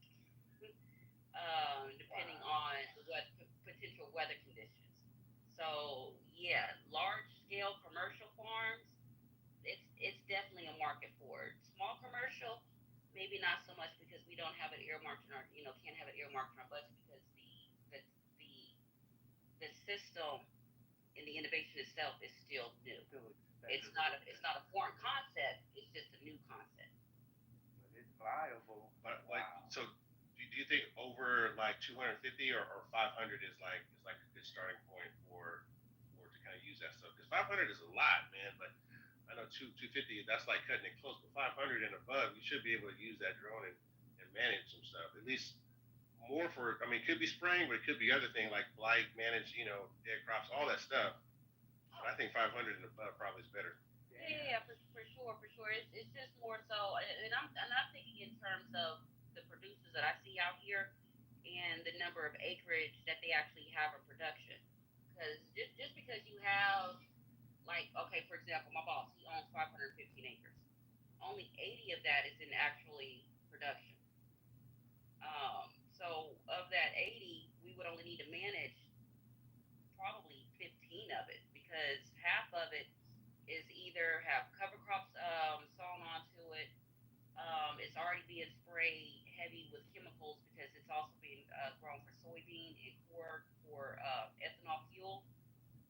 which gets shipped to China, by the way. Used to get shipped. No. So the co-op with a couple of the guys that I do paperwork for, they still are getting their commodities over to China. Wow.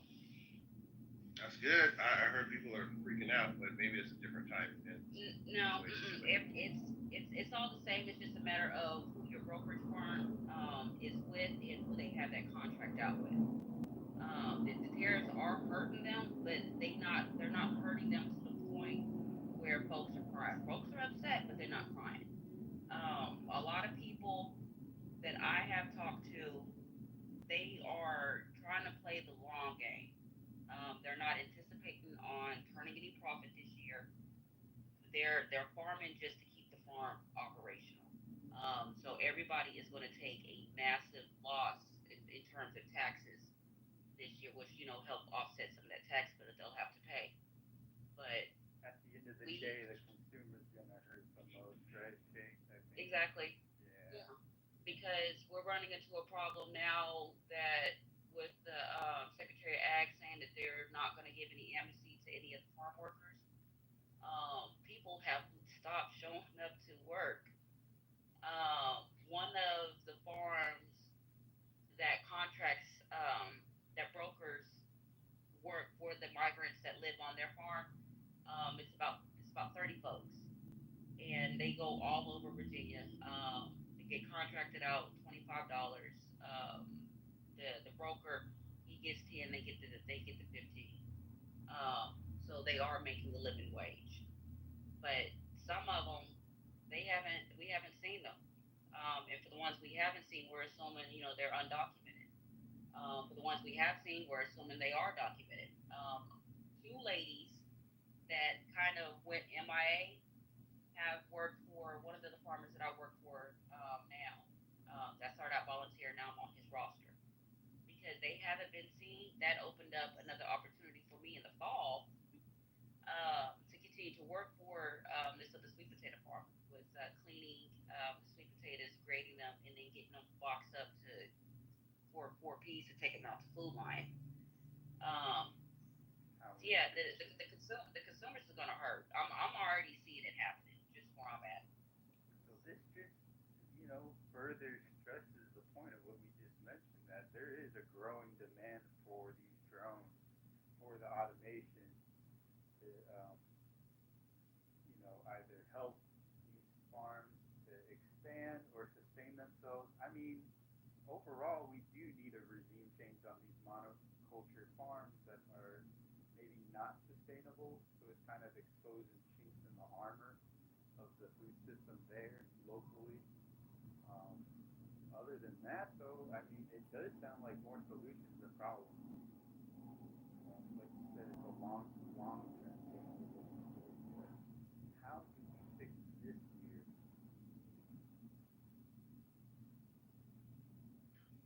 Well, I'll tell you, I've spoken to this. I would say so. One of my kids, he plays soccer with his friend who is a part of the agriculture. You gotta go play soccer. State department, huh? You gotta go there play soccer. A kid.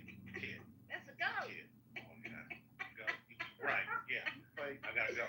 I'm sorry, I couldn't help myself. Yeah. So his friend's father sits on some like board or some like agricultural kind of thing, and he was telling me that what they're trying to do, and he goes to DC all the time, and they talk about like big ag and stuff like that, and he gives me updates on his brother, so he gives me updates on like the whole I don't want to call it reparations, but the money that the black farmers were supposed to be getting, and supposedly now they got it. I don't know what that really means. But anyways, he was saying something like one of the latest advancements that they're really trying to push for is like farming in warehouses, but it's a 24/7 operation, and they're trying to be able to kind of like bring down the costs so that they can use less land, but then have a 24-hour operations, and they can actually reduce the number of people that they have out working and they can kind of like regulate and manage the health of the plant. They can speed up production of the plant, and the cycle is a lot faster because it's all like like indoor housed type of growth. So have you heard anything about that? Or because I'm curious to know what other people are saying. I'm just hearing it from him. So there is a push for large indoor commercial farms, indoor growing. We have two. Well, it costs too much, right? It costs a lot, right? I mean, that's the only thing because you got irrigation systems. Right. You have to install irrigation, the lighting, filtration, fans. Power, man. Power. The electricity alone is massively insane. That's another reason why they're throwing up all these damn data centers and solar farms in the rural communities. So like on my way back home yesterday from the university's farm, they had a field day workshop over sweet potatoes. So I went on ahead and learned a tremendous amount of information.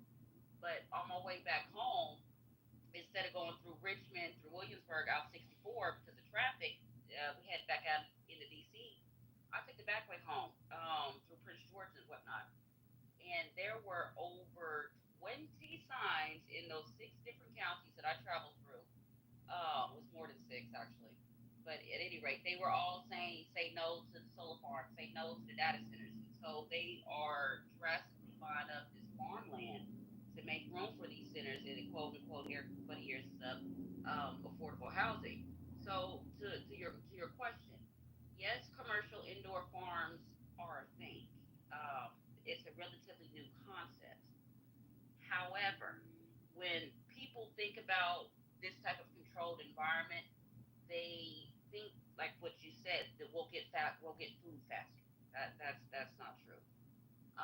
It's still going to go through the same germination process. It's still going to go through the same fruiting process. It's going to go through the same process. Now, where indoors it can be manipulated is with the lights. You can leave the lights on, which can cause the plant to stress. But if they're left on, they're left on. Leaving them on for a certain amount of time at a certain frequency, and then you switch that light spectrum to another frequency, it'll trick the plant into think, oh, it's time for me to start producing. So then it'll start going into flowering. Once you change it from that spectrum and the flowering production begins after a certain period of time, then you would then switch to another spectrum for the ripening stage, right?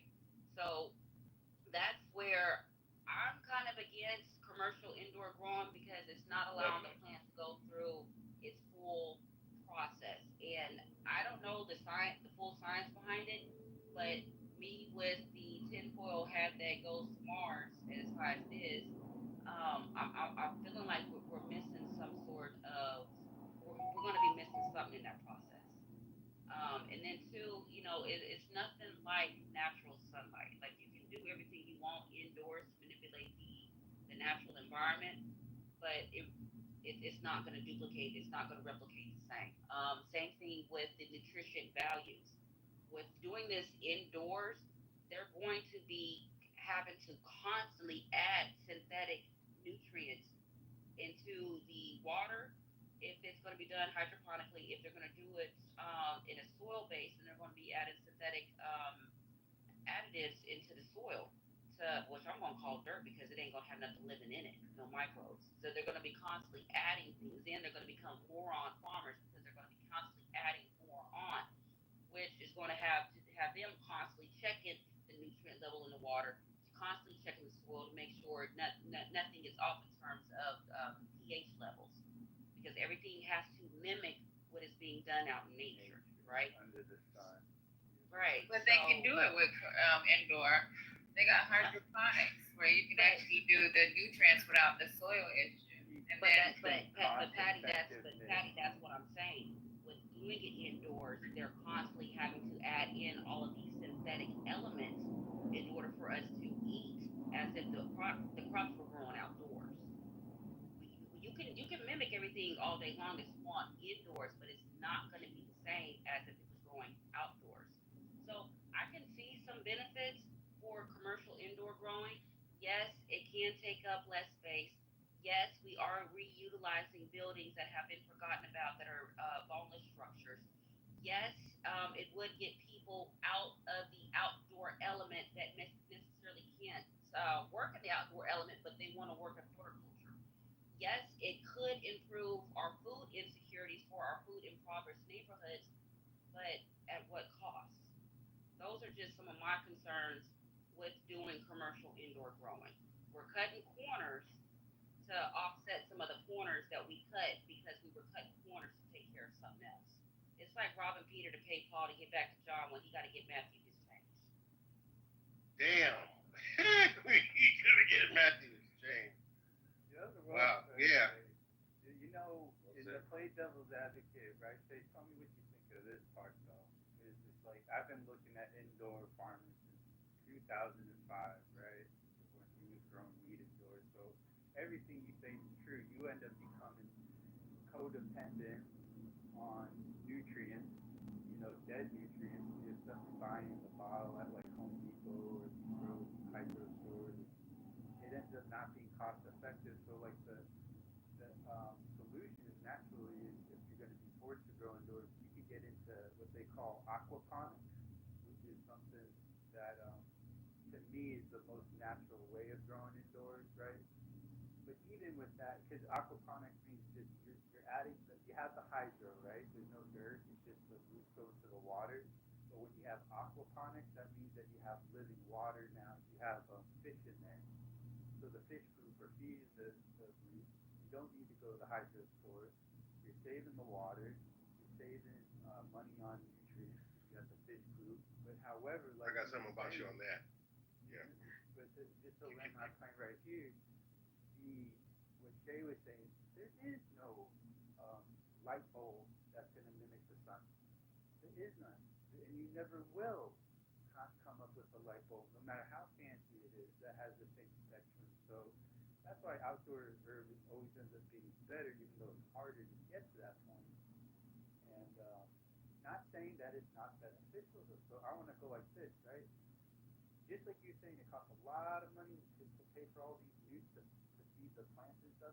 I think the first notion and the first wave of this iteration of like commercial, industrial, indoor farming and building, it should be examined under the microscope of germination. Start small plants, right? Not big corn husks, but actual like microgreens. Getting your seeds, doing it all with like coconuts, whatever, what have you, but small plants, focusing on that. Because look, at the end of the day, you got a nursery. If nothing else, you have a nursery. You have all your little babies that are delicate. It's too hot outside. It's too cold outside. You got it all right here. You got a factory so that when they're big and strong enough, you just do them outside. Okay, so let me add something to that. So that hydroponics thing. So there's a study done, Washington State University. The reason why I know about this kind of takes that back. This was a childhood friend of mine who ended up going to grad school. She was a Filipina mestizo, and she did a study on this, and she went back to the Philippines to study the agricultural kind of concerns and issues with that same exact kind of stuff, right? That you were talking about. Now I hear what you're saying. They do it naturally out there, and it is good. However, this is where Big Farm comes in and is fucking shit up. Because what eventually happened was they weren't making enough money, but just enough for like the village and stuff like that. But they need to make more money and kind of grow and scale it out. So it's like a Monsanto kind of thing came out there and said, okay, this is how we can help you scale it out, but you have to use our products, right? And with that, then you'll be able to kind of scale out.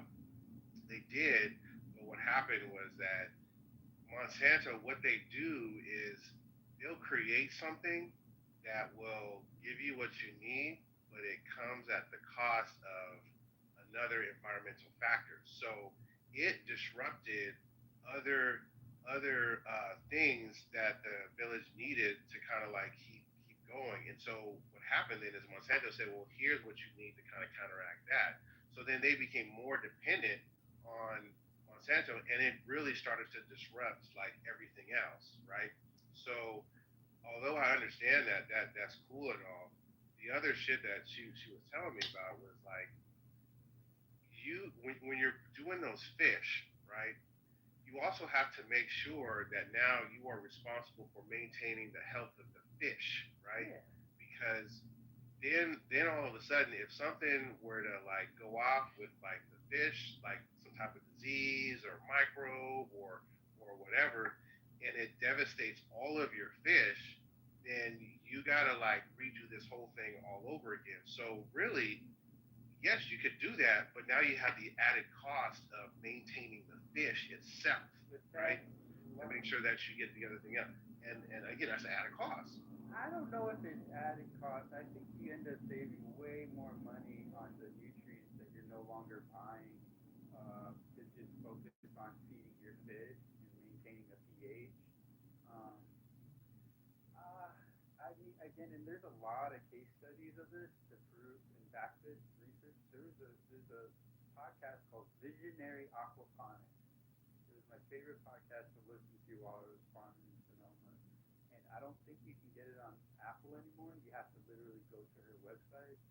But let me tell you that if you're interested in aquaponics, that is a concise podcast that surveys all over America successful companies, families, couples, schools, businesses that are just, I mean, like it's the most incredible universe, like community of people. They're like beekeepers. They're obsessed with this. They're obsessed with their fish because at the end of the day, you ain't just growing food. Oh, you already know that. Oh, that's great. Um, He told me that's what too.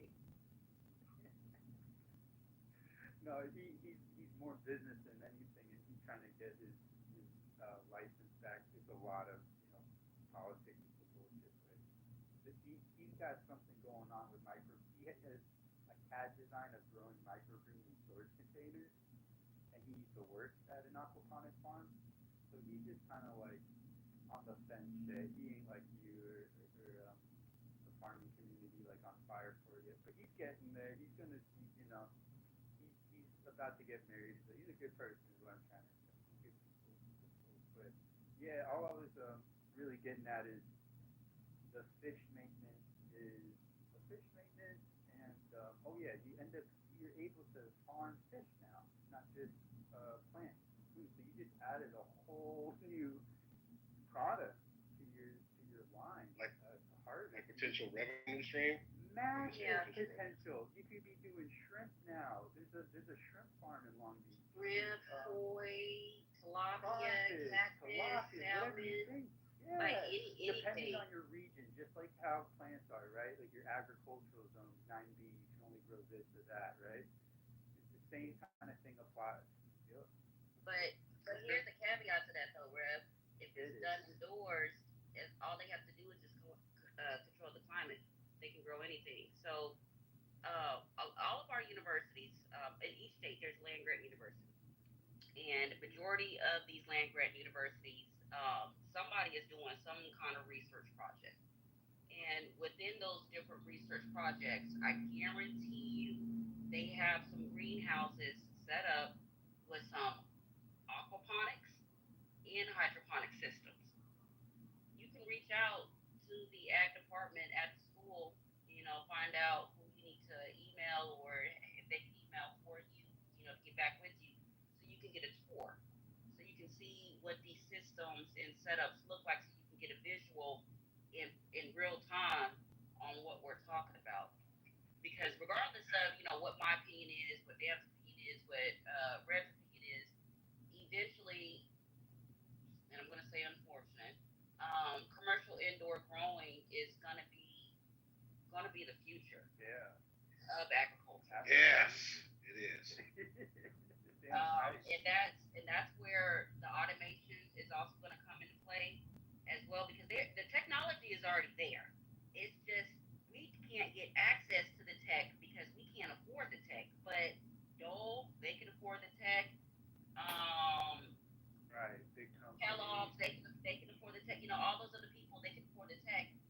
will then turn around, like in the Filipino community, turn around, come to these small farmers, and by small I mean less than 1,000 acres. They'll come to these small farmers and say, "We'll pay you to continue on your do what you do, but we're going to lease this land space for 100 years or whatever, and we're going to run the operations. You'll just be the employee. So you can let go of your regular farm staff, but you and whoever else that you choose, y'all just maintain it." And that's what it ended up being. They have machines already that can pick strawberries, that can pick apples, that pick lettuce, cabbage, and the technology is to the point now where when it goes by, it scans it and it determines whether or not it's ready for harvest. And if it's ready for harvest, it'll check it. I don't know how. I guess by that scan, and they'll put it in the market bin. Or if it's not perfect for market, they'll put it in another bin for added value, or discardment or donation or whatever. The steps are there. Perfect. Okay. So this is where I need to figure out what cryptocurrency is going to be attached to this. I believe in this. That so cryptocurrency is attached to that. Damn, he was doing what? So good.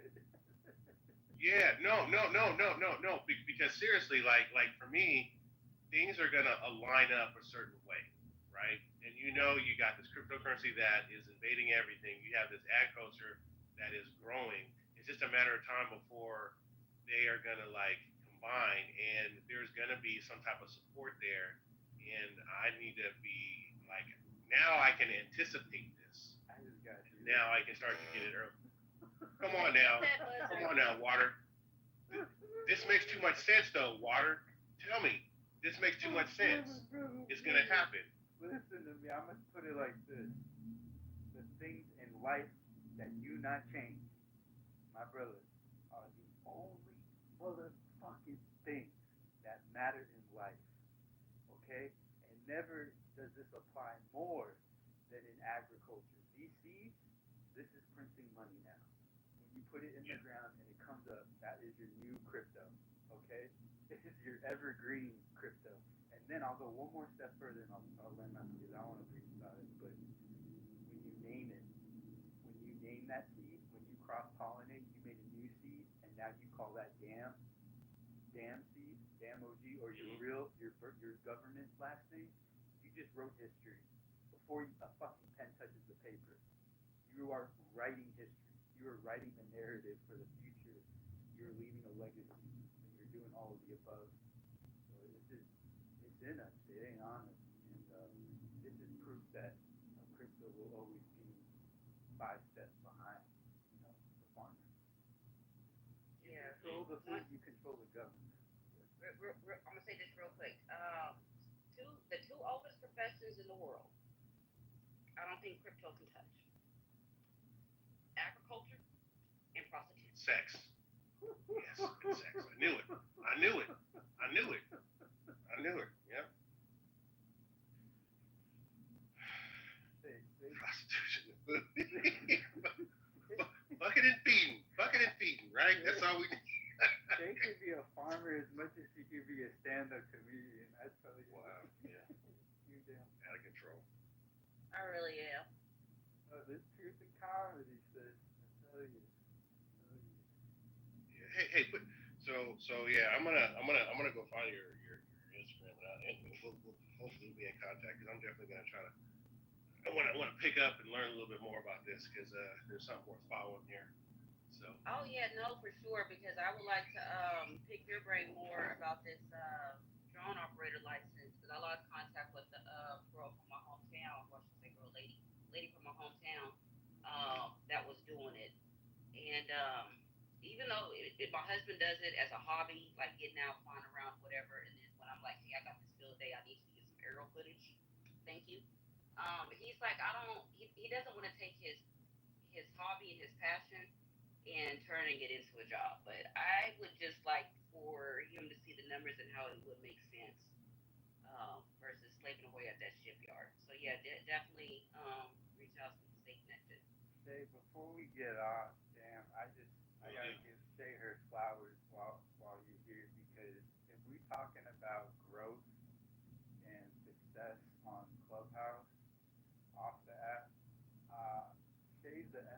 of this fucking app because I remember when I first met her, you was what was you doing with your chicken coop?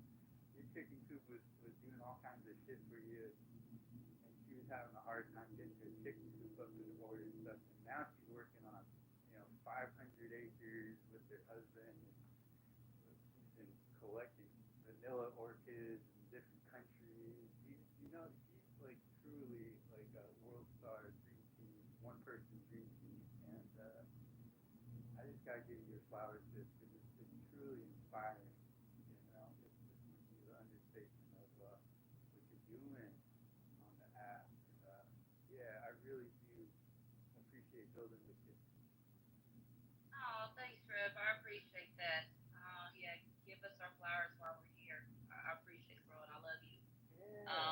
But yeah, like anytime I say reach out, it's a genuine reach out because I'm extremely intentional off this app. So anytime I say to anybody, go ahead and reach out to me, woo, I mean that shit. And like some other folks on the app. Same. Well said.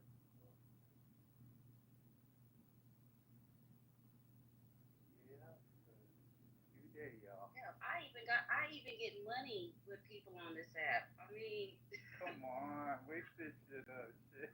Like, it's cool to tee hee ha ha, gender this. Are you technically retired, or is this your career, or what do you consider? No, I'm on full SSDI. I'm a survivor of domestic violence, but former life was project management in healthcare and information and technology and telecommunication side.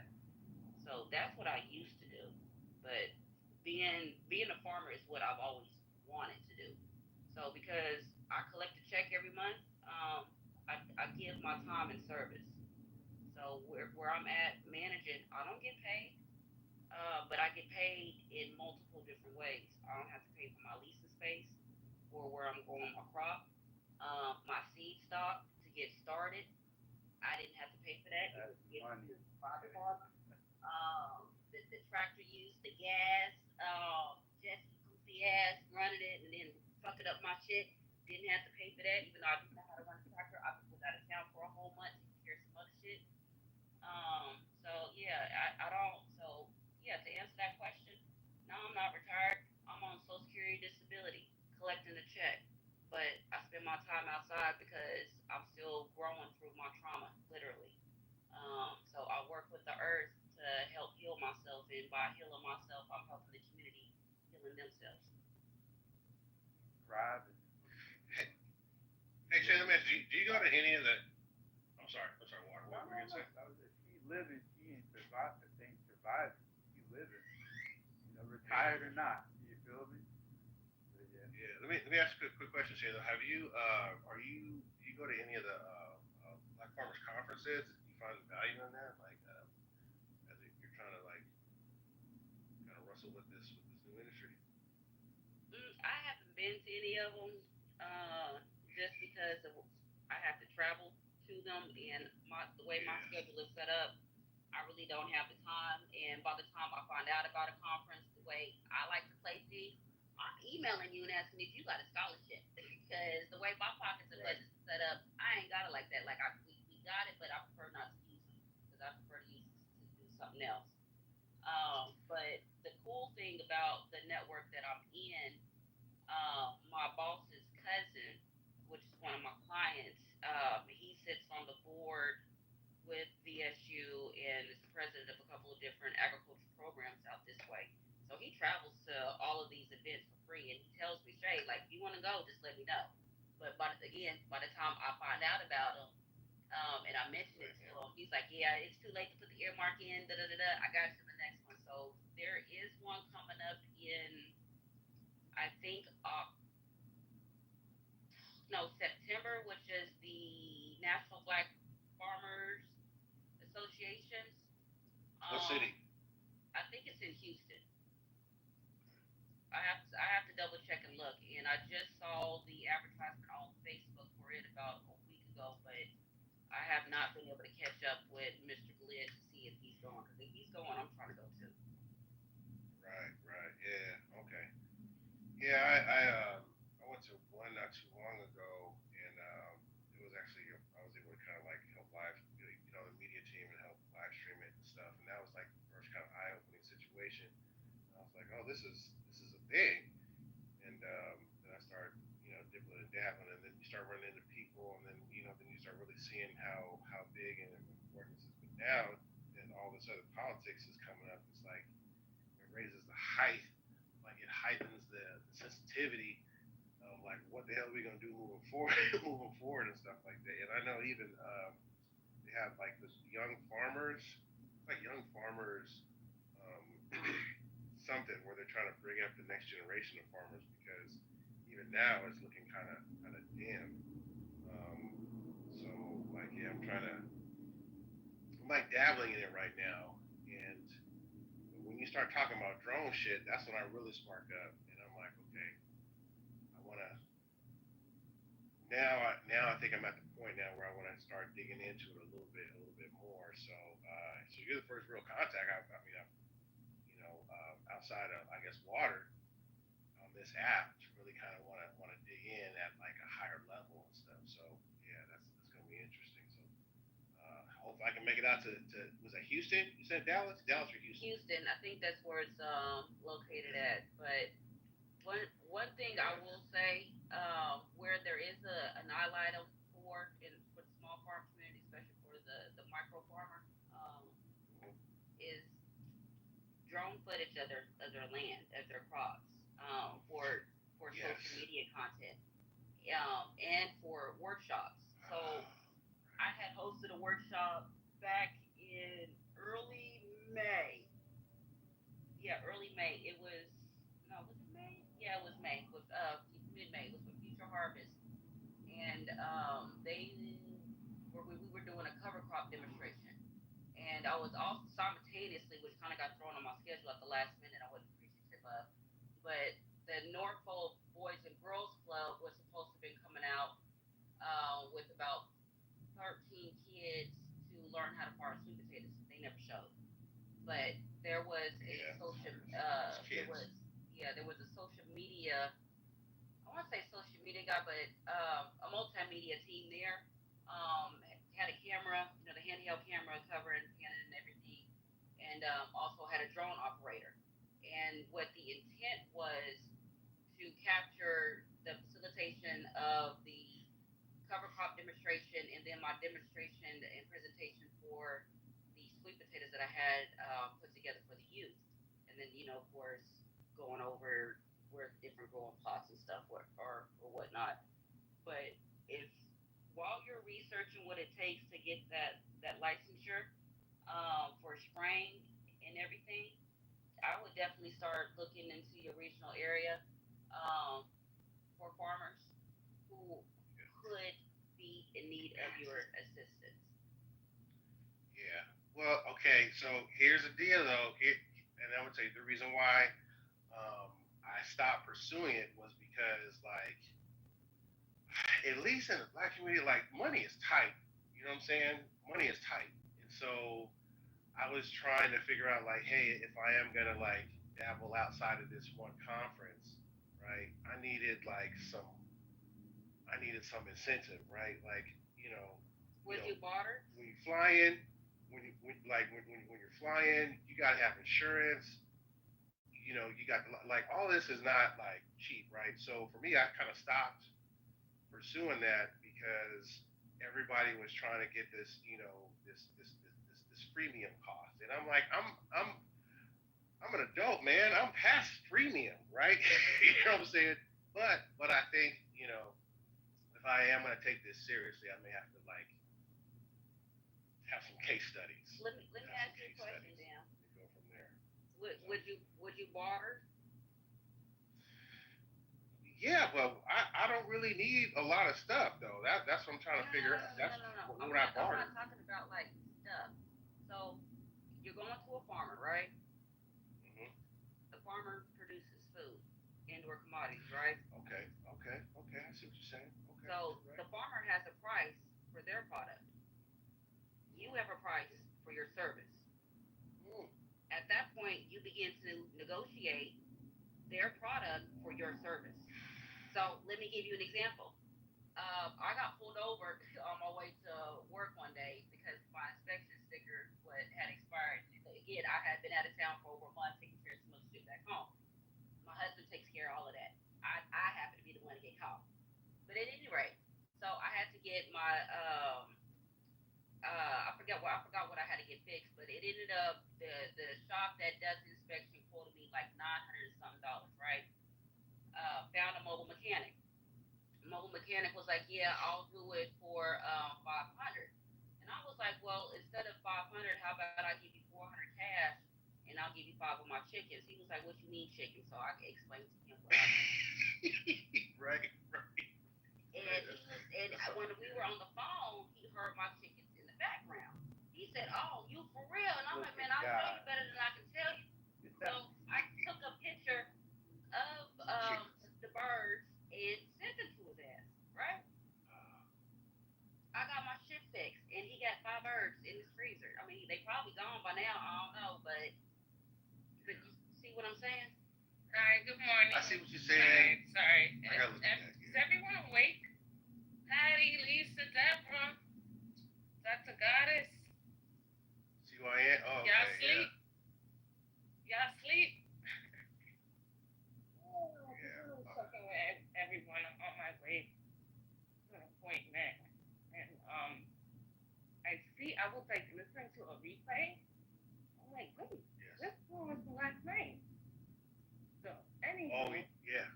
We had confessions last night. We had confessions. Oh, yeah. I was listening to some of it, but was running it last night. Okay. Carry on. Yeah. Okay. All right. So yeah. I hear what you're saying. I gotta think about that because part of me is like, I gotta find out what my strategy is because in order for me to really feel like this is something that I want to spend some time on. Again, I've got my hand in a lot of other things, and plus a family and stuff. So I gotta really see. I really gotta see, what 1 year, what 3 years, what 5 years look like, and where I kind of want to be. So I gotta strategize on this. But I do think that there's an opportunity, and I'm waiting for that Bitcoin shit to bust off. So, Water, me and you gonna talk about that because I know the connection's gonna be there. Oh, y'all gonna have a powwow. Oh yeah, I can feel it. It's building, y'all. Yeah, it's autonomous. But I do believe that definitely regional and then national. If I could get to a point where I can get regional, then I can go national. Because national is where all the money is. Like, just to be honest, like if you get to that stage, or even just circulate in that orbit, then the money's there. But I'll look into it because again, I don't mind bartering a little bit here and there, but I can only. I mean, my house is so big, I can't be carrying 10 chickens and 200 pounds of sweet potatoes and 50 pounds of corn. Like I can't, I can't be doing all that. But I understand where you're coming from. So all right, I'm gonna put this link bookmark here. This is in California, right? It's just a listing of jobs through the CAFF, like the Farmers Guild, basically. And they have a lot of. You'd be surprised how many things are remote. And even if you don't take these jobs, these are just connections that are priceless if you establish them. Right. If you see any benefit for yourself, you know what I'm saying? Any incentive for you to make them. But yeah, anybody feel free to save that link. Whoa, have y'all discussed the vehicle in LA driving into a crowd? No. What's the news on that? Breaking news. What's up? All right, sorry, breaking news. Vehicle drives into a crowd in Los Angeles, injuring 30 people, including at least 3 critically. So it's Los Angeles. The vehicle ran into a crowd of people waiting to enter into a nightclub on a busy boulevard in Los Angeles early Saturday, injuring 30 people. Victims were transported to local hospitals. Blah blah blah. Van Gerpen said that the line of people, majority female, were waiting to enter a nightclub when it was struck by a Nissan Versa. It also hit a taco truck and valet stand. Oh my God. Paramedics discovered that one of the patients had a gunshot wound. Okay. So this is under police investigation, etc. They were all standing in line going to the nightclub. There was a taco cart out there, so they were there getting some food, waiting to go in. There's also a valet line, etc. So that's basically what it says, but I'll put it in the chat. So it was premeditated. What kind of vehicle was it? A Nissan Versa. Oh, small. I'm assuming that's a small SUV. Is that? I think it's a small, like a hybrid car. I think it's a hybrid. Okay. Kind of thing. But yeah, no, because when I heard that, like someone crashing into a building, I'm like, that shit happens a lot. You know what I'm saying? Like, but it's usually like something stupid, you know. But when there's gunshots to it and you hit multiple items, that sounds like it could have been a chase because I know that shit happens too a lot. If there's a lot of clarity, was it a chase? So, but in a Versa, I mean, that's in a club too. I don't know. That sounds suspect. So hopefully. And how many people were hurt? Nobody died though, or everybody's just hurt?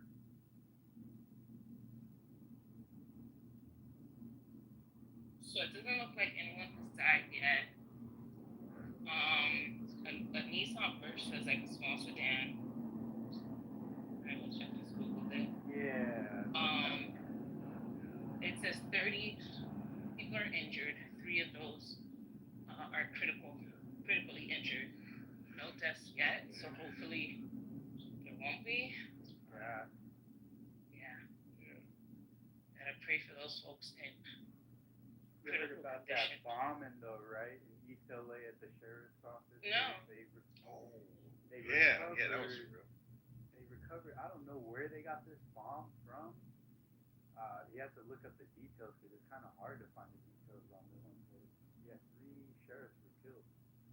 It happened in the parking lot. So what I know about this is that they recovered it from I think somewhere maybe in Santa Monica. I think it was Santa Monica. They recovered it was like a explosive device, right? But then when they took it back, this is what I don't know. They removed it, and then when they were taking it back to whatever facility they were going to, that's when it went off. Right. So right. Yeah. East LA, right? Yeah, something like that. So that's why I was like, okay, that's interesting. So they recovered it from like a seemingly large tourist attraction area. So it did have the intent, right, to do some like more, public, harm. But then, I'm thinking once you get it back, my assumption is you've already either dismantled it, it's no longer a threat, but they said, when they brought it back to their facility, that's when something happened and it went off. So that's some crazy shit. But that says somebody's trying. That's what that says to me. For me, it's like, yes, I know the cops got hurt, but the fact is they had to recover from a location. Somebody is trying something, right?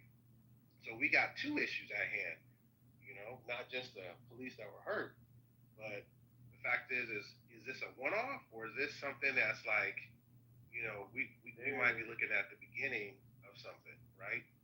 Yeah, so, they have federal investigation open on it already, and Pam Bondi and all of them have expressed, condolences to the family, and so that they can also promoting simultaneously the investigation. Also, it's worth mentioning that the bombing that they went into someone's apartment in Santa Monica and recovered grenades, like hoping that it's related. I don't know if it's related though. Yeah, I mean, again, I don't know anything but TV CSI, right? But if you're gonna do a bomb, usually you put all your eggs in that basket. You don't, unless you're planning on trying to have like a showdown, you anticipate a showdown. Yo, I mean, between this and then the teddy bear covered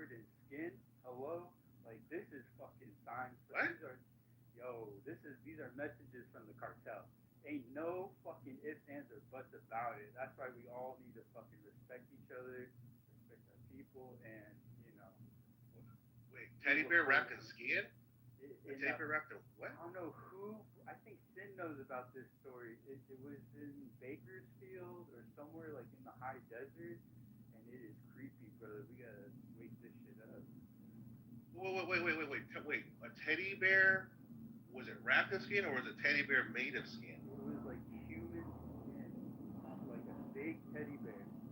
And I'll have to pull it up. I'm walking back to my list, but yeah. That's some psycho shit right there. That is some psycho shit. Yeah. That's like, was that horse head in someone's bed type shit. Some Godfather type shit, for real. Some Godfather type shit, yeah. Put it in a teddy bear? That makes it even worse, man. And it was outside too, like on display, like it was a car dealership, Bakersfield. See, that's why I drive through Bakersfield. Just drive through. No. Just drive through. There ain't nothing there. Nope. Yeah, but that's where also too, I think the Sinaloa is. They're big in that area. Yeah, SoCal in general. Yeah. And there's like two groups. There's some other. Well, the tensions got so fucking hot when the president got involved and allowed El Chapo's son to come here and get citizenship. How are you gonna let the cartel come here and then release the dogs of ICE on every other Mexican? Are you insane? Like, this is intentional what he's inciting, just like a war in any other country. It's like a domestic. I mean, he should definitely be held for war crimes just for doing that type of shit, in my opinion. And then you got Claudia Steinbaum saying, "Oh, come home, everybody come home." Like, you're not Mexican native. Like, who are you to tell anyone to go anywhere? Like, this is the weirdest thing. It is so fucking weird.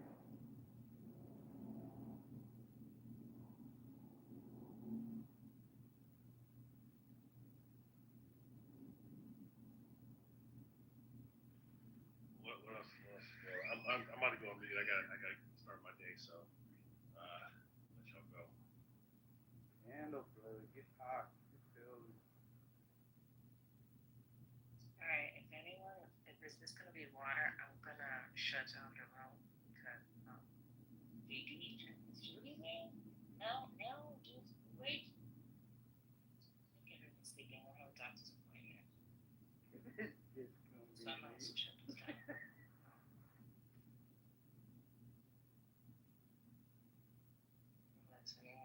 I'm up for something nice in here.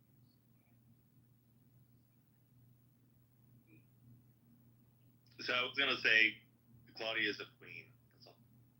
Why? I love that lady. Tell us why. Mexico.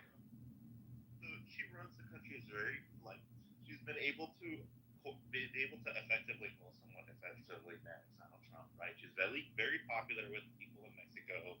I like her leadership style. She's very intelligent, pragmatic. She's very disciplined with the way she speaks. Like, there's something about her I like. Her energy is very. I appreciate her. Sounds like calories to me, but okay. Oh. Sounds like you like the way she looks. Oh no, not. Let's not go too far. But actually, she presents herself very well. She's a very polished, professional woman. Like, you're right. I do like the way she handles herself and carries herself in a way. Like, I think it's very respectable. So, definitely a gangster. I'll give her that. She's a fucking gangster with it. And her people love her. So definitely, for sure, does a good job. I think for now they love her, but I think once they get to know, I don't know. I don't want to see past my knowledge, but yeah, I'm just keeping a watchful eye on all of us. But like the West in general, we don't really talk about this much. There's like a shortage of decent leadership. Like, Macron is useless, and then it's like, where are the strong Western leaders that we used to have, like Angela Merkel, and people actually can make decisive, effective decisions? Like, it's just no country has a great leader. Yeah, and they're accusing her of the same, that she's gatekeeping her family involved in like the same old kind of bullshit they've been enduring in Mexico. So yeah, I don't trust her as far as I can fling her yet. But I mean, it's the Mexican government. We have to be honest here. Like, don't do that. Come on, it's as bad as ours. Any government in Latin America, I'm like, not just Mexico. Anyways, I gotta go to Pilates. I'll catch you guys later. Handle. Good morning. Not Pilates.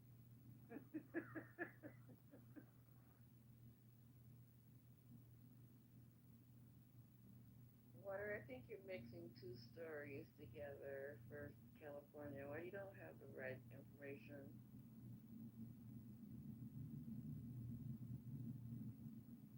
Talk to me.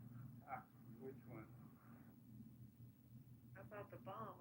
My phone is. Why is my phone about to die? My phone is about to die, literally. Let me try to go find a plug. I gotta put my shit in.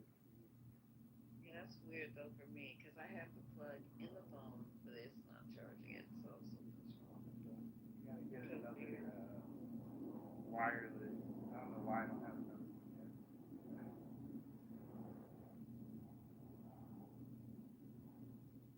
Yeah, I'm too dependent on this. Okay, hold on for a second. I gotta go find a plug. And I'll try to find that story. But somebody was saying something about retrieving an apartment. I thought this was just retrieved, I think, in a parking garage, wasn't it? No, that is what happened.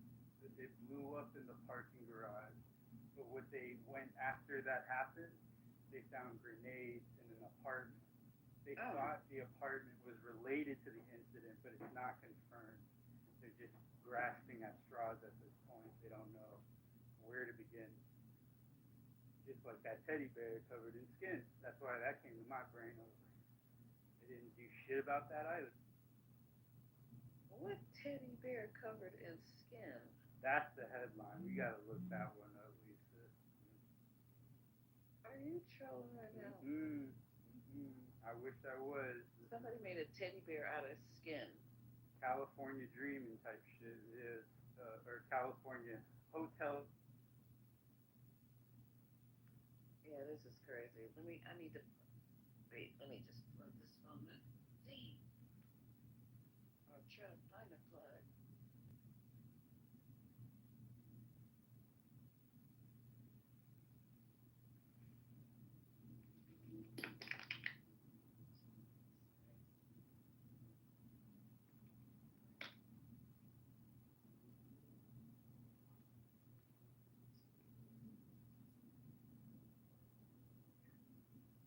Okay. Good morning. Hey, what's up, Sandra? Y'all stayed up all night. No, I didn't stay up all night. I actually fell asleep on these people. And I woke up and they're still in the room talking. So I said, wow. Yeah, I got clunked. I was like, this is, my body was like, you're trying to be cute right now. I'm going to show you. Yeah, I went to sleep. He just said something crazy that they found a teddy bear made of skin. Was it human skin? Water, don't have me looking for crazy stuff. That's what he said. He said him and Sin had talked about it. But I must not have been here. I know. I've never heard anything about them finding any teddy bear made out of skin and what state it is and what is going on. I'm going to try to figure this out. Hold on.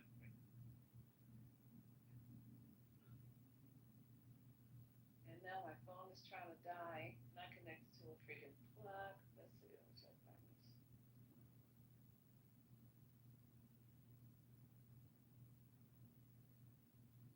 What's up with you, Sandra? You on your way to the garden? No, I'm not going up there this morning. Oh, okay. I hurt my back after that, so I'm gonna chill out. Plus, it's supposed to rain. At the garden? You know, I got a bad back anyway, so I just kind of tweaked it a little bit. Oh, okay. Yeah, but take it easy. Yeah, I'm trying to find that. Let me try to find the skin teddy bear story. they didn't really see me there.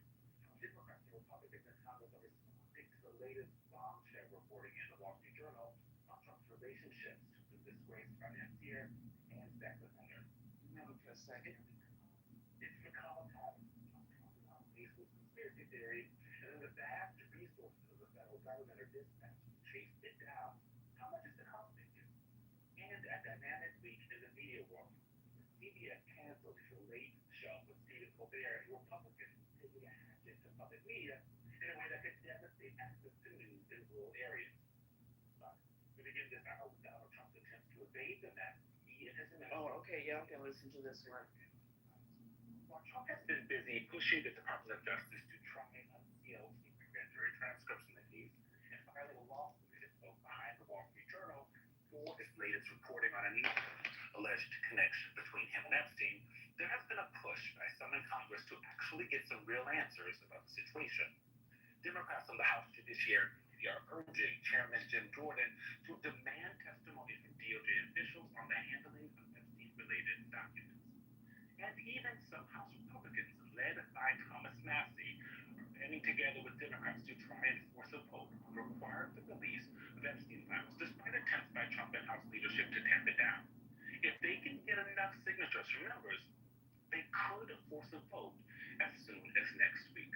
Joining us now, Ohio Congressman Greg Lansman. He is a co-sponsor of a different resolution this week demanding the release of the Epstein files. Congressman, thank you so much for joining us this morning. You know, I want to show this list of folks who are co-sponsoring Thomas Massey's. Like, look at this list. Lauren Boebert, Marjorie Taylor Greene, Burchett from Tennessee, Corey Mills from Florida, Nancy Mace from South Carolina, Ro Khanna from California, Rashida Tlaib, Michigan. These are typically not people that would be working together in this, and yet it's starting to band some folks together. It seems that everyone in Congress has some questions, possibly for different reasons. What are your Republican colleagues who aren't signing up telling you behind closed doors? They want it released too, and I suspect you'll see more and more of them jump on board. But this is all about corruption. I think at the end of the day, that it's not just about conspiracy theories. That obviously drove a lot of this, but that now I think most people, something like 80% of Americans want all of the files, not just some, but all of the files released, because they know at the heart of this are a bunch of like super wealthy billionaire, guys who did disgusting, very illegal things, and now Donald Trump is giving them what they want, protecting them because they give him a lot of money, and it's the kind of corruption that people absolutely abhor: Democrats, Republicans, Independents. Congressman, this is a laudable effort that y'all are trying to do in Congress in a bipartisan manner. But we're talking about President Trump. Why do you think, what real effect would your resolution or any of these other resolutions compelling the president and the White House and the administration to release the Epstein files, that they'll actually comply? Yeah, it's a good question. Look, this is the first time we've had this kind of bipartisan support in this Congress, which is unfortunate because they just took healthcare away from 17 million Americans to pay for tax cuts for the super wealthy. The immigration mayhem that's happening in this country should have a bipartisan response. Hopefully it ultimately will. But this is where we got Republicans working with us, so fine.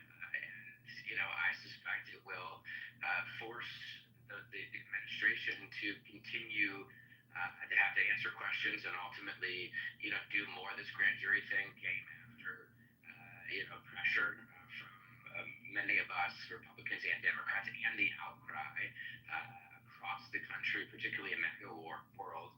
But yeah, look, he's gonna go and do this grand jury testimony, which is not the files, right? It's just testimony in the grand jury related to Maxwell and Epstein. It has nothing to do with all of these other, billionaires, including Trump and other folks who did presumably disgusting things, highly illegal things, and there's no video, none of the photographs, none of the writings. Epstein, infamously taped it all, and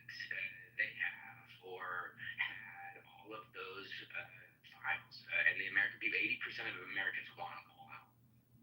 Isn't it one thing if the Department of Justice said, we're going to the files, we're redacting all of the names, we're covering all of the faces of the victims, many of them still walking around on Earth. We're redacting the names of people who have been accused but not charged in some of these things, right? Because there are a lot of dueling things they have to deal with on this. I want to talk about Speaker Mike Johnson when I asked you about what he had to say.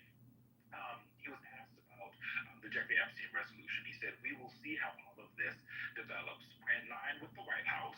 There's no daylight between us. We want transparency, and I think that will be delivered for the people. You know, the president has not said that he wants all the files released. He's talked about this, getting the grand jury testimony that is about Jeffrey Epstein, who's dead, and Ghislaine Maxwell, who's in prison, and doesn't have all the information that folks want. And so I wonder, when you're talking to people at home, when your Republican colleagues are talking to people at home, how much information do they want? It feels like they want everything.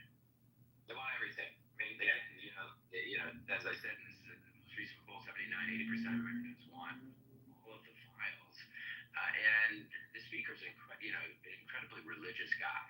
And, I suspect if he sat and thought about what's, there, I mean, this is, at one point Epstein was charged with, at least 80 counts, maybe more of sleeping with underage women, with young girls. And I mean, just, one of the most notorious, infamous, pedophiles ever. The speaker would have to say to himself, like, yes, I want to protect all these victims. All of this has to be out. Like, there were these incredibly powerful men who did incredibly disgusting, awful, illegal things. We have to stop protecting them. This government, this presidency, this White House has to stop protecting these people just because they gave them money. This is the kind of corruption, again, that people absolutely hate. Congressman, Eugene noted in the intro that you are a co-sponsor of a different resolution this week demanding the release of the Epstein files. But as we've also been talking about, Congressman Thomas Massie has a discharge petition that he's sending around getting signatures to force a vote demanding the release of the Epstein files. Have you signed that discharge petition? And what will it take to get other Democrats to sign onto that discharge petition to force the House vote?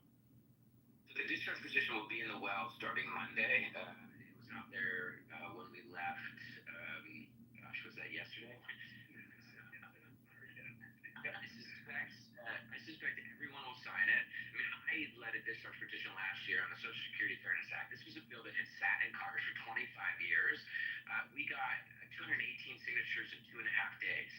I suspect that this resolution will get 218 signatures by the end of the day. It may take a second, but I doubt it. I bet by the end of Monday, or when you wake up Tuesday morning, you'll have 218 signatures. Congressman, when folks think about the House, there's always a little drama in the House, a lot of back and forth, people fighting with leadership.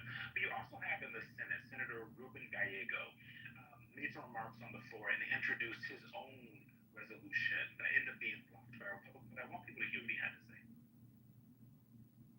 For years, Donald Trump and the MAGA movement have railed on about the Epstein files. They told the American people that they're going to release the files and expose the elites. Pam Bondi has said that she has the files on her desk and they're ready to go public. But now, a complete reversal.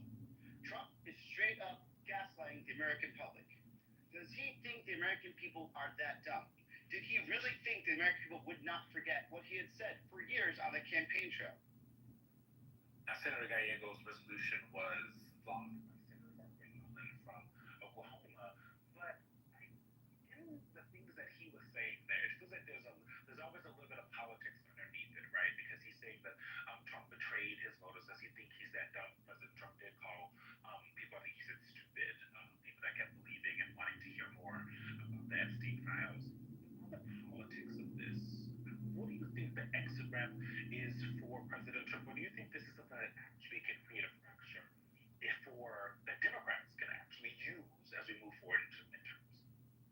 Yeah, I'm not sure about whether or not it ends up being like, a voting issue. I do think that the off-ramp is going to be pretty this point because now he's like, he's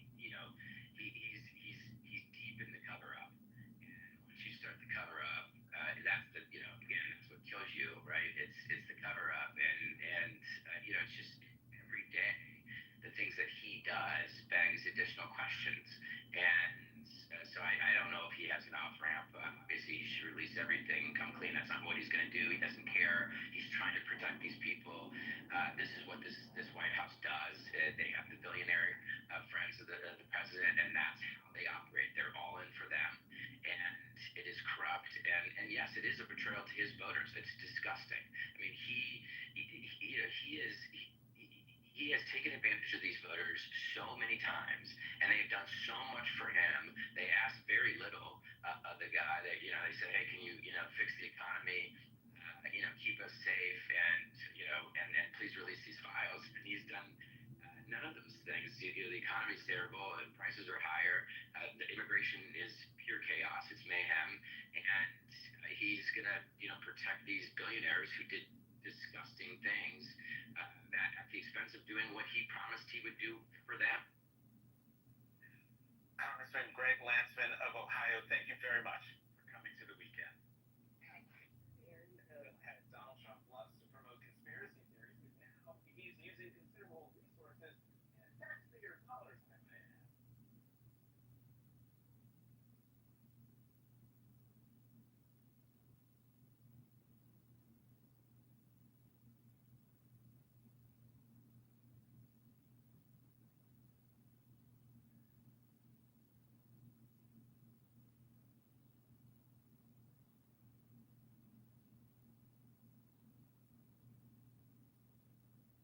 Okay, I gotta go find a plug. My thing is about to die. I can't find a plug in my own house. This is crazy. Yeah, I know water. I know. I don't know what's going on. I think maybe somebody else took all my plugs. So anyway, my phone's about to die. It looks like everybody's gone. We're gonna shut it down and reopen it later.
You missed it, Nick. Where were you?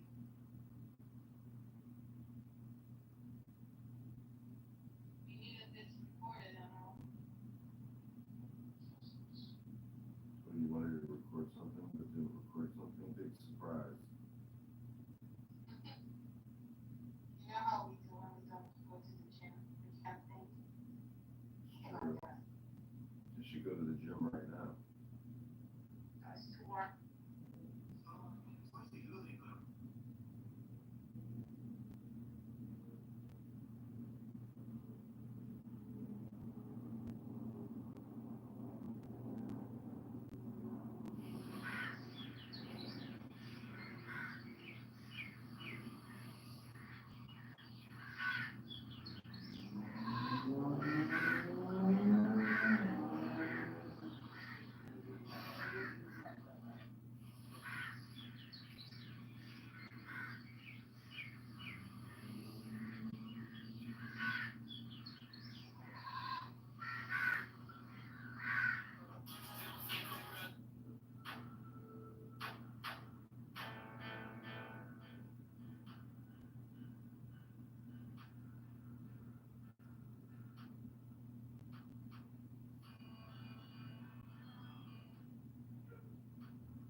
Street Journal and the reporters who wrote the story.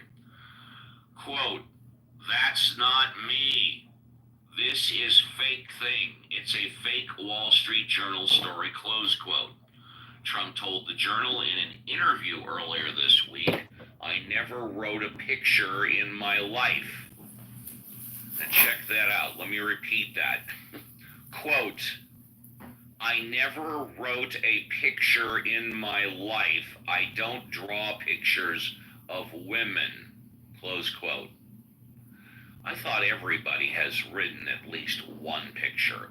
Everybody. Hasn't everybody written at least one picture in their life? Wow. Trump added in a social media post after the story published, "These are not my words, not the way I talk. Also, I don't draw pictures." It's been, you know what, I'm going to stop right there, but I'll get back to it. Dr. James, can you unmute? I'm unmuted. Am I making a false statement? I thought everybody drew at least one picture in their life. No? Dr. James? Well, here's your answer. I wish he was sworn in and that he could have perjured himself right there. But also, there's a question on the MNPI that says, it says either I never or I always tell the truth or I never tell lies. And it's meant to test the validity of your answers because obviously everyone has told a lie in their life. And so it sounds like one of those sorts of situations where the absolutist statements will get you in hot water. Also, on psychological. Also the graph. I was going to say, isn't there a draw a person test or something like that? How true person? I thought it's called draw a person test or something. There's one called House Tree Person that we give kids where they basically draw a house, a tree, and a person, and then that's considered a projective test, kind of like the Rorschach that you... Exactly. Thank you. Going back to the article, it's been no secret that Trump and Epstein were friendly in the period before Epstein was charged with solicitation of prostitution in the mid-2000s. There are plenty of photos of them together. But the new report, along with Trump, demands that his supporters stop pursuing questions about Epstein in the wake of his administration. Botched handling of promised disclosures has rekindled interest in the matter. Trump has now relented a bit on disclosure, instructing the Justice Department to seek to unseal any and all pertinent grand jury testimony subject to court approval. Now let's stop right there. We can go back a couple of days. And when this story first broke, a lot of people in MAGA, a lot of Republicans wanted the Epstein files released. And Trump basically came out and said, no, no, no, no. But the MAGA people and the Republicans, even Mike Johnson, who is the leader in the House of Representatives, said, let's disclose it if nothing is there. This is the first time in a Trump presidency where this percentage of MAGA and this amount of Republicans have come out against Trump, i.e., I don't want to say they're not supporting him, but they have gone against his wishes. This is the first time in the presidency that this has happened. And what I suspect maybe is that it's going to continue. This one particular story is going to continue to be hot because you've got political agendas, and then you have prostitution and the trafficking of minors. And when it comes to the Republican base, the MAGA base, the conservative base, pardon the pun, but you don't fuck around with underage trafficking and prostitution. That's where Trump's power is going to wane considerably. And if you're in the audience and want to talk about this or anything else, we encourage you to come up. But I'd like to go around to the mod squad, and I'd like to ask them what they think about Trump